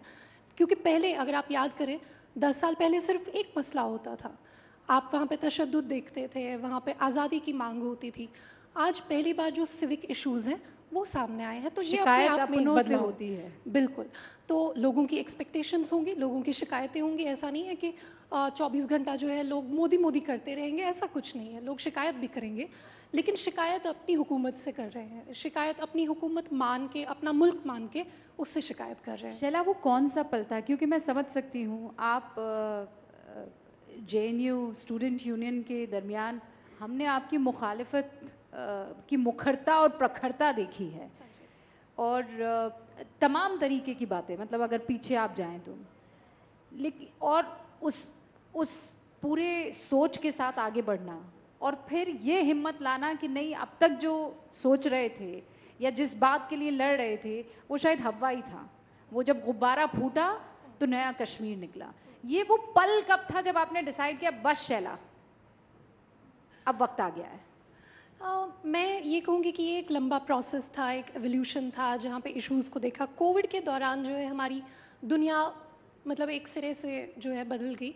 तो उसके दौरान बहुत सारी ऐसी चीज़ें हुई जो मैंने देखा कि मुखालफत जो हम करते हैं कई बार इश्यूज़ पे करते हैं, और कई बार जो है बिना इशू के करते हैं। जैसे मास्क आ रही है तो अब मास्क की भी मुखालफत करनी है, वैक्सीन आ रही है तो वैक्सीन की भी मुखालफत करनी है, लॉकडाउन की मुखालफत करनी है। तो अगर आप ऐसे मुल्कों में देखें जहाँ पे लॉकडाउन नहीं लगा, वहाँ पे भी जो है लोगों ने हुकूमत की खिलाफ वर्जी की, जहाँ पे लॉकडाउन लगा वहाँ पे भी हुकूमत की खिलाफ वर्जी की। तो बहुत सारा जो हमारा ऑपोजिशन होता है वो क्योंकि एक बना हुआ होता है, कैंप्स बने हुए होते हैं, तो हुकूमत कुछ भी करे हमें उसके अगेंस्ट बोलना है। अब मेरा जो पर्सनल जैसे मैंने कई सारी चीज़ों की जो है समझ लीजिए आधार की, बहुत सारी चीज़ों की जो है मुखालफत की थी। तो एक डिफरेंट थियोरी ऑफ चेंज है जो गवर्नमेंट लाना चाह रही थी, हम लोग एक डिफरेंट थियोरी ऑफ चेंज दे रहे थे। लेकिन गवर्नमेंट ने डेमोन्स्ट्रेट किया है पिछले 10 साल में, आप पिछले 10 साल पहले याद करें, कोई नहीं, हम लोग आधार नहीं बनवाना चाहते थे कि सर्वेलेंस है वगैरह है। आज हम सब लोग डिजी यात्रा यूज़ कर रहे हैं, डिजी लॉकर यूज़ कर रहे हैं, हम ज़ीरोधा पे अकाउंट बनाते हैं, स्टॉक मार्केट ट्रेडिंग करते हैं, तो उसमें भी जो है आधार के थ्रू ऑथेंटिकेशन होती है। अच्छा, अब तो इंटरनेट कट भी नहीं होता है। जी जी बिल्कुल। तो एक different theory of change government ने डेमोन्स्ट्रेट की है कि जो ये विकसित भारत का नैरेटिव अभी बात हो रही थी कि एक विजन है, एक कॉन्क्रीट मॉडल ऑफ गवर्नेंस है और अगले 25 साल के लिए एक विजन है। तो उस विजन के साथ चलने में, कभी कभी बड़ों की बात सुनने में कोई दिक्कत नहीं है, ठीक है, हम लोग we are young, we are restless, we are very political, लेकिन जितनी मेरी उम्र नहीं है उससे ज़्यादा मुझे लगता है प्रधानमंत्री मोदी का एक्सपीरियंस है ग्राउंड पे, उससे ज़्यादा उनका ग्राउंड वर्क है। तो उन्होंने भी अगर 370 हटाया और उसका एक अच्छा इम्पैक्ट रहा, वो मुझे लगता है वो हवा में नहीं, कहीं ना कहीं उन्होंने चीज़ें देखी थी और कहीं ना कहीं उन्होंने तय किया था कि ये एक मसला है जिसको रिजॉल्व करना है। 370 से भी पहले मेरा कश्मीर जाना हुआ है। जब 370 हटाई गई थी तब मैं उसके अगले दिन कश्मीर पहुंच गई थी। उसके बाद मेरा सिलसिला जब पहली मरतबा 15 अगस्त बनाया गया था तब भी मैं कश्मीर में थी। हाल फिलहाल में जब प्रधानमंत्री नरेंद्र मोदी 7 मार्च को गए थे जहां नाजिम ने प्रधानमंत्री से बात की थी, तब भी मैं कश्मीर में थी। मतलब कश्मीर से मेरा नाता बिफोर एंड आफ्टर का भी रहा है। नाजिम, आपको तो पीएम ने दोस्त बना दिया, तो दोस्त बन गए आप, मतलब वो बेस्ट फ्रेंड। हाँ, बेस्ट फ्रेंड कह दिया आपको। कैसे बनाया आपने बेस्ट फ्रेंड उनको? जी मैम, अगर मैं बात करूँ हमारे कश्मीर में 2018 में मैंने बहुत सारा सफ़र किया है। 2018 में मेरी जर्नी स्टार्ट हुई, वहाँ उस टाइम पे मार्केट ओपन ही नहीं होता था, इंटरनेट शटडाउन्स थे। तो जिस टाइम पे मैंने 2020 में फिर से एक वेबसाइट बनाई, उस टाइम पे वो वेबसाइट बनाने के बाद मैंने सोचा कि अब छोड़ दूँ, क्योंकि इंटरनेट प्रॉब्लम थी। मैंने 5 कनेक्शन अपने घर पे लगवाए, प्राइवेट एक कनेक्शन, जियो का एक, एयरटेल का एक, BSNL का एक, कि कौन सा चले, चलता तो कोई नहीं था। तो उसके बाद जब चेंज आई, उसके बाद मैंने देखा हमारी वेबसाइट दौड़ने लगी। कभी भी वो वेबसाइट फिर रुकी नहीं, तब से आज तक वो चलती रही और आज तक वो प्रोसेस करती रही, वो ग्रोथ ऊपर हो गई। और उसी ग्रोथ के दौरान मुझे डिपार्टमेंट ऑफ एग्रीकल्चर का हैंड होल्डिंग करना, बाकी जितने हमारे डिपार्टमेंट से उनकी हैंड होल्डिंग की वजह से मैं एक स्टेज पे पहुंचा, एक लेवल पे पहुंचा, और वहाँ पे मैंने अपने प्राइम मिनिस्टर सर से बात की। और जब उन्होंने मेरे ये स्टोरी सुनी, उस स्टोरी सुनने के बाद उसने मुझे अपना फ्रेंड बनाया। अच्छा, वो उसी भाषण में जहाँ एड्रेस हो रही थी उनकी रैली, वो जब एड्रेस कर रहे थे, तब उन्होंने कहा था कि मैं यहाँ दिल्ली से कश्मीर की दूरी और दिल की दूरी दोनों दूर करने आया हूँ। तो वो आपकी दूरी आज आपको महसूस होता है कि ख़त्म हो गई है? नहीं नहीं, बिल्कुल दूरी तो दूर हो गई, क्योंकि मैं आमिर भाई ने बात की हेल्थ कार्ड की, तो मैं अगर उस पर बोलूँगा कि रिसेंटली मुझे भी एक छोटी मोटी सर्जरी थी, मैंने वो हेल्थ कार्ड यूज़ किया, मैंने बेनिफिट लिया। कश्मीर में आप एक एक बंदा देखोगे जिसके पास वो हेल्थ कार्ड नहीं है, किसी न किसी को 20,000, 30,000, 5,000, 10,000 बेनिफिट पहुँचे हैं। तो आज थिंग्स आर चेंज्ड। अच्छा नाज़िम, एक बात बताइए मुझे, ये 370 आपके दिल के इतना करीब क्यों था? जब नहीं हटा था तब तो आपको ऐसा ही लगता होगा ना कि ये लोग आए हैं, हम पर कब्जा कर लेंगे, हमें ख़त्म कर देंगे, कश्मीरियों को नेस्त नाबूद कर देंगे, खासकर मोदी की गवर्नमेंट को लेकर। 370 को लेकर वो कौन था जिसने आपको बताया था यही तुम्हारी आत्मा है, इसके बगैर कश्मीर ख़त्म है? मैम, मुझे तो बताया किसी ने नहीं, मगर हम सुनते हैं कश्मीर में, हमें कश्मीर में बोला जाता था कि 370 के बारे में चर्चे होते थे, न्यूज़ पे देखते थे, मोबाइल खोलते थे तो 370। तो मेरे हिसाब से हमें ये वहाँ पे एक नॉलेज था, जिस लेवल का मुझे अभी भी नॉलेज है कि 370 में यहाँ पे एक मतलब 370 में आपको बहुत सारी रुकावटें मिलेंगी। मतलब यहाँ पे एक कोई भी इंडिया का हो वो बसने लगेगा, आपके जॉब्स चले जाएंगे, अगर बिहार का कोई होगा वो यहाँ पे जॉब कर लेगा, तो कश्मीरी क्या करेगा? यही था वहाँ पे असल मसला कि कश्मीरी क्या करेगा। मगर मैं अब की बात करूँ, मैं भी एक कश्मीरी हूँ, मैंने क्या किया, मैं अपनी टांगों पे खड़ा हो गया, गवर्नमेंट का भी सहारा लिया और आगे मैंने सफ़र बढ़ाया, और आज आपके सामने नतीजा है। माशाल्लाह। अच्छा आमिर भाई, ये 370 से पहले आपके लिए भी मोदी अलग किस्म के थे और 370 के बाद मोदी को अलग किस्म से देखने लगे आप? मैम, सच्ची बताइएगा। मतलब ऐसा बिल्कुल भी नहीं है।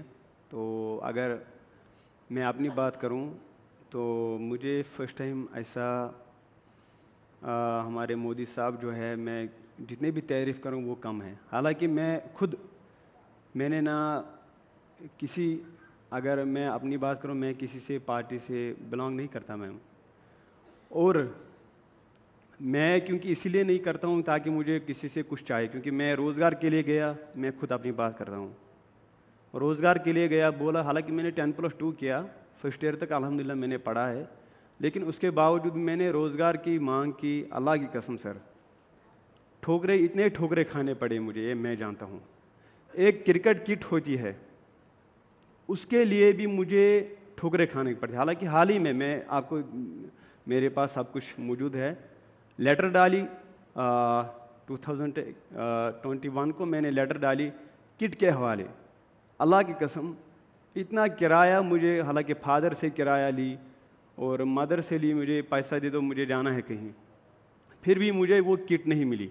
नेट के लिए फिर भी वो मुझे नहीं मिला। तो फिर क्या हुआ कि ये मैं जानता हूँ कितने ठुकरे आज भी खाने पड़ते हैं हमें। मैं अपनी बात कर रहा हूँ, लेकिन अगर मैं प्यार करता हूँ किसी के साथ, वो हमारे नरेंद्र मोदी जी, और इसलिए नहीं मुझे किटा या वहाँ हुकूमत, हालांकि उन्हीं की हुकूमत है, तो मैं बहुत प्यार करता हूँ उसके साथ। क्योंकि मैम उन्होंने ऐसा काम किया है, वो तारीफ के काबिल है, ये मैं समझता हूँ। बहुत सारे ऐसे काम हैं जो उन्होंने किए हैं, तो मैं क्योंकि मैं हर एक किसी के पास गया, जो हमारी पिछली हुकूमत थी उनके पास भी गया, जब उनकी हुकूमत थी उनके पास भी गया। अल्लाह की कसम ठोकरे खाने, इतने ठोकरे खाने पड़े सर, ये मैं जानता हूँ। एक क्रिकेट किट के लिए, गेंद के लिए मैं तरस रहा था, वो भी उन्होंने नहीं दी। ये मैं जानता हूँ मैं कैसे गेंदबाजी करता हूँ। अब आपके पास वो किट है, आ गई है? हाँ बिल्कुल मैम, भी है मेरे पास, किसी ने नहीं दी। वो यहाँ की दिल्ली का अल्हम्दुलिल्लाह एक है जिन्होंने मुझे प्रोवाइड किया है, हाल ही में उन्होंने प्रोवाइड किया है मुझे। जैसे इससे पहले भी मैं था दिल्ली में एक शो में, तो उन्होंने मुझे वो किट लगभग 1 लाख की किट उन्होंने मुझे दी, तो वो बिल्कुल वो तारीफ के काबिल है मैम। तो मैं क्योंकि अगर पीएम मोदी और उनकी सरकार और बाकी तमाम लोग इस वक्त आपको सुन रहे हैं, तो आप उनसे क्या कहना चाहेंगे? आप कह रहे 370 के बाद चीज़ें बेहतर हुई हैं, लेकिन अभी भी बहुत सी चीज़ें हैं जिन पर हमें चलना ज़रूरी है। जी मैम, ये मेरी जहाँ तक मेरी बात है, मैं तो अपनी बात को मैं रिजेक्ट करता हूँ, क्योंकि जो बच्चे हैं वहाँ के, जो वहाँ के बच्चे हैं जो क्रिकेट खेल रहे हैं, जिनको अभी तक कोई मुकाम, जो हर कोई का ख्वाब होता है मैं अपने देश के लिए कुछ करूं, लेकिन अभी भी वहाँ के बच्चे अभी पीछे पीछे हैं, पीछे पीछे। वो क्यों है? क्योंकि कुछ लोग हैं जो उन बच्चों को अभी भी रोक रहे हैं। और मैं अपनी मोदी सर को ये कहना चाहता हूँ कि प्लीज़ इस पर आप थोड़ा ध्यान दीजिए, क्योंकि जो टैलेंट है वो ज़ाया हो रहा है हमारे जम्मू कश्मीर में। क्या 370 हटने के बाद चेंजेस आए हैं कि ये बिल्कुल बदस्तूर वैसा का वैसा चल रहा है, कोई बदलाव नहीं आया है? मुझे लगता है मैम अभी भी वैसा ही चल रहा है, वैसा ही चल रहा है जैसे पहले चल रहा था, वैसे ही चल रहा था। क्योंकि यहाँ तो हमारे जो नरेंद्र मोदी जी, यहाँ तो उसके पास उतनी जानकारी नहीं आती है, तो जितना मुझे मालूम है, मतलब मैं ग्राउंड लेवल से, मैं छोटे गांव से बिलोंग करता हूँ। मतलब आप बोल रहे हैं क्रिकेट ग्राउंड्स वगैरह को लेकर? वो भी ज़रूरी है, और बाकी जितने काम है वो भी ज़रूरी है। जिस गांव में मैं रहता हूँ, वहाँ की जहाँ मेरी गली गुजरती है, अल्लाह की कसम जो सचिन सर वहीं आ रहे थे हमारे गांव में ही, लेकिन वहाँ सड़क खराब थी, तो इसलिए वहाँ नहीं आ पाया। तो जैसा शैला कह रही है कि एक वो टाइम था जब आज़ादी की मांगें उठती थी कि हमारे कश्मीर को अकेला छोड़ दो, और आज वो टाइम है जब हम सड़क, बिजली, पानी, बाकी दूसरी फैसिलिटीज़ की बात कर रहे हैं। ये आप मानते हैं कि बड़ा चेंज है? बिल्कुल, मैं बहुत बड़ा, देखो क्योंकि इससे पहले आप जैसे, नाजिम जैसे जो तमाम युवा थे, उनके हाथों में पत्थर हुआ करता था। अगर नहीं भी होता तो मन में गुस्सा, एक रोष था। क्या वो गुस्सा समाप्त हुआ है, ख़त्म हुआ है? मैम वहाँ मैं समझता हूँ वहाँ के जो लोग हैं, बहुत लोग हैं, मेरे ख्याल से 55% अभी लोग हैं जो मोदी साहब के साथ बहुत प्यार करते हैं। ये मैं जानता हूँ। बहुत चेंजेस आए, ऐसा नहीं चेंजेस नहीं आए, बहुत चेंजेस आए हैं, लेकिन बस और अगर और भी नज़र रखेंगे वो बहुत सबसे बड़ी बात रहेगी। चला कुल मिलाकर थोड़ा हुआ है, बहुत से की ज़रूरत है। लेकिन उसके लिए कौन सी वो पहली चीज़ है जो अब हो जानी चाहिए और अब तक नहीं हुई है? जी, आई थिंक डिस्कशन बिल्कुल सही लाइन पे जा रहा है। जहाँ पे भी मैं जाती हूँ, मैंने वहाँ पे युवाओं के साथ, महिलाओं के साथ बहुत इंटरेक्शन किया अभी रिसेंटली, और सब जगह यही बात सुनने को मिली कि मैम ये स्कीम बहुत अच्छा है। लखपति दीदियों से मैंने बात की, जो गोल्डन कार्ड वाले बेनिफिशरीज़ हैं उनसे बात की, और सब लोगों का यही कहना है कि बहुत अच्छा हो रहा है और ऐसे ही और अच्छी स्कीम्स आनी चाहिए। So Kashmir is becoming aspirational now. पहले इस तरह की डिमांड उठाना कि सड़क ठीक नहीं है या स्कीम आनी चाहिए, इसको माना जाता था कि आप गद्दार हैं, इसको गद्दारी माना जाता था। आज हम लोग ये डिमांड्स उठा रहे हैं, लाभार्थी बोल रहे हैं कि ये बहुत अच्छी स्कीम है, हमें और अच्छी स्कीम चाहिए मरकज़ी हुकूमत से। पहली बात ये। दूसरी बात जो आपने कहा कि अब क्या और होना चाहिए, मेरे ख्याल में जिस तरह से मैं देखती हूँ चीज़ों को, तो जो विकसित भारत का एक विजन है, विकसित भारत हमें 2047 हमारी आज़ादी को 100 साल हो जाएंगे, तो उस विकसित भारत के विजन में विकसित कश्मीर और विकसित जम्मू कश्मीर होना भी बहुत ज़रूरी है। उसके लिए जो मैं मानती हूँ सबसे इम्पॉर्टेंट चीज़ है वो है स्किल्स, क्योंकि हमारी लैंडलॉक्ड इकोनॉमी है, कोई हमारे पास पोर्ट नहीं है, कुछ हमारे पास कोई आउटलेट नहीं है ट्रेड का। तो हमारी जो मतलब जो कश्मीर है हमारी सरजमीन पर, जो एक चीज़ बहुत अच्छी चल सकती है वो है सर्विसेज सेक्टर।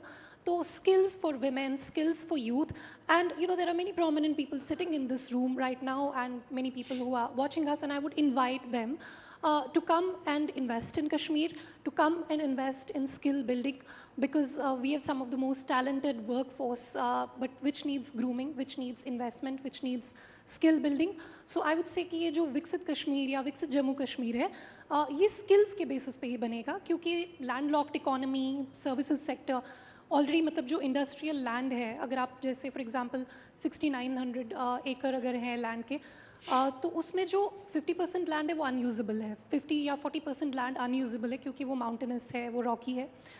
इसी तरह से जो लैंड होल्डिंग का साइज़ है वो बहुत स्मॉल है। तो जो आपका प्राइमरी और सेकेंडरी सेक्टर है, there is a limitation on how much that can grow, but there is absolutely no limit on how many skills we can.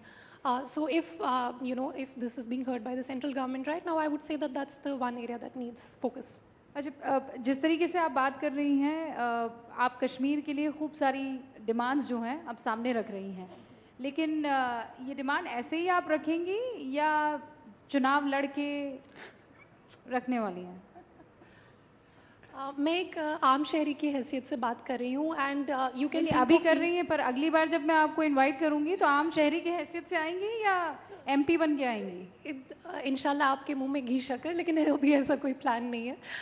लेकिन मैं ये कहना चाहती हूँ कि you can think of me as a network repeater, you can just think of me as a something that wifi, जैसे wifi का amplifier होता है, आप वैसे समझ सकती हैं कि मैं ग्राउंड से आ रही हूँ, मैं कश्मीर में लोगों से बात करके आ रही हूँ, इंटरेक्ट करके आ रही हूँ। रोज़ों में आपने मेरे मुंह में घी शक्कर डाल ही दिया है, तो अब ये भी बता दीजिए कि एमपी किस पार्टी से बन के आ रही हैं? क्या शैला रशीद बीजेपी ज्वाइन करेंगी? देखिए, मैं फिर से वही बात कहूँगी कि this whole thing, it is not about me. मेरा जो ट्रांसफॉर्मेशन है, it's not really about me, it is about the transformation that is happening on the ground. आप शिकारा लेकर नहीं निकल सकती हैं, आपको मेरे सवाल का जवाब देना होगा। क्या शैला रशीद आने वाले दिनों में पॉलिटिक्स में पाई जा सकती हैं? See, there is no secret that I am political. I am a very political individual. मतलब I think मुझे कब से politics का कीड़ा था मुझे याद भी नहीं है, बचपन से ही I am very political. और कश्मीरी बच्चे वैसे भी political होते ही हैं, politically बहुत aware होते हैं। तो ये कोई अनोखी बात नहीं है कि मैं बहुत politically outspoken हूँ, कश्मीर में सब इसी तरह से politically outspoken है। लेकिन बात मेरी नहीं है कि मुझे क्या करना है, बात ये है कि सबको साथ में लेके चलना है, सबकी आवाज़ बन के चलना है, और वो मैं उसके लिए मेंबर ऑफ पार्लियामेंट बनना ज़रूरी नहीं है, वो आप एक आम शहरी के तौर पर भी, मैं अभी यहाँ पे बात रख रही हूँ, मैंने बिजली के मसाइल की बात की। तो पॉलिटिक्स में तो आप आएंगे, लेकिन दल में कमल होगा या एनसी है या पीडीपी है? अभी इस तरह का कुछ प्लान नहीं है, मैं सिर्फ एक आम शहरी की हैसियत से, और आप मुझ में वही देख सकती हैं जो आप एक कश्मीर के आम शहरी में आज देखेंगे। अच्छा, अभी क्विक सवाल, आपने मुझे जवाब तो दे ही दिया है, कुछ चीज़ें राज रहने दीजिए ताकि हमारे लिए हेडलाइंस का मौका आगे भी रहे। लेकिन क्या 370 हटने के बाद बीजेपी का मिशन 370 पूरा हो सकता है 2024 में? आपको क्या लगता है? मैं फिर से बोलिए, मैं थोड़ा दिमाग दूसरी साइड था। हाँ। मैं कह रही हूँ 370 हट गया, लेकिन बीजेपी का टारगेट है कि वो 2024 के चुनावों में 370 सीटें लाएंगे। कश्मीर इन 370 सीटों में कुछ सीटें बीजेपी की झोली में डाल सकता है? मैम, तो अभी मुझे लगता है तो हो सकता है। हो सकता है? हो सकता है, लेकिन शैला, आप क्या सोचती हैं? अगर हम लोग जम्मू कश्मीर की बात करें ओवरऑल, जम्मू तो फिर भी रहा है उस साइड, लेकिन क्या कश्मीर? देखिए, मैं it is not my job to speak for BJP और for the government, but yes, definitely BJP should capitalize on the good work that it has done in Kashmir, and it should definitely get more credible faces, big faces, and it should just, you know, come on the ground and behave like a normal party. मतलब वो जो एक stigma होता था BJP को लेकर, PM Modi से तो लोग प्यार करते हैं, एलजी मनोज सिन्हा जी, उनकी लोग बहुत इज्जत करते हैं, उनको इम्पार्शल मानते हैं, लेकिन इसको अगर मतलब ग्राउंड पे कन्वर्ज करना है तो इसके लिए बीजेपी को थोड़ा ग्राउंड में उतरना पड़ेगा कश्मीर में। शैला कुछ कह रही है बीजेपी, सुन लीजिए आप, ग्राउंड के लोगों से संपर्क साधना पड़ेगा आपको। नाजिम, आपको क्या लगता है? जी मैम, मेरे हिसाब से बीजेपी को लेकर एक अफवाह था ना कि अरे बाप रे बीजेपी नहीं, मोदी नहीं, अमित शाह नहीं, अब वो दूरी मिट गई है? पॉलिटिकली पूछ रही हूँ मैं। जिस कश्मीरी को बेनिफिट हुआ है सीरियसली वो तो उन्हीं का होगा। जिसको 5,000 भी 10,000 भी जो अपलिफ्ट हुआ है ma'am, seriously he will do, वो करेगा। बहुत बहुत शुक्रिया। नए कश्मीर पर नई बातों के साथ आप सामने आए। इससे पहले जब कश्मीर पर डिस्कशन हुआ करता था तो आप तीनों जानते हैं कि किस तरह का डिस्कशन हुआ करता था, लेकिन आज वो नई बयार साफ तौर पर नजर आ रही है। आमिर भाई, शैला, नाजिम, आप लोगों का बहुत बहुत शुक्रिया। बढ़ते हैं अगले सेशन की तरफ, लेकिन ये गवाही दिल से निकली गवाही है, ये जबरदस्ती नहीं निकाली जा सकती है। बहुत बहुत शुक्रिया। Thank you very much, Rupika, for getting us that interesting panel discussion. What has changed in Jammu and Kashmir since 2019 when India actually went ahead and revoked the special status for Jammu and Kashmir. And since then, we've been trying to make sure that more and more manufacturing, more and more companies go to Jammu and Kashmir. In fact, G20 took place in Jammu and Kashmir as well. I'd like to inform you, ladies and gentlemen, we have four Grammy winners amongst us today, and they will bring us an unforgettable performance. Believe me, you wouldn't want to miss this. Please do come back after a short 20-minute tea break. Tea is served at the Shahjahan Hall, but please be right back in 20 minutes.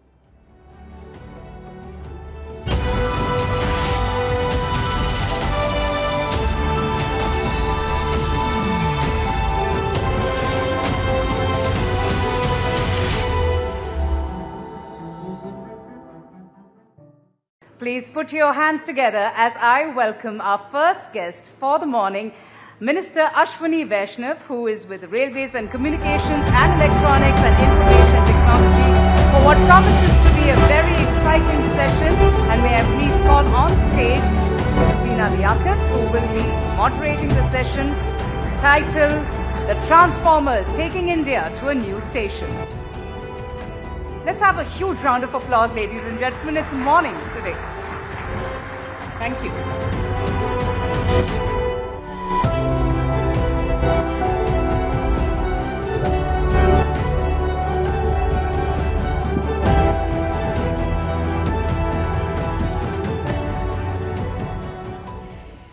आप सबको प्यार भरा नमस्कार।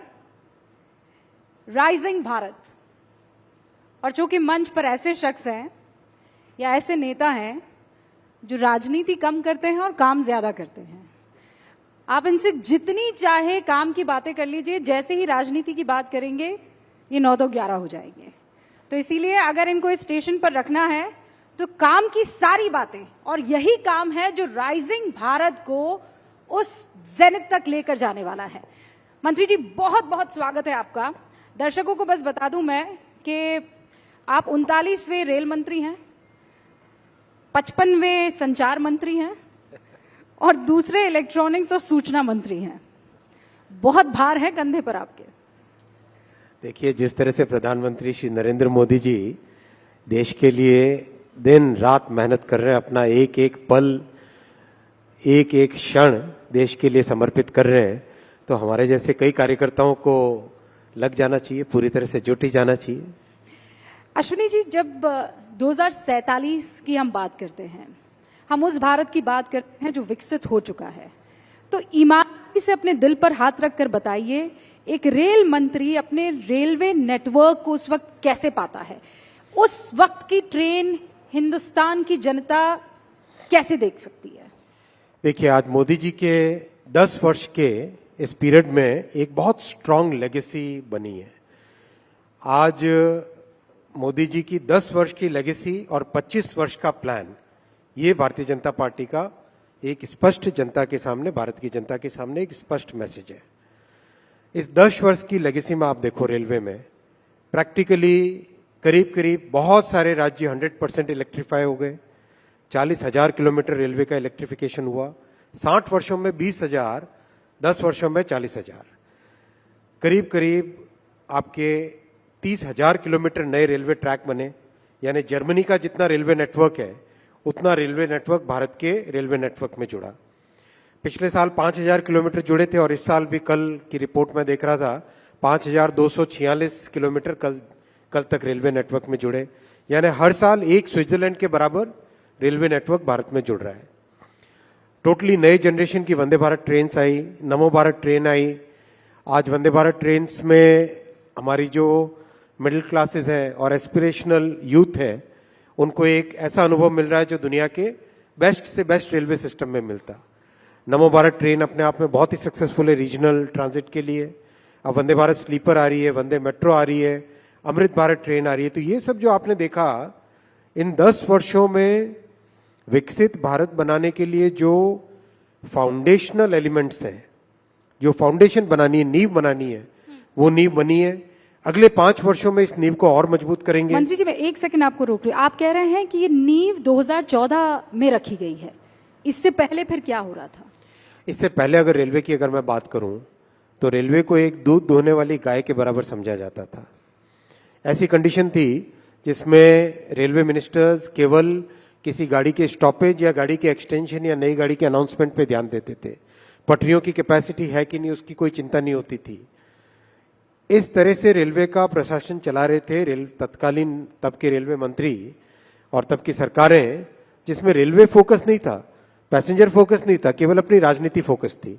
मोदी जी ने depoliticise किया railway को एक technical तरीके से, ऑपरेशनल एफिशिएंसी की तरीके से, नई टेक्नोलॉजी को एब्जॉर्ब करने के तरीके से उस चीज को मोदी जी ने अपने प्राइमरी फोकस में लेके आए। रेलवे के बजट को मर्ज किया जनरल बजट में, जहां मात्र 15,000 करोड़ के आसपास मिलते थे जनरल बजट से भारतीय रेलवे को, आज 2,52,000 करोड़ रुपए का रेलवे का बजट सपोर्ट मिलता है।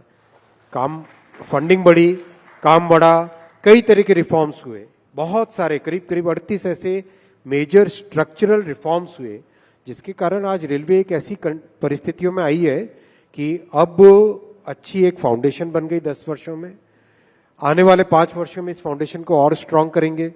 कई जो नई टेक्नोलॉजीज लेके आए उनको और ज्यादा स्ट्रेंथन करेंगे और उसके बाद में उसके आगे वाले 20 सालों में रेलवे एक अलग नया स्वरूप देखेगी। चेंजेस रेलवे स्टेशन पर नजर आ रहे हैं, यहाँ पर हर एक शख्स इस बात को मानेगा। लेकिन उसी रेलवे स्टेशन पर जब जाएंगे, ये बात सच है कि 41 वंदे भारत आ गई हैं, नमो भारत आ गई है, अमृत भारत आ गई हैं। स्टेशन पर आज भी जो यात्री है वो भीड़ को लेकर परेशान है, ट्रेनों में जो रिजर्वेशन है उसे लेकर परेशान है। ये कितना टाइम आप मंत्री जी बता सकते हैं कि एक वो वक्त आएगा जब साल भर में ये जो 700 करोड़ का आंकड़ा है यात्रियों का सफर करने का, वो 1,000, 1,200 या 1,300 तक 2030 तक 1,000 करोड़ लोग पैसेंजर्स रेलवे में ट्रैवल करेंगे। उस हिसाब से कैपेसिटी बना रहे। देखो, ट्रेन में और हाईवे में एक फंडामेंटल डिफरेंस होता है।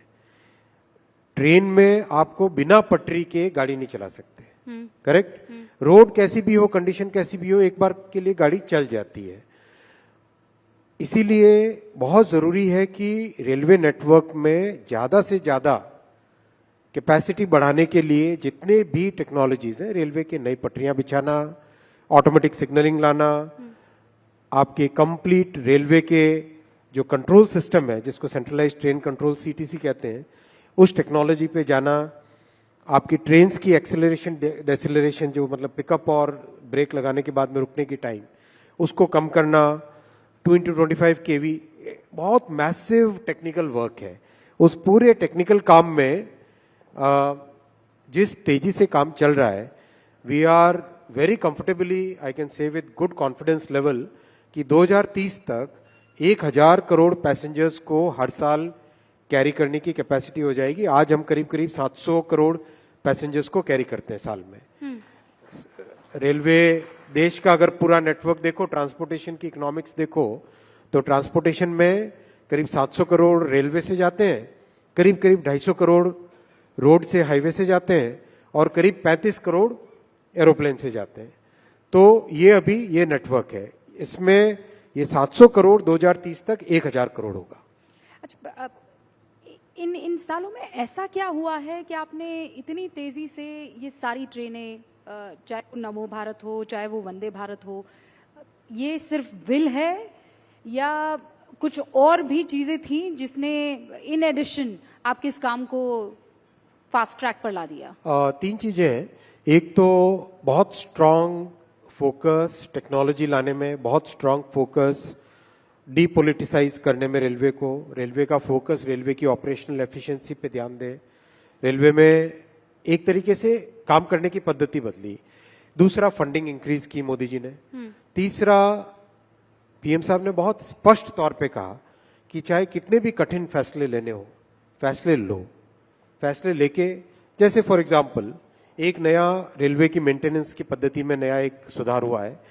पहले क्या होता था कि जिस दिन मेंटेनेंस करना है, मान लो पटरी है, पटरी पे डेली का डेली मेंटेनेंस करना पड़ता है, तो जिस दिन आपको मेंटेनेंस का काम करना है उसी दिन सारे कॉन्ट्रैक्टर्स, मशीन्स, स्पेयर मटेरियल, सब लेबर सब आते थे। तो सुबह से शाम तक मान लो वेट करते थे, 4 या 5 बजे तक मान लो परमिशन मिलती थी, कभी परमिशन नहीं भी मिलती थी, वापस चले जाते थे। ये एक ऐसी पद्धति जो 60-70 वर्ष तक चली। अब आज रेलवे में हर शुक्रवार को अगले 26 हफ्ते का, नेक्स्ट 26 वीक्स का डिटेल्ड प्लान बनाते हैं। नेक्स्ट 26 वीक्स मतलब जैसे जापान में मेंटेनेंस की पद्धति है, या जर्मनी में, या जो डेवलप्ड कंट्रीज है, विकसित या हर देश, फ्राइडे करते हैं, वैसी की वैसी एडवांस्ड प्लानिंग अपना रेलवे भी कर रहा है। तो ये सब कठिन फैसले होते हैं, इसमें आपको पूरे ऑर्गेनाइजेशन को एक साथ आदत बदलने की आदत डालनी पड़ती है, एक नए तरीके से काम करने की मतलब प्रैक्टिस में आना पड़ता है। तो ये आसान काम नहीं होता, इसमें बहुत मेहनत और continuous communication with the top to bottom most layer. आज आप किसी सुपरवाइजर के पास जाके बात करो अगर, और मैं आप में से निवेदन करूंगा जो भी पाथवे इंस्पेक्टर हो, सेक्शन सुपरवाइजर हो, इनसे बात करे, इतने खुश है कि आज उनको मेंटेनेंस के लिए जो टाइम चाहिए होता है वो मिलता है, मंत्री जी खुश है। मतलब इससे पहले तो आप कह रहे थे कि सब आराम से हो जाता था, सिर्फ पॉलिटिक्स होती थी, काम नहीं होता था। अब आप सिर्फ इस काम ही काम करा रहे हैं और वो खुश हैं। बिल्कुल खुश है, और आप वास्तव में जाके मिलो। मैं तो कम से कम लो लेवल पे, ग्राउंड लेवल पे ऑफिशियल्स के साथ, जो कि ग्रुप बी ऑफिसर्स भी नहीं है, ग्रुप सी में जो काम करते हैं कर्मचारी, उनके साथ बहुत इंटरेक्ट करता हूं और उनसे बहुत इनपुट लेता हूं, बहुत फीडबैक भी लेता हूं। इतने खुश हैं इस बात से कि रेलवे का एक तरीके से, जिस तरीके से चलनी चाहिए एक टेक्निकल ऑर्गेनाइजेशन, वैसे मोदी जी ने 10 वर्षों में रेलवे को उस टेक्निकल स्टेज पे लेके आ गए। अश्विनी जी, दुर्घटना को लेकर मैं आपसे डिटेल में थोड़ी चर्चा करना चाहूंगी। स्पेशली कम हुई हैं दुर्घटनाएं, एक्सीडेंट्स कम हुए हैं, लेकिन जो होते हैं वो आपने भी देखे हैं। आप कितने दिनों तक वहां पर रहे थे, आपकी आंखों में लोगों ने आंसू देखे हैं, वहीं उस जमीन पर पॉलिटिक्स भी देखी है। कवच को लेकर विपक्ष ने बहुत हमला साधा कि आपने कहा था कि ऐसी टेक्नोलॉजी, ऐसा सिस्टम है कि इससे हिंदुस्तान को कोई नुकसान नहीं होगा, लेकिन जब हुआ तो उसने सबको जख्मी कर दिया। देखो, कवच एक टेक्नोलॉजी की क्लास है जिसको कहते हैं automatic train protection, ATP technology. ATP technology दुनिया भर के बड़े रेलवे सिस्टम्स में 1980 के दशक में चालू हुई, 1990 के दशक में काफ़ी बड़ी मात्रा में लगी, और 2000 के दशक में करीब करीब दुनिया के सारे बड़े रेलवे नेटवर्क्स में फुल्ली एटीपी आ गया था। तब की सरकारें क्या करती थी? क्या उन सरकारों की जिम्मेदारी नहीं थी कि एटीपी लेके आए? क्या उनकी ये जिम्मेदारी नहीं बनती थी कि सेफ्टी पे इन्वेस्टमेंट करें, सेफ्टी के लिए जो नई टेक्नोलॉजी चाहिए वो लेके आए? कुछ नहीं किया उन्होंने। 2016 में पहली बार भारत में एटीपी टेक्नोलॉजी को मान्यता दी मोदी जी ने, 2016 में। 2016 मतलब सोचो, देश ने 1980 से लेके 2014 तक का पीरियड, एक तरीके से उस पीरियड में पूरा देश कवर हो जाना चाहिए था एटीपी टेक्नोलॉजी से। 2016 में मान्यता दी, 2019 तक उसके पूरे सर्टिफिकेशंस मिले। 2020 और 21 में कोविड के कारण दिक्कत आई, लेकिन उसके बाद में, उसके बावजूद भी और उसके बाद में बहुत तेजी से इस पे काम चला। अब करीब, और कवच भी एक कोई ऐसा नहीं कि एक डिवाइस है जो लगा दिया ट्रेन पे और हो गया, ऐसा नहीं है। कवच पूरा एक सिस्टम है भाई।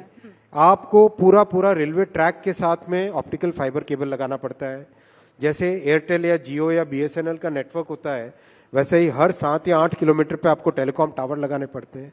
उन टेलीकॉम टावर के ऊपर टेलीकॉम के डिवाइसेस लगते हैं, फिर ट्रेन के ऊपर डिवाइस लगता है, सिग्नलिंग सिस्टम के साथ पूरा इंटरेक्शन इंटीग्रेशन करना पड़ता है। हर स्टेशन पे एक डेटा सेंटर बनता है, कंप्लीट डेटा सेंटर बनता है इसका, और फिर स्टेशन के डेटा सेंटर से पीछे कंप्लीट एक सेंट्रलाइज्ड ट्रेन कंट्रोल का data centre. It's very very complex technology. मतलब दुनिया भर के देशों में 20 से 25 साल लगे छोटे छोटे नेटवर्क, 8,000, 10,000, 20,000 किलोमीटर के नेटवर्क्स, अपना 50 मतलब अभी 70,000, 75,000 किलोमीटर का नेटवर्क है। तो लेकिन इतनी तेजी से इसमें काम चल रहा है, नए नए जो मैन्युफैक्चरर्स है वो जुड़ रहे हैं, नए डिजाइनर्स जुड़ रहे हैं, कई तरह के इनोवेशंस कर रहे हैं, जिसमें कि जो स्टेशन की डिजाइन करनी है उस डिजाइन को ऑटोमेट किया जा सके।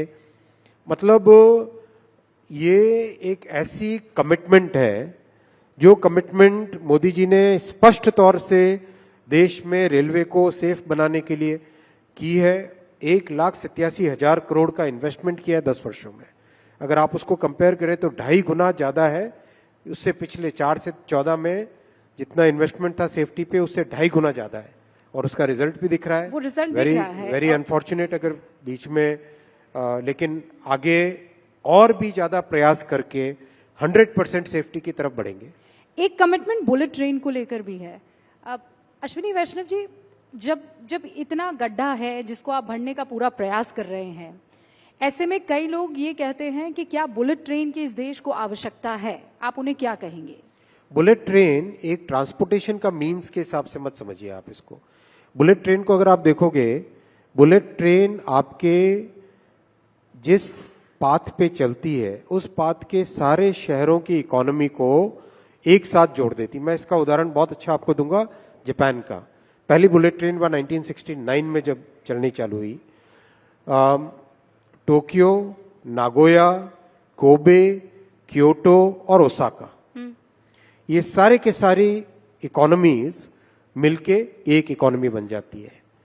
550 किलोमीटर के आसपास का डिस्टेंस आप 2.5 से 3 घंटे में कवर करते हो। यानी आप अगर क्योटो में काम कर रहे हो, ओसाका में जाके काम किया आपने और शाम को वापस क्योटो में अपने बच्चों के पास आ गए, वैसा की वैसा डेवलपमेंट, सीरियस रीजनल मल्टीप्लायर होता है इससे। जब आप देखोगे मुंबई से अहमदाबाद, मुंबई, ठाणे, वापी, सूरत, बड़ौदा, आणंद और अहमदाबाद, ये सारी इकोनॉमीज एक सिंगल इकोनॉमिक जोन बन जाएगा। आप सुबह बड़ौदा में नाश्ता करोगे, 1 घंटे के अंदर अंदर मुंबई में पहुंचे, दिन भर अपना काम किया, शाम को पकड़ी वापस ट्रेन और घर आके बच्चों के साथ खाना खाया। तो ये हसीन सपने पूरे कब होंगे? 2026 में। 2026 में। आज देखो ना आप, आज आप देखो 200, मैं डेली काउंट करना भी भूल जाता हूं, पिछला शायद 10 दिन 12 दिन पहले रिव्यू किया था, 284 किलोमीटर ऑलरेडी बन चुकी है कंप्लीट। ट्रैक्स लग रहे हैं, ऊपर ओवरहेड इलेक्ट्रिकल का सिस्टम लग रहा है, जो ट्रेन का मैन्युफैक्चरिंग है, सारी चीजें इन पैरेलल तेजी से चल रही है। देखो कई ऐसे देश, मैं नाम नहीं लूंगा किसी देश का, जिम्मेदारी की पोजीशन है, 20-20 साल लगते हैं एक प्रोजेक्ट को करने में 500 किलोमीटर का। अपने यहाँ 8-10 वर्षों के अंदर अंदर ये प्रोजेक्ट कंप्लीट होगा। 2026 में पहली सूरत से बिलीमोरा वाले सेक्शन में ट्रेन चलेगी, आप देखोगे, और वर्ल्ड क्लास है, एब्सोल्युटली वर्ल्ड क्लास। अच्छा, वक्त जो है वो लगातार इसी रफ्तार से आगे बढ़ रहा है, तो मैं अपनी ट्रेन को या सवालों की ट्रेन को अब नए स्टेशन पर ले जा रही हूँ, आपके अगले मंत्रालय के पास आ रही हूँ। उससे पहले इस वक्त जो देश के रेल मंत्री हैं, आप उनको कोई नंबर देना चाहेंगे? 10 में से, 5 में से? आप लोगों का काम है भाई, ये हमारा काम नहीं है, हमें तो मेहनत करनी है, मेहनत करते जाना है। डिजिटल इंडिया की तरफ मैं आ रही हूँ। प्रधानमंत्री नरेंद्र मोदी का ड्रीम प्रोजेक्ट है और उसमें सबसे इम्पोर्टेंट अंश सेमीकंडक्टर्स हैं। इसकी बात तो हम कर रहे हैं, इनफैक्ट 62 से शुरुआत हुई, 65, 61, मैं टाइम गिनाती चली जाऊंगी, 80, 84 सेमीकंडक्टर नहीं बन पाए। अब आप कह रहे हैं कि बहुत जल्द हिंदुस्तान को पहला सेमीकंडक्टर मिल जाएगा। ये 2 सवाल हैं, मैं संक्षेप में चाहूंगी, अब तक क्यों नहीं हो पाया? आज हो रहा है तो ऐसा आपने क्या कर दिया? दिसंबर 2024 में पहली made in India chip market में आ जाएगी। दिसंबर 2024, ज़्यादा दूर नहीं है भाई, गिन के नोट करके रख लेना आप लोग, दिसंबर 2024 में पहली चिप आने वाली है। देखो 1962 से प्रयास हुआ, लेकिन किसी भी प्रयास के पीछे जब तक सही नीति और सही आपका फंडामेंटल कन्विक्शन नहीं होता तब तक नहीं हो पाता। मोदी जी का इतना स्ट्रांग कन्विक्शन है कि हमें विकसित भारत को जब बनाना है, उसके फाउंडेशन में क्या क्या लगेगा।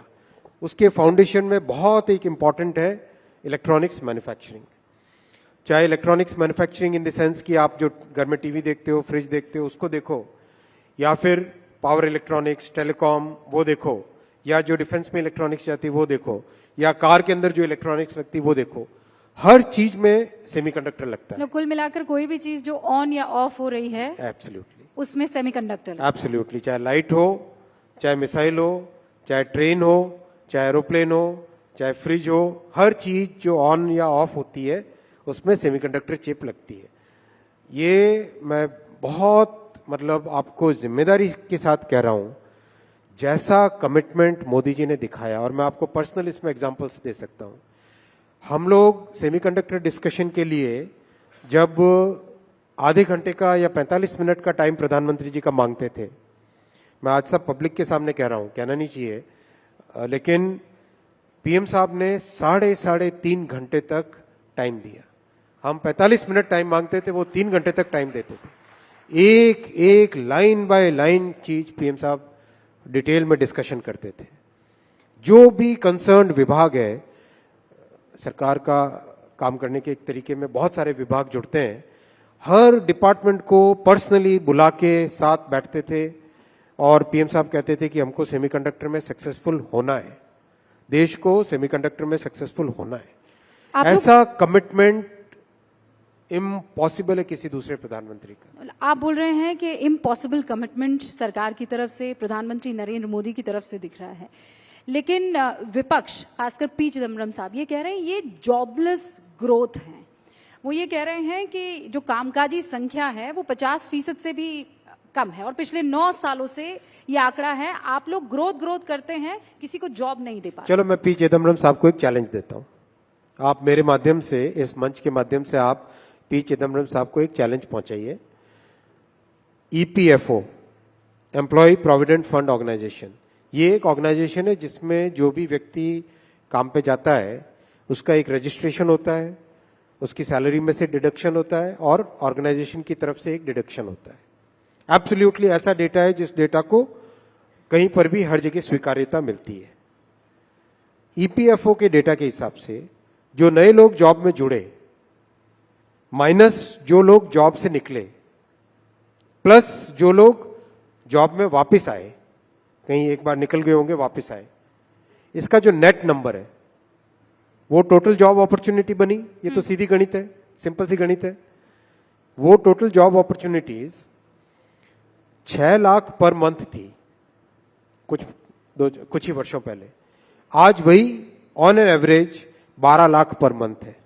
12 लाख पर मंथ का मतलब साल के हुए 1,44,00,000, 12 into 12 144, 1,44,00,000 साल की जॉब अपॉर्चुनिटीज क्रिएट हो रही है। आप चिदम्बरम साहब को पूछिए कि क्या ये आंकड़ा झूठ है या ये सच है। ये डेटा है, इस डेटा को कई बड़े इकोनॉमिस्ट ने, कई अच्छे न्यूज़पेपर्स ने, सबने चेक किया। ये चैलेंज जो है चिदम्बरम साहब एक्सेप्ट करेंगे और जरूर आपकी ये चैलेंज हम उन तक पहुंचाएंगे। विपक्ष का एक और आरोप है, वो ये कहते हैं कि आप कहते हैं कि हम मैन्युफैक्चरिंग हब बन चुके हैं, लेकिन आप कोई मैन्युफैक्चरिंग नहीं करते, आप लोग बस असेंबल करते हैं। अच्छा, आपने नाम उसको ये दे दिया है। देखो, जिन शख्स की बात आप कर रहे हैं, या चलो मैं जनरल में किसी शख्स का नाम क्यों लूं जब तक आप नहीं लोगे, तो देखो, किसी भी देश में कोई भी इंडस्ट्री जब चालू होती है, चाहे आप एग्जांपल ले लो कार इंडस्ट्री का, आज से 1980 के आसपास जब कार इंडस्ट्री चालू हुई, सबसे पहले क्या आया, कार की सीकेडी बन के आई जो कंप्लीटली नॉकडाउन यूनिट आता है। उसके बाद में क्या आया, एसकेडी, सेमी नॉकडाउन यूनिट। उसके बाद में क्या हुआ, कम से कम कुछ कंपोनेंट मैन्युफैक्चरर्स का इकोसिस्टम बना। उसके बाद में क्या आया, कई सारे कंपोनेंट इकोसिस्टम का मैन्युफैक्चरर बना, टियर 1, टियर 2, टियर 3 वेंडर्स बने। उसके बाद में क्या आया कि एक्सपोर्ट होने चालू हुए। ये एक साइकिल है, हर इंडस्ट्री की एक लाइफ साइकिल होती है। अगर यही लाइफ साइकिल कांग्रेस की सरकारें अगर 1980 में करने लग जाती, 1970 में करने लग जाती, तो आज देश की कहां पे परिस्थितियां होती।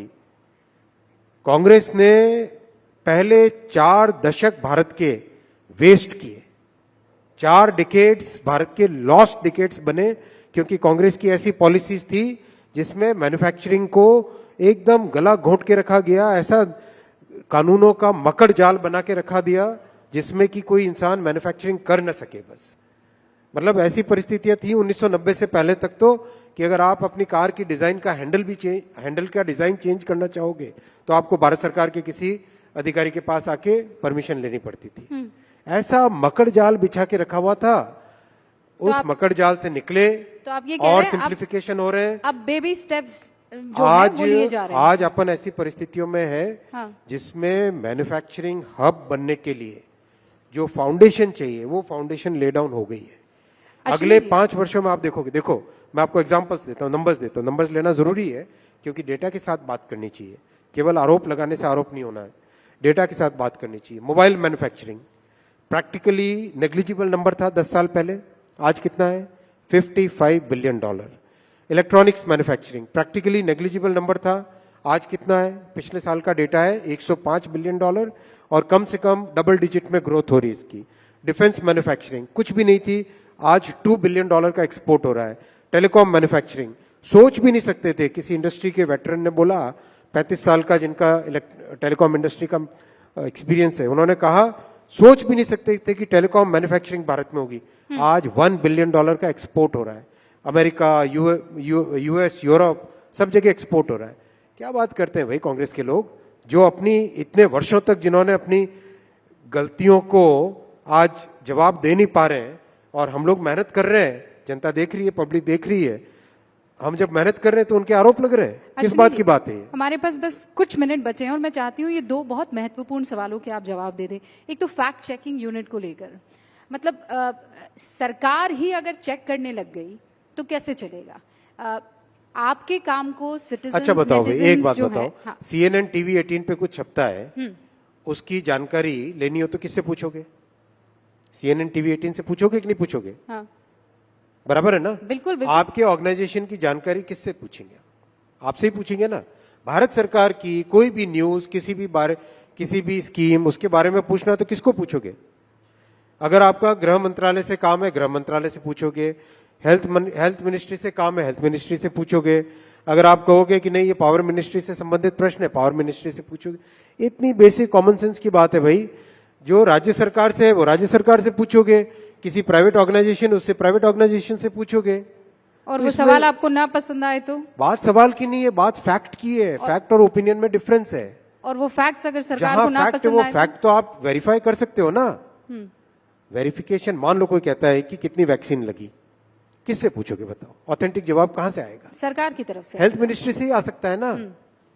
तो आप ये कह रहे हैं कि ये फैसला आपका एब्सोल्युटली सही फैसला है और ये एकदम करेक्ट फैसला है, डेमोक्रेटिक फैसला है, कॉन्स्टिट्यूशनल फैसला है। बहुत बहुत शुक्रिया अश्विनी वैष्णव जी हमारे सारे सवालों का जवाब देने के लिए। धन्यवाद। हालांकि बहुत से सवाल थे और, लेकिन ये अश्विनी वैष्णव जी जो बता रहे थे अब तक क्या कामकाज हुआ है और किस गति से इनकी विकसित भारत की ट्रेन लगातार आगे बढ़ रही। बहुत बहुत शुक्रिया sir.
Before we move on, I would once again like to remind you that we are going to be having in our presence 4 Grammy Award winners amongst us who will also be giving us an unforgettable performance tonight. Now, ladies and gentlemen, from religion to politics to economics, we've had a range of diverse conversations on issues that matter. In fact, one such burning hot topic was India versus Bharat. It was a political controversy that stirred the dynamics of a nation's name. So Bharat, as the successor state to the Indic civilization, has remained a fascinating idea of research and debate, more so in recent history when Bharatiyas have begun to undertake a critical decolonial study of Bharat's history, especially in the context of the very important constitution. So that, ladies and gentlemen, religiosity towards the document is moderated by a sense of proportion, perspective, and most importantly, purpose. Our next session is with a very distinguished person on decoding Bharatiya and Bharatiyata. Please welcome Jai Sai Deepak, lawyer and author, and also Anas Jamir, who is the advocate with the Supreme Court, along with CNN News 18's Rahul Shivshankar. Ladies and gentlemen, let's have a nice, huge round of applause. We've just come back from tea. Let's have some enthusiasm. Rahul, thank you so much. Welcome, Jai Sai Deepak. Mr. Tanveer.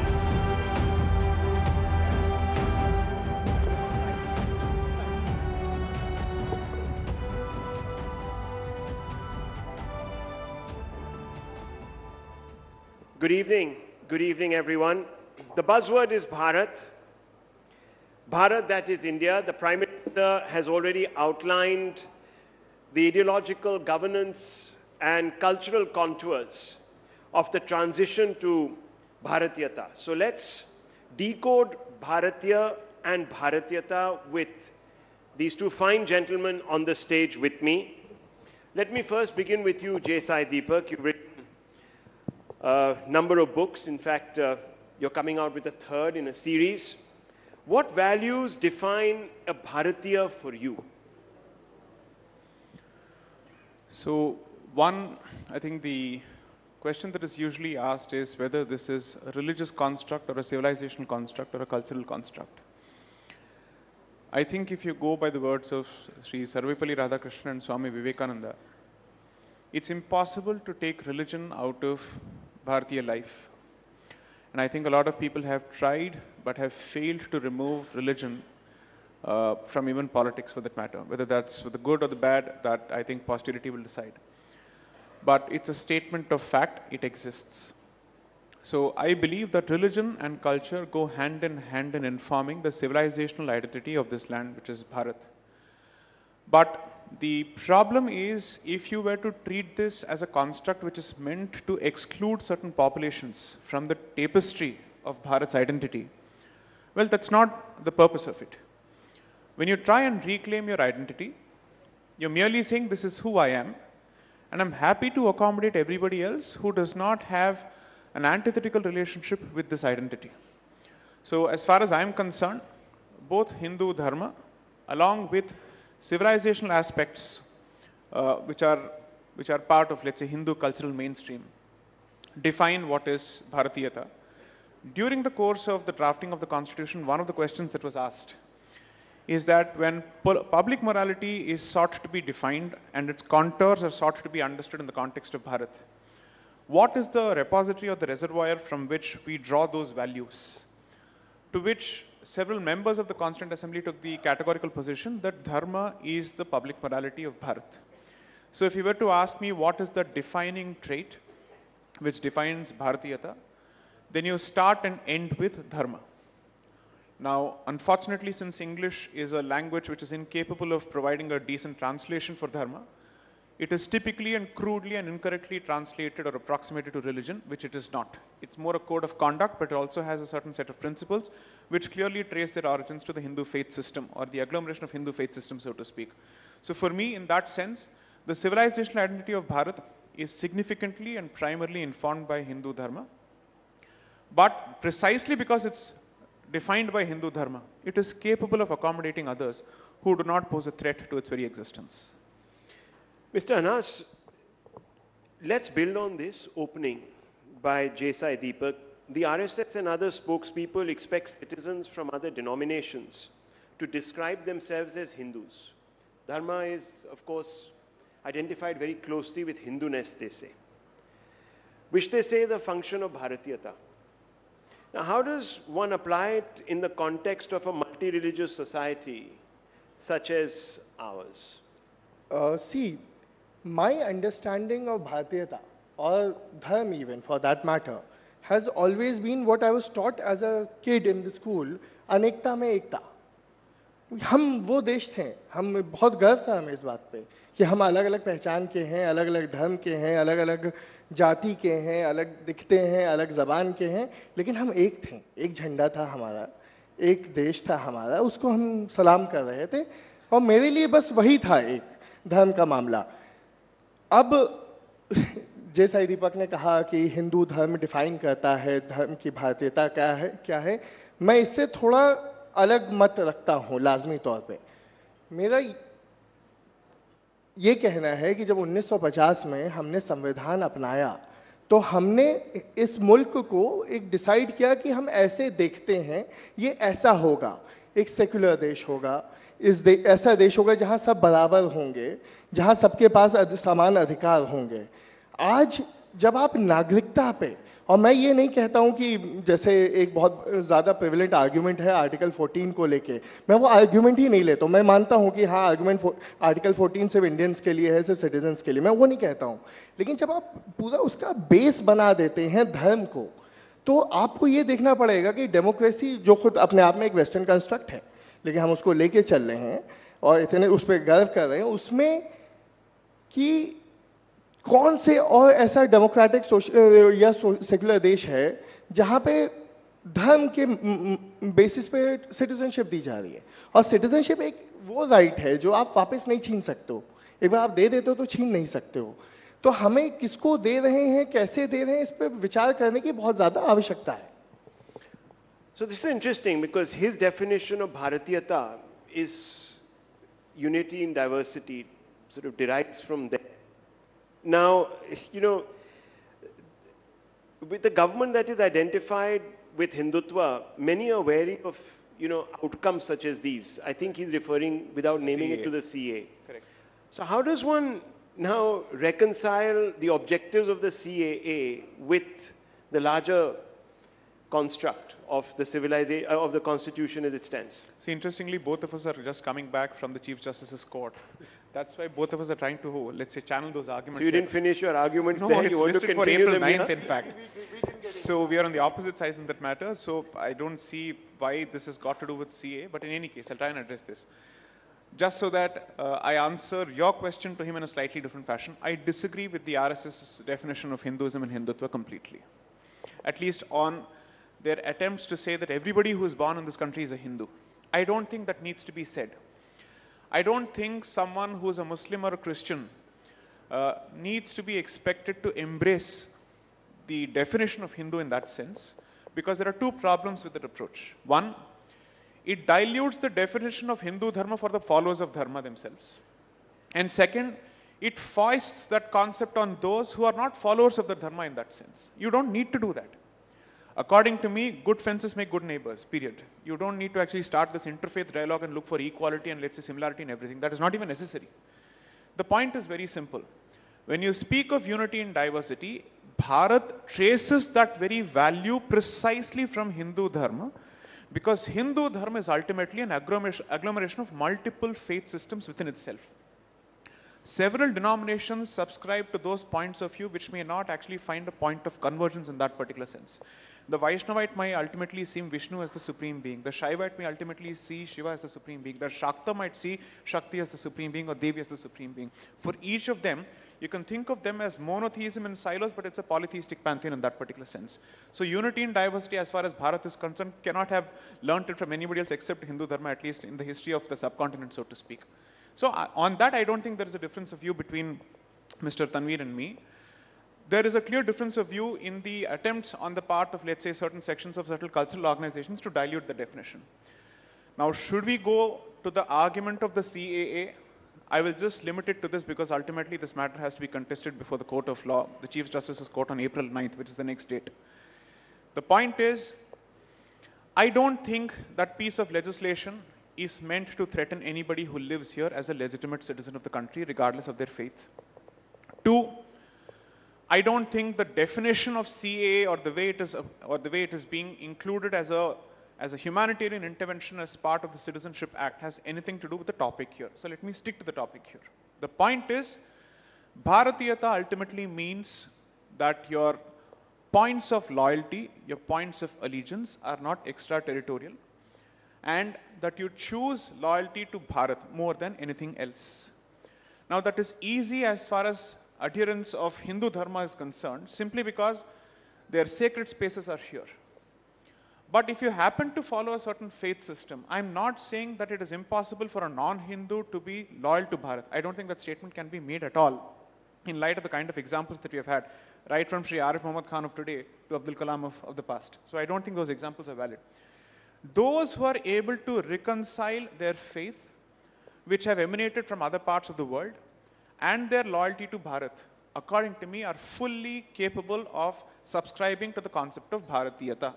I am not going to use religion as the sole and the primary filter to exclude people from the pale of Bharatiyata. I'm saying those who are able to strike that balance will obviously fall within the definition. Those who think that their personal identity from a religious point of view is at loggerheads with Bharatiyata would have made the decision anyways.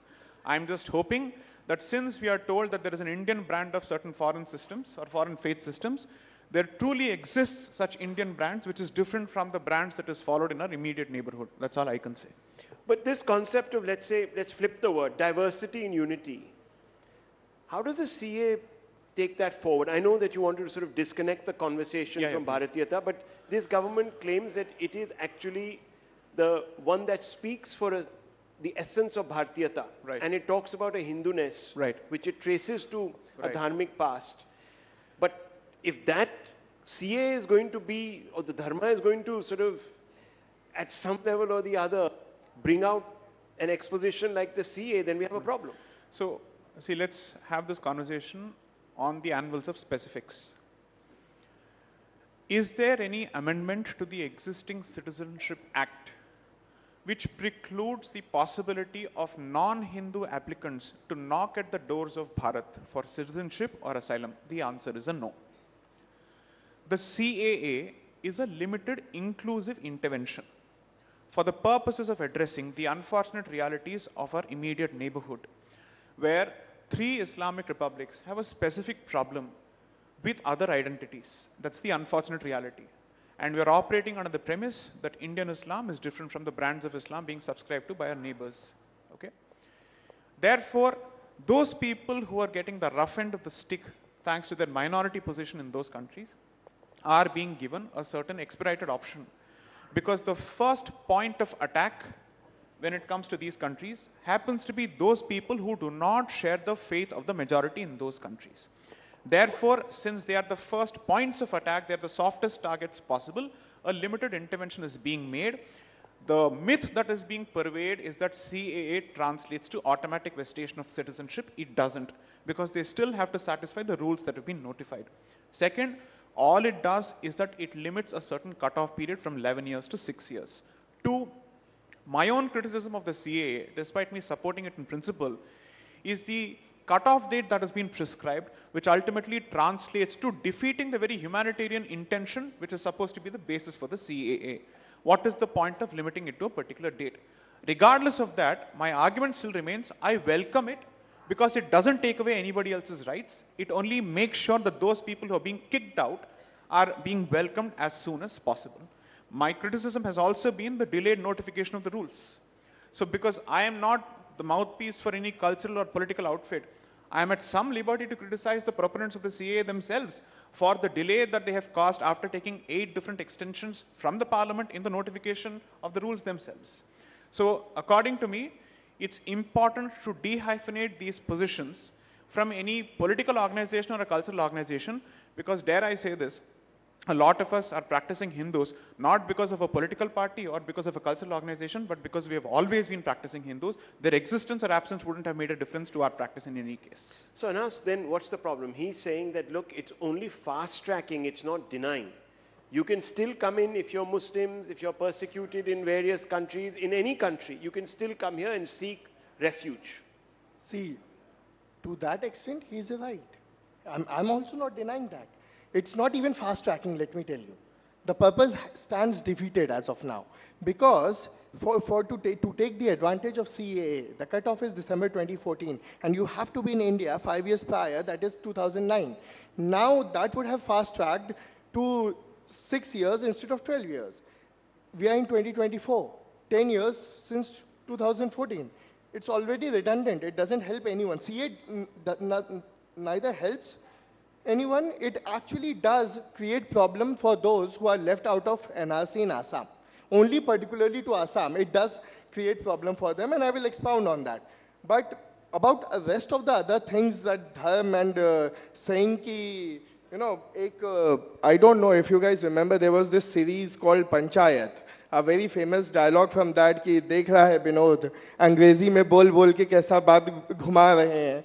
तो ये वही वाली बात है कि अंग्रेजी में बोल बोल के कहने का तात्पर्य क्या था, जैसा ही दीपक मेरे भाई ने क्या कहा कि हिंदू आएंगे तो उनका भारतीय होना ज़्यादा आसान है. आप रोज़ खबर पढ़ रहे हैं, राजस्थान से लेके लखनऊ से लेके हर जगह से हिंदूज़ हैं जिनको हमारी एजेंसीज अरेस्ट कर रही हैं ISI का साथ देने को. तो एक किसी भी रिलीजन को, किसी भी रिलीजियस डिनोमिनेशन के लोगों को आप एक ब्लैंकेट वो थोड़ी दे सकते हो कि तुम आए हो, तुम हिंदू हो तो तुम अच्छे भारतीय हो गए. ये इसकी कोई सेंस ही नहीं बनता है इस बात का. ठीक है, ओथ ऑफ एलिजियंस तो सभी को लेनी है, लेकिन इस बात का कोई सेंस नहीं बनता. यानी इससे बेतुकी बात तो मैंने reasonable classifications have reasonable been used classification by many countries. Let's talk about Hindu. What about the Tamil Hindus from Sri Lanka? What about the Buddhists from China and other places? For that, I mean, we have a. So आपने उनको क्यों छोड़ दिया? अगर आपको लेना ही था, and I understand कि आपकी अलग पॉलिसीज वही है तमिल्स के लिए, आपने उनको वो दिया, लेकिन सिटीजनशिप तो नहीं दिया आपने. आपने उनको रेफ्यूजी उसका दिया, सिटीजनशिप नहीं दी. तो आपने तो हिंदू के साथ भी पूरा कोई अच्छा तो नहीं किया है, आपने उनको भी छोड़ दिया है. दूसरी चीज़ मैंने कहा, मेरे CA से कोई कॉरल नहीं है. It doesn't affect me, it doesn't affect me at all. मेरी सिटीजनशिप सेफ एंड सिक्योर है. लेकिन असम में 19.4 लाख लोगों की सिटीजनशिप चली गई है. वो भी नेचुरलाइजेशन के लिए अप्लाई कर सकते हैं उसमें से. लेकिन अगर अब CA के तहत अगर उनको करना पड़े, मैं ये नहीं कह रहा उनको सिर्फ इसी के तहत करना है, लेकिन अगर करना पड़े तो 2 लाख जिसे असम में ज्योतिवादी कहते हैं, जो हमेशा अपने को असमीज कहते रहे हैं, अपने को इंडिजीनियस कहते हैं, वो भी तो बाहर हैं. क्या वो खुद को पहले बांग्लादेशी प्रूव करेंगे हिंदुस्तानी कहलाने के लिए? इससे बड़ी एब्सर्ड कोई चीज हो सकती है कि हिंदुस्तानी को हिंदुस्तान के सिटीजनशिप के लिए, नेचुरलाइजेशन के लिए खुद को पहले बांग्लादेशी प्रूव करना पड़ेगा. Okay. I'll try and make sense of the garbled argument presented here and see if I can unpack a few layers from garbled that argument. Yes. Okay. So first, see, here's the point. Yeah. Ever since the end of the LTTE, situation has normalized to such an extent that Tamil Sri Lankans are not being forced to flee that country. That is a fact. The fact of the matter is, if Bharat had an equation or at least the ability to pressurize Pakistan, Bangladesh and Afghanistan to the extent that they could treat their Hindu minorities with some degree of dignity, then the CAA would actually be irrelevant and unnecessary. Because ultimately, it's a question of what is your relationship with those countries, what is the treatment of those populations by their native governments. Today, nobody can accuse the Sri Lankan government of meting out the same treatment to Tamil Sri Lankans the way Hindus of Pakistan are being given treatment by Pakistan, Bangladesh or Afghanistan, so to speak, in those countries. So if you can ensure that they can stay in their own countries without creating any further trouble for themselves or for us, we would want them to stay there. So therefore, the entire argument is this, that Bharat must effectively apply an open dharamshala policy in the name of the CAA, and the CAA is unconstitutional precisely because it doesn't open its doors to every persecuted community under the sun. Frankly speaking, this makes a mockery of the concept of sovereignty and our own borders and our own sovereign interest and security interest. I have no reason to trust a Muslim from Pakistan, Afghanistan or Bangladesh, period. Because ultimately a choice was made, and therefore I will certainly view them with a certain degree of suspicion, a heightened degree of suspicion compared to people coming from the Hindu community in those states. That's a fact. But the Hindus in Pakistan stayed back in Pakistan. Here's the funny part. The Hindus in Pakistan stayed back in Pakistan. Their entire argument is the Hindus of Pakistan stayed back. Why? Here's the point. When Pakistan was created, the question was, how do we divide land for this area called Pakistan? So the existing population of Muslims in this country in undivided Bharat was taken into account based on the 1946 elections, and then the area was divided. Despite 90% of the population of Muslim community before 1946 voting for the state of Pakistan, the bulk of them stayed back. That's wrong. That's a fact. It's a fact. It's a documented fact. You don't get to actually deny these facts. It is out of context. So today we are being told, it loses in we are nuances. being told everybody who stayed back for purposes of patriotism. Sorry, 1946 elections proved whose allegiance were where. Secondly, here's the important thing. The Hindus of So you're talking about the 1946 Yes, I'm elections saying, why did and the Hindus stay results back there? in the Muslim provinces where a large number of Muslims voted for Ultimately, it's like this. Muslim Assume for a league. moment you have a 6-bedroom house. Yes. Out of that, one portion of the family says, we are X number of people, we need 50% of the house. Ultimately, only 2 people shift to that portion of the house which is being given for 50% of the family. The rest of them stay back. Now, because we are constantly told that Dr. Ambedkar is the framer of the Constitution, and we are expected to constantly kowtow to him, why would Dr. Ambedkar speak of a complete exchange of populations after 1946 and after the elections if he wasn't aware of the ground reality when he was actually part of the drafting committee of the Constitution? So why is it that Ambedkar is selectively quoted and cited in other contexts? Why don't we quote him in this context? What did he say in his book, Pakistan or the Partition of Bharat? What did he say with respect to the reasons for population change? Why did he actually bat so vociferously for population exchange more than even Madan Mohan Malviya for that matter? Madan Mohan Malviya is the founder of the Banaras Hindu University in 1916. These are all people who were participants in the Sangathan movement. The one who openly wrote a book asking for exchange of the Muslim population of Bharat with the Hindu population of undivided Pakistan, so to speak, was Dr. Ambedkar. What is the response to that? So if you have a problem with this argument, go ahead, call Dr. Ambedkar an Islamophobe. We'll see what happens after that. No, I will not do that. I will not do that. Anyway, caste is a Western construct, my friend said earlier. Fundamentally, there was a whole movement, as you know. Let me put nuance to what he said. No, they'll blame the two-nation theory on Savarkar and they'll leave Syed Ahmad Khan out of the picture. That's the traditional argument. When a man loses patience to listen, I know I have one. Okay. Of course you have one. Please. First of all, see, this is what I learned during my days in debating. If a man attacks, see, this is the problem. This is the problem. We started with Bhartiyata. We started with Dharma. It ended up coming to Muslim from Pakistan. Like every single time, is that Dharma? What about your own existence? Why are you not proud of that? I come from Banaras. संकट मोचन मंदिर के प्रांगण में खेला हूं मैं मुसलमान हूं, मैं 5 वक्त का नमाजी हूं, मैं सब रोजे से हूं, ठीक है, लेकिन मैं वो भारत को रिप्रेजेंट करता हूं। ज्ञानवापी वापस दे दीजिए, ज्ञानवापी वापस दे दीजिए, ज्ञानवापी पे चल रहा है, मथुरा वापस दे दीजिए, अरे आप सब ले लीजिए, अढ़ाई चोपड़ा वापस दे दीजिए, देखिए अदीना मस्जिद वापस दे दीजिए, 40,000 places, give it all back. I'm sure Banaras में आपने ये मैं जीत चुका हूँ, ये मैं जीत चुका हूँ, यहाँ हो गई तकलीफ। अब आप सुनिए, मैं उसकी बात करता हूँ 1946 की। 1946 में इन्होंने कहा कि 2-4 लोगों ने वोट दिया, 2 गए। भाई वोट का अधिकार कितनों को मिला था? आपने उस टाइम पे भी अंग्रेजों ने ही दिया था, जो दया भाव था या हम जीते थे, जो कह लो। But you can't deny the facts. No, I'm not denying. See. 80%. 80% कहाँ? I'm denying this. It's not 80%. 86. आपने 100 लोगों में, 100 लोग की जनसंख्या में से 10 को दिया वोट का अधिकार। वो 10 थे जमींदार जिनको मिला, जिनको कहते हैं कि अलीगढ़ के बच्चों की लौंडों की बदतमीजी है पाकिस्तान। हमेशा ये कहा जाता कि अलीगढ़ के लौंडों की बदमाशी है ये। तो ये वही था, पाकिस्तान तो अलीगढ़ के लौंडों की बदमाशी था। उन्हीं को तो आपने अधिकार दिया था वोट का। हम जैसे, चलो हमारे भी रहा होगा, हमारे ठीक ठाक घर से आता हूँ मैं, लेकिन बाकी जो गरीब थे वो थे, उनको अधिकार नहीं मिला था, औरतों को अधिकार नहीं मिला था, एक तबके को मिला था। वो तबका पाकिस्तान चला गया, उसको वहाँ पे बहुत ज़मीन मिली है, वो बहुत अमीरी से, क्योंकि पाकिस्तान ने तो अपना जमींदारी एबॉलिशन भी नहीं किया, तो इन लोगों के पास ज़मीन वमीन है, वो वहाँ खुश हैं। हम आज तक उनका झेल रहे हैं, हमसे तो कोई मतलब ही नहीं था, हमारे पास तो वोट था ही नहीं। तो अगर वो इतने हम पे उसका इल्जाम क्यों है? sold on the idea of Pakistan, And if they now find that the idea is not a good one, in fact, they are getting actually discriminated because of who they are in Pakistan, then it's not our responsibility to rehabilitate. It is not a responsibility for Hindus also. Sovereignty की बात हुई थी ना, अपने border की बात हुई थी. हिंदुस्तान की बात होती है तो हिंदुस्तान के लोगों की बात होती है. आप citizenship naturalization का आपके पास पूरा process था, 12 साल में पूरा होता था, एक बहुत अच्छा develop किया था. Parliament के पास वो right था, Parliament के पास आज भी वो right है. 12 साल में मिलता है कि आप यहाँ पे 11 साल हिंदुस्तान में रहें, 1 साल आप लगातार रहें, या तो आप हिंदुस्तान में रहे हैं या हिंदुस्तान की सरकार की आपने सेवा की है. इसमें क्या बुराई थी? खैर आपने कहा चलो हम एक्सपेडाइट करेंगे, एक्सपेडाइट भी नहीं हो रहा है. Respond to that. इसमें क्या बुराई थी? This is just a political. Hindustan, he's just saying Hindustan has no civilizational obligation to the Hindus of Pakistan. Fair enough. That's what he keeps saying. 12 times he's just dropped the word Hindustan. Second, Aligarh के London की जो अय्याशी है वो भारत पे बहुत भारी पड़ी. Okay, बहुत भारी पड़ी.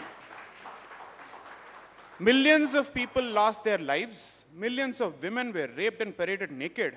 And this is dismissed as Aligarh ke London ki ayyashi. How insensitive to the people have actually done this? Millions में सारे हैं. That's the funny part. This is the Millions funny part. में कोई एक कौम नहीं है. Here's the funny part. So the point I'm trying to make is, we discuss the obligation that independent Bharat has an obligation towards Hindus and Sikhs living in undivided Pakistan. This discussion happens from 45, 46, 47 because the conversation has already started. After the Lahore resolution and Karachi resolution, it's absolutely clear that Pakistan has become a reality. So then on, the questions start getting addressed. The Constituent Assembly starts, it's formulated in August 1946. Subsequently, once the conversations start, we actually keep a few seats open in the hope that Pakistan doesn't become a reality. That is the extent to which we went. When we realized this is not going to happen, we switched the conversation to ask the question, what do we do to those people who are being held hostage?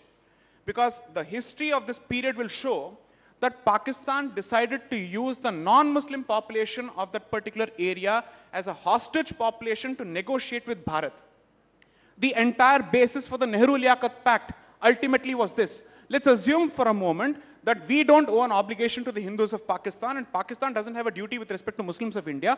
Why did the fount of everything that's great in this country, Shri Pandit Jawaharlal Nehru, choose to enter into a Nehru-Liaquat Pact where both of us are assuring the other with respect to the safety of religious minorities in their country? What is this basis then? Ultimately, at the political level and at the constitutional level, we have accepted that we have a civilizational duty towards these minorities.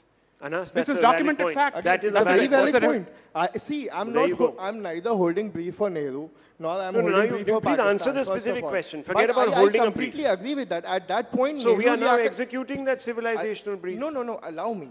The civilization, Nehru-Liaquat Pact, what did it say? It said कि भाई तुम अपनी तरफ के minorities की वो करो, हम अपनी तरफ के करेंगे. वो चल रहा है, वो वहाँ भी चल रहा है, यहाँ भी चल रहा है. नहीं हो रहा है, आप इंटरनेशनल फोरम्स पे प्रेशर डाल सकते हैं. हिंदुस्तान बहुत मजबूत है, हमने पाकिस्तान को बहुत पीटा हुआ है भाई.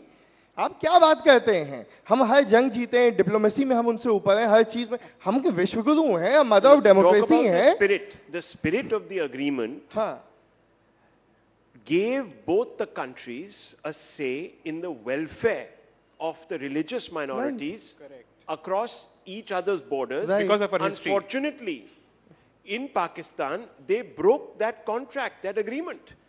Now we fear for the future of the religious minorities, the Hindus, the Sikhs, the Christians, the Buddhists, the Jains, and the others. Christians so they say, where are the Jews? Well, there was only one Jew according to the census of Pakistan. So they are saying that because you do not include Jews. That's not the point. So here's the point. If you read Articles 5 to 11 of the Constitution, that is entirely Pakistan-centric when you're defining citizenship as part of your own constitution, because you realize that there's a continuing cord that connects you with the people there. It also speaks of how many people can go there. When you come back, what happens to your citizenship, so on and so forth. So in the backdrop of your specific history of the subcontinent, considering the basis for the partition, for us to say we owe no obligations whatsoever, despite the Nehru-Liaquat Pact, according to me, is to make an argument in vacuum when there are clear documented facts to the contrary. Look, I get the sense. Can I ask a provocative question? Lekin I'm very thankful to my friend here. He knows that I'm fasting and I can't speak much, so he's doing all the speaking for me. Tuesday fast chal raha hai. नहीं आप पानी तो हनुमान जी का fast चल रहा है. But I'm being thankful to you. Why are you getting agitated? I'm just being thankful to you. Don't get so angry. You need not be so angry. हम लोग बहुत गुस्से वाले हो गए. क्या हो गया है? शांत रहो यार. अच्छा है सब. These are responses to my arguments. Please continue. हाँ, अब मैं आता हूँ उस बात पे। मैंने कहा मेरा सीए से कोई क्वारल नहीं, मैंने शुरू में ही कहा था। मैं फिर से वापस आ रहा हूँ, मेरा क्वारल क्यों होगा? थोड़ा सा है, वो है अनकॉन्स्टिट्यूशनैलिटी पे। मैं संविधान को मानता हूँ। मैं संविधान के अगर कोई चीज़ अनुरूप नहीं है, कोई कानून, तो वो गलत है। Okay, so one very quick question that many people bring up, Article 14, ultra-virus. No, I'm on Article 15. I'm not on Article 15. Okay. A quick response. It's just ultra-virus of the Constitution. Can I explain that? Then he can rebut that. Okay, my argument. Let me place my argument. Okay. Section 31C of Citizenship Act, which came by the 2003 amendment, for the first time said that a child born in India will be an Indian citizen if either of the parent are Indian citizen and the other is not an illegal immigrant. I'll wrap it up. Okay, is not an illegal immigrant. Now place this like this: I am a Muslim born after 2003. I'm an Indian citizen. My mother is not. Sure. My mother is an illegal immigrant. Similarly placed, there is a Hindu kid on the same footing. He can take advantage of the CA. I cannot. Article 15 says there cannot be a discrimination on the basis of race, religion, caste, gender, so on and so forth. One minute, 20 seconds. The problem with this argument is that a Pakistani Hindu refugee who has come through a legitimate refugee channel is being equated with a Bangladeshi Muslim immigrant who has come through the illegal channel as part of this particular definition. Talking about born in India. When Pakistani Hindu I'm refugees... talking about Indians. I'm not exactly even talking about saying. Pakistanis. A Pakistani Hindu refugee and an Indian parent, so to speak, when they combine, it's a marriage between an Indian citizen and a refugee within Bharat, which is recognized by Indian law. But when an illegal migrant wants to marry a citizen, that is not the same as a refugee marrying a citizen. That's point number one. Two, since we are constantly being told equal treatment, we should be concerned about the people here, we should always think about only the people here. What is my friend's position on the Uniform Civil Code? See, this obsession, I'll No, come it's not to an this. obsession. No, It's no, a no, legitimate See, question. jumping, Gyanvapi दे दो, ये कर दो, constitutional. It's a matter of तुमने principle and संविधान के पे, I raised a question on point of law, you did not respond. Mr. Anas, let's not इधर change उधर the की बात कर रहे हो. goalpost. He's asked you a valid question. We've got 20 seconds. I'm asking you. The Constitution itself says we should give ourselves a uniform civil code. The Supreme Court itself... it is part of DPSP. Yes, it is not part of sir. fundamental right. First, let me realize my fundamental rights. That is the Sir, priority. it is an objective of the Constitution of India. No, fundamental as rights are the part of- priority. First, give me Sir, that. It is a directive principle. You aspire towards that. The state aspires for that. It is an ideal that we must aspire to, as the Constitution also upholds many other ideals to aspire to. No, not times up. You won't give me time to respond, and you Please, go ahead. 1 minute. See, no, you haven't even raised a question. What will I respond? No, I've asked you. I said, how are you saying that this is a... See, UCC is part of DPSP. मैं अभी fundamental rights की लड़ाई लड़ रहा हूँ. अभी मेरे पास खाने को नहीं है. इस देश में इतने लोग हैं जिनके पास मूलभूत चीजें नहीं So हैं. it's okay if exceptions are made for certain communities. Exactly.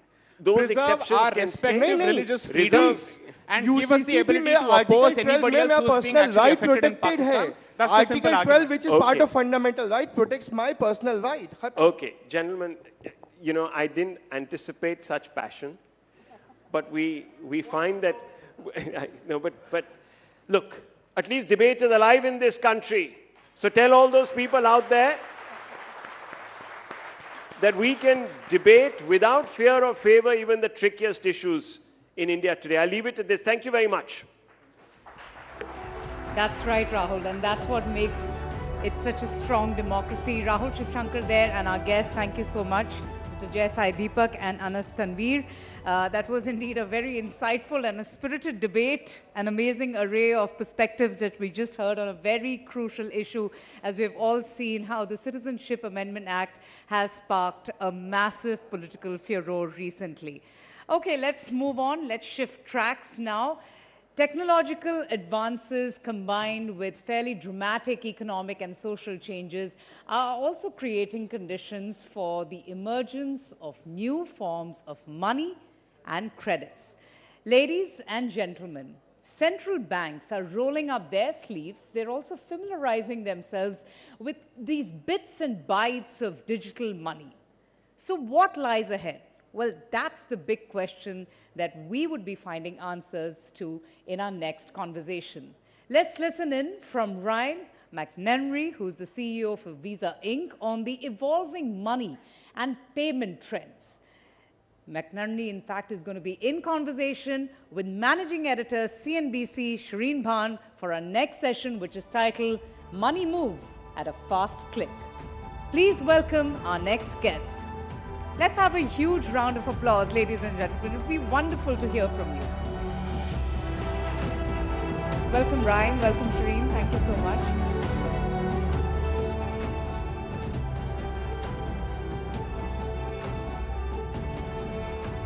Well, it's great to be back on stage here in conversation with a global CEO who joins us here at the Rising Bharat Summit. Ryan, thank you so much for being here with us at the summit. We truly appreciate your time here. I know that you're here in India on a very short visit, so it means a lot to us that you've made time for us here.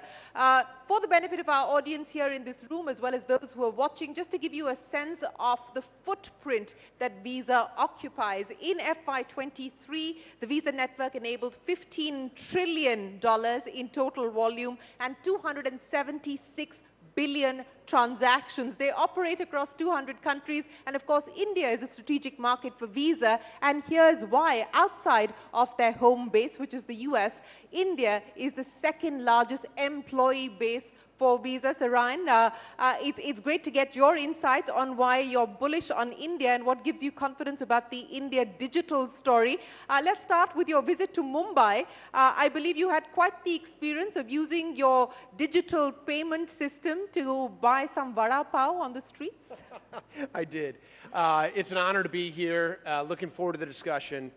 And it's been a great trip. This is my first trip back to India since I assumed my new role as CEO of the company, and there's so much happening here. And so I'm here to learn. When I was in Mumbai, I was meeting with our partners and our clients, big banks, small banks, fintechs, big techs. I met with our employees who have lots of ideas on things that we can be doing better to help them in the market. And I got out and walked around. Sound boxes, QR codes, coffee shops. They wanted me to experience what's really happening here so that when we're back helping the team here in India, we really understand it. It was quite an experience. Did you expect it to be as smooth as it turned out to be? I had been told that it was smooth, but until you actually scan the QR code and see how quick it works, and you hear the sound box and the words that come out of it, and you see how that's helping the person who's running the small booth, it's very impressive. Speaking of impressive, let's talk about the UPI moment in India, and that's been the big sort of event. It's pre-UPI and post-UPI. That's how the digital payment network is being seen in India. Do you see UPI as competition, or do you see UPI as a collaborator? Well, first let me say, I think what's happened with UPI in India is nothing short of remarkable. I think it has accelerated financial inclusion in this country by more than a decade.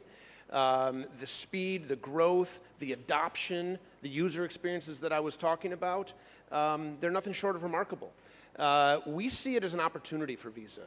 I believe that we can help build on the financial inclusion that has happened as a result of UPI and help turn that into financial empowerment. Help work with the banks in India, help work with the ecosystem in India to create new credit products, to help people grow up the credit ladder, help them build wealth, help empower them financially as a result of the great work that's happened with UPI in India. So given the fact that you believe that UPI presents itself as an opportunity and not necessarily merely as competition, what's the target that you've set for the India team? What's the plan in terms of incremental investments, in terms of expansion? As I pointed out, you've got, about 4,000 employees here working in India, largely sitting out of your Bengaluru spaces, your Bengaluru offices. What was all of this going to mean now as far as Visa's future expansion in India?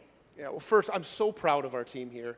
Our team in Bengaluru, our team in Mumbai, they are every day coming into work, serving our clients, serving our partners, and doing everything that they can do to not only help build new innovations for India, but increasingly to build products and services that we can export from India all around the world. We feel just so proud and so great about the team that we have here. I'll tell you, I leave India thinking I need to set the targets higher.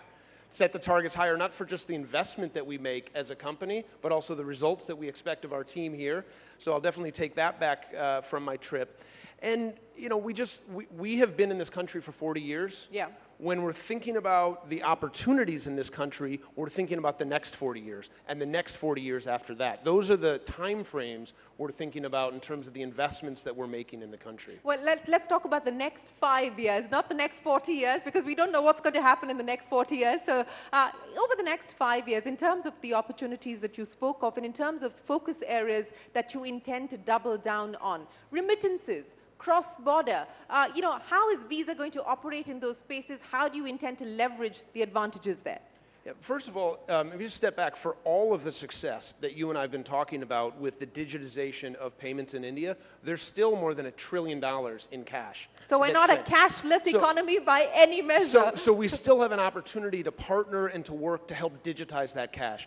But then building on kind of the consumer payments that you and I make every day, there's enormous opportunities in B2B payments, in government payments. There's an enormous opportunity in transit systems. We've been involved in more than 750 transit systems around the world, helping them operate more efficiently by digitizing the payments. And then, as you said, we see remittances as a tremendous opportunity.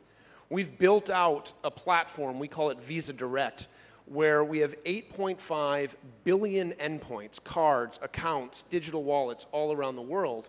And what we're doing is we're putting that platform to work to make remittances in and out of India and all over the world, but this is the biggest corridor for remittances in the world, make them more transparent, make them faster, make them cheaper, make it a better user experience for both the sender and the receiver.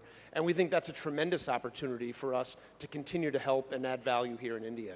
You know, you talked about the fact that cash continues to be a significant part of the economy, while digitization has, of course, grown as well. But, you know, when just before the UPI actually took over and took off quite literally, the view was that this could potentially mean the death of credit cards. That was the expectation. It hasn't quite turned out that way. But how do you see the credit card space evolving in terms of form factors, in terms of features, in terms of innovation? What do you see as the next wave of disruption to the credit card itself? Yeah, what we've seen around the world is users choose to pay with credit in different ways. Sometimes it's a card, sometimes it's a plastic card, sometimes it's a metal card, but increasingly it's a digital tokenized incarnation of the card. That can be on your phone or different form factors. So our strategy the whole time has been not to be wed to a card per se. In many ways, we've unbundled credit from what we all think of as the legacy card, and we've embedded that credit in the user experiences that people have as they're working their way through their digital experiences or, as we were talking about earlier, in the physical world. And increasingly, the physical world and digital world are blending. So we very much have unbundled those capabilities.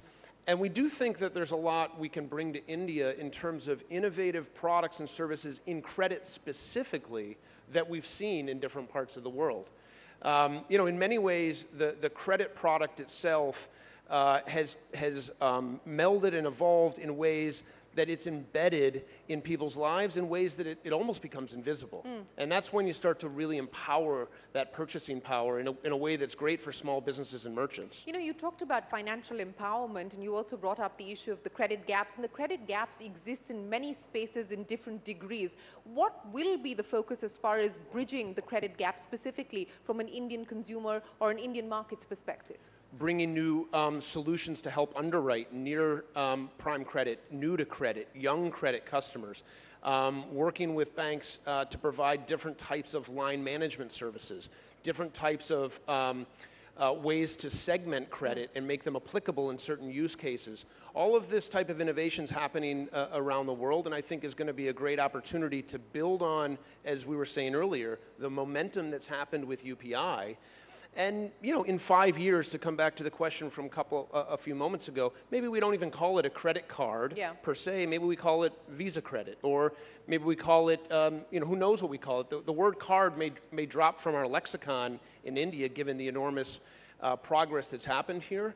But we view our role as someone who can help power that innovation for banks across India. You know, you're talking about innovation, so we can't not talk about what's happening as far as the world of AI is concerned. And Visa, for those of you who might not be aware, has decided to put together a war chest of $100 million to look at nurturing AI across different startups. Take me through the idea behind that, what you intend to do. Is that going to be a focus area for you here in India as well? Yeah, sure. I'll talk about that specifically, and then more broadly how we're thinking about generative AI. That idea specifically came from a set of experiences where we were looking for companies that were using generative AI to create new commerce experiences, and we weren't able to find a lot of them. We wanted to go find them and nurture them, and we have a program we call FinTech Fast Track, bring them onto the Visa platform. And so we said, why don't we put together an investment fund so that we can help go find some of those entrepreneurs, those people that are dreaming big about how they could use generative AI to transform commerce, and why don't we invest in them? And so that's where we started on that journey. If I back up, we're big believers in the power of AI. We've been a leader in AI for 30 years, using predictive AI to build our products and services, secure our network. We've been very aggressive in adopting generative AI in our company. We've made all of the tools and co-pilots available to our employees around the world. How much have you invested on that side? Oh, I couldn't give you the number, but if you went and talked to any one of our employees in India around the world and said, tell me about what Ryan's been talking to you about in generative AI. He's on us. Every team in Visa is expected to have a roadmap and a plan of how they're using generative AI to make their function more effective and more efficient. Finance, HR, products, obviously technology. So the use case at this point in time, efficiency and effectiveness, right? So it's about efficiency and effectiveness, but I think the real magic is when we're able to bring new products to market using generative AI. I'll give you an example. We have been using generative AI to take our transaction data and create what we call synthetic data sets. And what we're able to do with synthetic data sets is take the same fraud, risk, and cyber capabilities we've used on the Visa network and use those to identify fraud on real-time payment networks.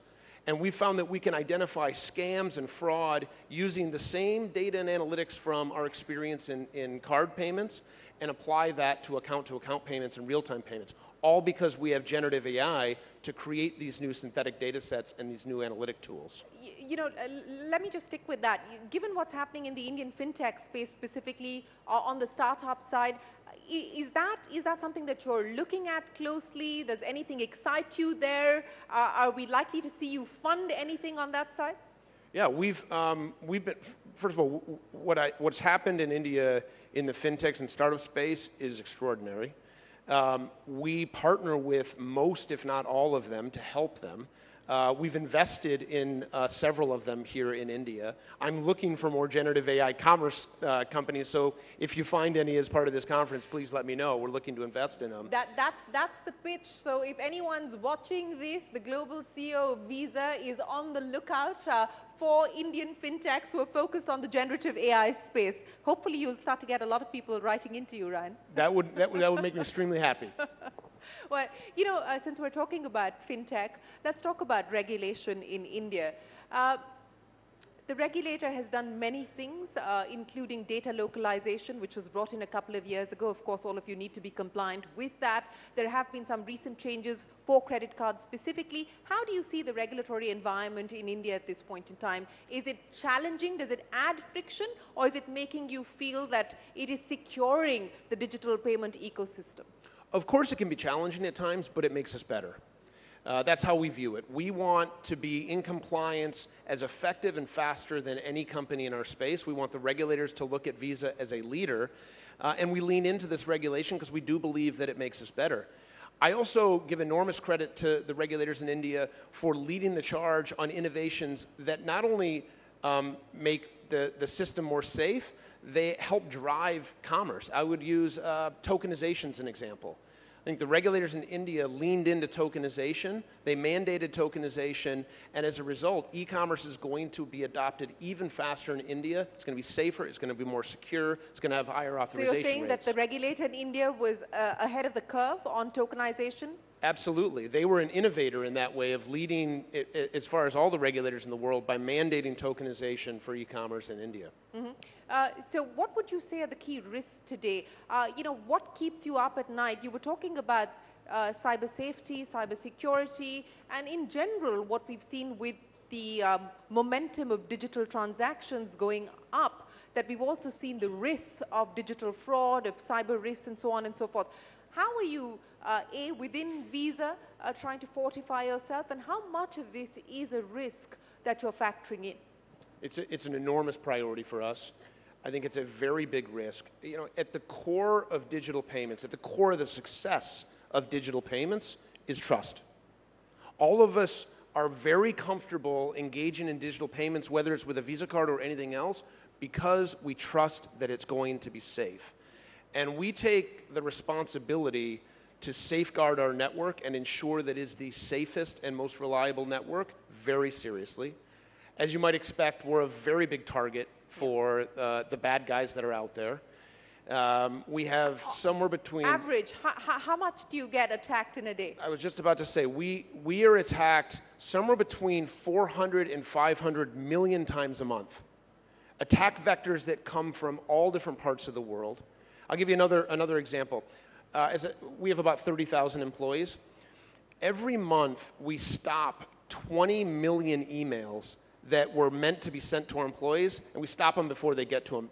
All of those are from bad actors. They're trying to trick our employees into doing something that they otherwise shouldn't do. So we take that very seriously. We've invested billions in our cybersecurity protections. We have 1,000 people that come into work every day, and all they do is focus on our cyber protections.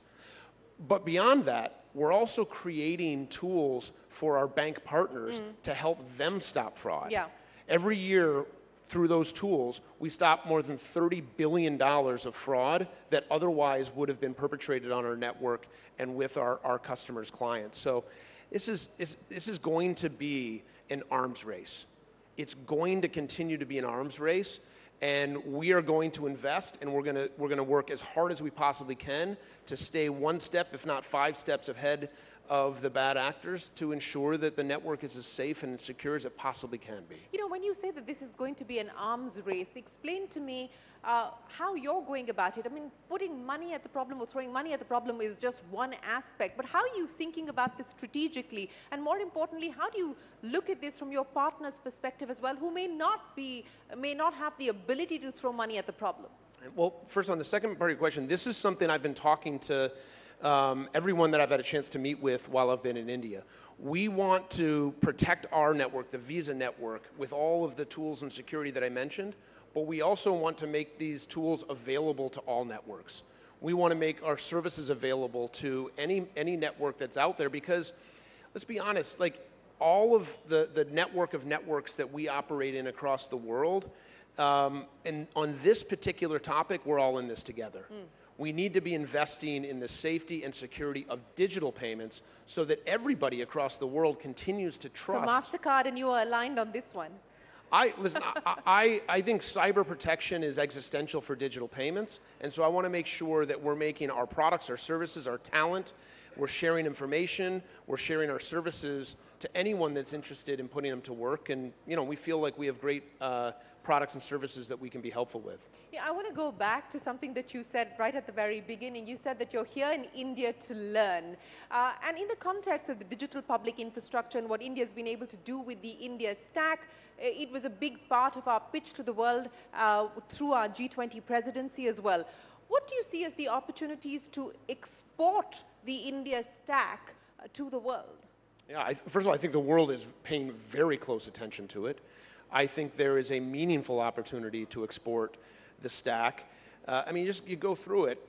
Aadhaar, UPI, ONDC, DigiLocker. I mean, all of these elements of the stack are extraordinarily impressive. I was saying to my team the other day, I think if you look at what India has done and you look at the product roadmap, I would put it up against any of the best big tech players on the planet. Not just the roadmap itself, the clarity, the execution, the transparency, the length of the roadmap. It is remarkable execution, and I think there is a big opportunity to export the stack far beyond India.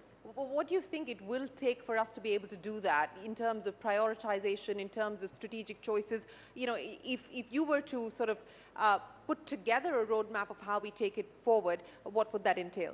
I think at a foundation is public-private partnership. You know, we view ourselves as a potential partner. And, you know, I think what's proven, if you look over time with the adoption of similar types of things around the world, it's the public-private partnership at work. And, you know, I think this is an area where India's leadership, as you said, coming out of the G20, making the world more aware of the stack and the impact that it's had, is a big first step. And, you know, I think engaging with governments, engaging with the private sector, companies like Visa, and through public-private partnership, that should be a great way to expand those things. Let's talk about what's happening globally as well, Ryan. Clearly, you're confident about the India growth story, the macros, as well as what's happening as far as the digital side of the story is concerned. But global, you know, the macros continue to look challenging at this point in time. The expectation of a cut coming in from the Fed in June, perhaps less likely. Today, Japan's just raised interest rates. What are consumer trends telling you in terms of spending power, spending capacity, and the possibility of the current trends holding up? Despite everything that you said, the consumer spending around the world remains resilient. It remains stable. If you look at the year-over-year growth in transactions or payment volume across our network and in most of the countries in which we operate, it's been relatively stable. That's a really good news, despite everything you said. Now, of course, higher interest rates are taking a dent out of consumers. Consumers are changing their purchasing patterns, the mix of things they buy. What are they spending most of their money on today? Well, it's actually coming, now having, with COVID a couple years in the rearview mirror, we've rebalanced pretty close to where we were in the mix of goods and services pre-COVID, with a bit more shift towards services, travel, entertainment, Taylor Swift concerts, things like that. So I think that's a whole other economy, isn't it? The Taylor Swift economy is a whole other economy. It's incredible, isn't it? It's incredible. But you know, going back to your first question, the consumer remains resilient. Listen, there's pockets around the world. In some markets where, for example, you've got more variable rate mortgages. Australia is a good example. The UK is a good example. Consumers are having to spend more of their discretionary spending or non-discretionary spending on mortgages, and we see that coming out of spending. But on the other side, we see travel in and out of China picking up. We see travel into the United States picking up. So international travel is very much still on the rebound. So overall stable with some puts and takes in different places. You know, you talked about regional differences in the way that resilience is showing up, and you're on your way out of India, you're going to be headed into China. So let's address that issue as well. The recovery is underway, but patchy. There are concerns on what is happening as far as the real estate sector in China is concerned and whether that poses a systemic risk. How do you see China at this point in time, both in terms of recovery as well as in terms of consumer confidence? Yeah, in terms of China, we think about it in 5, 10-year, 15-year increments. There's no question that, you know, the Chinese economy is going through some bumps right now, but there too, we view it as our role to be as helpful as we possibly can, to invest in the tools and the capabilities to help the banks and the broader economy do well. And, you know, China's a very large economy with a lot of power, and I think when you think 5, 10, and 15 years out, it's going to be a big opportunity as well. So as a global CEO, what do you map on your dashboard? I mean, outside of what's happening inside of Visa, what are the factors that you have on your dashboard as potential risks or potential opportunities today? Geopolitics has, of course, emerged as one of the big concerns, given just the volatile state of play. But, you know, what are you looking at? What are the various factors that you're looking at? Yeah, geopolitics is always an issue. You and I were talking beforehand about the enormous number of elections that are happening this year. So from that, there's going to be change. There's always change. But, you know, I'm very optimistic of the opportunities around the world. You know, coming out of the elections, I think there's an enormous kind of road in front of us. And, you know, I'm hopeful that the economy can continue to have the great success that it has. And, you know, hopefully we can be a part of that. You know, the other thing that I spend a lot of time on is consumer preferences, consumer trends. What are we hearing from buyers and sellers around the world? What do they need? What are the technologies that are changing, how they're running their businesses or they're engaging in their lives? By the way, generative AI, another topic we could talk about, it's helpful, is how I think it's going to change shopping, which I think it'll have a very big impact More on that. experiential? Yeah, I think it's just going to make it easier. If you think about shopping, especially for someone like myself who's neither that good at it nor likes it that much, it's very inefficient. That makes the two of us. It's relatively inefficient. And so I think generative AI, all of us are going to have co-pilots in terms of shopping. We're going to have much more curated experiences. We're going to have much more curated payment experiences that come with it. And that's just going to make a much better experience. I also think, I have a personal thesis that generative AI could be a very empowering capability for small businesses around the world. It starts to give them access to the capabilities that only the largest retailers have had, whether it's product reviews or recommendation engines or things like that become unbundled and available to small and medium businesses around the world. I think generative AI could be a very leveling force in the commerce space. You preempted what I was going to say. So you actually believe that generative AI will level the playing field, not make the gaps wider? I believe it will. That's my personal thesis. I think it'll for the largest retailers and the largest platforms, it will certainly help optimize what they do, and again, make it a more enjoyable experience for all of us as shoppers. But I think it has the power to level the playing field. It has the power to democratize a lot of the commerce capabilities that have been bundled into some of the largest platforms and make them available. And for you and I as shoppers, I think we're going to have much more broad views to inventory that's available in small and medium businesses, either in the cities that we live in or around us. So who do you consider as competition today in a fintech world, in an AI-led world where every phone company wants to be a fintech player, every big tech company wants to be in the banking business as well in some shape or form, or in the payments business? What does the competitive landscape look like today for you? I'll tell you, over the last several years, the early narrative on fintechs was, they're going to be competitive for the payment system. We saw it differently. We saw all of these players as potential partners. And that's very much how we see it today. Fintech, big tech, little tech, small tech. We view all of them as potential partners for Visa, and we view it as an opportunity to put our network to work to help them grow their business and ultimately meet whatever goal it is that they've set out for themselves. And I think if you go today, for example, down in Silicon Valley near where I live, and you talk to fintechs, you'll find most, if not all of them, Visa has become their most important partner.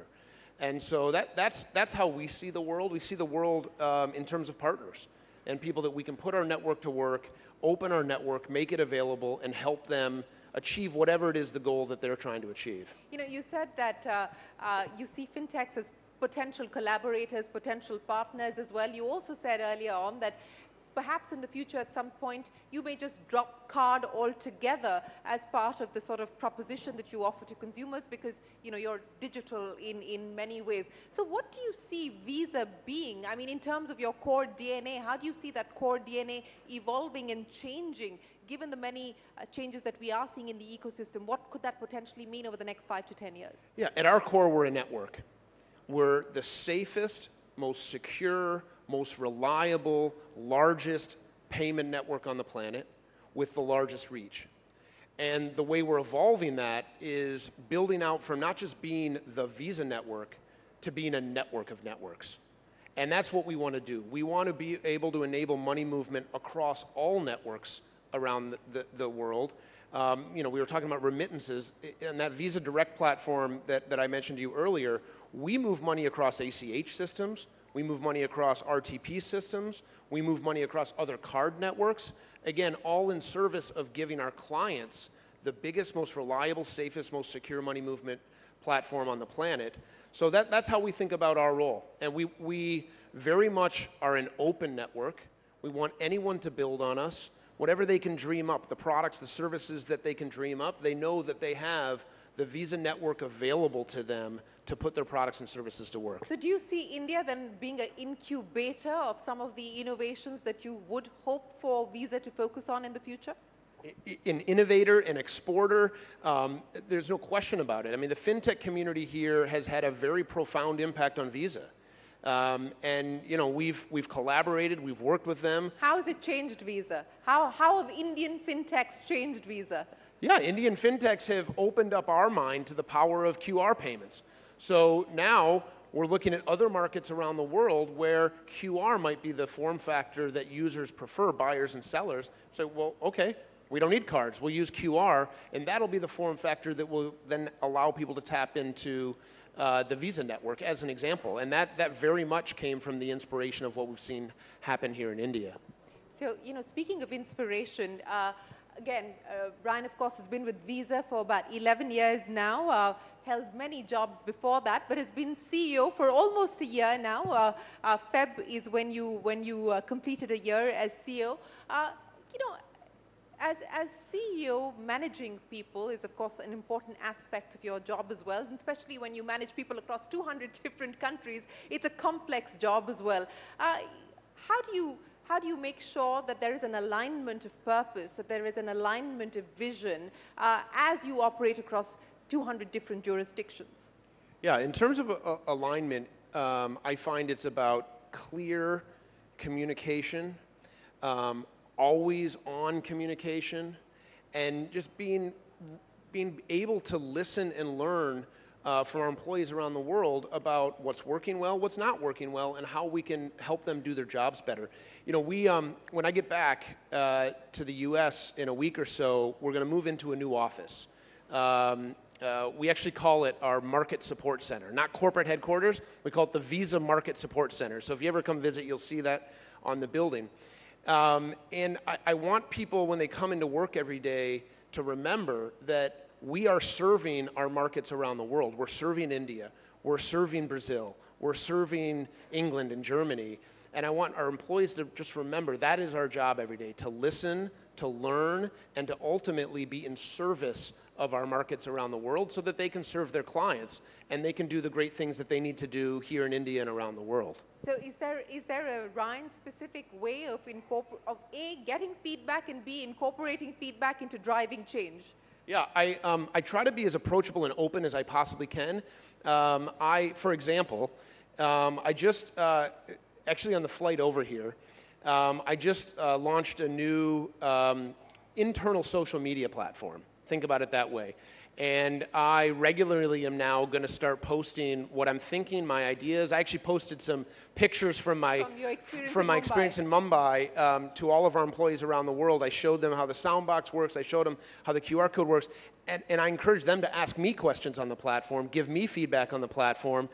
Sometimes they'll just comment on, did you drink the coffee that you bought?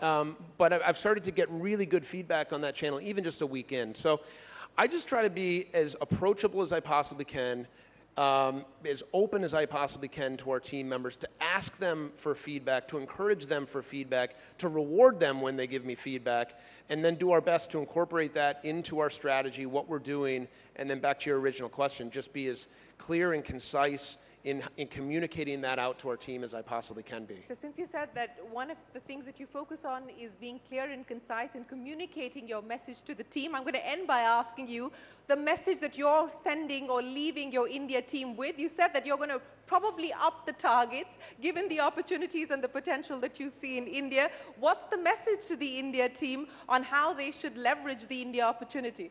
India is an enormous opportunity. India has had incredible success. We are here to partner. We want to be an integral part of the India story. We want to put the Visa network to work in every way that we possibly can to help accelerate the progress in India, help move from financial inclusion to financial empowerment. And I'm going to give our team all the resources they need to do that. And they haven't given you a number just yet. They've given me some numbers. They've given you some numbers. Are you going to do better than the numbers that they've left you with?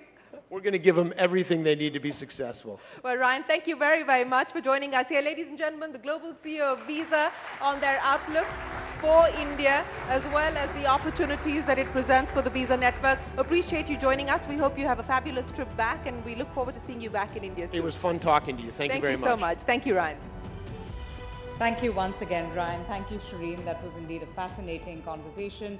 Ladies and gentlemen, just a quick reminder, we do have a very exciting evening lined up for you, so don't forget to be here. Just a quick reminder, we have 4 shining stars of India, 4 Grammy Award winners amongst us. It's going to be an unforgettable performance. It's going to be a very exciting night. I hope you all are enjoying. We've had an array of discussions. We have had and also a very diverse mix of guests since the morning. We started off with Nitin Gadkari, we started off with Ashwini Vaishnav, and of course we did have a lot of business talks and on the economy, but most importantly on religion. A burning topic these days, and of course a very contentious Citizenship Amendment Act. We are just setting up for our next session. It's going to be also a very interesting one. We have a very prominent and a popular BJP politician who's going to be joining us for now. A quick reminder to kindly stay seated and not leave your seats, because the next session is going to begin in a short while from now. We're just waiting for our next speaker to come as well. That was Mr. Inani, who was in conversation with Shireen. He is, of course, the CEO of Visa Inc., and he was there with us all the way from the US and sharing his thoughts.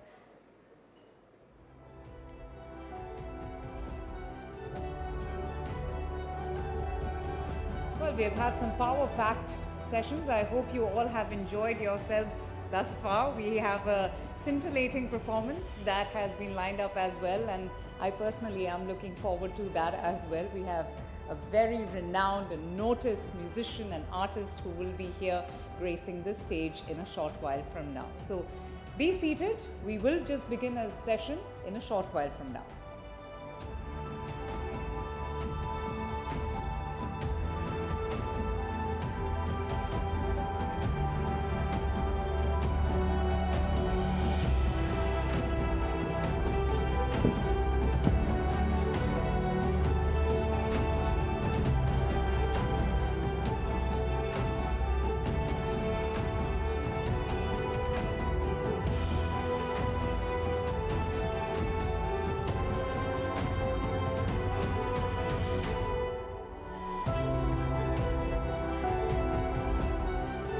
It's been an action-packed day, hasn't it? Since the morning, I have been really excited listening to all those stimulating conversations and also the discussions, some very fiery ones as well. My colleague Toya, in fact, has also been catching a lot of guests on the other side for social media. Toya, what is the kind of response that you're getting? How's it going for you and for all of our guests who have come today? So on the social media side over there, we're asking softer questions. So we're asking some of the politicians, for example, we've had on stage, who your favorite authors are, what's the music you've liked when you've grown up, because it's always exciting to discover that side too, and you can only do that really on the social media platform. Obviously, these areas are for the more serious conversations.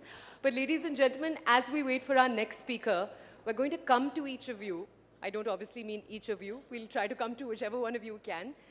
I want to ask each of you, which moments here have stood out to you? What's left a question in your mind? So is there something you've heard any of the policymakers, the politicians say up there that have actually left questions in your mind? Things you want answered? Because the panel doesn't just end today. Of course, we're going to see Smriti Irani ji right now. It's going to carry into tomorrow also. Any questions you bring up today, we'll also ask on the softer side, on the social media side, in just a few minutes from now. Okay, any hands, ladies and gentlemen? I'll come to, oh, all right, we've got one lady very ready. I like the spirit. Yeah, thank you so much. So basically, going with the spirit of the show, I feel it has been really lovely flow of actions right here.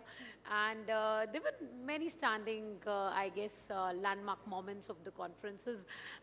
You know, moving away from yellow journalism and getting to the real journalism. There's a very thin line between real and the real word today. And you guys have done amazing. What I really wish to ask upon to the next fleet of panel, which is coming across today and, you know, tomorrow, would be, India is already on the global map. We have been marketing a lot on many things. And we always say tall claims, we want to be this trillion economy and that. What next for the small businesses out there? that is what is in store for the small businesses out there, because there are a lot of big fishes which are, you know, right there, but I want to know what's in store. You've touched on journalism, on small businesses. All right, we've run out of time with this question, and I'm excited to tell you we have our next speaker coming in just a few minutes. We're going to keep doing this, so please keep questions on your mind. We'll see you in just a few minutes. But that was wonderful, ma'am. Thank you so much, and we of course will take your views. We would also ask those questions, and we are ready for our next session. Ladies and gentlemen, our next session is a conversation with one of India's most articulate and powerful leaders, in fact, Union Minister for Women and Child Development and Minority Affairs Minister, Srimati Smriti Zubin Irani, has seen her career's political innings take off ever since the 2014 elections, where she took the fight to Rahul Gandhi in Amethi, but most importantly, when she won that historic contest in 2019. She was given charge of the high-profile HRD ministry, later the Information and Broadcasting Ministry, Textiles, and now the Women and Child Development and Minority Affairs. It's such a pleasure to have you, ma'am. Please welcome Srimati Smriti Zubin Irani, the Honorable Minister of Women and Child Development and Minority Affairs, in conversation with my colleague, Anand. Namaste, everybody. Are you all awake? It's Miss Smriti Zubin Irani in the house. She deserves a bigger round of applause and welcome. So let's just... Thank you very much for gracing Rising Bharat. We're talking about a Viksit Bharat at 2047. Smriti ji, I just want to read out something which has just come fresh off the coals, if I may say that. This is what is being said. In a time of high unemployment, rising prices, corruption and oppression, Rahul Gandhi is the only hope for 1.35 billion Indians dedicated to bringing justice to every corner of our country, and is the only leader who can end this regime of fascism and dictatorship. Hashtag only hope Rahul Gandhi. This is by Mr. P. Chidambaram. Your thoughts, ma'am? I think the sniggers in the audience speak louder than any statement that I can give. But I also believe that the destiny of a nation cannot be decided by a man who is scared of being defeated in Amethi. So a leader is one who does not leave his fleet behind. The gentleman hashtagged is somebody that I had the privilege of contesting against in 2019. Victory and loss are a part of electoral politics. But what defines a leader is that if they have grit enough, courage enough to stand with their own beliefs amongst their own people. And I don't think somebody who escapes and is feared of being conquered electorally is somebody who can lead a nation to better prospects. So I understand the compulsions of Mr. Chidambaram, but I also recognize that the voter at large respects the reality of a rising Bharat. लेकिन वो ये कह रहे हैं कि वो शक्ति को हराएंगे। देखिए, उन्होंने कहीं ना कहीं अपने आप को एक क्लैरिफाइड पोजीशन में अब रखा है। कहा है कि मैं उस शक्ति का उल्लेख नहीं कर रहा जिसका धर्म से कोई संबंध हो। लेकिन आज के एक एक्सपेंसिव कम्युनिकेशन और मीडिया के दौर में उनकी शब्दावली छुपी नहीं है किसी से देश में। ये पहली बार नहीं है कि उन्होंने मेरे धर्म हिंदुइज्म के खिलाफ कोई वक्तव्य दिया हो। लेकिन मेरा ये मानना है कि अगर वाकई में वो सेक्युलर हैं तो धर्म की आड़ में ना लड़ें, मुद्दों के आधार पर लड़ें। स्पष्ट रूप से पूरे राष्ट्र ने उनको सुना जब उन्होंने कहा कि शक्ति जिसका हिंदू धर्म में उल्लेख है वो उससे लड़ना चाहते हैं। तो मैं तो एक हिंदू के नाते इतना ही कहना चाहती हूँ कि आज तक जिसने मेरे धर्म को, मेरे आराध्य को ललकारा है, उसका क्या हश्र हुआ है। कोई रामायण, गीता, महाभारत पढ़ ले, उसको इस बात का अंदाज़ा हो जाएगा। लेकिन अगर कोई हमसे ये कहे कि हम उनके शब्दों को समझ नहीं पाए और शायद उनका उल्लेख जो था वो राजनीति के कॉन्टेक्स्ट में था, धर्म के कॉन्टेक्स्ट में नहीं, तो मैं जानना चाहती हूँ किस शक्ति से लड़ना चाहते हैं। प्रधानमंत्री मोदी ने इस देश में 4 शक्तियों का विशेष उल्लेख किया। एक नारी शक्ति, दूसरा युवा शक्ति, तीसरा कृषि की शक्ति और चौथा वो गरीब जो अब उत्थान की ओर बढ़ रहा है। तो इन चारों में से किस शक्ति से राहुल गांधी लड़ना चाहते हैं? ये वो शक्ति की बात कर रहे हैं जो ईडी को कंट्रोल करती है, ईवीएम को कंट्रोल करती है। देखिए, पुरानी एक हिंदी में कहावत है, चोर की दाढ़ी में तिनका। अब जिसकी दाढ़ी ही तिनकों से भरी हो उसको थानेदार में भी चोर नजर आता है, लेकिन जिसने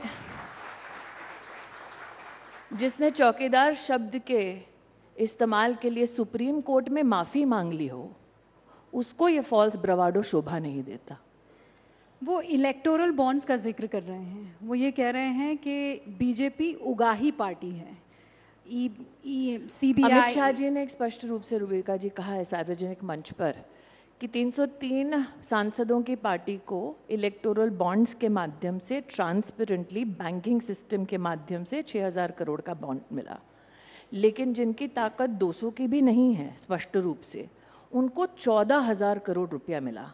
तो मेरा पलटवार ये है कि ऐसी कौन सी उगाही कत्ती राहुल गांधी छोड़ गए हैं कि उनके पास 14,000 करोड़ रुपया है।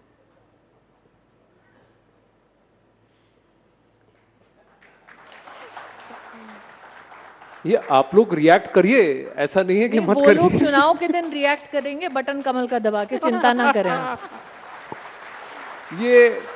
ये एक और आरोप सिर्फ भारत में नहीं है, दुनिया भर में भी है कि भारत इस करंट गवर्नमेंट में या पिछले 10 साल में एक इलेक्टोरल ऑटोक्रेसी की तरफ बढ़ रहा है।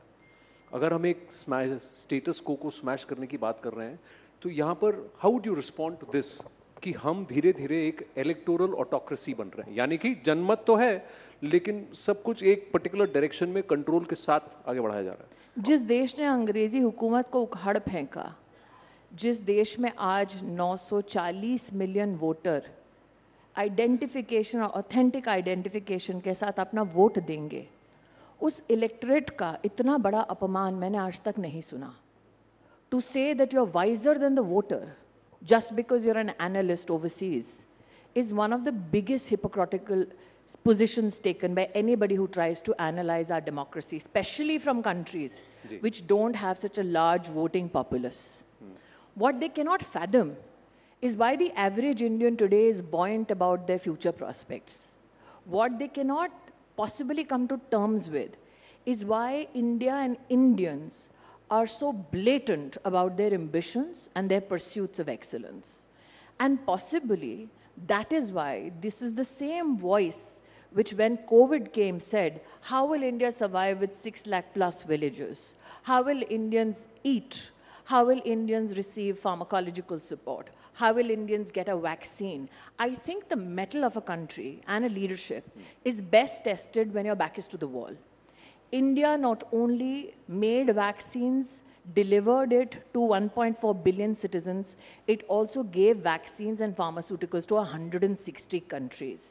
India is the only nation in the world today that at the doorstep of 800 million citizens consistently for the past 2.5 years is delivering free ration every month.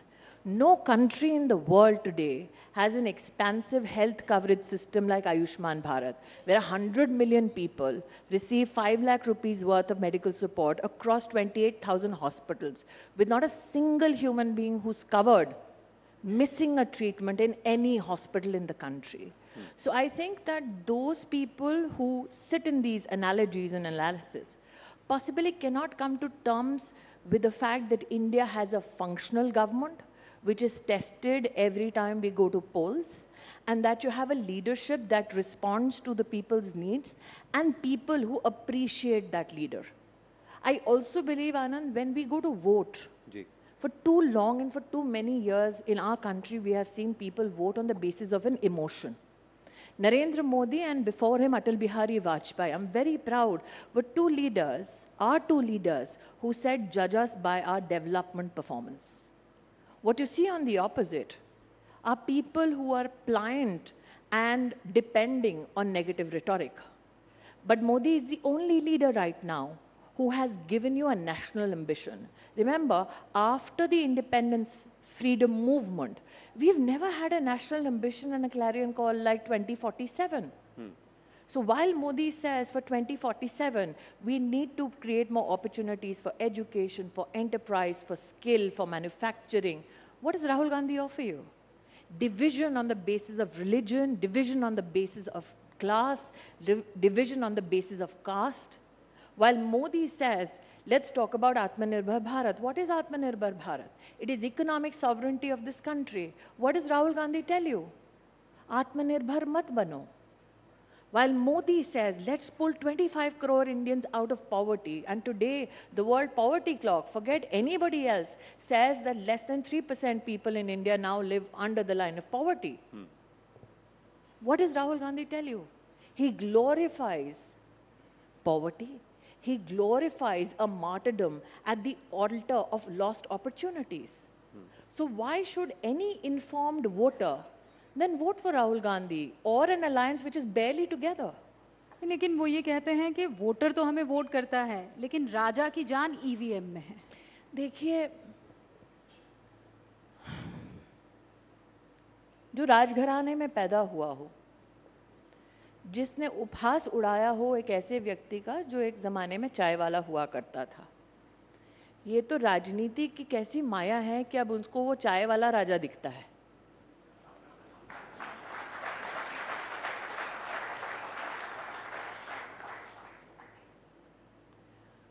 अब जितना मैंने राहुल गांधी को सार्वजनिक रूप से सुना है, कई चीज़ों में उन्होंने क्लैरिफिकेशन दी है। मैं एक क्लैरिफिकेशन बात मांगती हूँ। इलेक्शन कमीशन ऑफ इंडिया ने बार बार घोषणा की सार्वजनिक की, आइए टेस्ट कीजिए। क्या एक बार राहुल गांधी गए? बड़ा आसान है तोहमत लगाना, लेकिन आप किस पे तोहमत लगा रहे हैं? लोकतंत्र पर। आप लोगों की चॉइस पर तोहमत लगा रहे हैं, इलेक्शन कमीशन पर तोहमत लगा रहे हैं, और आपको लगता है पूरा ब्रह्मांड, पूरी कायनात इस जद्दोजहद में लगी है कि मोदी को प्रधानमंत्री बना दो। जद्दोजहद ये वोटर की है, क्योंकि वोटर ने 10 वर्ष की अवधि में मोदी को हर वचन की पूर्ति करते हुए देखा है। मैं अपना ही अगर लोकसभा क्षेत्र ले लूं, जहां पर 50 साल गांधी खानदान का राज रहा, 15 साल राहुल गांधी सतत वहां पर सत्ता में बने रहे, रूबिका जी, वहां पर 1,09,000 परिवारों के घर तो पिछले 5 साल में बने हैं। 4 लाख परिवारों को पहली बार जीवन में टॉयलेट मिला है। जहां 50 साल उनका खानदान रहा, अगर आप एक घर में मात्र 4 लोग गिन ले, 16 लाख लोगों के पास 25 लाख की आबादी में तो टॉयलेट नहीं दे पाया था ये खानदान, और ये ईवीएम पे शक कर रहे हैं। स्मृति जी, आपने कहा कि मरते दम तक, ये आपका अगर बयान सही है, मैं वहाँ गांधी परिवार को अमेठी में जीतने नहीं दूंगी। और ऐसा लगता है कि मेरा प्रकोप ऐसा है इस वचन का कि रायबरेली से भी गायब हो गए हैं। पर आप ये भी मानेंगे? नहीं, पर लेकिन ये ऐसी भावना क्यों? ये गुस्से की है, ये बदले की है, ये द्वेष की है? ऐसा है, मैं ऐसी भावना इसलिए कह रही हूँ रूबिका जी, अगर आपने 4 लाख गरीब औरतों को अंधेरे तलाशते हुए देखे हों कि वो खुले में शौच कर सकें उस इलाके में जहाँ 50 साल इस खानदान ने राज किया हो, आपको भी उतना ही गुस्सा आएगा जितना कि मुझे। अगर आपने 3 लाख लोगों को घर में बिना स्वच्छ पानी के जीते देखा उस इलाके में जो प्रधानमंत्री चुन के देते थे, तो आपको भी कहीं ना कहीं ये मन में कोलाहल होता होगा जैसा मुझे होता है। अगर आपने 4 लाख लोगों को बिना छत के देखा हो, आप जानते हैं जहां 50 साल गांधी खानदान का राज रहा, राहुल गांधी 15 साल वहां पर अपनी सत्ता जमा कर बैठे थे, 10 साल उनकी माताजी यूपीए की अध्यक्ष थी, उनके मित्र अखिलेश जी की सरकार उत्तर प्रदेश में थी। आपको पता है कि कलेक्टर के ऑफिस का शिलान्यास अमित शाह ने आकर किया। वहाँ पर पहला सीटी स्कैन का मशीन मोदी सरकार लाई, पहला डायलिसिस का सेंटर मोदी सरकार लाई, पहला ब्लड बैंक मोदी सरकार लाई, पहला पासपोर्ट का ऑफिस मोदी सरकार लेके आई। ये एक ब्लड बैंक नहीं बना पाए वहाँ। क्यों नहीं बना पाए? इच्छा नहीं थी, क्योंकि जब तक लोग इनके सामने गिड़गिड़ाते नहीं तब तक इनको वोट मिलता नहीं। आप कल्पना कर सकती हैं कि ये ऐसा खानदान है, इनकी राजनीति ऐसी है कि गरीब को इन मूलभूत सेवाओं से वंचित रखो। ताकत थी, साधन था, प्रोसेस में, पॉलिसी में इनका सहयोग था, चाहते तो कर सकते थे, जानबूझकर नहीं किया। लेकिन आप ये भी मानेंगी कि आपके वहाँ जाने तक उनको ही अमेठी चुनती थी, उनको ही रायबरेली ऑप्शन नहीं था, शायद ऑप्शन नहीं था टेनेसिटी का। और मैं बता दूं आनंद, ये कोई आसान लड़ाई नहीं है। मैं 2014 में जब पहली बार लड़ने गई थी, मुझे रहने को किसी ने जगह नहीं दी, मुझे सीमेंट के गोदाउन के ऊपर एक कमरे में रहना पड़ा, इतना खौफ था उस खानदान का। मैं जब 2014 में पहली बार गई, तब वहाँ पर 2 लोग खड़े होने के लिए राजी नहीं थे। प्रेम की भाषा नहीं बोली जाती थी, खौफ की भाषा थी अमेठी में। आप अगर कभी, मैंने कहा गांधी जी से, शरद यादव जी तो अब नहीं हैं, उनसे पूछे जिन्होंने अमेठी में कभी चुनाव लड़ा है, राजमोहन गांधी जी का आप इतिहास उठाकर देख लीजिए। लोगों को निर्वस्त्र किया गया है, गोलियां मारी गई हैं। अमेठी के विपक्षी कैंडिडेट पे आप इतिहास उठाकर देख लीजिए, गोली चली है भाई साहब। तो ये आज किसी को लगता है इन हाइंडसाइट कि अरे स्मृति ईरानी ने कोई सास बहू किया होगा इसलिए वोट पड़ गया। वहाँ 1,20,000 घरों में तो पहली बार बिजली मोदी ने दी है। आप बिलीव करेंगे, जहाँ 50 साल उनका राज था, वहाँ 60% घरों में कभी बिजली नहीं थी। तो ऐसे इलाके में पहली बार चुनाव लड़ना कोई साधारण चुनाव नहीं था वो। तो जब आपको कहा गया कि आप वहाँ चुनाव लड़िए, या अब आपको कहा गया है कि अब कहीं ना कहीं आपने अमेठी को अपना घर बना लिया, आपका गृह प्रवेश, घर बनाया है, गृह प्रवेश हुआ, उसकी आपको बधाइयाँ, लेकिन उसमें भी आपको 5 साल लग गए। हाँ, तो वो अटल जी की कविता है ना, हार नहीं मानूंगा, रार नहीं ठानूंगा, काल के कपाल पर लिखता हूँ मिटाता हूँ, गीत नया गाता हूँ। तो जिसके पास नेता ऐसे हों, जिनकी कविताएं ऐसी हों, तो जोशीले होना उनके लिए संभव ही है। तो आपको ये खला नहीं, थोड़ा सा मैं पूछना चाहता हूँ कि मुझे ही क्यों भेजा गया अमेठी? बिल्कुल नहीं, मुझे तो ये अच्छा लगा कि उस खानदान को धूल चटाने के लिए पूरी पार्टी में मेरा ही नाम मिला था। अच्छा, लेकिन मुझे आप किसी चीज का मलाल नहीं आनंद जी। हाँ, आप कॉन्फिडेंट हैं कि वो नहीं आएंगे? आ भी जाए तो कोई फर्क नहीं पड़ता। और मैं बड़ी विनम्रता से ये कह रही हूँ, क्योंकि ऐसा नहीं है कि उनकी आजमाइश नहीं हुई है, भाई बहन दोनों की। और विनम्रता का भाव इसलिए रखती हूँ रुबिका जी, क्योंकि 2022 का विधानसभा का चुनाव हुआ, जहाँ पर दोनों के दोनों मुखातिब हुए थे अमेठी से, और तब गांधी परिवार के उस सदस्य के पास उत्तर प्रदेश में सीट लड़ाने का दायित्व था। और 5 विधानसभा की सीटें हैं अमेठी में, और जो 4 विधानसभा क्षेत्र में दोनों ने मिलकर पग धरे थे, वहाँ चारों विधानसभा क्षेत्रों में कांग्रेस की जमानत जब्त हो चुकी है 22 में ही। 2019 में कांग्रेस पार्टी अकेली नहीं लड़ी थी, अखिलेश जी, मायावती जी संग उनके रहे थे, तीनों ने मिलके मेरे सामने चुनाव लड़ा था भाजपा के सामने। तब कांग्रेस के पास लगभग 4,30,000 वोट थे इस गठबंधन के पास। अगर आप 22 का चुनाव उठाकर देख लें तो कांग्रेस के पास अमेठी लोकसभा क्षेत्र में 22 में सिर्फ 1,20,000 लगभग वोट बच गए थे। मतलब 19 से लेकर 22 तक के बीच में 3 लाख वोट उनके पहले ही हम कम कर चुके थे।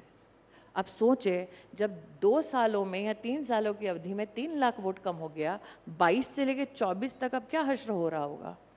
इसीलिए तो जब यात्रा लेकर आए थे, जनता तो छोड़िए, उनका कार्यकर्ता भी नहीं था वहाँ। कहते हैं कि कंफ्यूजन था, क्योंकि वो अलायंस जमा नहीं था उस वक्त, ऐसा है आनंद सपा आए कि नहीं आए। मैं आभारी हूँ कि आपने ये कहा। तो नेता भी कंफ्यूज्ड है, अलायंस भी कंफ्यूज्ड है, काडर भी कंफ्यूज्ड है, मर्सीफुली देश को कोई कंफ्यूजन नहीं है। तो आप मानती हैं कि देश को कंफ्यूजन नहीं है? 370 प्लस बीजेपी 400 पार। मेरा मंतव्य और सब छोड़ दें, यहाँ पूछ लीजिए। आप पूछिए। नहीं, आप पूछ लीजिए, मैं तो फिर फेयर, ये मेरी ओर से प्रश्न नहीं होगा। यहाँ पर कौन मानता है Rahul Gandhi is the hope for 1.3 billion people? एक तो 1.4 बिलियन भी नहीं लिखा है। चलिए शो ऑफ हैंड्स कर लेते हैं। हम नहीं agree with mister P Chidambaram. अब बताओ कौन राजा है, जनता की ईवीएम? नहीं, ऐसा नहीं। अगर आपको अगर कोई खौफ है तो खौफ ना रखे, बेखौफी से कोई ऐसा है जो पी चिदम्बरम साहब के ट्वीट से और राहुल गांधी। अरे मुझसे ज़्यादा तो रूबिका जी पी चिदम्बरम का खौफ है, इसलिए कि वो वापस सत्ता में ना आए, ताकि जो लुटा था वो वापस लुटेरों के पथ पे ना चला जाए। मैं आपको कॉन्टेक्चुअलाइज आपकी अनुमति से एक चीज़ करना चाहती हूँ। जब हम कहते हैं the lost decade of opportunity, तो ऐसा नहीं है कि सिर्फ 2004 से लेकर 14 तक का लॉस हुआ है। जब जब कांग्रेस की अध्यक्षता में इस देश में, अगर आप विशेष रूप से उनकी परफॉर्मेंस देखें, आज हम मोदी जी की चर्चा करते हैं, जब अटल जी प्रधानमंत्री बने थे, उनका जो कार्यकाल था, अगर बैंकिंग की बात करें, ठीक, बैंकिंग का जब उनको इनहेरिट किया उन्होंने एनपीएस, वो लगभग 16% या 17% था। जब उन्होंने ऑफिस छोड़ा 2004 में, एनपीए लगभग 7% तक आया, तब तक वो ला चुके थे नीचे। कांग्रेस के राज में 2012 पे आप जाइए तो वापस एनपीए 12-13% तक बढ़ चुका था। जब अटल जी ने अपनी सरकार छोड़ी थी और यूपीए की सरकार आई थी, आपका एग्रीकल्चर सेक्टर ग्रो हो रहा था 9% पे, आपका सर्विस सेक्टर ग्रो हो रहा था 7% पे, आपका ओवरऑल इकोनॉमिक ग्रोथ था 8% पे। आपके जो एडवांसेस देती है पब्लिक सेक्टर बैंक्स, वो थे लगभग 6 लाख करोड़ रुपए पे। यूपीए का अगर आप आज भी नंबर उठाकर देख लें, यूपीए ने 2012 तक, 4 से लेकर 12 तक, आपको पता है कितना एडवांसेस दे दिया था पब्लिक सेक्टर बैंक से? 39 लाख करोड़, जिसमें से 3.8 लाख करोड़ व bad assets and never declared. ये खामियाजा किसने भुगता? देश ने भुगता। तो इसीलिए कह रही हूँ, उनकी परंपरा है देश को लूटने की, और जो 10 साल मोदी जी के रहे हैं, वो सिर्फ पॉलिटिक्स ऑफ परफॉर्मेंस के लिए नहीं रहे हैं, पॉलिटिक्स ऑफ रेवलेशन भी रहे हैं। This whole family has been tested on its mettle, on its political performance and inputs, and the best test I think for the country was when COVID came. Revelation की बात करें तो even this government is blamed for not revealing numbers. Statistics are not out. The actual numbers are not out. But statistics don't endear themselves to the opposition. That's a different issue altogether. But you would also agree that they may not like the statistics. They don't like the growth numbers. Why would they? They are fighting on a negative. No, so the why allegation would is they that say, yes, the numbers are the growth numbers are dressed up. Yes, there is growth, but there some of like it is I said, dressed up. Anand, let's give me a small interjection. Okay, 30 crore mudra loans given to only women, 8 crore loans given to youngsters, first-time entrepreneurs. Okay, out of the 30 crore loans given to women, NPA is less than 2.5%, which means these loans got serviced, business got done, there was a profit. That's why the loans got serviced. So are those 30 crore women who got the loan, who did the enterprise, are they not employed? They are, right? 8 crore new entrepreneurs. Obviously they serviced their loans. Obviously they paid back. So were they not employed? 38 crores तो मैंने आपको यहाँ बैठ के गिना दिया है. Yeah, but you know, with respect to your ministries, banks are women and child care development, and also the minority ministry. Two aspects let's talk about. Malnourishment, we still rank one of the highest in terms of malnourishment. Who's ranking us? Who's ranking us? If you're a number cruncher, there's a public data available on a tracker called Poshan Tracker. Yes. What does Poshan Tracker track? 75 million children below the age of 6. Correct. Right? How do they track? On WHO standards. Who does the third-party evaluation? The World Bank. Whether the testing methodology is correct or not. Evidence is available today for 75 million children. When did the Congress last compute it? There was no such evidence available before. The other aspect is of food security. If 80 crore people were not being given the food security, which is also being extended for the next 2 years, so basically you would what still Rahul have Gandhi a large, wants, you'd still have a what large number Rahul of Gandhi people. wants is people should not get food. Is No, that your position? You'd still have a large number of people who would be struggling around the poverty line or would be So going let me hungry. contextualize it for you. Everything even is now. not as No, rosy as it is painted. And to I'll be. tell you why. 13.5 crore Indians came out of multi-dimensional poverty only because of Modi's health initiatives. What are those health initiatives? Primary being Ayushman Bharat Yojana. For every Indian, especially the poor, who got 1, 2 and the booster dose free, how much was it in the normal market? If you went to buy the vaccine, $600 per shot. So 1800 rupees, let's say, if you don't take the booster shot, 1200 rupees in a family size of 4 people, how much would have that been for a poor family?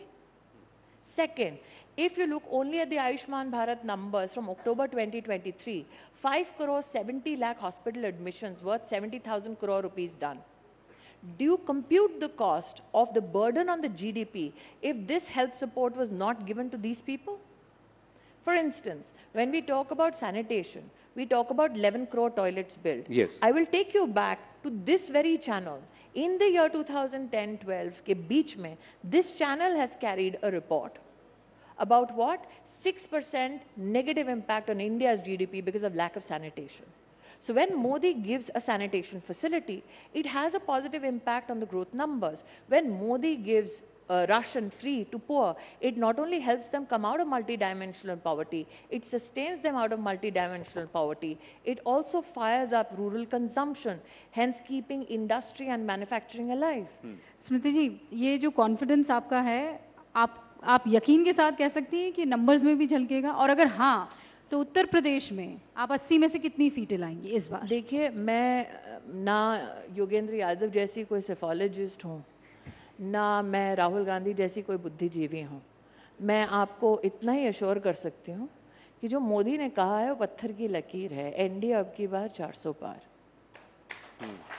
समय अल्प है, last के 30 और 10-15 second extra, तो थोड़ा सा हम 5 शब्द आपको बताएंगे. रैपिड फायर है जैसा है कि व्हाटएवर कम्स टू हमें योर नहीं माइंड. पता था एक दिन आनंद नरसिम्हन करण जौहर का पूरा स्वरूप धारण करेंगे. देखिए, ये एक नाता तो रहा है कहीं ना कहीं करण जौहर से? नहीं, एंटरटेनमेंट से.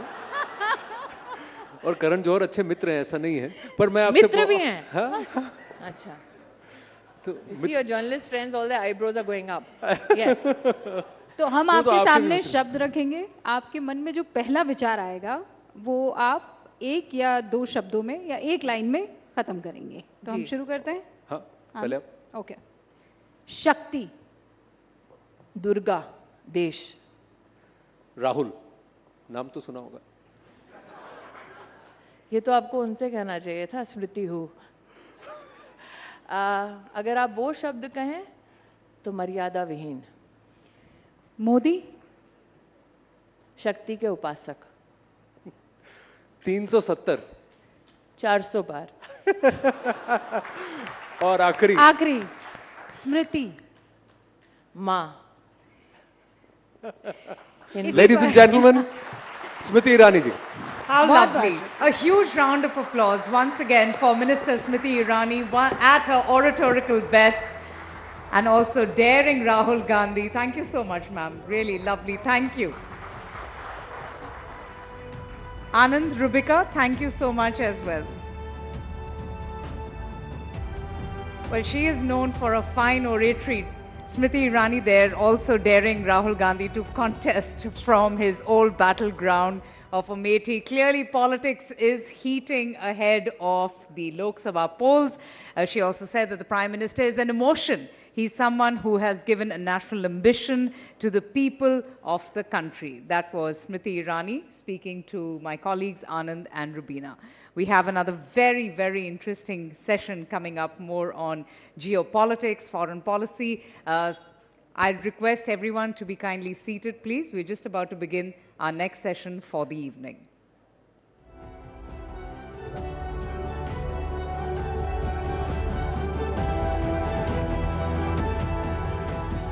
So let's begin.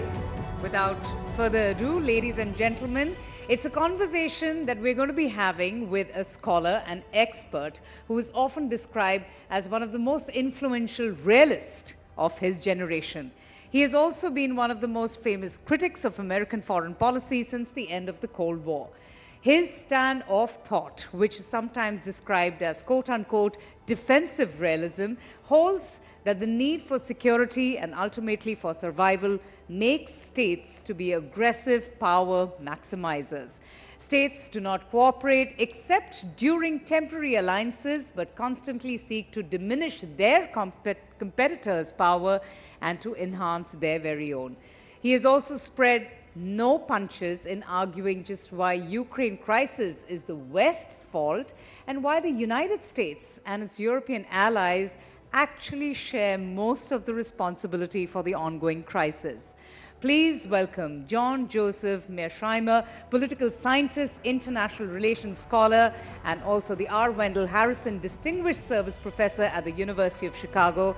He joins us in conversation with News18's Palki Sharma for a session titled Geocalculus, Cracking the Code. Let's have a huge round of applause, ladies and gentlemen, for our esteemed guest. Thank you, Palki. Over to you.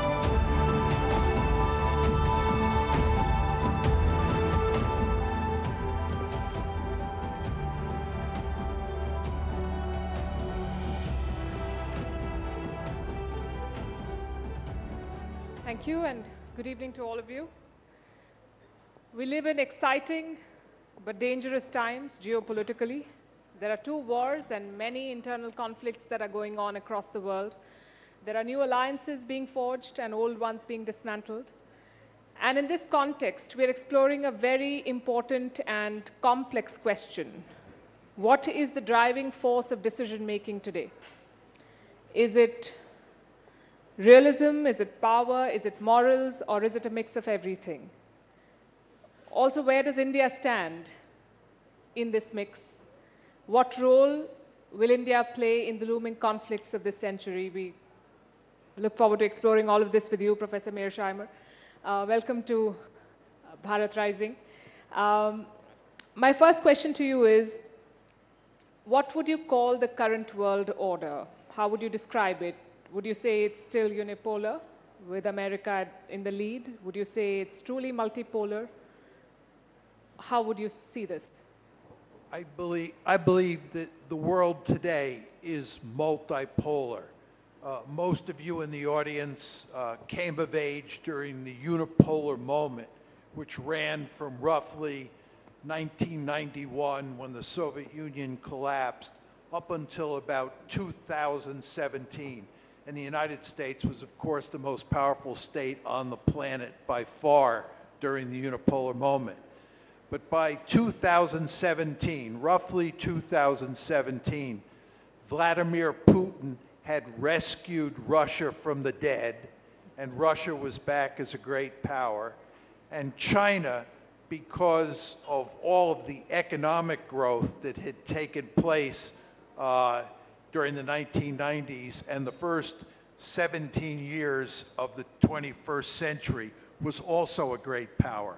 So we're now in a system where there are three great powers: the United States, China, and Russia.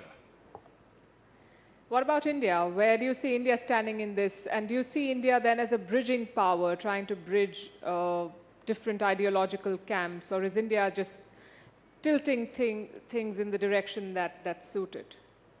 Well, I would say, first of all, India is an aspiring great power. The two building blocks of power in the international system are population size and wealth. You need a great deal of wealth, and you need a lot of people to qualify as a great power. The reason that China was not considered a great power until recently was because it didn't have the wealth. It certainly had the population size. What China now has is population size plus wealth. What India has for sure is population size, and it's growing wealthier and wealthier by the year. But I think, according to most accounts, it has not yet reached the point where it qualifies as a great power. Nevertheless, there is no question that India is a major power, and it is, in a very important way, caught in between those three great powers, because India has all sorts of potential problems with China, mainly revolving around the border between those two countries. India has very close relations with both Russia and the United States, and from the American point of view, that causes problems because the Americans don't want India to have good relations with Russia. But of course, from India's point of view, it makes good sense to have good relations with Russia. So relations between India and the United States have been somewhat testy. They've been very good in terms of relations with Russia. And the question of China is, I think, a looming problem for India. But nevertheless, the world that India operates in now is very complicated, and India is going to have a complicated task moving forward dealing with this world. Is another way of looking at it this, that India is best poised to make to make the most of this complicated situation, because India can talk to and do business with all camps? I think at some point India will have to make some hard choices.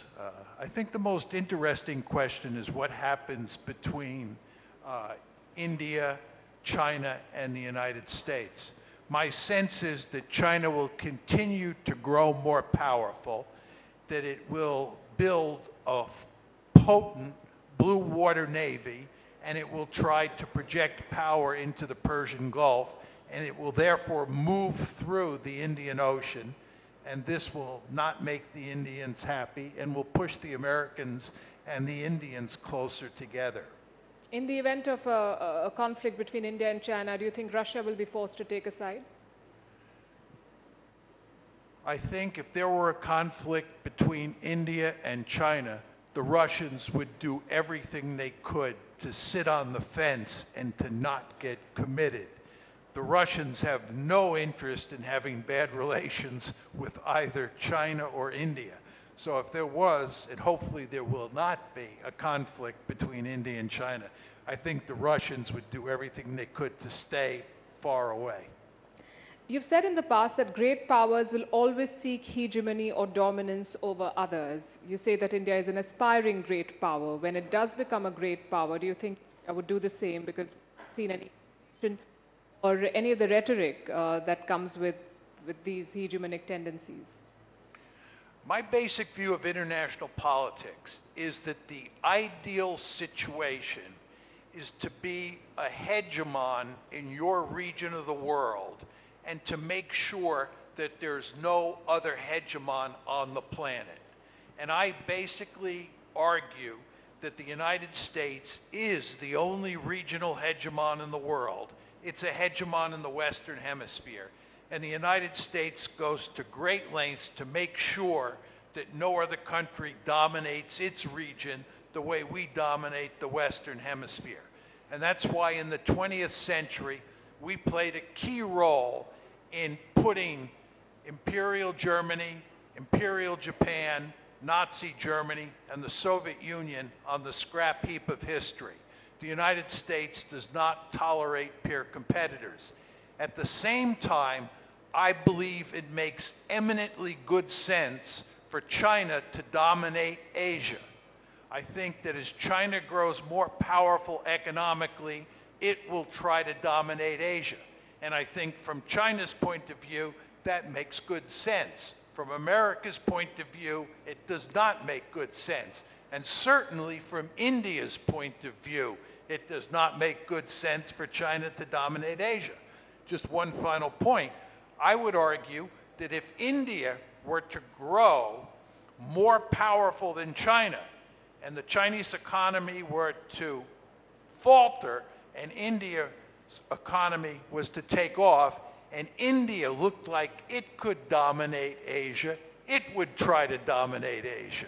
Not because of Indian culture or Indian politics, because that's just the way great power politics work.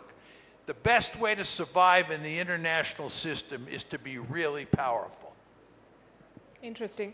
Let's talk about the Ukraine war now. And you've accused the West of poking the Russian bear. It's been 2 years. It's a frozen conflict. No side is making much headway. And Putin has won a record 5th term in power. How do you see this war ending? And what do you think the West should do?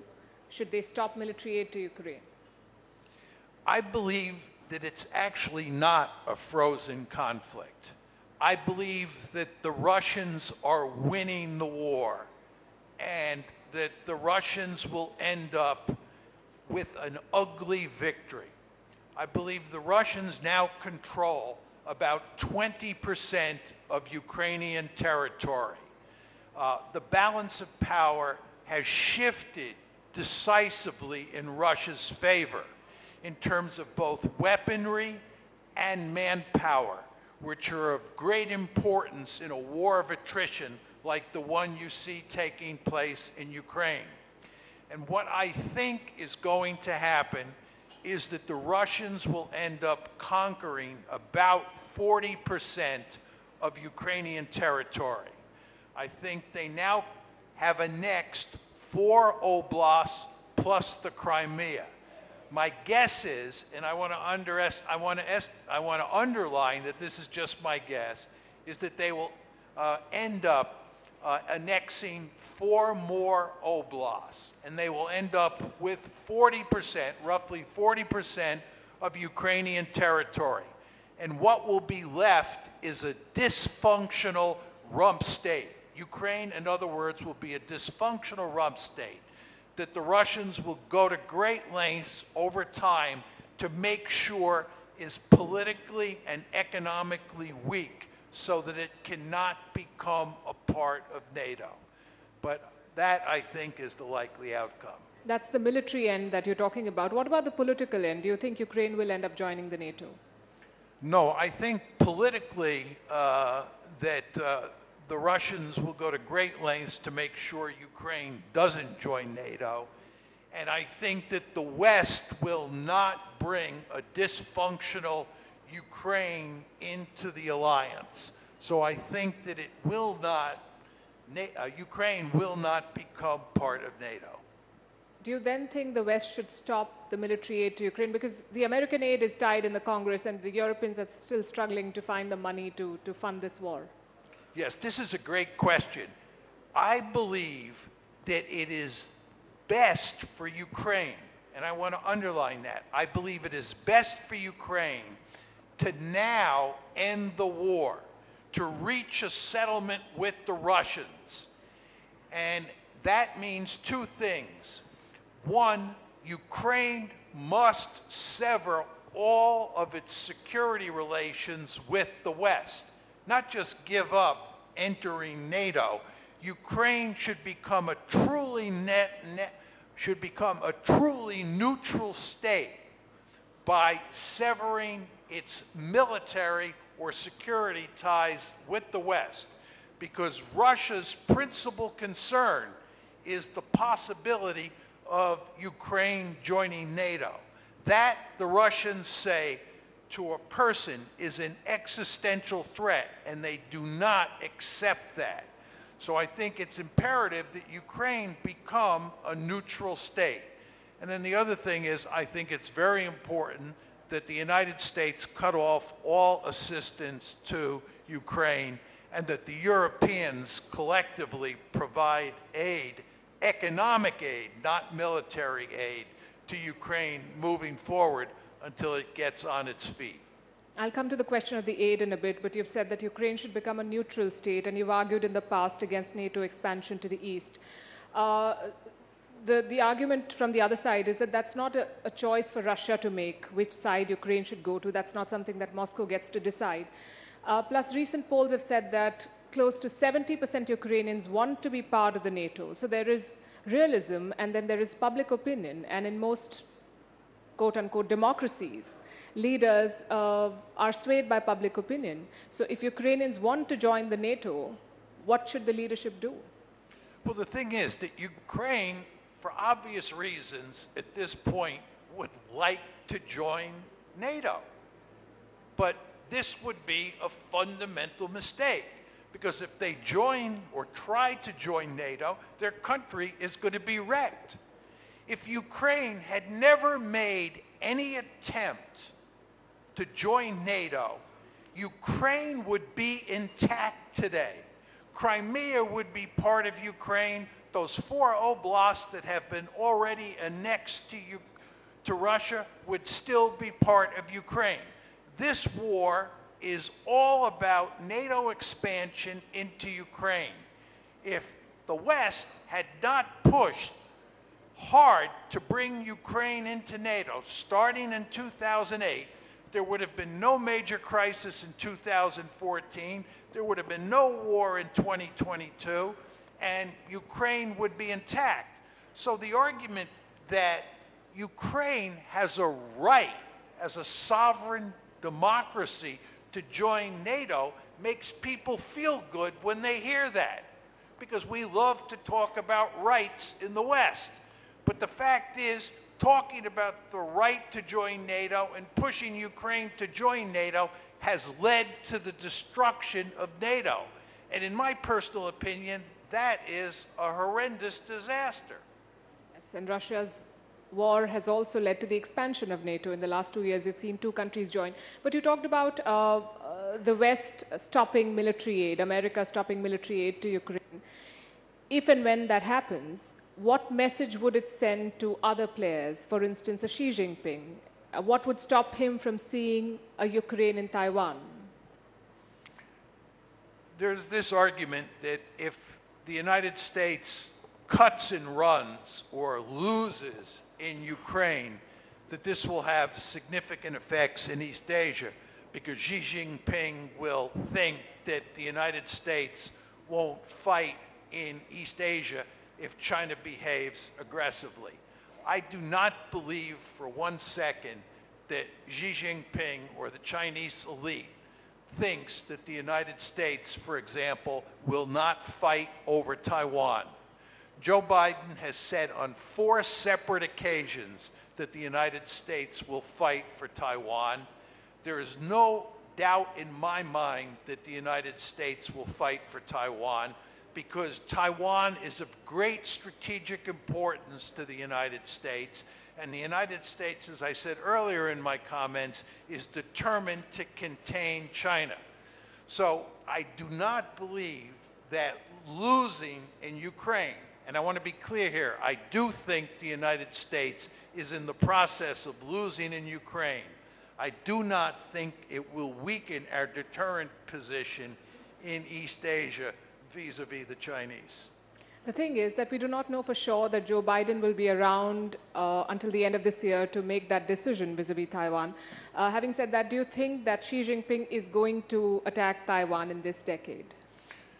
No, I don't think that Xi Jinping is going to attack Taiwan anytime soon. And there are a variety of reasons for that. One of the main reasons is that for him or for China to attack Taiwan, it has to cross a large body of water. And amphibious operations are among the most difficult military operations you can ask an army to perform. It is very difficult to cross a body of water as large as the Taiwan Strait. So the task that the Chinese have set for themselves, if they decide to attack Taiwan, would be a formidable one. The second point is, China has not fought a war since 1979. Just think about that. The United States of America is fighting wars all the time. The United States has a highly primed military. It's primed for combat. The Chinese military has not fought a war in a long time. It's a rusty military.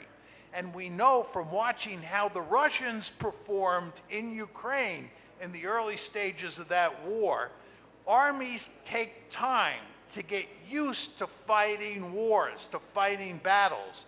You just don't take an army that hasn't fought a war in a long time and send it into battle and expect it to do well.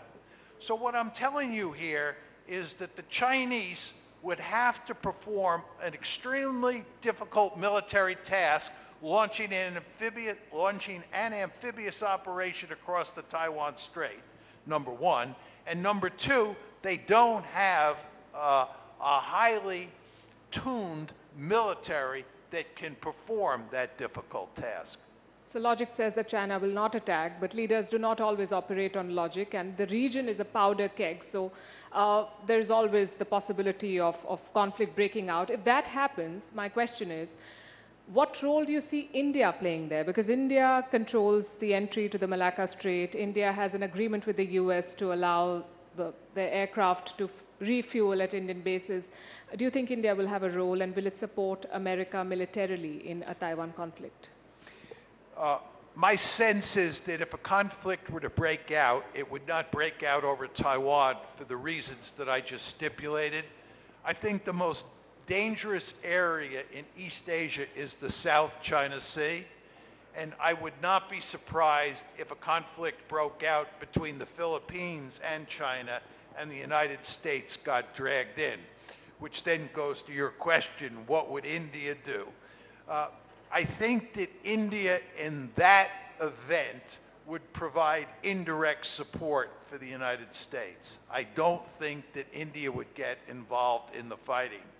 I think if conflict broke out at a low level, the Americans would pretty much handle it by themselves, maybe with the Philippines by their side in the fight. If it escalated into a larger war, I think the Japanese, South Koreans, and Australians would be likely to come in before the Indians. But it is possible that India would come in. The problem that India faces is that it has to protect its home waters, and it has to protect its border with China. And I think the last thing India is going to be anxious to do is join the fight and get into a war with with China. I think it's in India's advantage in the scenario that you described to provide indirect assistance to the Americans and do as little as possible to help the Americans. That will not make the Americans happy, but that, I think, is in India's national interest. You mentioned the Chinese economy, and they're not in the best phase. They have way too many challenges. The world is talking about decoupling, de-risking, friendshoring. Do you think Xi Jinping revealed his hand too soon, that he should have waited for a few more years before openly challenging the US? There's no question that it was in China's interest, as Deng Xiaoping pointed out many, many years ago, for China to rise as quietly as possible and not in any way threaten the Americans. And I believe that the Chinese, by and large, tried to do that. But the problem is that the United States eventually came to see that China was growing economically and militarily more powerful. And we started telling ourselves stories about how China might end up being a really formidable military foe. Now, you want to remember, this is very important, when the United States started to pursue a policy of engagement towards China in the early 1990s, which was designed to make China rich, we believed that China would eventually become a democracy.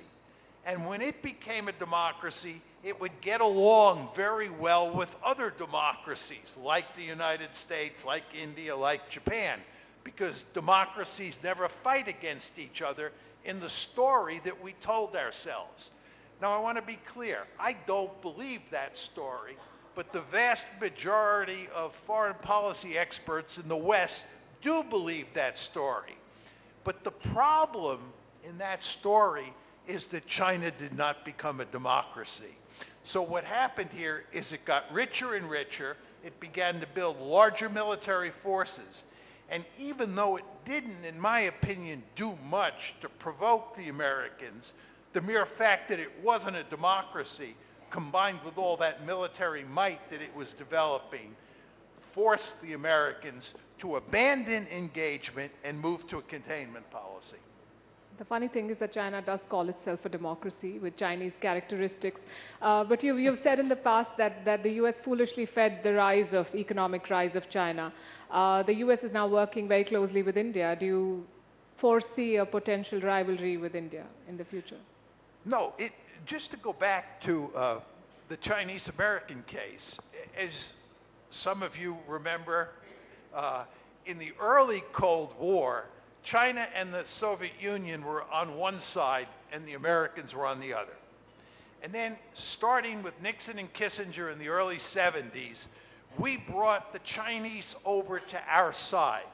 So it was the Americans and the Chinese versus the Soviet Union. During that second half of the Cold War, we had a vested interest in helping China to get rich, because as China got rich, it helped us contain the Soviet Union. When the Cold War ended, and the Soviet Union went away, my argument is we no longer have a vested interest in helping China to get rich. Now, let's go to the India question. At this point in time, the United States has a deep-seated interest in seeing India grow wealthier and militarily more powerful, because India can help the United States contain China. India is a member of the Quad. If China develops a powerful naval projection capability into the Gulf area, India will play a key role in helping the United States deal with that scenario. So we have a vested interest in helping India grow. If, however, China at some point in the future goes the way of the Soviet Union, China breaks up, it's much weaker tomorrow than it is today, and India continues to grow more and more powerful, you can rest assured the United States will put its gun sights on India. All I can say is that American policymakers do not learn from their own history.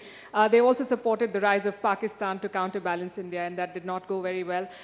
We're out of time, but I have to ask you one last question. How do you see the Gaza war ending? We know that you've criticized Israel's actions very strongly, which is also a contrast with how you see Palestine versus Ukraine. But how do you see the end to this conflict? I think the Gaza war, from Israel's point of view, is a disaster. It's very important to understand that Israel conquered Gaza in 1967. And after the 1967 war, Israel ended up with the West Bank and with Gaza. And they built some settlements in Gaza after 1967, and they stationed military forces in Gaza after 1967. In 2005, Ariel Sharon, who was a super hawkish individual and who was Prime Minister of Israel at the time, pulled all of the Israeli settlements and the Israeli military out of Gaza and basically turned it into a giant open-air prison. But there were no Israeli settlements or military forces inside of Gaza because Sharon understood that was not in Israel's national interest, because Gaza was like a hornet's nest for the Israelis. Well, if you look at what's happened as a result of October 7th, the Israelis are back in Gaza. They have large-scale military forces there, and they plan to stay there. At the same time, there is virtually no chance that Israel is going to defeat Hamas. So they are going to have significant resistance from Hamas. They're stuck in Gaza, and world opinion, and this includes countries like India, which favor the two-state solution, and the United States, which favors the two-state solution, are going to put enormous pressure on Israel over time to move to a two-state solution, which Israel doesn't want to do. All of this is to say, Israel is in real trouble. I have a lot of questions, but we are completely out of time. Thank you so much for joining us and for sharing your insights. Thank you indeed. And it's interesting that you call the two-state policy that India holds to the present conflict an illusion. Ladies and gentlemen, once again, thank you for this engaging conversation with our guest, political scientist John Mearsheimer, expressing his insights, his recommendations, his very crucial and sometimes very interesting observations about geopolitics on just why the West is principally responsible for the Ukrainian crisis, firmly believing the reckless expansion of NATO that provoked Russia, and in his concluding remarks, how he holds Israel responsible for the present turmoil in Gaza. So very controversial statements there, but he's also someone who is extremely respected in geopolitical circles. So that was, ladies and gentlemen, John Mearsheimer. But don't forget, for the big event that will happen in just a few hours from now, the grand finale, which promises to be a mesmerizing evening. It's going to be a perfect end to a power-packed day.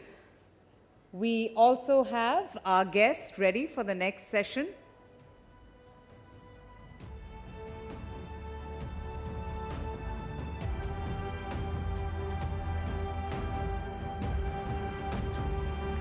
So like we promised, Bharat's march as a global leader is much about its economic arrival as about its rich and diverse socio-cultural soft power. And what better way to really invite the proceedings, a group of very distinguished artists whose compositions have made our country stand out on the global music map. Their creations are a synthesis of not only music from East and West, but also the classical forms from North and Southern India, transcending geo-cultural boundaries. They are, ladies and gentlemen, a quintessential embodiment of India's Shakti. Please put your hands together. Let's have a nice round of applause for our next guests and our Grammy Award winners, Shankar Mahadevan, V. Selva Ganesh, Ganesh Rajagopalan, and Rakesh Chaurasia, in conversation with my colleague Anand Narsiman.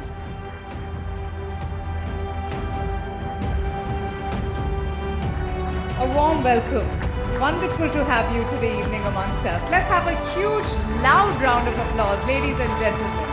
Our shining stars, India's shining stars. Not 1, 2, 3, we have 4 Grammy winners amongst us.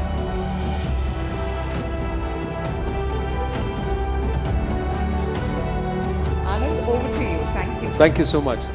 Ladies and gentlemen, this is a very, very special moment personally for me and also for us at the News 18 network and the entire family, and I must say it, because this is a group of geniuses.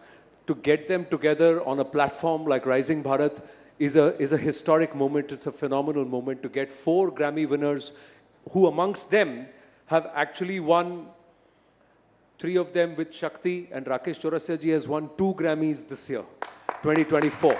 So this group Shakti is a phenomenal one, and Ustad Zakir Hussain, we are missing you, sir. Ustad ji, we are missing you. But to have all of them here, from the far corner, the renowned violinist brothers Ganesh Kumresh to Mr. Ganesh Rajagopalan, who's flown in all the way from Seattle for us to be here with us. If you heard of Vikku Vinayakaram, then that's the pedigree that follows. So from the Ghatam to the Kanjira, the son has immortalized the Kanjira if the father did, what the father did with Ghatam. So Selva Ganesh ji, thank you very, very much. And I'm going back to many years ago. I shouldn't have said that, but yes, I first met him in college and I was an MC and he was performing. And there were others who said, and I remember Vikku sir telling me, that's my son. And he's not playing the Ghatam, but whatever he plays, people will remember the Kanjira. That's what he's done. So fantastic, and I hope Vikku sir gets well soon. Thank you very much. Rakesh Chaurasia ji, aapka bahut bahut aabhar. Thank you very much for doing this. Now, he is getting into compositions and into the realms where many would not want to go, but as a flautist, he's taking another gharana, another legacy forward. That's from his uncle, Hariprasad Chaurasia ji. So the entire lineage, phenomenal. And he's a genius who, from the age of 4, has been making music and mesmerizing audiences. From the age of 4, his first professional concert, and I think he's got a recording of that as a gift recently, was at the age of 11. He can play more than 20 instruments, but we all know him, the man with the golden voice and the magical compositions, the one and only Shankar Mahadevan ji. Gentlemen, thank you very, very much. Sabse pehle, let me ask you, Ganesh ji, what is Bharat for you, if I may ask you? Bharat is Shakti. Bharat is Shakti. Shakti. Why do you say that? Not from there. You try to steal it. Well, I'm going to push you over and I'm going to ask you why. You know, I think as you have rightly named this conclave as Rising Bharat, I mean, we are rising in all spheres. And music is one that you can see here. And even otherwise, we see that Bharat is the next hope for humanity. So I feel That is why I'm saying Bharat is the Shakti of the world. Is the Shakti of the world. Yeah. Are we making the music of Bharat its Shakti? Selvaji, let me ask you this. When you play the Kanjira, you connect with people. When you play music, when we play classical music, and music gets interpreted. So, are we connecting? Is the world connecting with Bharat's music? Oh yeah, for sure. You already introduced 4 Grammys, but there are 5 Grammys from India. So Bharat is already noticed. And also 2 other Indians also nominated, and our beloved Prime Minister also nominated. So Bharat is you can see it, you can feel it. But do you see a change? You know, one of my other good friends, Ricky Cage, was part of the nominations. He's won Grammys a lot of times, so shout out to him too. But let me ask you this. Do you feel over the years that you've played, concerts that you've gone to, is there a greater appreciation for what Bharat brings to the table when it comes to music? Yeah, for sure. Definitely. It is definitely upfront right now. And especially me, if you ask me, I follow the footstep of, the 3 legendary musicians. One is my dad, one is John McLaughlin, and Zakir Bhai. So whatever they do, they just do. They don't look for what we are going to get it. And they give the 100%. That's the Bharat. We give our 100% to music, which we definitely have to do that. Rakesh ji, when was the last time or the first time, let me ask you that Hariprasad Chaurasia ji said, "Acha kaam kiya." Jab Grammy jeete to what did he have to say? Well, it was never. That's okay. It's because never. Maybe he's expecting a lot from me. Huh. I think that's the sign of a greater guru, not to compliment and then talk about your student with other people. He's doing good. So this has happened, that he doesn't say anything to you, but to No, but the world is around, it comes back to me. He was praising you. That is, my energy to keep me on my toes. So what was his reaction when you told him ki 2 Grammy jeete? Arey wah. That was it. That was it? That was it. So But did he like he was little confused. Why 2? For the same album? I said, this is a different category. Oh, what is category now in album? So I had to make him understand, one for the song and one for the album. So this is, I think there was 3 nominations and we got 2. One was for the composition also. Oh, fantastic. So, yeah, correct. There was a nomination for the composition. But I think it's all his blessings and whatever I am today because of his. And as you mentioned, what is Bharat? Bharat for me is a breath, what I blow in my flute. It's a breath. Is breath. What an answer. Bharat for me is breath. What I blow in into my flute. Phenomenal. And you're communicating that. 25 years with Shakti, sir, for you. And the first Grammy comes via voice note compositions. Take us to that story. How did it happen? This whole thing, the album that won the Grammy, it was via voice notes. Yeah, I mean, this album, it's the way it happened was very amazing, Anand. It all happened during the peak of COVID, because we tour so much. We used to do, 20 concerts in 30 days, and all over America, all over Europe, all over India. We were continuously traveling, and then we were like almost getting withdrawal symptoms that we are not able to travel. So we have to do an album. And nobody can move out of the house because of COVID. So the way this album happened was completely remote control.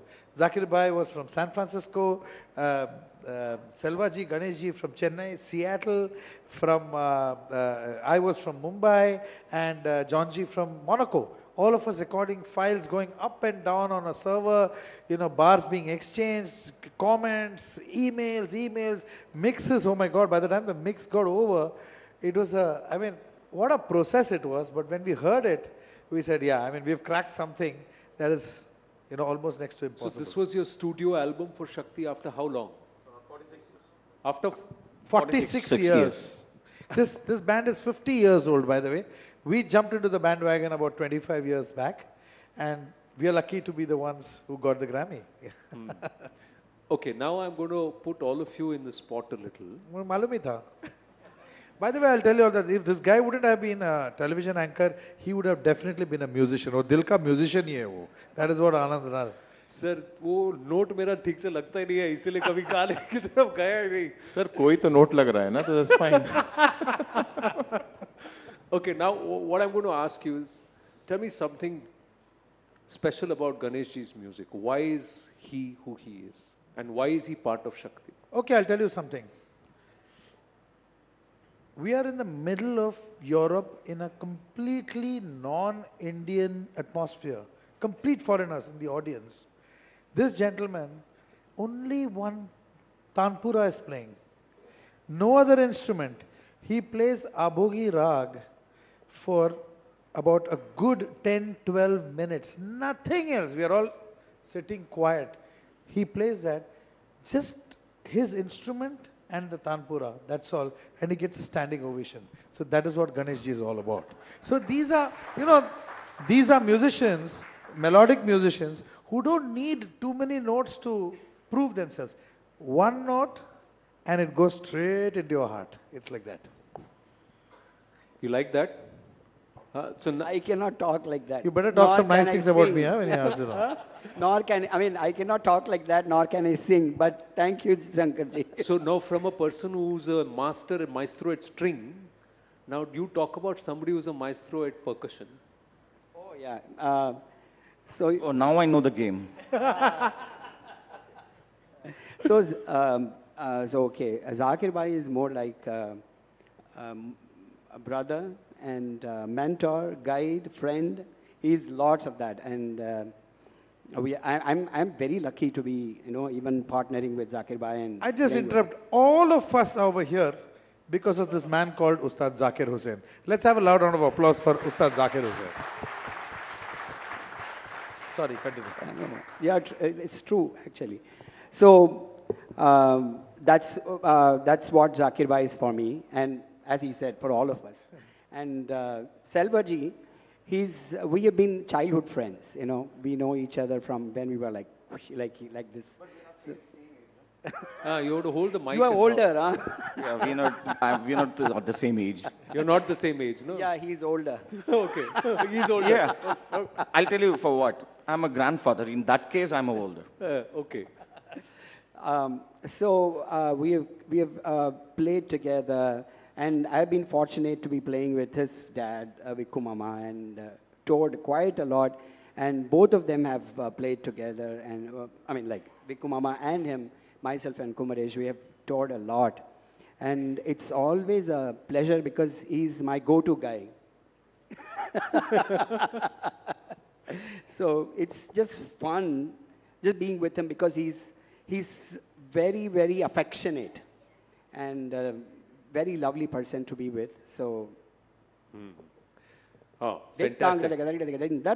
Always. You didn't talk about my play. So now, what was that last one? Now always. No response? Thank you very much. Thank you. Respond on what? Respond him in the bowl. On the bowl or yeah. On the bowl. Oh, okay.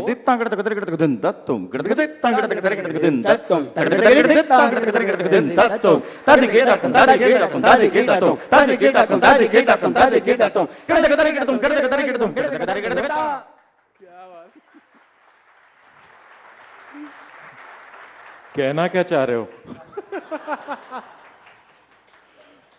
Now, Selvaji, let me ask you. You've played with Hari Prasad ji also, at a time when your father was also there. I know there were butterflies in your stomach and all of that was there. Yeah. Then when you first played with Rakesh ji, was that, let's see how good he is? No. It was the same feeling like when I played it with Hari ji, and whenever I played with him too. And recently we did a concert too. He's not just amazing. It's a very tough guy on stage too. And off stage too. But with some unbearable dirty jokes. Yeah. You could have said only joke. Jokes, sorry.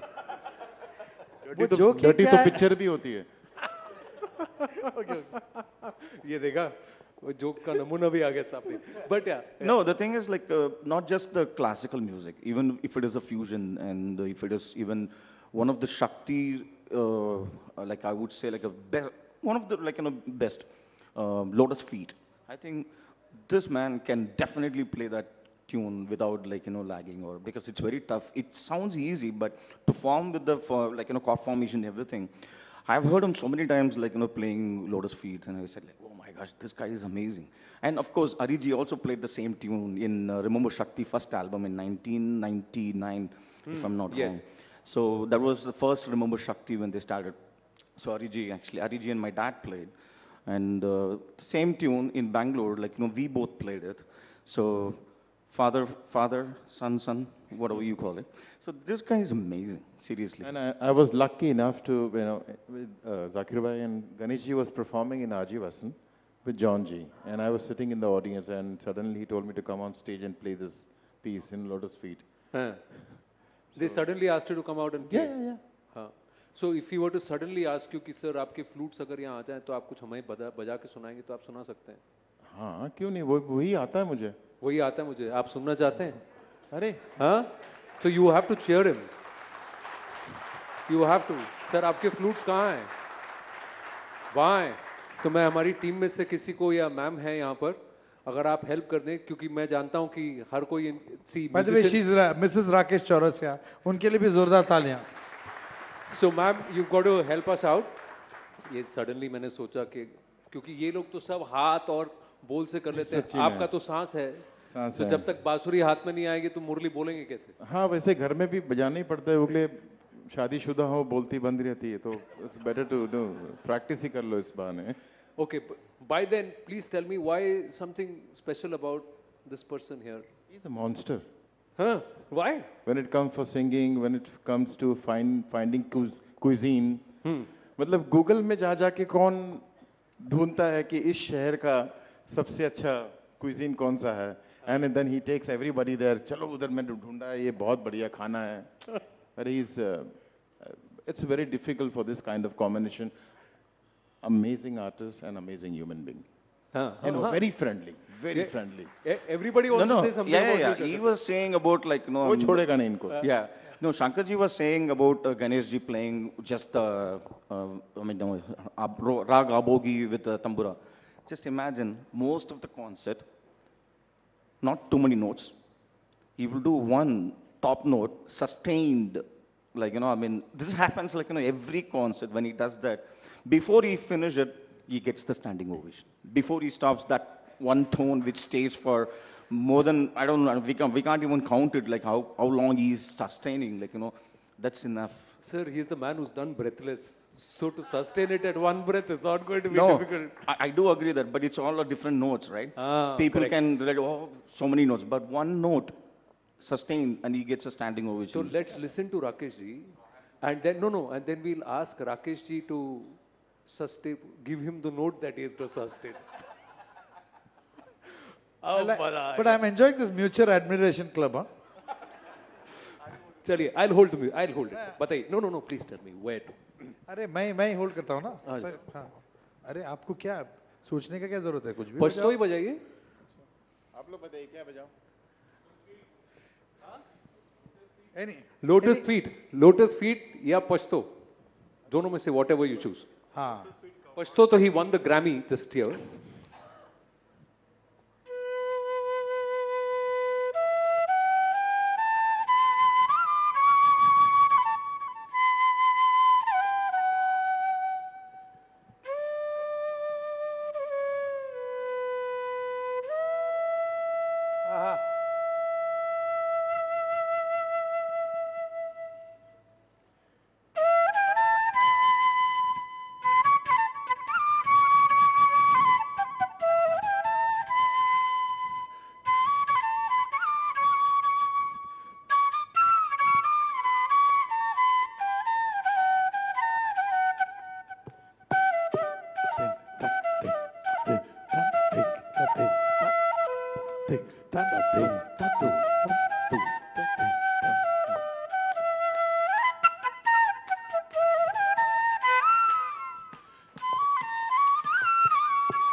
क्या बात है Rakesh Chaurasia. Fantastic sir. अब तो आपको भी fruit किया, अब तो नोट तो करना पड़ेगा सर। अभी नहीं, करेंगे वो थोड़ी तो देर में सब। नहीं, इसीलिए तो फिर तब वार्म अप हो जाएगा ना ऐसा। क्या सर? कोई एक नोट दे दीजिए। गिव दैट रिदम ओनली ना। टिंग टन टिंग टन टिंग टन टिंग। बजाओ कैसे? पकड़ो। मैं पकड़।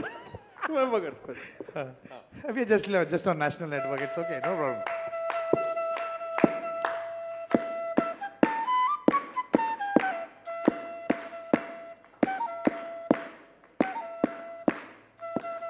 Kama bane sa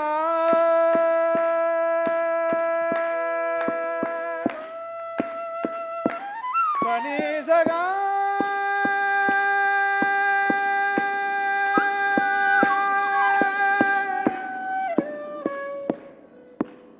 gare da ni da ma ma bani da ma ma gare da da da.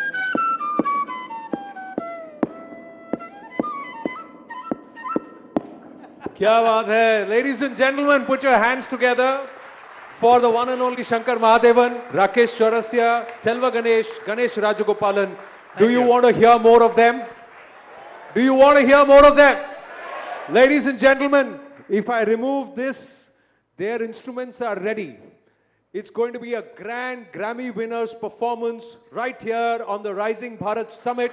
We just need to give them 25 minutes to set up, so this stage is clear and the stage is all theirs, and they will be joined by the one and only King of Jazz in Bharat, Louis Banks, his son Gino Banks, the phenomenal percussionist Odia, and of course the bass guitarist Sheldon De Silva. It's going to be a phenomenal lineup along with these four in a short while from now. Are you ready?